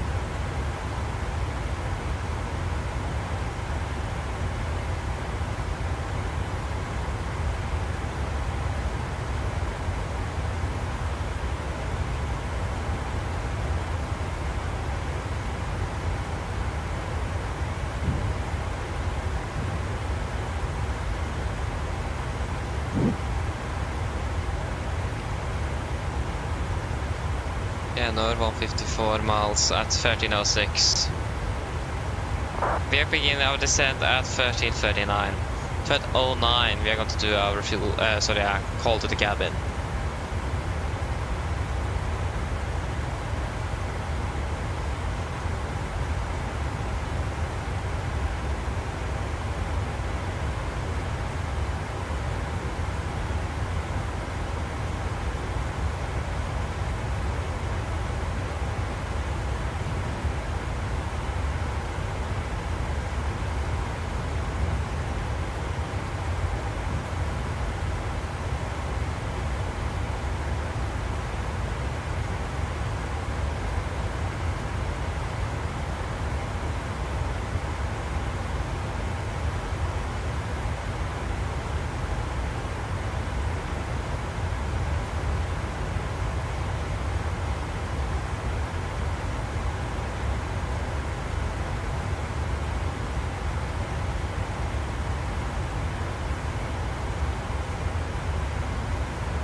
Great.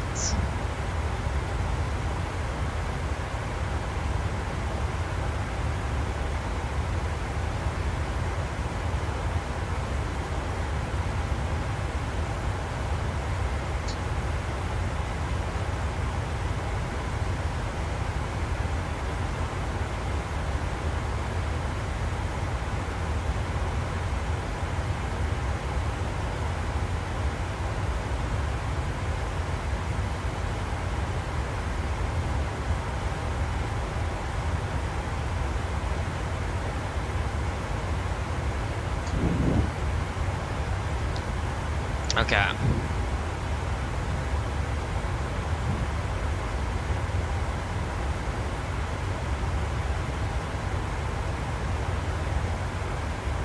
Yes, we don't think Swedish airspace though. That's great.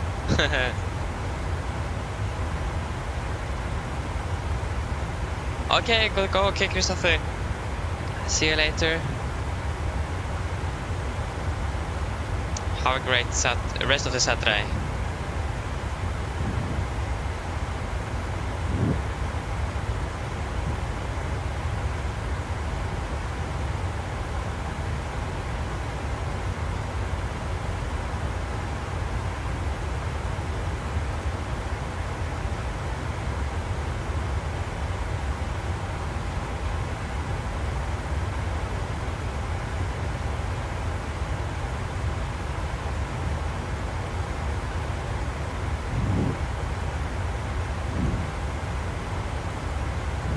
So yeah.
Yeah.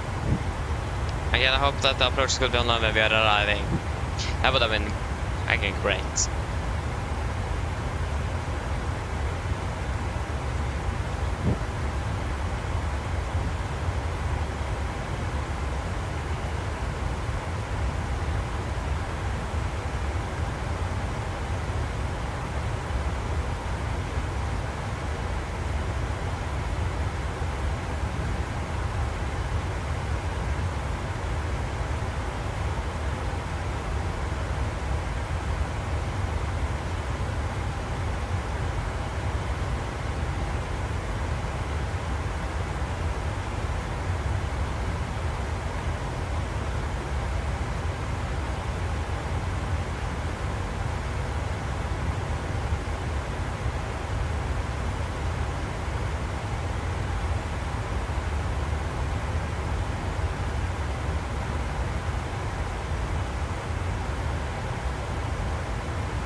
Oh yeah.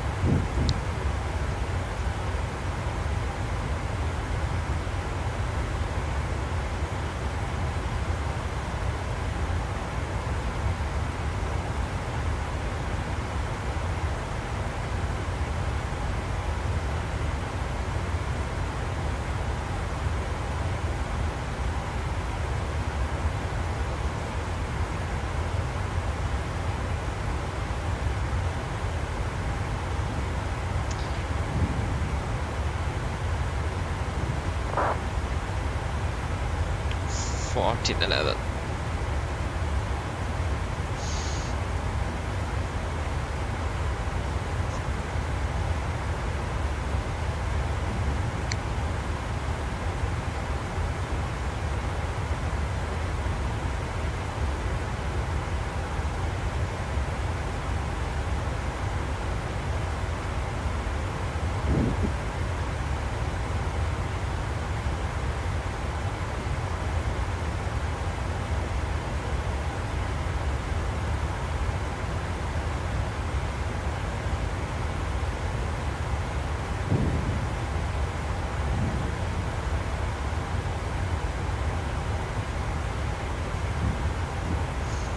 Yeah.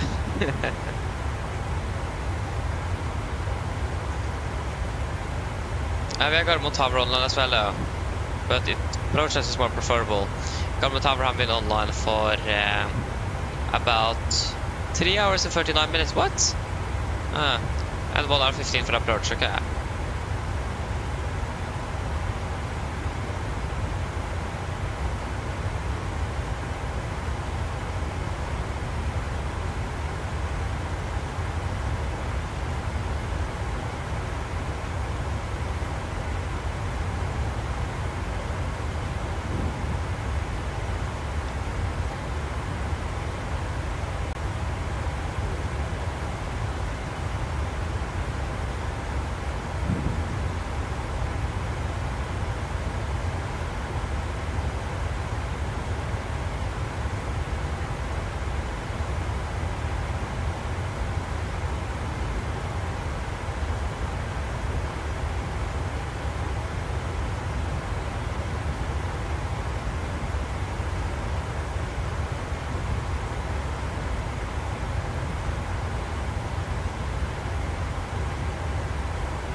Yeah. 38. So 08.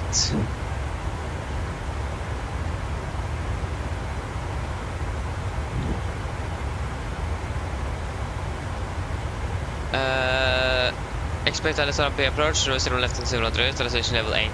Oh yeah. Transition level 80.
Yep.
Again, it's 06.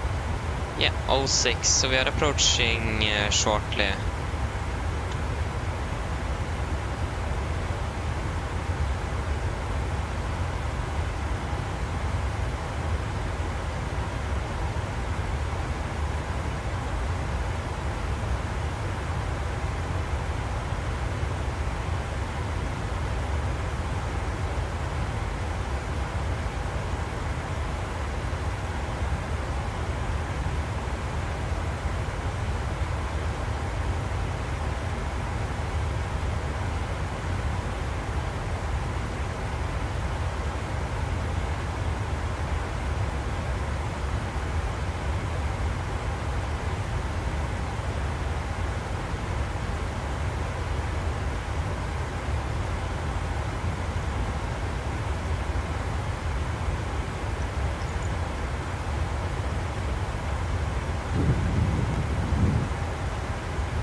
Och det här file.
Yeah, Sweden is right there. Oh, I thought you said that Sweden control is online.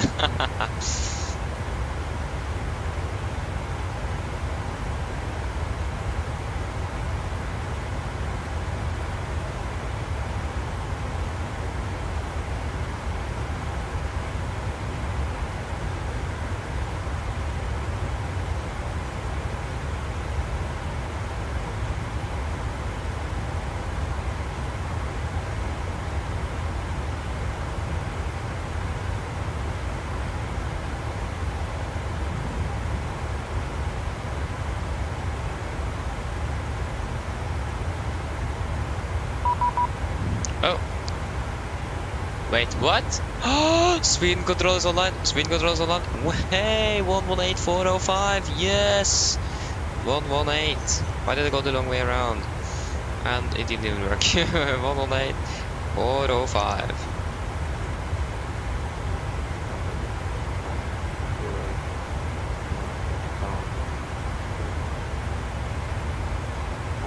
We are 1 Lima Golf. 7 uniform, Sweden call. Good afternoon. Have you planned for any Yeah, Sweden is online, yeah. or anything for Örebro?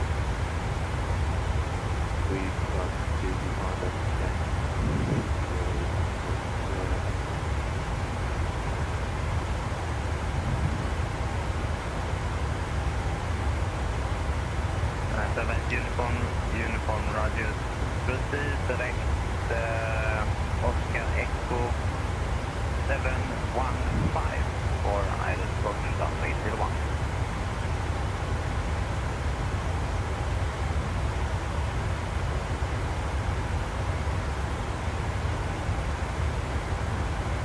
Runway 7 uniform proceed direct Oscar Echo 715 for Island Squadron runway 01.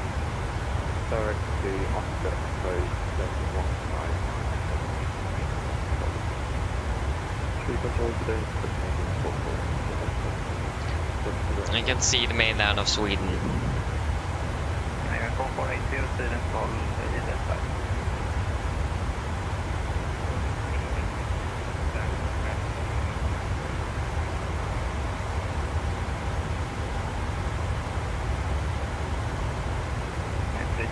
Tango Sweden control good afternoon score campsite with D1. Yeah. About an hour left, so we are closing in. Sweden control, go ettermiddag, Nordic 1 Lima Golf at flight 380. Nordic 1 Lima Golf Sweden, go eftermiddag walk 1253. 1253, 1 Lima Golf. 1253, and we need to do a fuel check at Penor. Can you please stop being zoomed in all the time? 4.7, we have 5.1, 8.5, 8 tons. 30 Seba, Nordic 1 Lima Golf. Seba, confirm, execute. And time check, 3 hours and 4 minutes. We are currently 3 hours and 1 minute, so we're 3 minutes ahead flight time wise. That's great to see.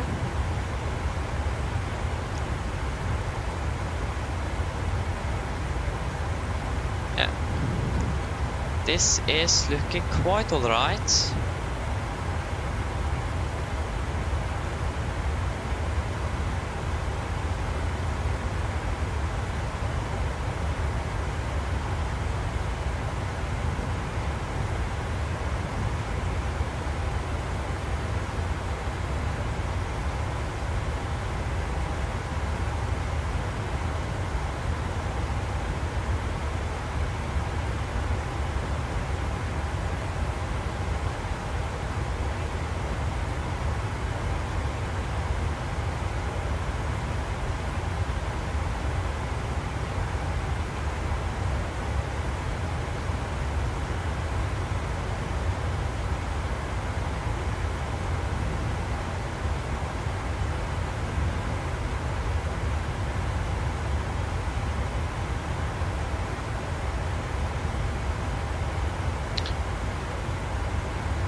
Pilotisch, nice. Again, enjoy your flights. It's going to be a lot of fun.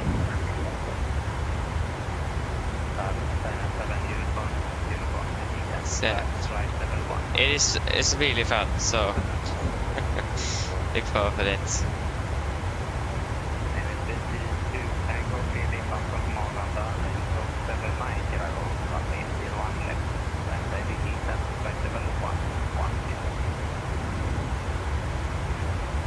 Do you have any idea where you want to fly? Or are you still going to proceed with Rygge? Can't wait, I understand that one. How is the sound with ATC? Is it too quiet? Or is it too loud?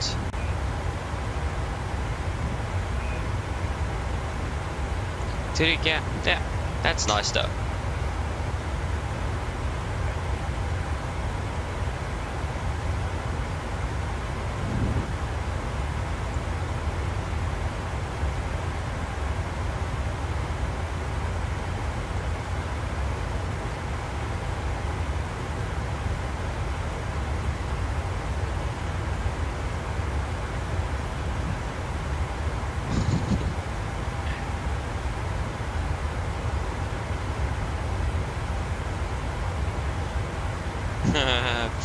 Nice.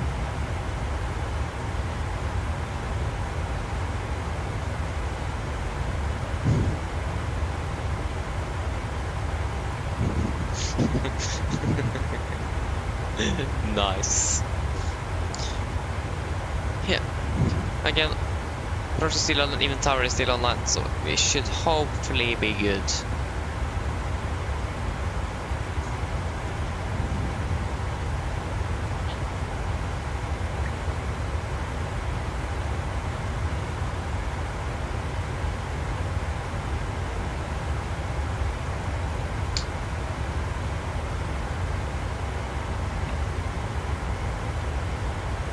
Okay, pilotage. Enjoy your flights. Enjoy your flight then. I guarantee it's gonna be a lot of fun. And the instructor is just fantastic. I love him. He's you will understand. He's You will just wait and see.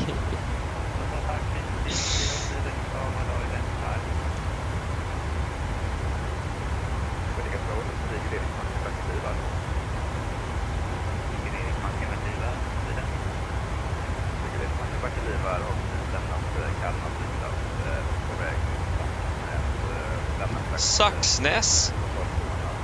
Saxnäs? What? Never heard of Saxnäs in Sweden.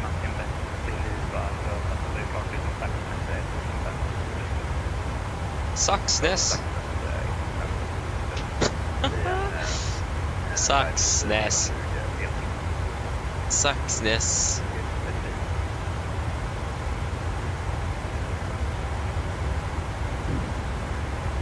Wait, what sucks? Is it Trøndelag? What? Is it in Norway? Wait, what?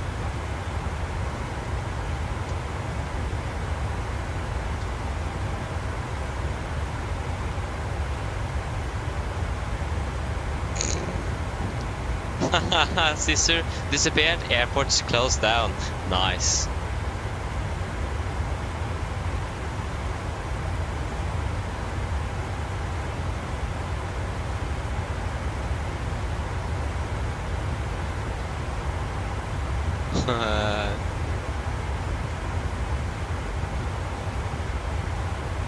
Yeah.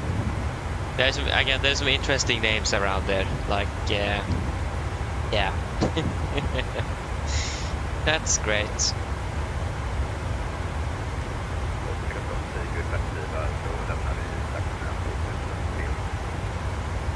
Is it Saxnäs?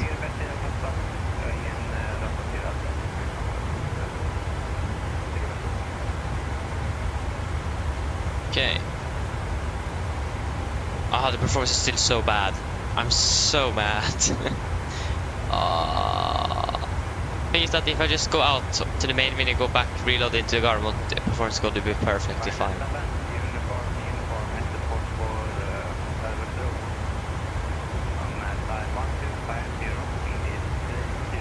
Så ja.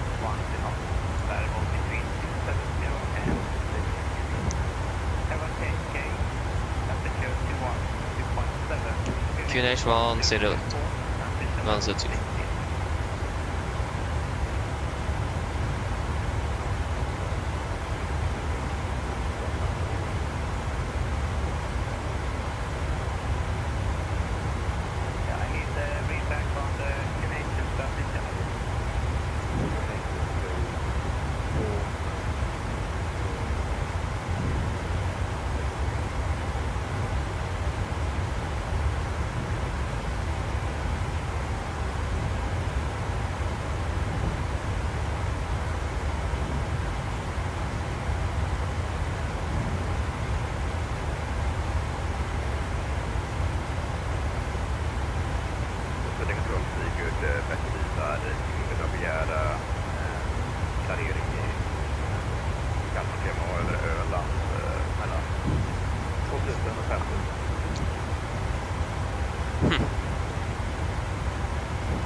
Yeah. The winds are changing. Not good.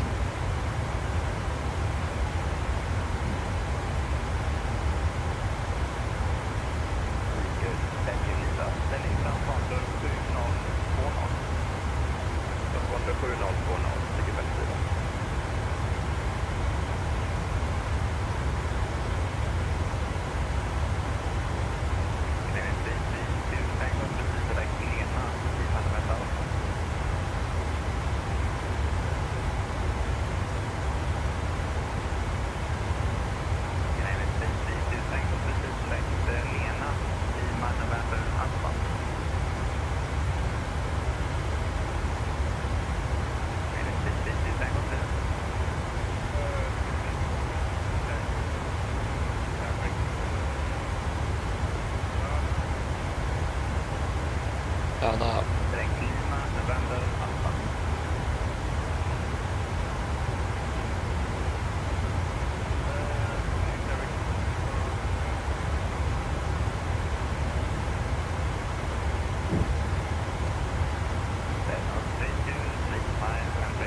Yeah, the performance is still not very good. I thought that fixed it, but I have it definitely not.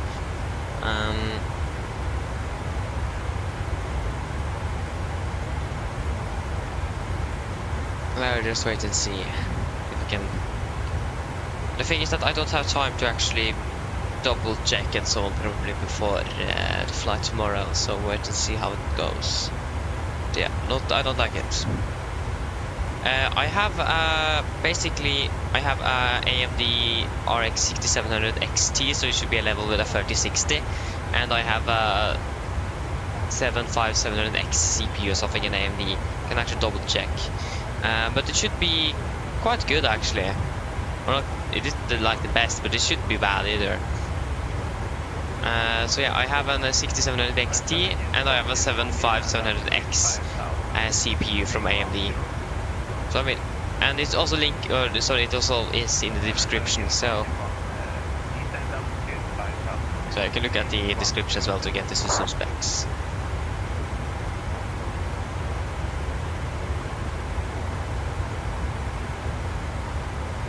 And like it is perfectly fine on the first flight. From the second flight and beyond, doesn't work anymore.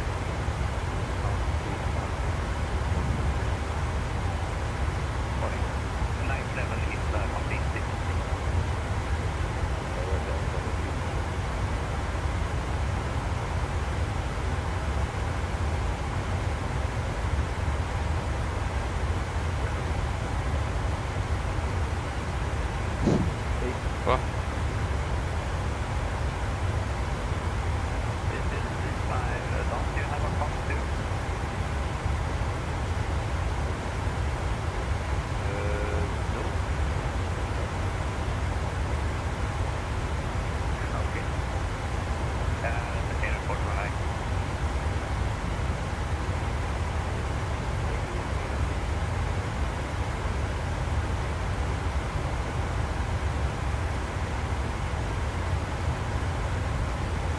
Yeah, yeah.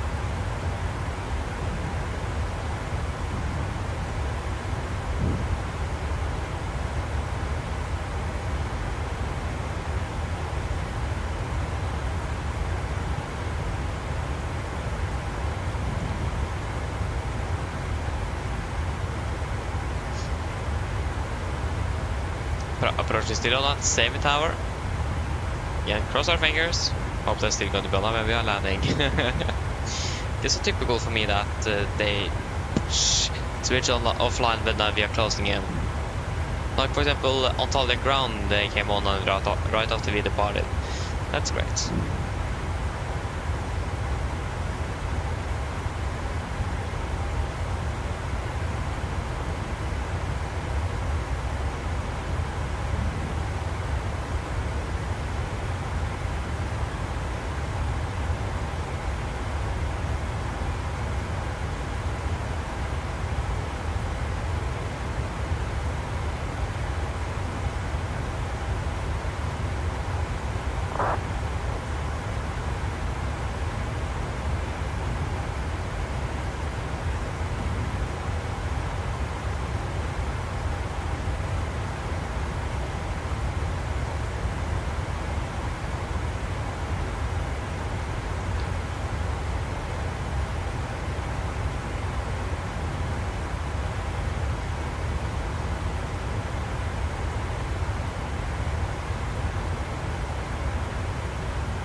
Great.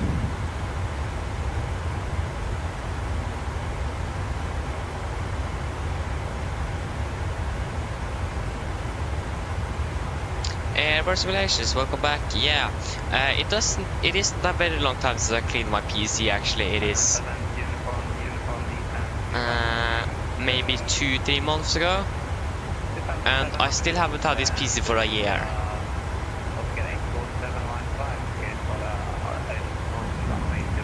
So it isn't a long time ago since I actually cleaned my PC. And again, the only problem here is that after one flight, so when I've landed for the first flight, then the performance is actually getting bad. Doesn't depend how long the first flight is. It is still off when we landed, something like that.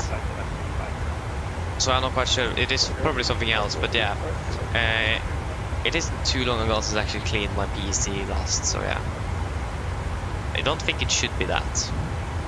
Yeah, I mean, yeah, the temperature is quite hot as well, but we haven't encountered this when the temperature have been up here as well either.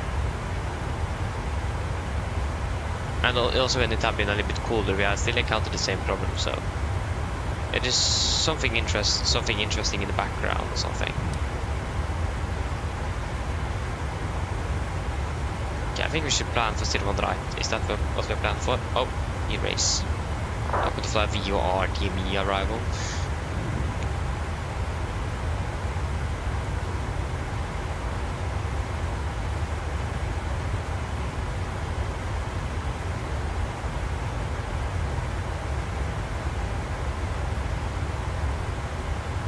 Så det var på Lima.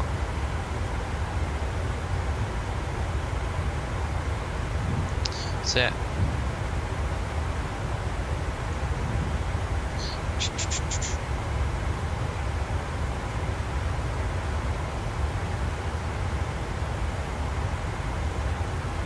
Should probably pin 01 left as well, but we've got a plan for 01 right.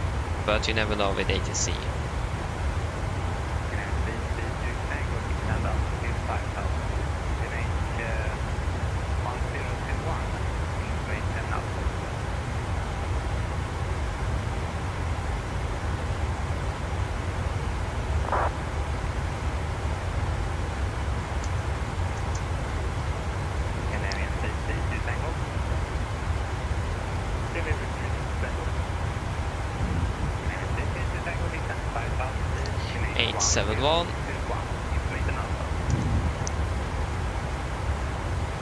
Sending 5,000.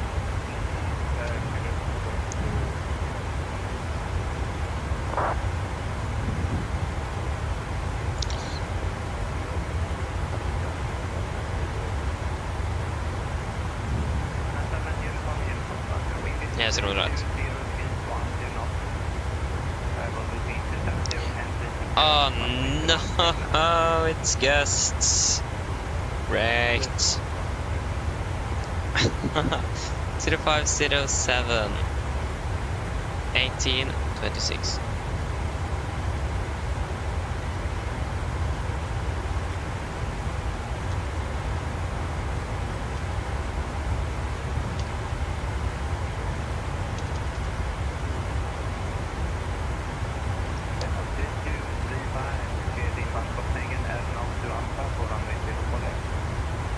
Oh, 59,900.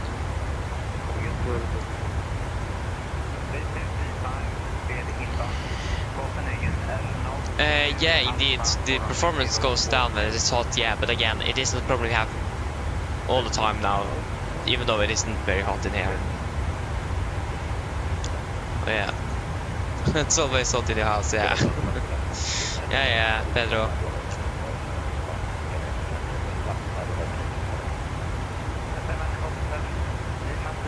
Yeah, that's like actually a very good one. Airborne, yeah, that's a good idea. Indeed.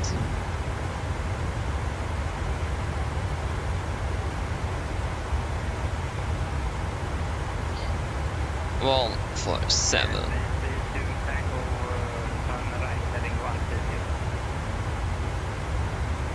right, heading 120. 5, that's gonna be 12. 15.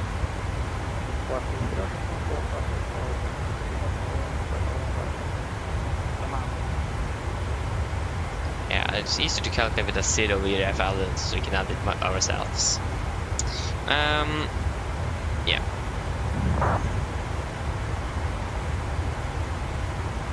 Okay, that's actually quite unfortunate, Pedro.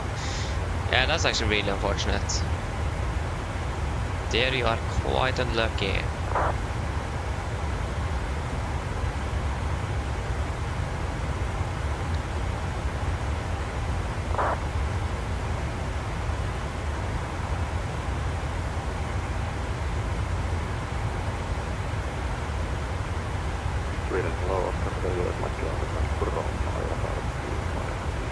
Berömma.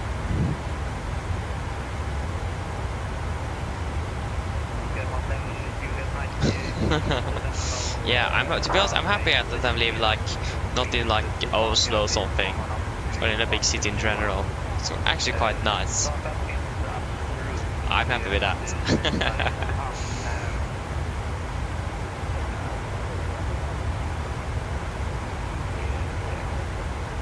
Yeah.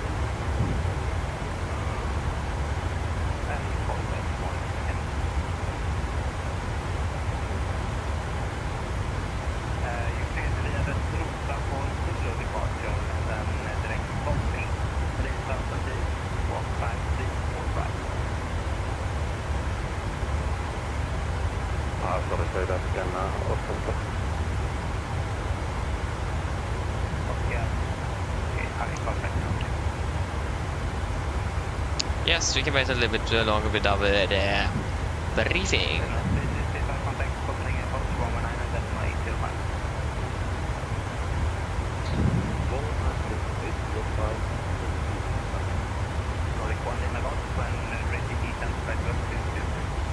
When ready to send 220 Nordic 1 in Golf.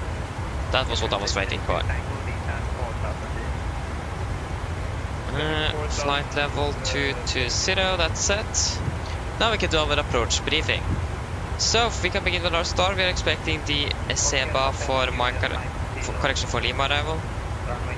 This is on chart 10-2 Delta effective 3rd of December 20. So we're cleared, so we're going to fly via SEBA. Maximum 250. Idamo, maximum 250. Both Mike 4 do maximum 220 above us currently at flight of 100. Continue like this via 411. 413, 412 and 454 until into maximum 220 above 5000. MSFS2020 feet, maximum 250 knots, and lots otherwise instructed, and we have no ATC. No threats for our arrival today. For our approach, we're expecting the ILS for 01 rise could be changed. This is chart 11-2, effective 1st of December 22. Coming away in Sumanto 220 knots above 5000. Continue down to Oslo, maximum 200 knots. For turning fine for everyone, correction 01 right. This on chart 01, correction heading is 01 degrees, ILS means 111.95 Oscar November Echo. Yeah, 192, that's not correct. It is 012, not 192. So yeah, 012. Yeah. 80. Yeah, minimum is going to be 871 feet. 3-degree glide slope. Pop is on the left, of course. Minimum 160 to 4 DME transition. Level is flight weight to 0. Firmest, we're going to climb on track 02 degrees to DME 2.5 Oscar November Echo. Then turn right and proceed on track 048 degrees to 4000. Expect vector in Oslo approach. For our taxi, this is our airport charts. Chart 10-9, effective 16th of May 2024. So we're landing 01 right there. We want to vacate via Bravo 6 or Bravo 7. Depends what we're going to be able to do. First of all, we're landing with flaps 30, 143 on the VRF, wind correction of 15. That's going to be 158 knots on final speed. I'm going to use idle reverse thrust and no auto brake. So yeah, we want to try to vacate via, preferably it's going to be via Bravo 6, but if not possible, Bravo 7. And then we're going to taxi into Stanford 8. And that should be via Juliet. If Bravo 6, Bravo 7, probably via Sierra or Juliet, or probably Papa and Romeo. We have no hotspots, tax restrictions, or any notable no times for Gardermoen today. For our parking start chart, 10-9 Bravo effective 13 for June 24. So then Juliet Stanford 8 is what we will request. Any questions? Probably not. Briefing complete, or approach briefing is complete. Descent checklist. Press the station, landing altitude set to 7 feet, recall checked, auto brake off, landing data VRF 143, minimum 871 feet, and approach briefing is completed.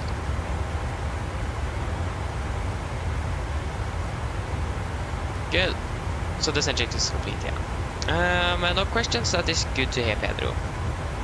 That is great.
Good.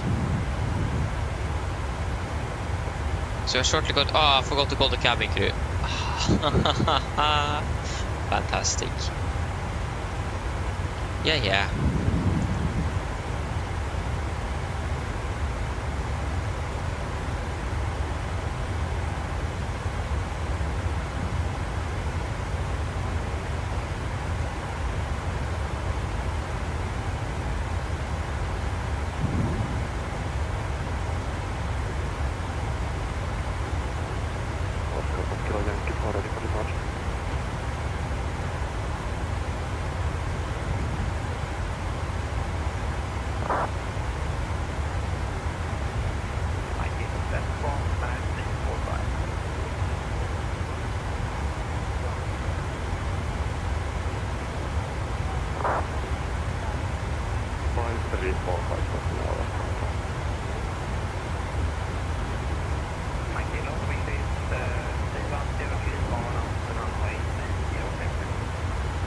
Just like a freezer open.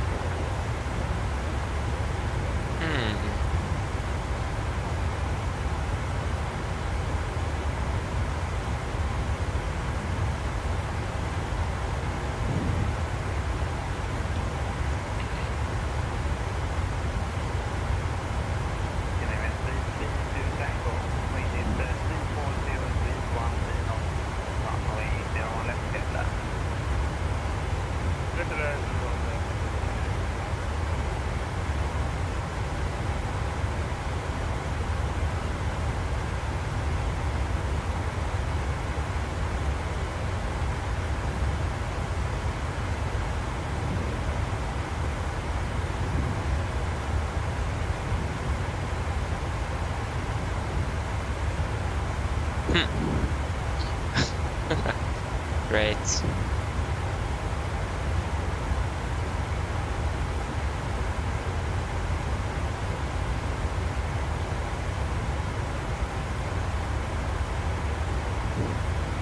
Approach is still online. I think we actually have a chance for them to be online when we are arriving, and that is just fantastic to think about.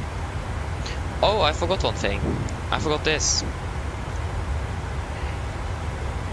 Maybe I can try one thing to fix this issue, is to downgrade from 2K to 1080p. But I think that is also not going to be... I don't think that's... I can actually try. Yeah, we'll see. I will try the BIOS thing I found earlier today, and later on I will try to see if I can reduce, if I want to reduce it down to 1080. I have a 2K or a 4040p monitor, so it wouldn't be the best to downgrade to 1080p. But if that's what I need to do to fix the performance issues, okay, then I need to do it then. But I do like the 4040p, but again, the performance is the best. But again, my PC should have anything to be, or any problems with running 1440p either, so it doesn't make a lot of sense.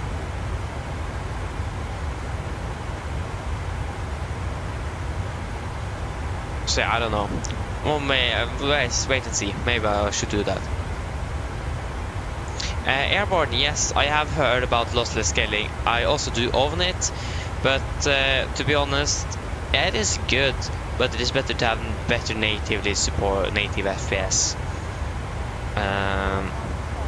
Because, for example, the mouse, like the mouse cursor and so on, doesn't look too good. So yeah, I do have lossless scaling. I can actually, last time I checked or tried it out, it didn't go well. That's because it updated and so on, so I hadn't set the settings.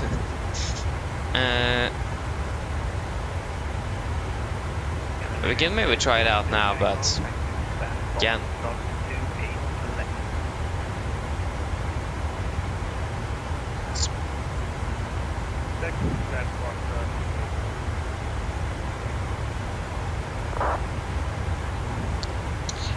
just I need the settings.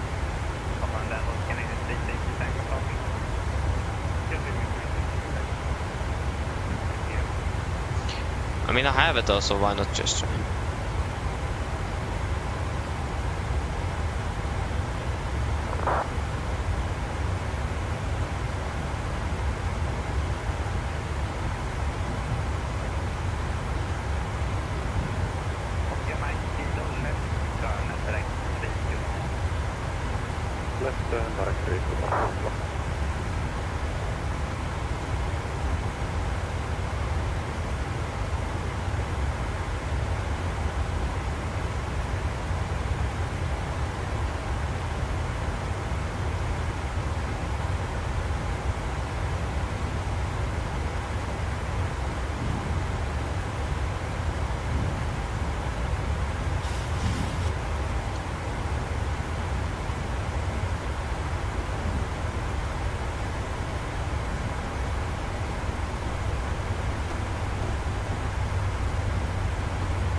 Okay, should we try then? Take over, begun our descent as well. Okay, so I think I have all the settings in lossless scaling set up now.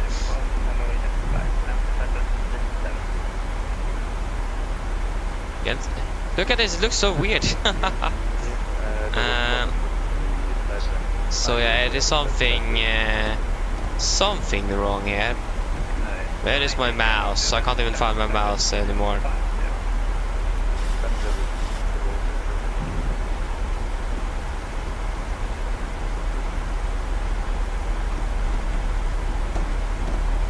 Yeah, it looks interesting. Is it weird? Did these colors change as well? I don't know.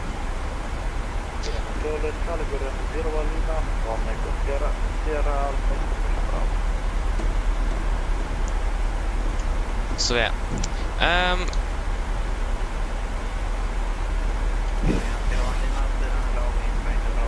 I'll just do the PA and so on first. Drag required disregard. We're landing 10. About 30 minutes. Mine damer og herrer, dette er litt av det her frem fra cockpiten. Så det er kanskje faktisk så nå blir det skåret ned til Oslo Gardermoen, og vi er forventet land om rundt ca. 30 minutter. Her i Oslo ser det ganske så ok ut. Akkurat nå så har vi litt grann vind kommende fra nordøst. Det er også noe vindkast. Det er 18 grader og ser ut som det er fortsatt fint og skyfri, nesten skyfri. Ellers, vi har overtatt veldig fin flytur med Norwegian i dag. Vi takker for å ha oss, og vi har bestemt faktisk neste flytur. Ladies and gentlemen, this is a quick update from the flight deck. As we have noticed, we have gone over descended down to Oslo Gardermoen, and we are expecting to land in approximately 30 minutes. The weather in Oslo is looking quite okay. We do have a little bit wind coming from the northeast with some gusts as well. Other than that, 18 degrees, and it seems like it's almost going to be clear skies. Otherwise, hope that you enjoy this flight with Norwegian today. We thank you for choosing us, and we hope to see you again on the next flight. Thank you.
Okay, nice.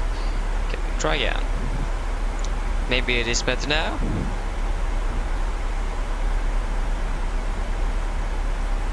And we still have this thing going on here. And in general, it doesn't look quite good. If you look at this, it doesn't look good. I'm not quite sure why. If you take times 4, oh yeah, that looks even more interesting. So yeah, that's why I haven't used lossless scaling in a little while.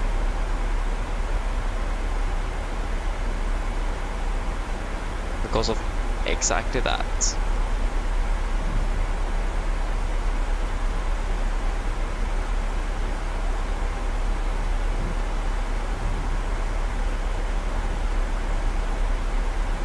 So I probably need to just look at it a little bit.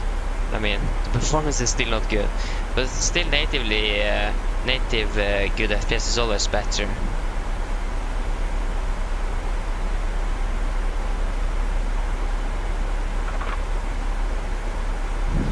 So yeah.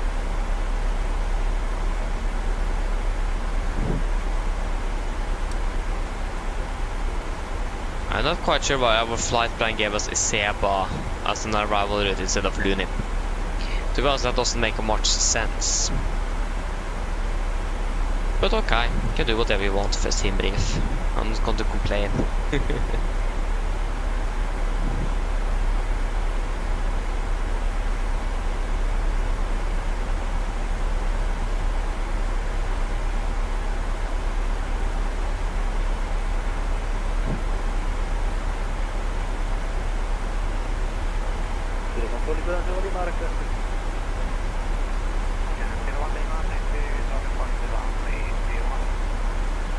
I'd actually only go 5.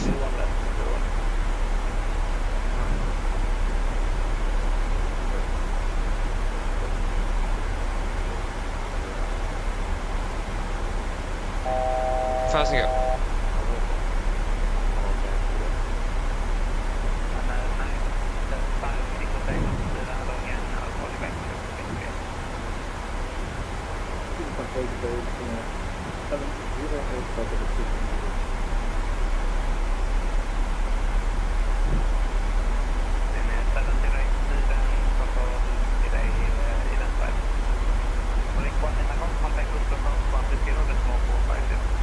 One to 0450 Nordic, one Lima Golf, ha det bra.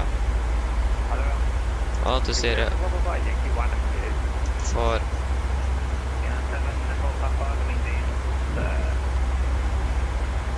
Oslo approach, god ettermiddag, Nordic, one Lima Golf, at flight level 220.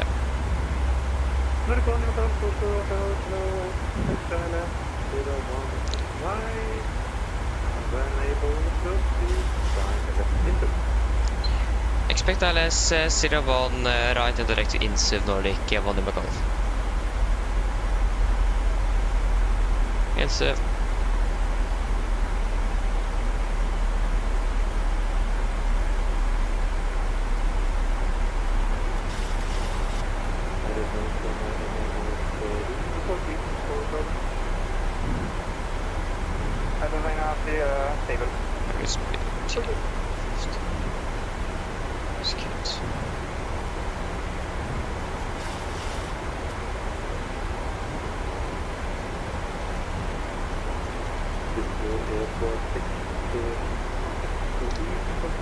I need to request for the descent.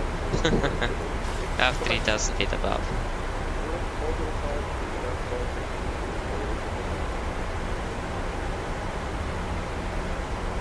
Nordic, one Lima Golf requesting further descent.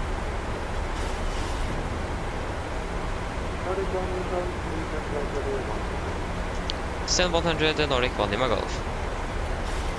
100 altitude fence.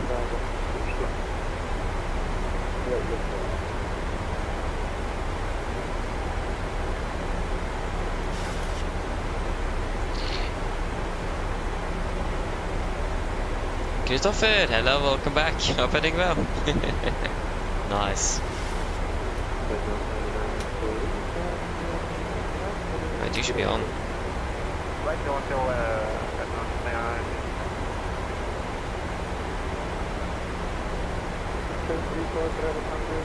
Cabin crew, prepare the cabin for landing.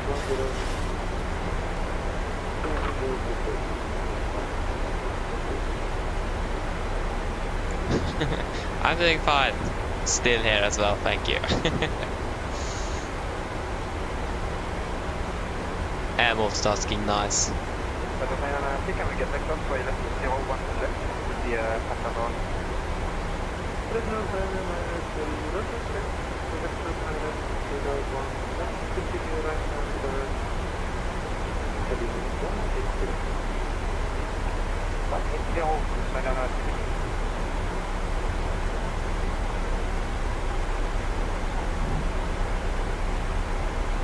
A little bit high, but yeah, nothing to be worried about.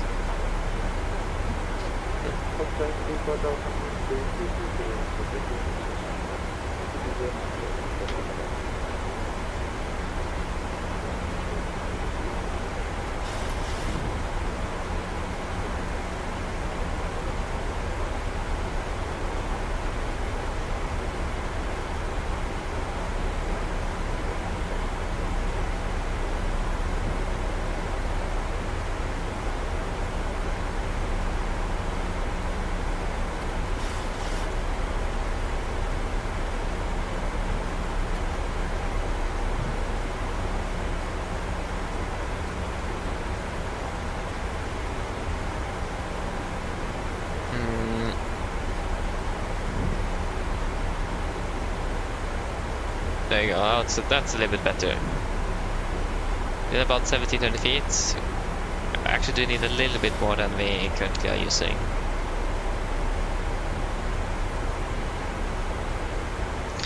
Nikolai. Left by 10 degrees, 1 Lima Golf. Okay. Left by 10 degrees, so 276.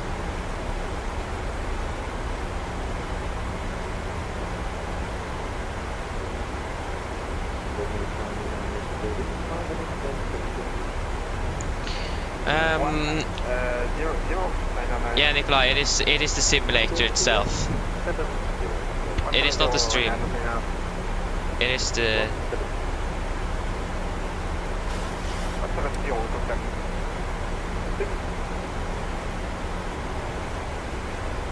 So it is the PC. Or something. I'm not quite sure why it is so bad. That had been a huge issue before.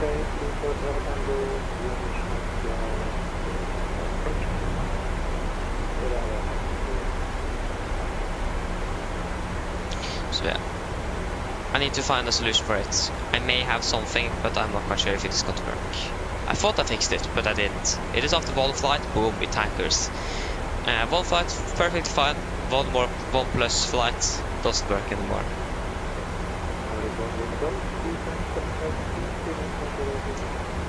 Send 7000 feet, QNH 1026, Nordic 1 Lima Golf. 7000 set, QNH 1026. That doesn't help us at all. 1026. Firm. Yeah. Yeah, so speed brakes. Need 1800 feet, so vertical speed 1800 feet.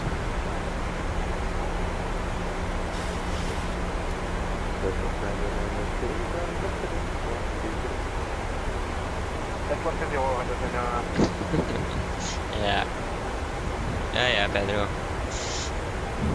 I mean, it is like almost when I have my old computer as well, this lag here. But I think actually this is still a little bit better than my old computer. It was quite bad with my old one. But it's like on the same level now. That isn't good. But yeah, I understand how we feel, or how we have it when you are flying. 20 knots, Nordic 1 Lima Golf.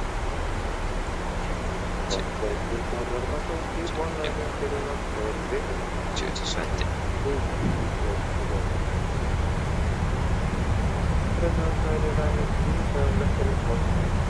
Oh, okay, I understand, Christoph. Yeah, that's quite unfortunate.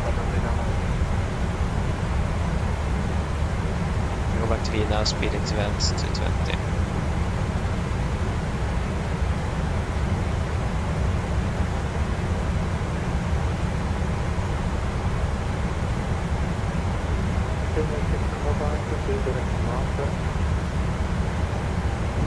Okay, just have the speed brake extended. Hello. Hello. Hi, Captain. The cabin is secured for landing. Thank you, kommer vara ready. No problem.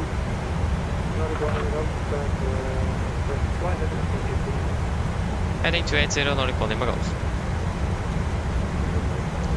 280.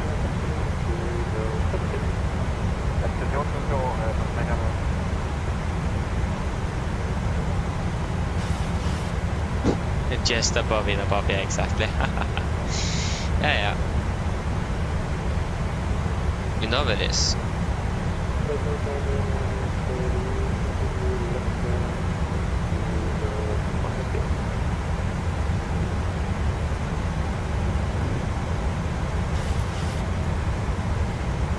I currently descending quicker than we.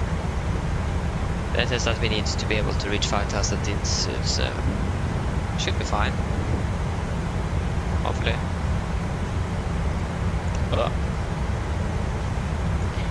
Maybe I even need to reinstall my computer again. That would have been bad.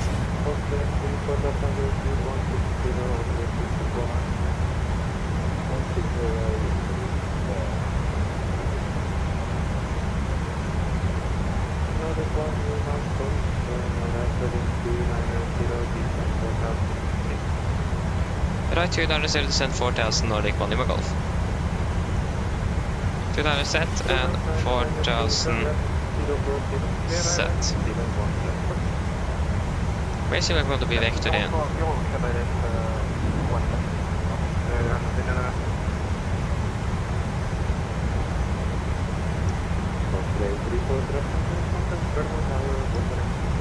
We are passing flight level 100. Approach checklist. All meters, we're passing through flight level 907. Now, plus minus 0, approach checklist complete.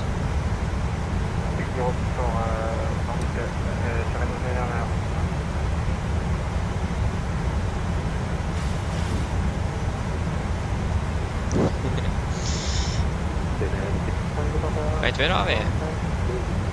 Ah, we are here. How long does we landed on 0 volts? Boy.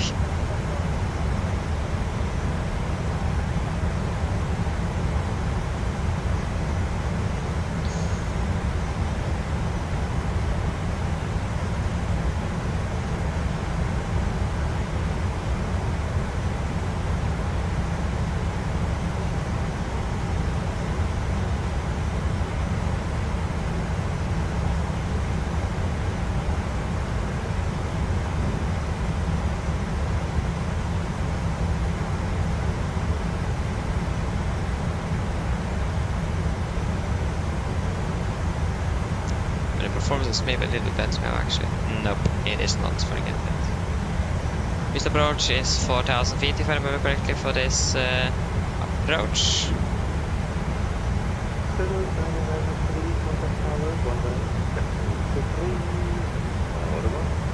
Yeah, what else? Okay, the performance is actually really bad.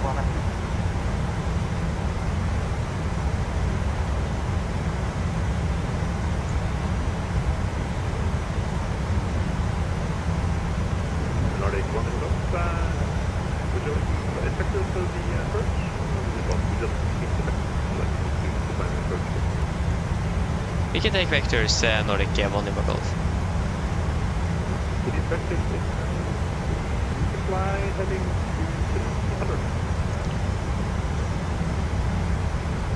Confirm heading 230 for 1 Lima Golf.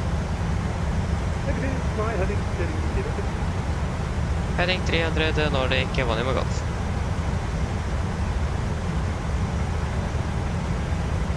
I said heading 230 there.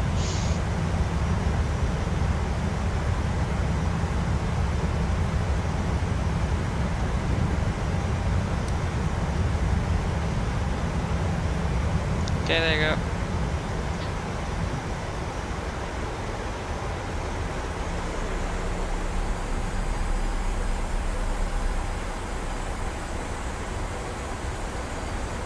You can go back, you can actually go to level change. Level change.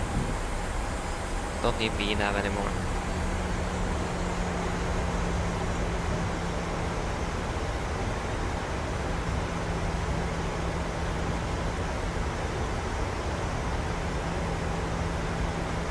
Laps 5, speed checked.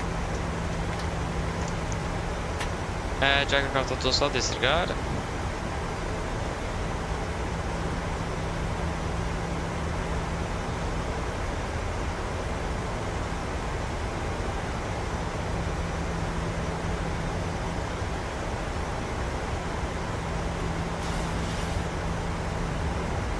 Speed 200.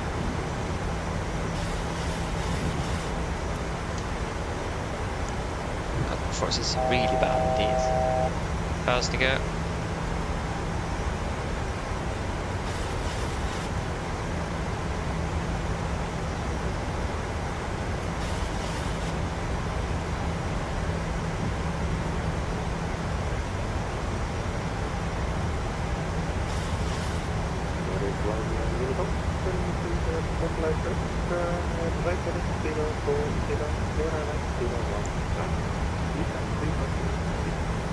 Right, 040, clear LS, 090, descent 3000, Nordic 1 Lima Golf. Why is the performance so bad? Speed 190, 1 Lima Golf.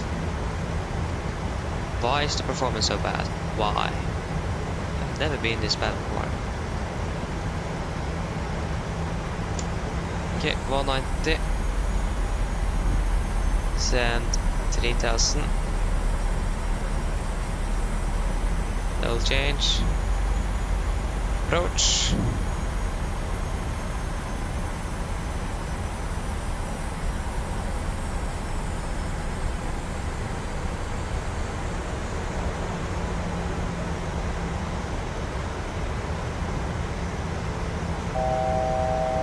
Fast to go.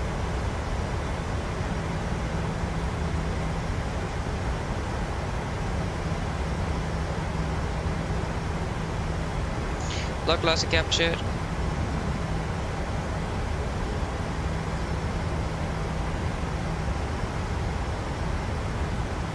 Can set tower of 180.3 on standby.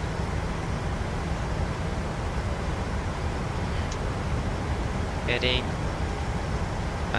0-2 degrees.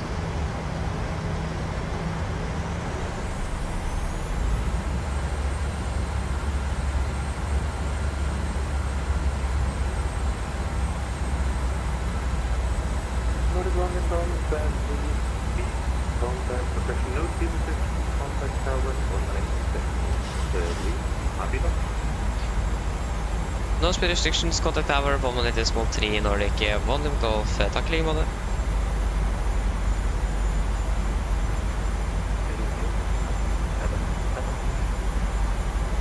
November, Victor, Sector.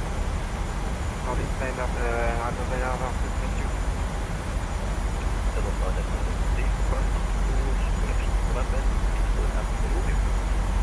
Yes, sorry. November, Victor, Romeo, 1077, Nordic Mail.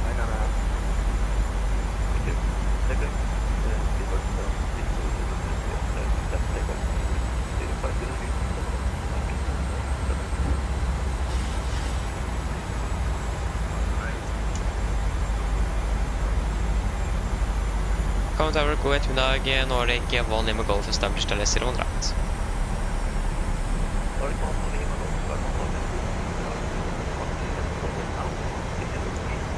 Continue approach, volume Golf. 180. Get out. Flaps 15, speed checked.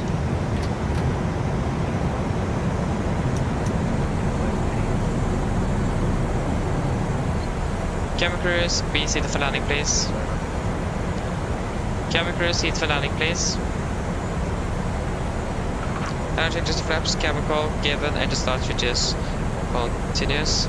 Speed brakes out, letting down, flaps holding 15.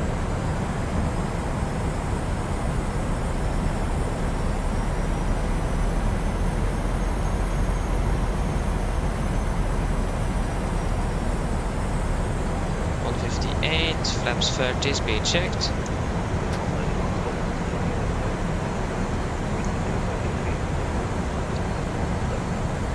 Red land 0 right, Nordic volume Golf. Okay, land checklist, flaps 30 plan, 30 green, land check split, approaching 1000, stabilized, cleared land. Approach.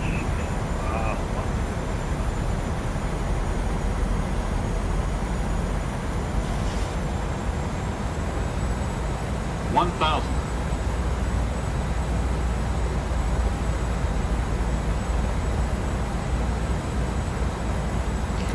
Disconnected.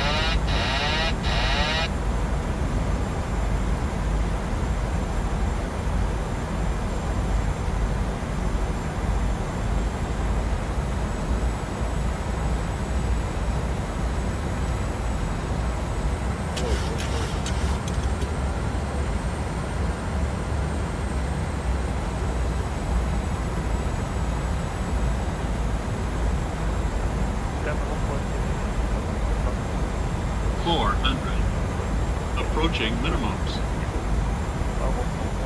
300, 200 minimums. Continue. 100.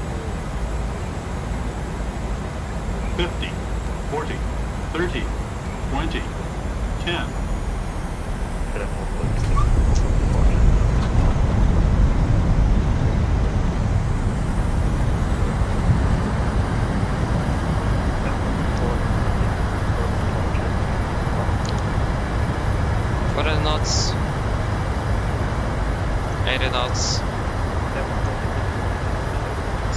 out. There you go, guys. Welcome to Oslo. Yeah, that wasn't the most... I mean, that, to be fair, for the conditions, that was a quite nice landing. Because of the performance issues we currently have. I definitely need to look into this. So interesting. Yeah. We'll find a solution for this.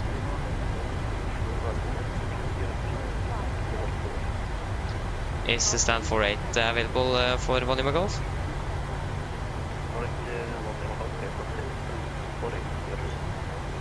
For 8 var Juliet, Volume Golf. Takk skal du ha.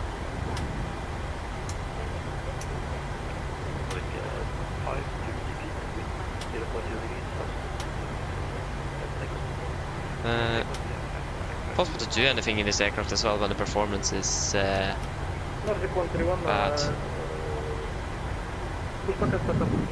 Again, I think I may need to reinstall my PC. I really hope I don't need to, but I think that's only if this other thing doesn't work. Start 48.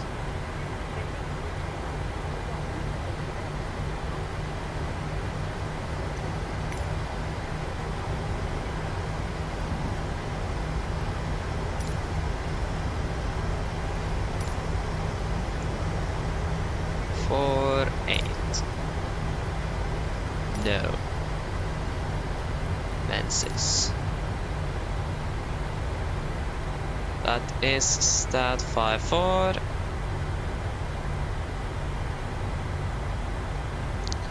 52. 5/48 should be the next one though.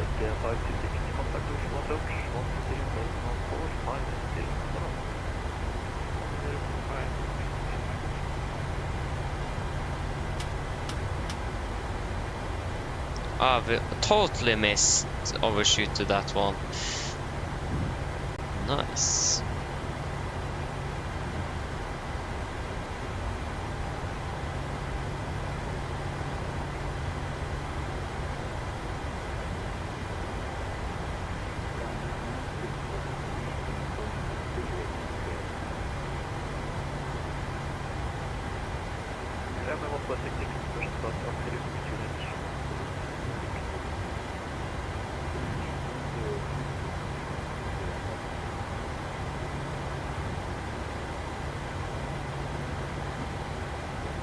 Yeah, I know that was too far. I know.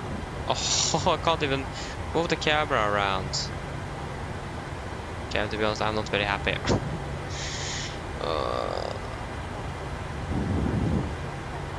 Again, I still don't know what this issue suddenly just appeared from nowhere.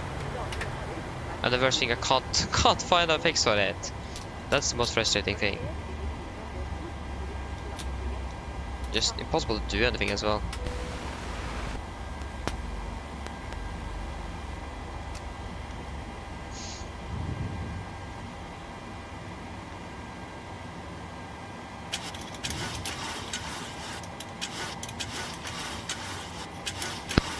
Roll torstai kohti.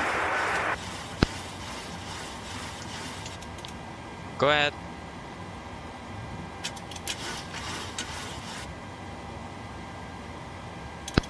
Hi Captain, microphone check please. Read you loud and clear. Roger. OK Captain, drone cover is available. Stand by, DLL start getting you uploaded in a couple of minutes. Roger. Roger. OK Captain, drone cover is available. I said Roger. Stand by, DLL start getting you uploaded in a couple of minutes. Roger. Camera crew can begin deboarding once the jetway is attached.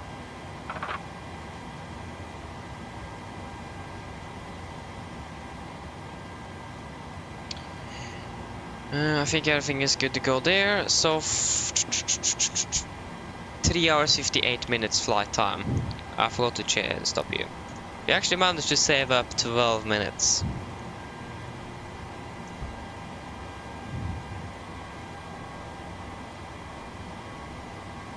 Passengers deboarding started. Goodbye.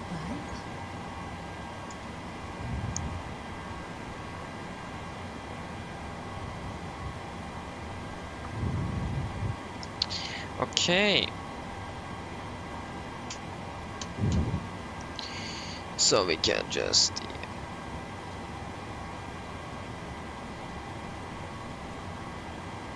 Yeah, that was a great landing, 1.11 Gs, yeah. So, shutdown checklist. Fuel pumps off, probe heat off, hydro pulse set, flaps up, no light, parking brake is set, engine start loose, cut off, weathered off, and technical complete. Shutdown checklist is completed. Okay, yeah, everyone, yeah, the FPS is crazy indeed. I'm not quite sure what's happening. To be honest, nothing of this makes sense. It has been really bad lately. So I need to see if I can fix it. If not, I may need to try to reinstall my computer, and if that doesn't help, I'm clueless. So yeah. He put a procedure, yeah, but you were definitely the first one to say that. So yeah. The thing now is I'm going to end it now. There's no point in waiting anything. It is a crew change and everything.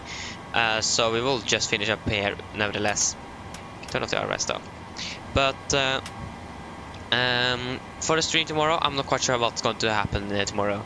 I need to find a solution for this before I'm going to fly tomorrow. If I can't find anything, I'm probably going to use the day tomorrow to find it. So either it's going to be a morning stream like it was today, maybe a little bit later in the morning, but it's not going to be in the evening, afternoon, because I don't have time for that probably. Other than that, I don't know yet, but just wait and see if it's going to be tomorrow or something like that. We'll just wait. I can't guarantee anything with the issues we have here now. Tried it through most of the week when I'm available. I haven't been able to look at it as much as I did want to do.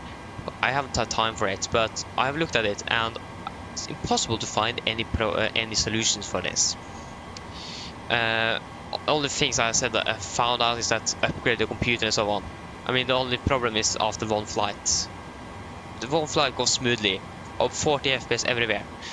And then the second and third flight and fourth and fifth and sixth and seventh and so on doesn't work anymore.